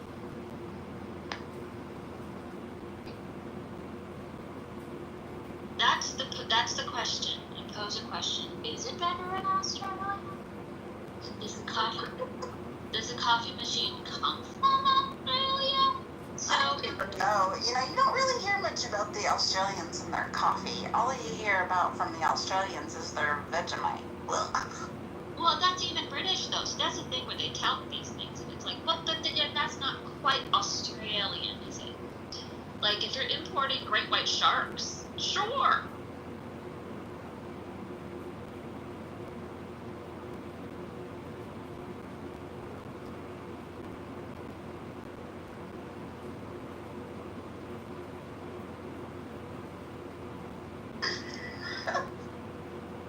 I'm sorry, this is how my brain works. Do you watch Shark Week? Oh wait, that's because he's talking. Okay, do I watch Shark Week? Shark Week, yeah, like all the little Shark Week shows. Yeah. I started watching them last year, and they were really, really funny. Especially the one where the dude didn't have like a leg and an arm because of a shark attack, and like he still likes to swim with the sharks all the time. I mean, occupational hazard. I guess. I'm not afraid of the sharks. I am. You won't go in the water? I can't. It's weird. I didn't have this when I was younger, but now I do. I know it's in there. Forget it. I'm not afraid. I'm the first one that will die in the water. No, I will cheer for you on the shore. And everything. Yay, go get them! I really want to learn to surf before I die.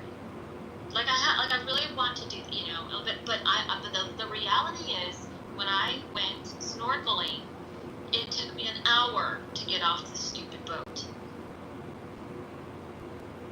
See, that sounds like so much fun to me. I've been snorkeling. It wasn't to see like the little things on. Oh my god, it was magical. It was truly magical, but I couldn't shake that whole fear. And then I saw the barracudas swimming around, and I was really grateful that I didn't have a shiny bathing suit, because at that time that was a thing. Was like the shiny bikinis, the shimmery. Ah. Yeah.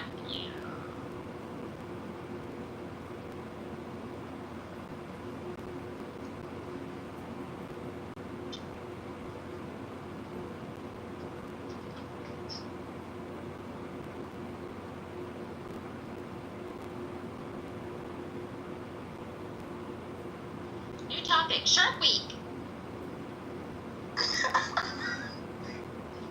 Shark Week. Are you afraid of the sharks?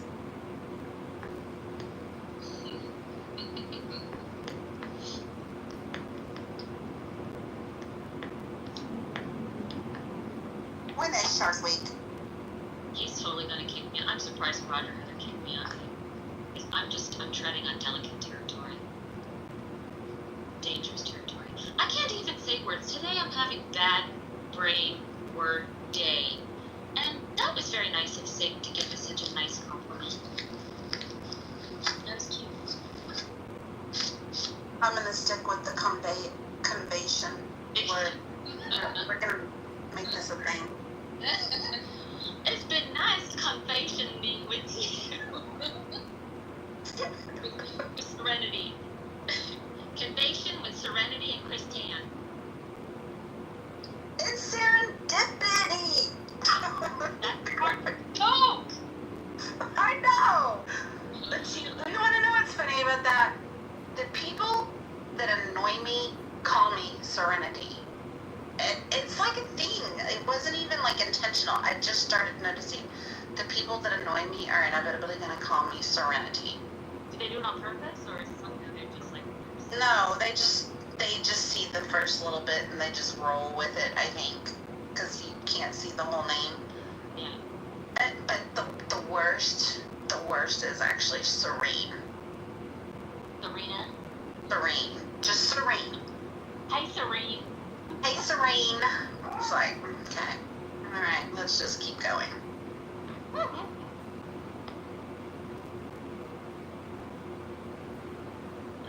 we changed the hand raising. Uh-oh, somebody changed it. Somebody's awake. Did you change it? No, but I see that it's changed. So somebody's awake. It says either you or Rohan or Mojo. Shit. Getting nervous now. Are you sure? Because Will C just raised his hand and came up. Oh. Maybe that's what you saw. Lightly so. Lightly so. Oh my god. Chivalry. Why can't I say that word? That nice. Yes. I don't know. Chivalrously. There you go. Swords and shit. We should have a podcast. Because 2 whole people would probably listen. I know. Maybe Zig, because he likes hearing white girls talk. I don't know what they think. It's interesting. So funny. What's up, Bill C? You were very witty. I'm excessive. I need to be throttled. What? Well, all of them do, I think. That's the whole problem why we're on here. Perhaps that's true. I'm waiting for Roger to throttle me. Oh my goodness, these words today. These words today. Oh, we're pushing it. Oh, God. We're... Brian! Hi, Brian. Sweet little Brian. Oh, is he sweet? I confessed what I did to your back channel this morning. Oh, my God. I thought you were this innocent. I am. It's autocorrect. It was an accident. Oh, you said it to Brian? Yes. It was an accident. I was more surprised than you are. On behalf of my fellow Georgian, I do apologize profusely. I know. For the autocorrect. It's awful. I was like, oh my God, I can't believe it was actually a back channel back in the original days of back channel. And you couldn't edit it, you couldn't delete it or take it back or anything. And You could delete it. You chose not to. No, you couldn't. You could not delete it.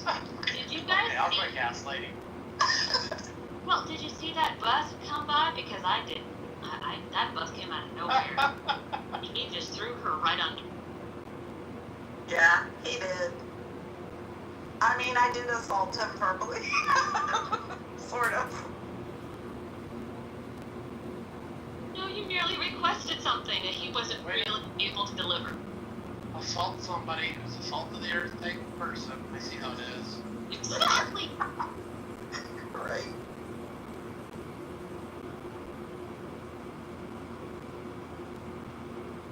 It was definitely my most mortifying Clubhouse moment ever. Thank you for reliving it for us.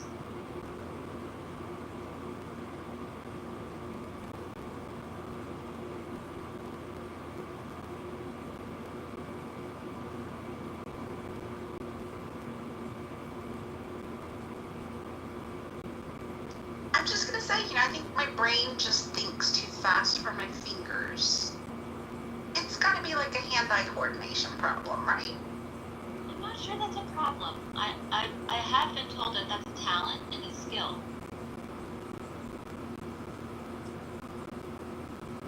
Yeah, that request would have taken some skill.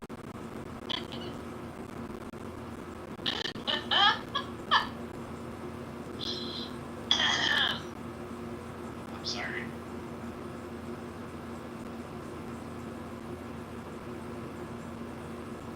How you doing, Mr. Mose? Doing really good. Party till 3 a.m. Got up to start feeding cattle, and I only got like 300 in left to feed, so we're winning. Those babies doing all right? Well, I don't know. I go check pastures later. This is all the feedlot fatties. They're No, I mean your babies. I'm talking about the one that I got thought you stitched said up. ladies. No, babies. Yeah. Yeah, they're doing okay. The one's still pissed. We won't let him go swimming in the dirty slough water yet. But his 3-inch long gash needs to heal a little bit more, so it doesn't get infected. Yeah. Oh, poor thing. What happened? He was farming. Yeah, he climbed into a gravity box that he wasn't supposed to climb in, and climbed out of it via not the ladder, and gashed his shin open about 3 inches. And it was more than my duct tape and baling wire would fix, so we took him into the dock.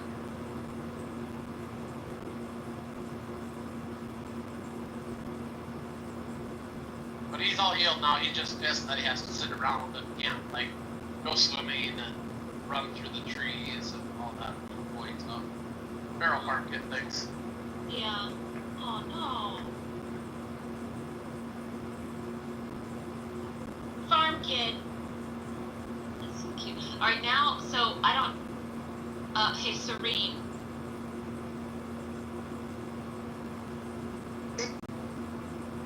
Did you just go there? Yes, I did. I wanted to get your attention. I just wanted to see, and now I see. Do you know Drunk Bruce? Do you know who I'm talking about? Okay. He calls me Serene all the time, and he always tries to start out saying serendipity, and he's like, Serene. He can't handle it. He can't get it out. Poor little angel. More than one syllable is difficult. What's up, Mother? Morning, Poppy. The room is still open? You're always gonna be Poppy to me. Oh, that's okay. Actually, I'm just getting up. I slept in. Yay! Yeah, I needed to get some sleep. I was just like, oh, like, I woke up at 7, and then I was like, you know what? I'm just gonna go back to sleep. I had this class I was gonna go to, this Pilates class, but then I just canceled it. I'm happy. Oops. But I feel much better. How are you guys? Good. Anything exciting happening today? Yes, we had an amazing discussion about pew-pews and about we were solving the world's problems. It was Canadians against the U.S. violence because of lead. It was very fascinating. But now It was actually much better than she's describing. It was It about was. cocks and dicks and Oh yeah. what was the other word? Racking. Oh yeah. All the stuff. What it, other Well, you gotta make sure it racks smooth. Yeah, that's what I heard. And long barrels and short barrels, and yeah, it was a whole thing. Silence barrels. Then there was gender wars. We did gender wars to appeal to all the gender war people. Yeah. Yep. And then we talked nonsense. Hey, we weren't supposed to have any wars under the Trump presidency. How dare you start wars? Sorry. You know how No wars on my end. I love the man. I do too. I love it.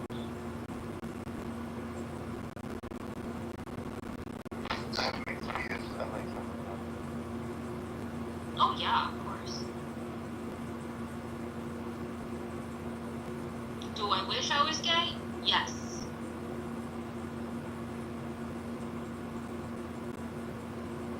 Although, grass is always green, right?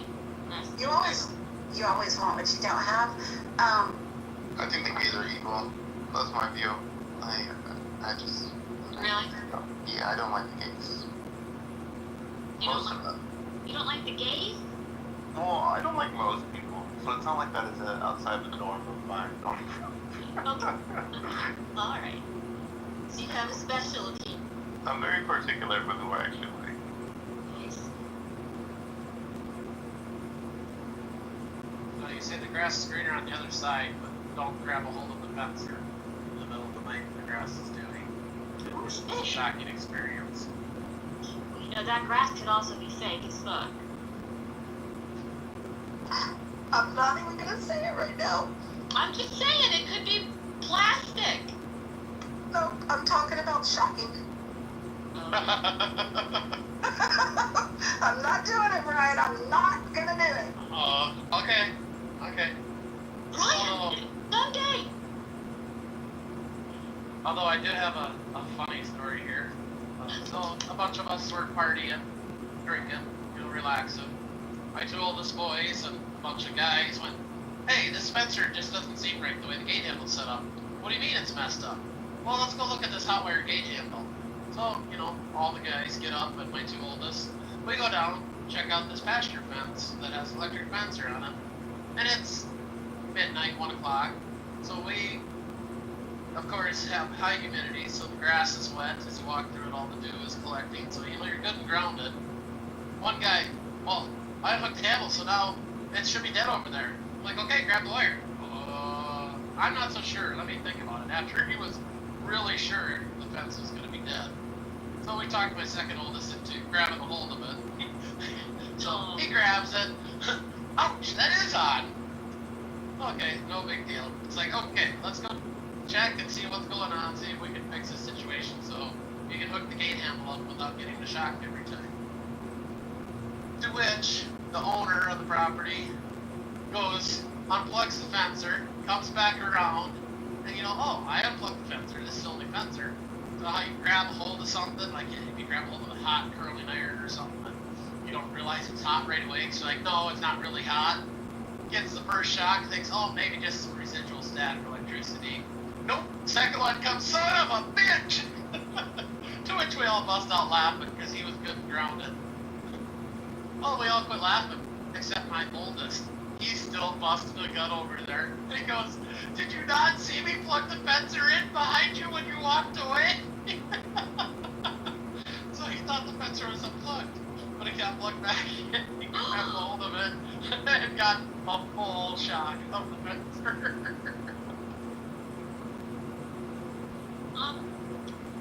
So, you're okay with sacrificing your firstborn? Oh, no. The owner that got shocked, he goes, "I'm pissed, but I'm so impressed I can't be mad at you." Because you literally plugged it in right behind me unplugging it. So yeah, it's funny. All is fair in shenanigans. Serious farm shenanigans. They said count. It was just a little 30-mile fencer. It wasn't like it was a 100-mile fencer. It's fine. What's the difference? Way hotter. So this fencer was only like 4,000 joules instead of 7,000 joules.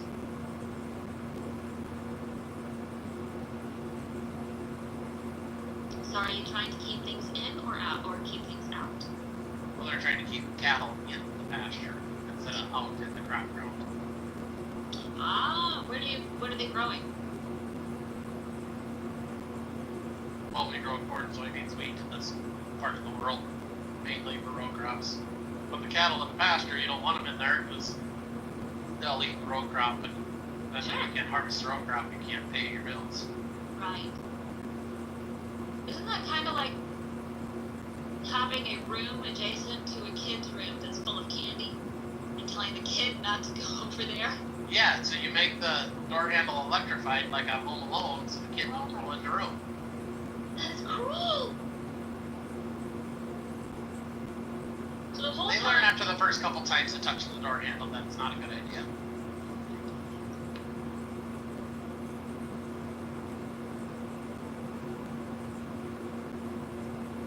So yeah, good old shenanigans had on the farm by all. Even the one who grabbed the fence. You can't help but laugh at that when somebody gets you that good. That was sneaky. It was sneaky, and we may have been a few drinks in too, so you aren't paying full attention either. But nonetheless, hilarious. I'm just glad you guys didn't have a peeing contest on the fence. Yeah, all of us are too smart for that. Thank God. That was the joke, though. We did tell him initially to pee on that side of the wire since he unhooked it. He didn't even want to grab a hold of it because he knew better that it could possibly be hot. Because somebody had messed with that fence since he put it up. So it was not in its original state.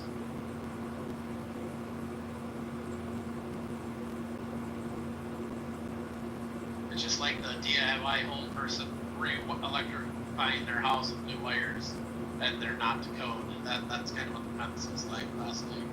Oh my God.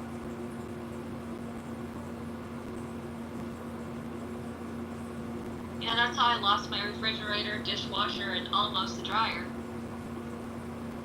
Not fun. Well, were they running? Yeah, the dryer, so my unit was built in 1985. I can't remember, something like there. And the home inspector was crap, but I trusted them, and this is why home inspectors that you trust are just worth their weight in gold. And so I was doing laundry, and I was doing something else while the dryer was running, and I smelled smoke or something. Smelled something that was weird, and I'm like, that's weird. And then it stopped, and so I was like, okay, well, what's going on here? And I started the dryer again, and then it ran for a minute, and then it stopped again. And I just smelled. So anyways, I looked on the wall, and it's actually above, the socket is above the dryer. Not usually it's below it, so you can't really see behind the machines. And I'm glad I did, because the socket caught fire. And luckily it burned out, but it was because of old wiring. Yeah, who'd have thought? Yeah. But because of that, it shorted out the kitchen electronics. Lost a leg. Yep. Yeah. And so now at that time I didn't have money to replace it, and I'm not going to get into all the details. It's boring as all can be, because there's so many insurance things. You know how boring that can get. So let's just say there was no way for me to replace it, and I didn't have cash on hand, and frankly, it doesn't matter, because after a few days without a refrigerator, you have to toss the food anyway. I didn't really need a dishwasher. I have my two hands. No big deal. At the end of the day, everything is fine. Nothing happened. But it did cost about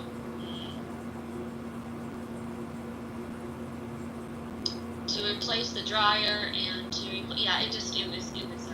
it was a to do. So now I have a washer and dryer, and I'm very grateful. But you aren't supposed to let the magical smoke out. If you would have hired a wizard, he could have put it back in for you.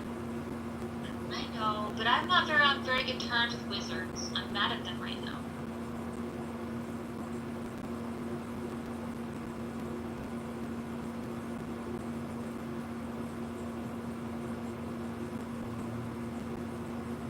were supposed to do a lot of things in my unit, and they didn't do it, so now I'm mad at them.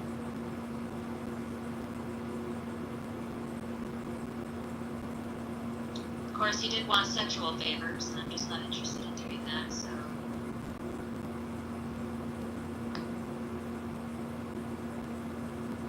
Actually, the guy who came in to fix the socket, he was quite flirty, wearing a wedding ring, and he never came out and said stuff, but still, it was like,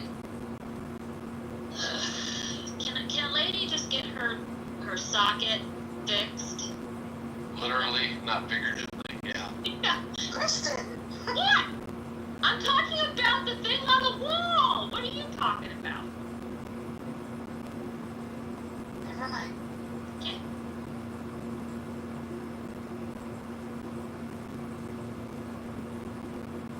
Bunch of pervs I'm surrounded by.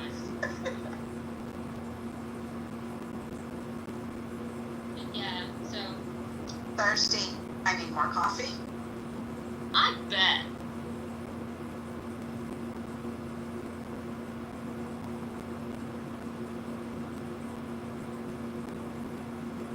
Poor thing.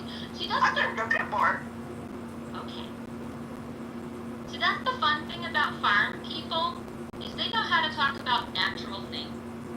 And they have a good sense of humor about it. They do. I didn't think they had a sense of humor. Oh, they do. Like when it It's gets... pretty dry. Oh, that's what it is, though. That's what's so funny about them. It's so freaking dry. My grandma, she grew up in a farm in Wisconsin. And she's showing us around. And I'm sorry if this is not funny. I want to try to tell the story. Try to be as... Oh, he's on a call. Okay. I'll wait until he's done.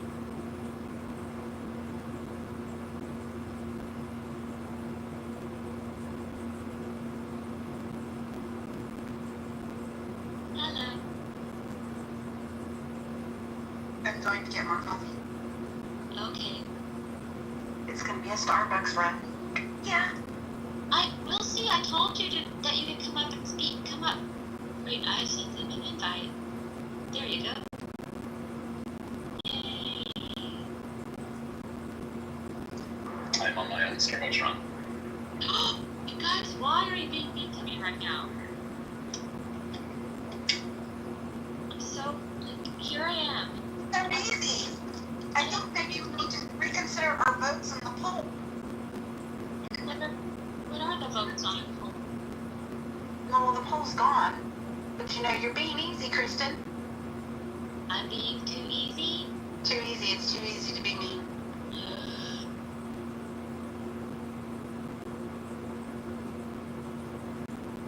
It's okay. I can relate.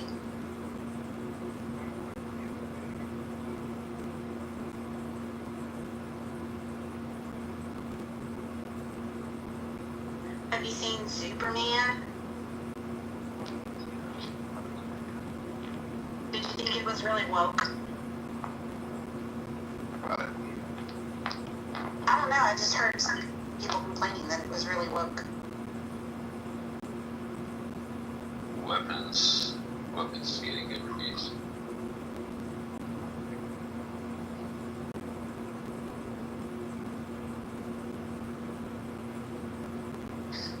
It's been so long since I've been to a movie theater.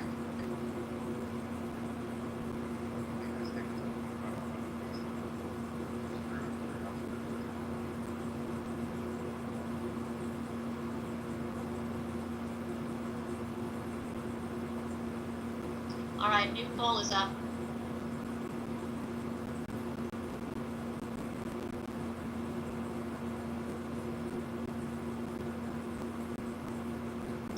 And also, I can't hear you very well.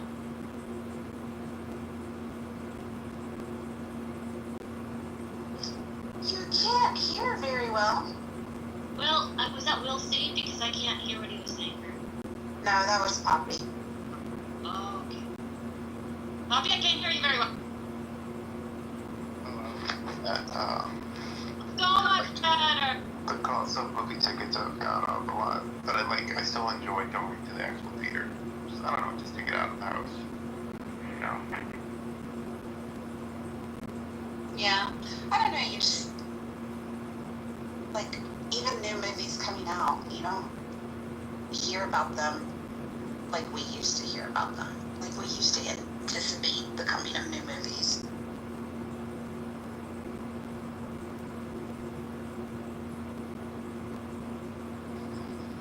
What's the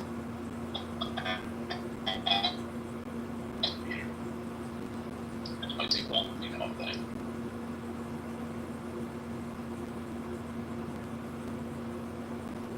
It's like red bar before.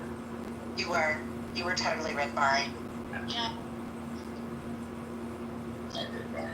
Don't need a red bar.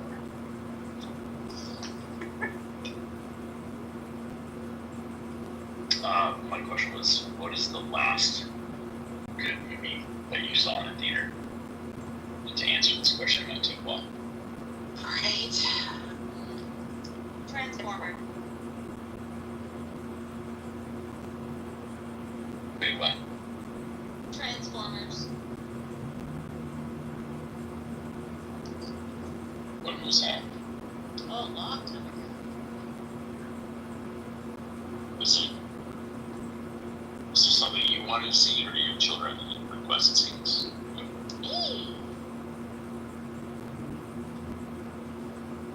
What can you tell? I don't know much about Transformers. What can you tell me about them? Other than they transform. So do you remember the movie with Shia LaBeouf that had the Transformer cars? Don't. I know the actor, but I don't know the movie. Oh, okay. Well, there's a cartoon that originated in the 80s, and they made a movie of it, and then that was, you know when the Pirates of the Caribbean came out? Yes, I do. So Never saw those either. Do I sound like I'm fun already? Just wondering. You sound 12. I mean, No, I think he sounds movie snobbish. That's okay. He can be a movie snob. Alright, that's not fun. That he is young enough to say that he has never been in a movie theater before, I would believe it. I don't get that vibe. No, I'm 83. I turned 84 in November. Live! Yeah. Last good movie. The last movie I saw. This is really gonna date me out. The last movie that I remember seeing in the theater was God's Not Dead. Oh, interesting.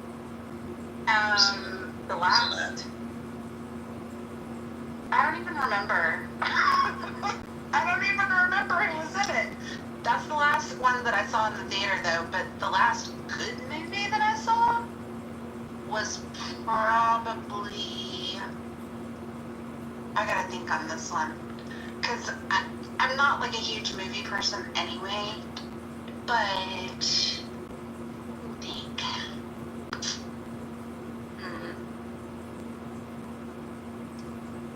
I mean, I think a lot of movies are okay, but that's not a good movie, you know?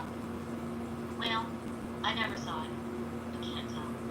So, 2007 is when Transformers came out. Wow, that's a long time. I told you. Yeah. I saw Transformers at the theater too, Kristen. I loved it. I saw it so many times in the theater. I just loved it. What about this transforming X movie? Well, it was really cool because the CGI was, even the transformed, it was like, how in the heck did they do that? Because it made sense. Visually, it made sense, like how it all fit together. And that's something I think would be very challenging. It's a very engineering kind of challenge that the animators and but it also was the cars were so pretty. I'm not a big car person, but these cars were really cool. I love Optimus Prime. Always have. I have a voice thing. I like certain voices, and I've always loved the voice for Optimus Prime, who is the truck character. It is. What's the sort of the story arc? Is this like a love story or? A cute little love story in there. Basically, it got a teenager boy purchases a car and finds out that it's a yellow and black Camaro, and finds out that this is actually an extraterrestrial transforming car. They are from a different planet, and there is a thing called the Allspark, which is a cube that allows life to be imbued into a inanimate object. So, like if you had a spark to a microwave would then grow legs and start to animate and be its own person. And there was from the same planet that these that this car came from are some other cars that were evil, and they're looking for the Allspark as well because they want to destroy Earth and create their own world. And so the young boy, who then somehow, because he's got love interest, and she's actually really into cars. She really knows her way around machinery.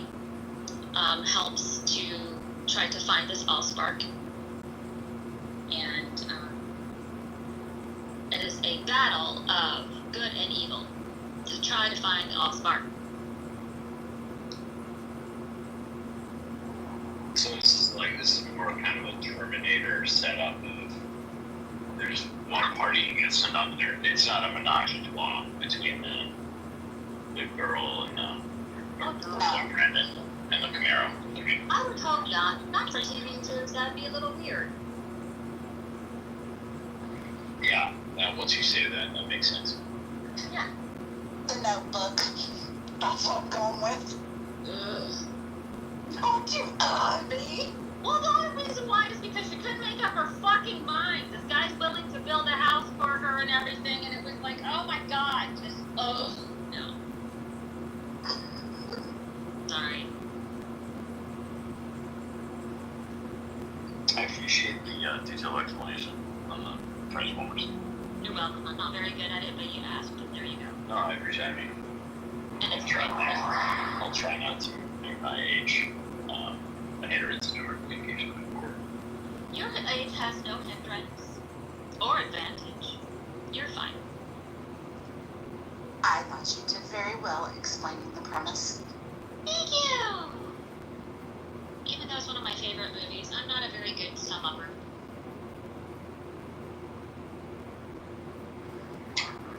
That's not true. I wouldn't say that. No. Me either.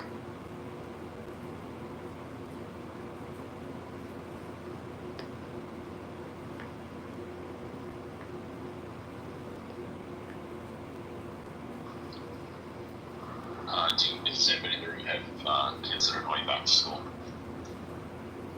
Or maybe back in school here in the South? I do not. Do you? I do not. My girl just started her senior year. Oh my goodness! I know. I'm so. And she got work access, and she only has to go for half the day all year. So is this your youngest, oldest? Yes, this is my baby. Oh my gosh! Right? Baby. She's the only girl. Oh my goodness! Oh my goodness! Well, is she going to school, or is she gonna? What's happening? She is. Okay. She is. Her boyfriend doesn't go to the same school as her. He's actually doing dual enrollment with Georgia Tech this year. He's going to Georgia Tech for aerospace engineering. So she's probably going to go to Georgia State, yeah. Okay, very cool. Study? He's what?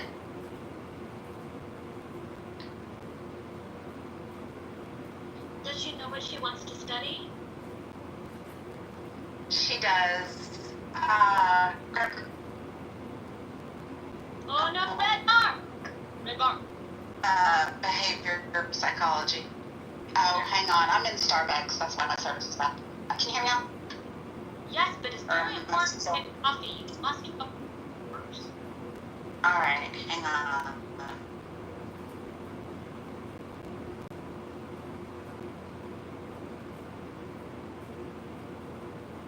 Okay, it looks like I have service now.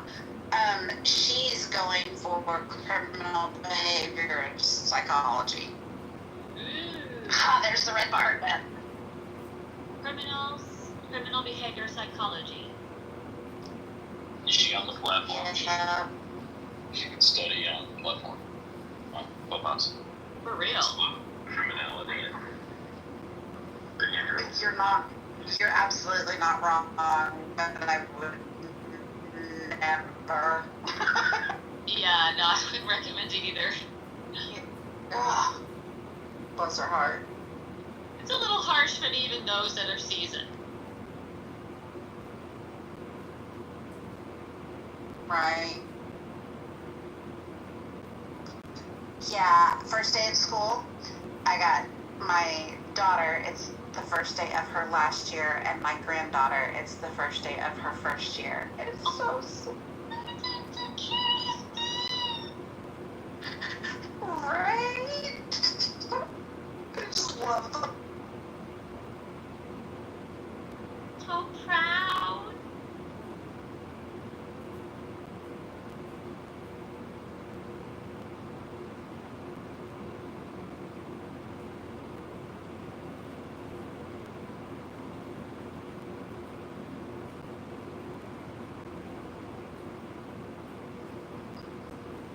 Is it me?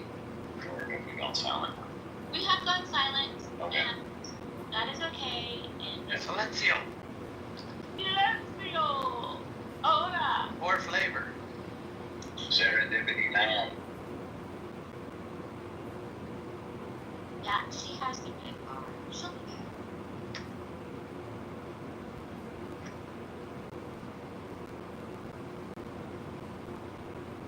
So why'd you ask about kids going back to school? I just thought it was kind, topical, very neutral topic. I don't want to frighten anybody. No frightening. We don't do that in the month. What do we do in the month? All kinds of things. Besides express our greatest desires. Wait, what you do That's that? what she said. Oh, wow. Freya! I blame Dippity. She is an instigator. You're supposed to be a very nice married man. I am. I know. I'm very nice. I know. I appreciate that very much. I mean, talk about kids going back to school. My oldest is going to be a freshman this year. And he can't legally drive by himself yet. He's supposed to have somebody with him, but like he's been driving for years for smart kid things. Yeah. But like, I feel halfway safe letting him drive into town. The bigger town. Sure. That is. Okay. By himself. He does pretty good. So what age? You're also just 14. Okay. But I mean, this is a kid that drives a semi down gravel roads, so Yeah. he has some idea of how to handle the equipment. Wow. That's great. Farm life is just different. Yeah, I trust a 12-year-old with $300,000 worth of equipment over a bunch of 20-30-year-olds that I hire. So, Yes. I mean, granted, they've had conditional programming since they've been kids, and they'd rather do that than go to school. So I got to force them to go to school. But I've actually, since this summer, been thinking about homeschooling the oldest two. So I have helpers. We do school in the morning, and when I get done feeding, they got their schoolwork done, and then we can go do whatever farmer stuff we need to do. Ooh. Kristen, PTR real quick because I'm going to take it right back down. Look at that sweetness. Let me see. Well, that's pretty cute. Oh, look at you. Oh, my goodness. I know. It's the best. The big bow. Let me take it, Tanda.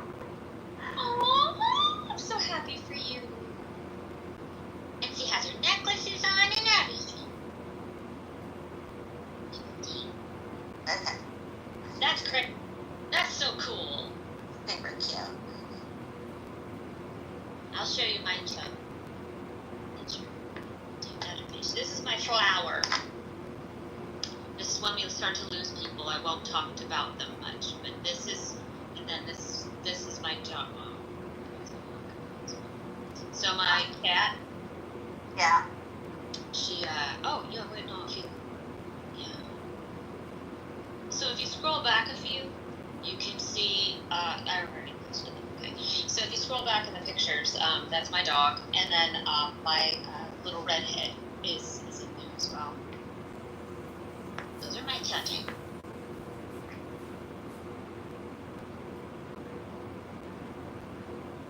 Look at them in there together.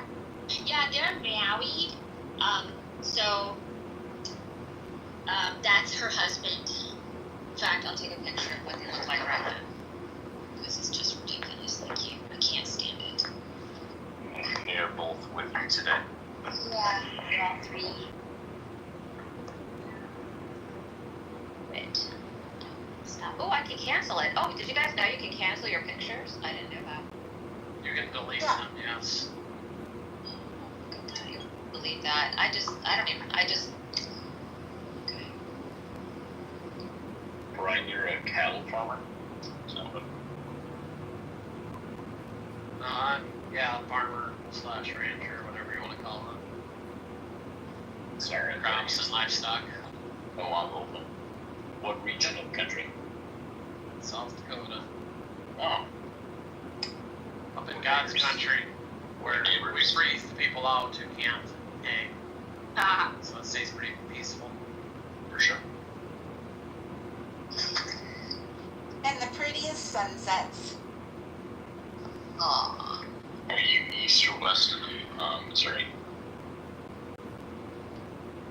I'm on the good side of the state. Now I want to hear your response. Well, I'm going to guess that you're on the western side of the state. Absolutely not. There's rattlesnakes out there. Okay. And fluffy cows that take your pants off. Ooh, naughty. I'm kind of interested in that second one, but we don't need to discuss that here. Oh my. Just go to Custer State Park. There was only 2 biker people mauled by buffalo this year so far. Yeah, so that's the joke. Don't pet the fluffy cows, because everybody thinks bison are so nice and cool. And No. they don't realize they're undomesticated. They will kill you. Would you be closer to Chamberlain or closer to Aberdeen? Aberdeen. Okay, PTR, you can see what's happening right now, which is nothing. Those sweet babies. They're snuggled. This makes mommy very happy. It means that they're satisfied and fed and clean and feel happy and content.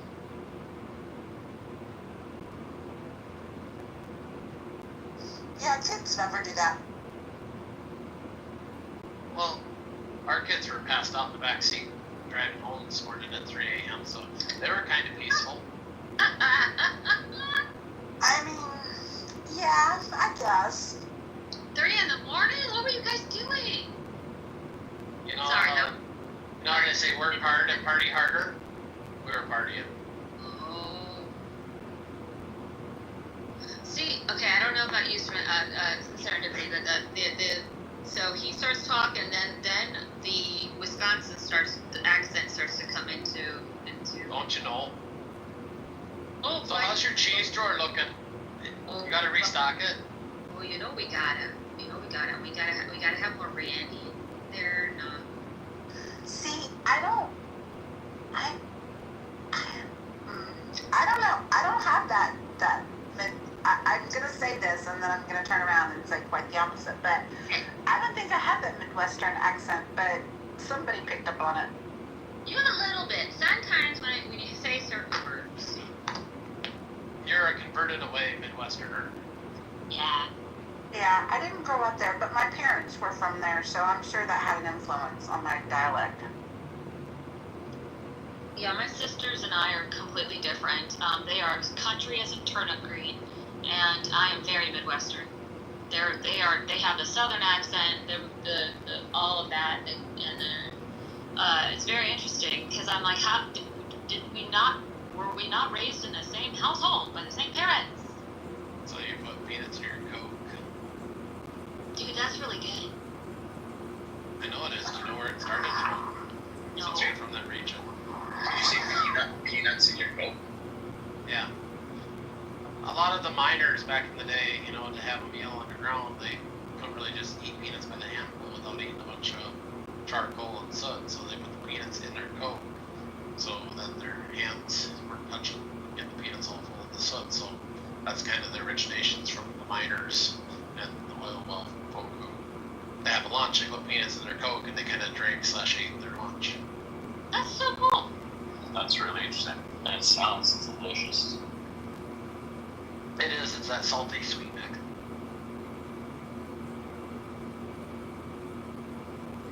Do I sound like I have a Midwestern accent? No, you sound very generic American. You sound Iowa.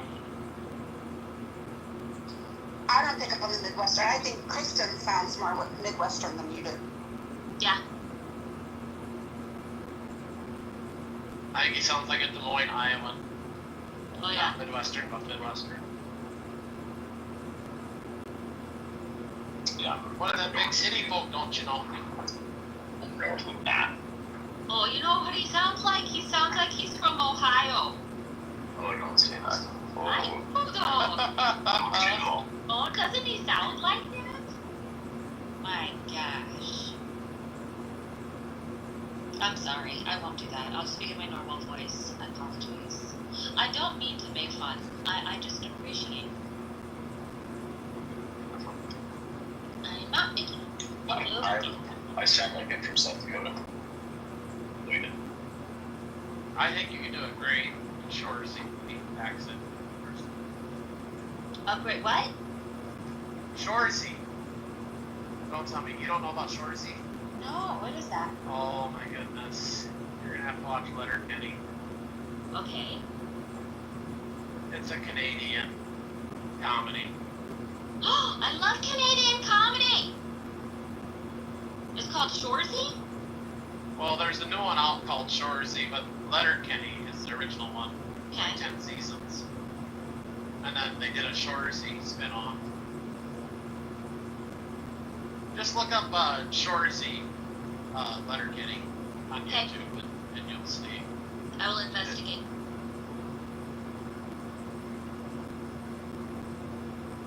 Yes, I grew up with, you can't do that on television. And what was that fun, Kids in the Hall. Oh my god, that was so fun.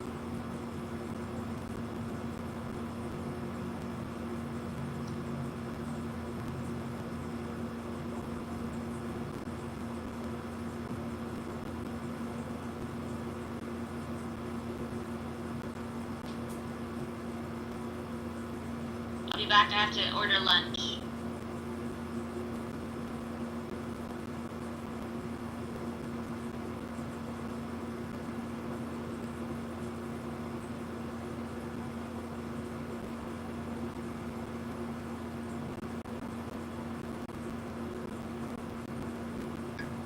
Must be a hell of a bunch of her.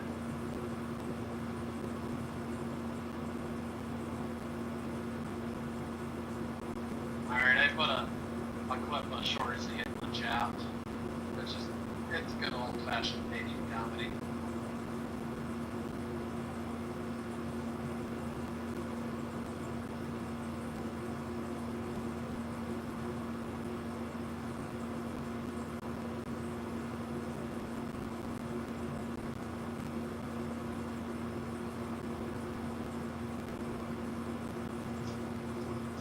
Okay, I have to go into Starbucks for a minute.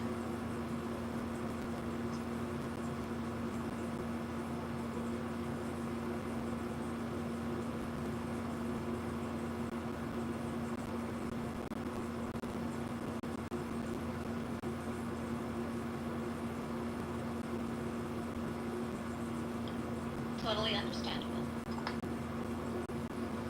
They always have the prettiest cup. Yeah, you sound like you have so much joy. What does it look like? It's peach and it has a really pretty flower on top.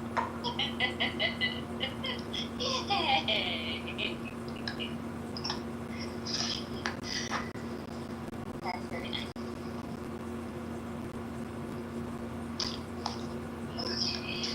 Lunch has been ordered because I am a city girl and I'm getting it delivered.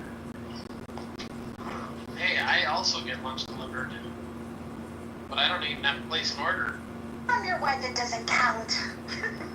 I mean, to be fair, it's not just my wife that's putting stuff together for today, so I get, Sundays is nice, I get random smorgasbord because it's brunch at Grandma's.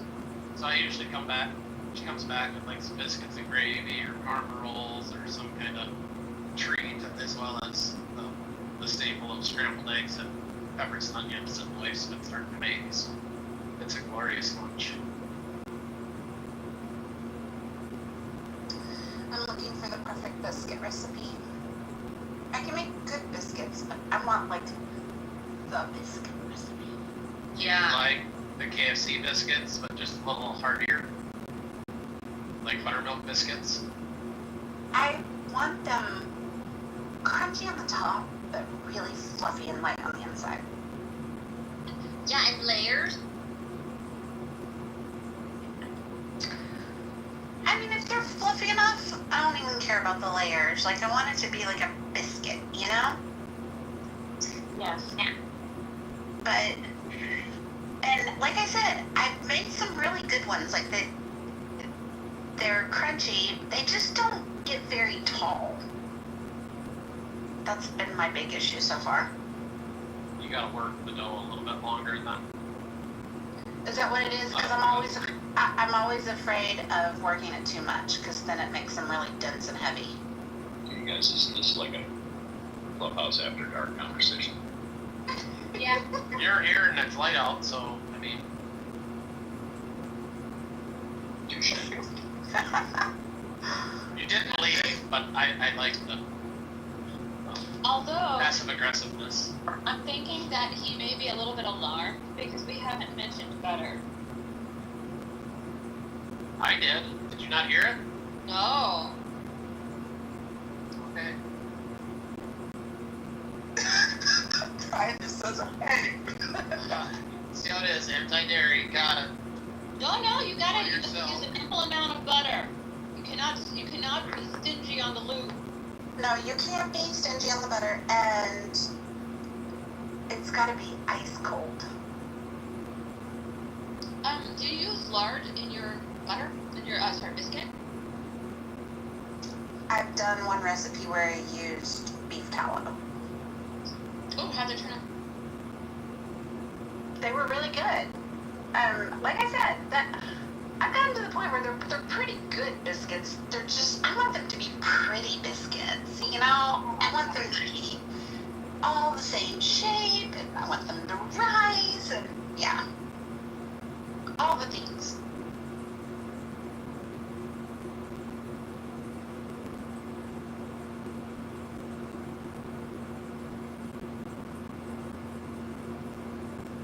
I mean, it only took me 20 years to figure out the rolls. Eventually, I'll get the biscuits too. Well, the bread stuff, getting that stuff right, that's a challenge. If you want to up your game on being more consistent with bread, start weighing it out instead of measuring it out. Yeah, I do weigh. Oh, Brad. Hey, Brad, how you doing? We weren't talking about butter in your biscuits. We weren't. We were talking about naughty cows. It was utterly poor decision. I feel like you're gonna end up milking this out, though. I mean, I am a farmer. Just not a dairy farmer. Oh, I love farm humor. love it. Somebody's had their coffee. So, did anybody vote yet? Who's voted? Brad's voted. I voted. Lorraine has voted. I don't like how polls show up on your profile after it was closed. Oh, that's right. But it's funny. I like this one. I'm doing that. Okay, submitted. We need more options. Okay, so what are the, okay. Should I add an option? No, I can't do it. Can't change Yeah, I think you have to take it down and start over. it. No, it's great.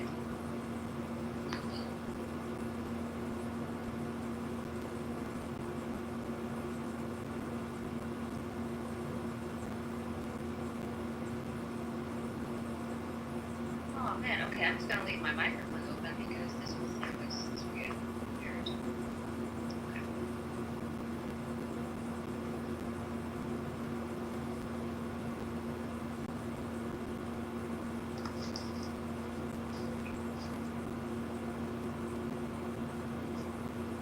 Brad said, yeah. Not my combo, girls.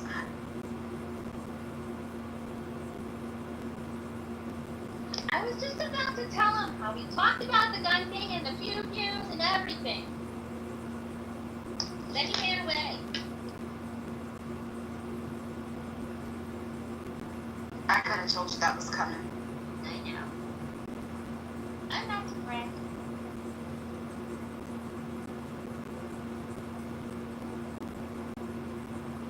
So do you think that Mr. John Kitover had a lunch with Hakima today?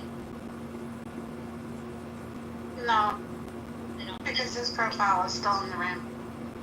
I know. Although he could have just left it there. Yeah, that's right.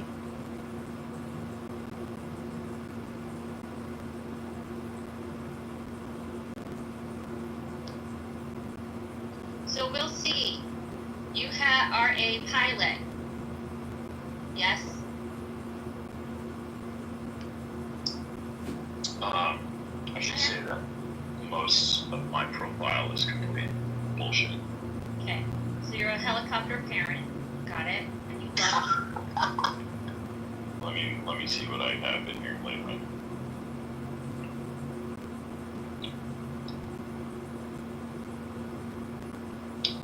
Man, and there's 2 accuracies in that profile. The rest, it's like 2 truths and a lie. 2 truths and a lie. Yeah.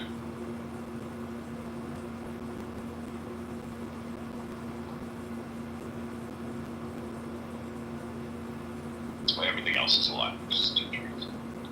Okay, I'm going to say that one of the truths is the animal lover. Yeah.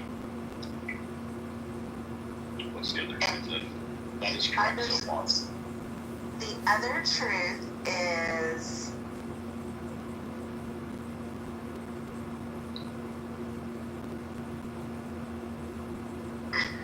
I want to be a smartass, but I'm not going to be. I'm going to say DM's open by appointment. You could be a smartass, but that was a good answer. I really wanted to say that sheep consulting. Sheep dipping.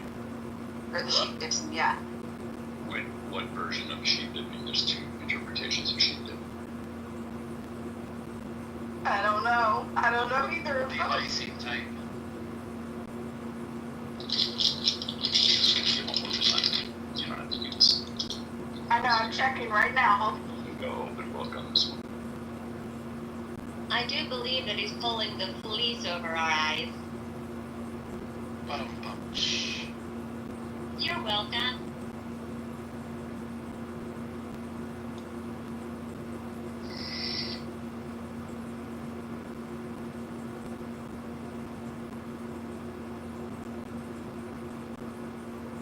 Ah, the cybersecurity context.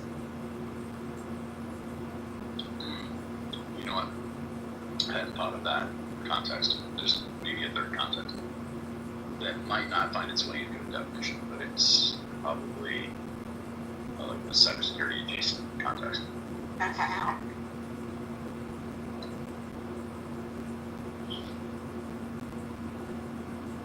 But I'll give the same answer, which is spicy and racketeering. So this is a tall tale. I tell tall tales.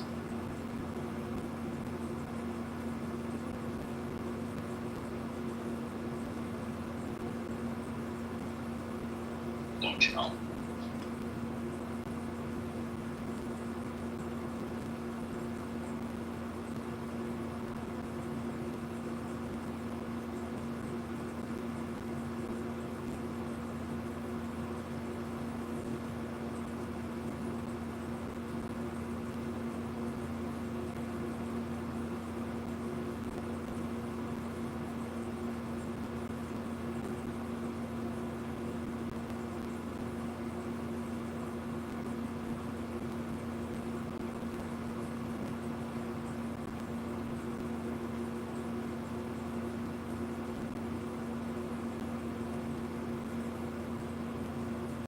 Sorry, I was reading about sheep dipping.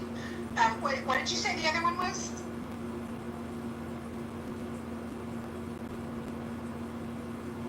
Oh, spicy racketeer. Okay. I get that. That tracks. That completely tracks.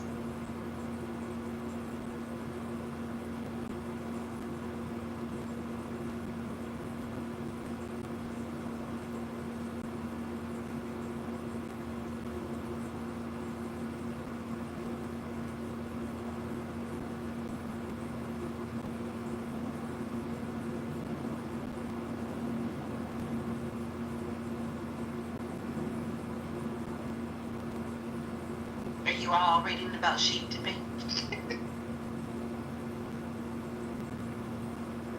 No, I'm snuggling with my redhead. You have a naked redhead on your lap, so you just. Yeah. She doesn't like when I call her. And she's very sensitive, so she doesn't like me yelling at the phone.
So if you are interested, you can PTR and you can see my little redhead is very satisfied with her mom.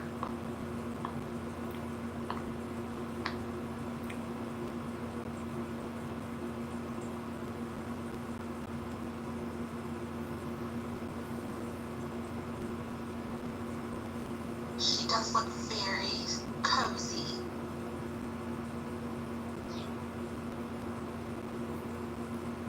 He's in a confined like area with his patient is too. Let's just not in contact with his family, not in contact with anyone, not even getting his medication, and you dare to bring it into the same conversation as someone that is an attempted murder that went into prison, and your problem is with us and not with the indoctrination of children to go and kill people just because they're Jewish. Dude, you need to do a recalibration of morality and like a reality. Look, I understand that throwing rocks is very dangerous. It can be a very dangerous thing, especially because they're objects, you know, that could be used for those purposes by the people in that area. I'm not entirely sure if this was. Well, I'm guessing it's from the West Bank. Julian, At the same time, Israel, you wouldn't do that. Come on. I just didn't hear the outrage for the American hostages that were in Gaza. I never heard Julian say anything about that. Harry, like Trump didn't make a point. I have American. But at the same time, like this American child. The only person that actually cared about the American hostages was Trump. So Julian Okay, saw that's thing. good. Julian. No, it's not good. It's like as an American, I think you should hear Julian out. Yeah, Julian answered a legitimate question, or asked a legitimate question. You saw the thing online. But Julian, I feel like your question has been answered. Let me try to go just break it down what I've heard. First of all, he's 16 years old, so he is a child, but he is 16. I mean, I've been robbed by a group of 16-year-olds before. They can fuck you up. Shut up. Beside the point. He has only been in prison for 5 months. That's not that long. Over rock throwing accusations, so he committed a crime and he got arrested. He's lost 26 pounds, maybe. He's contracted scabies. That is not Israel's fault, you know? And does that answer your question? He did something wrong, and he's being held for a couple months, and he has his head cut off, and he wasn't invaded in his home to have his head cut off or to be kidnapped into somebody's basement. He was on the side of the road, and he was throwing rocks at a moving car.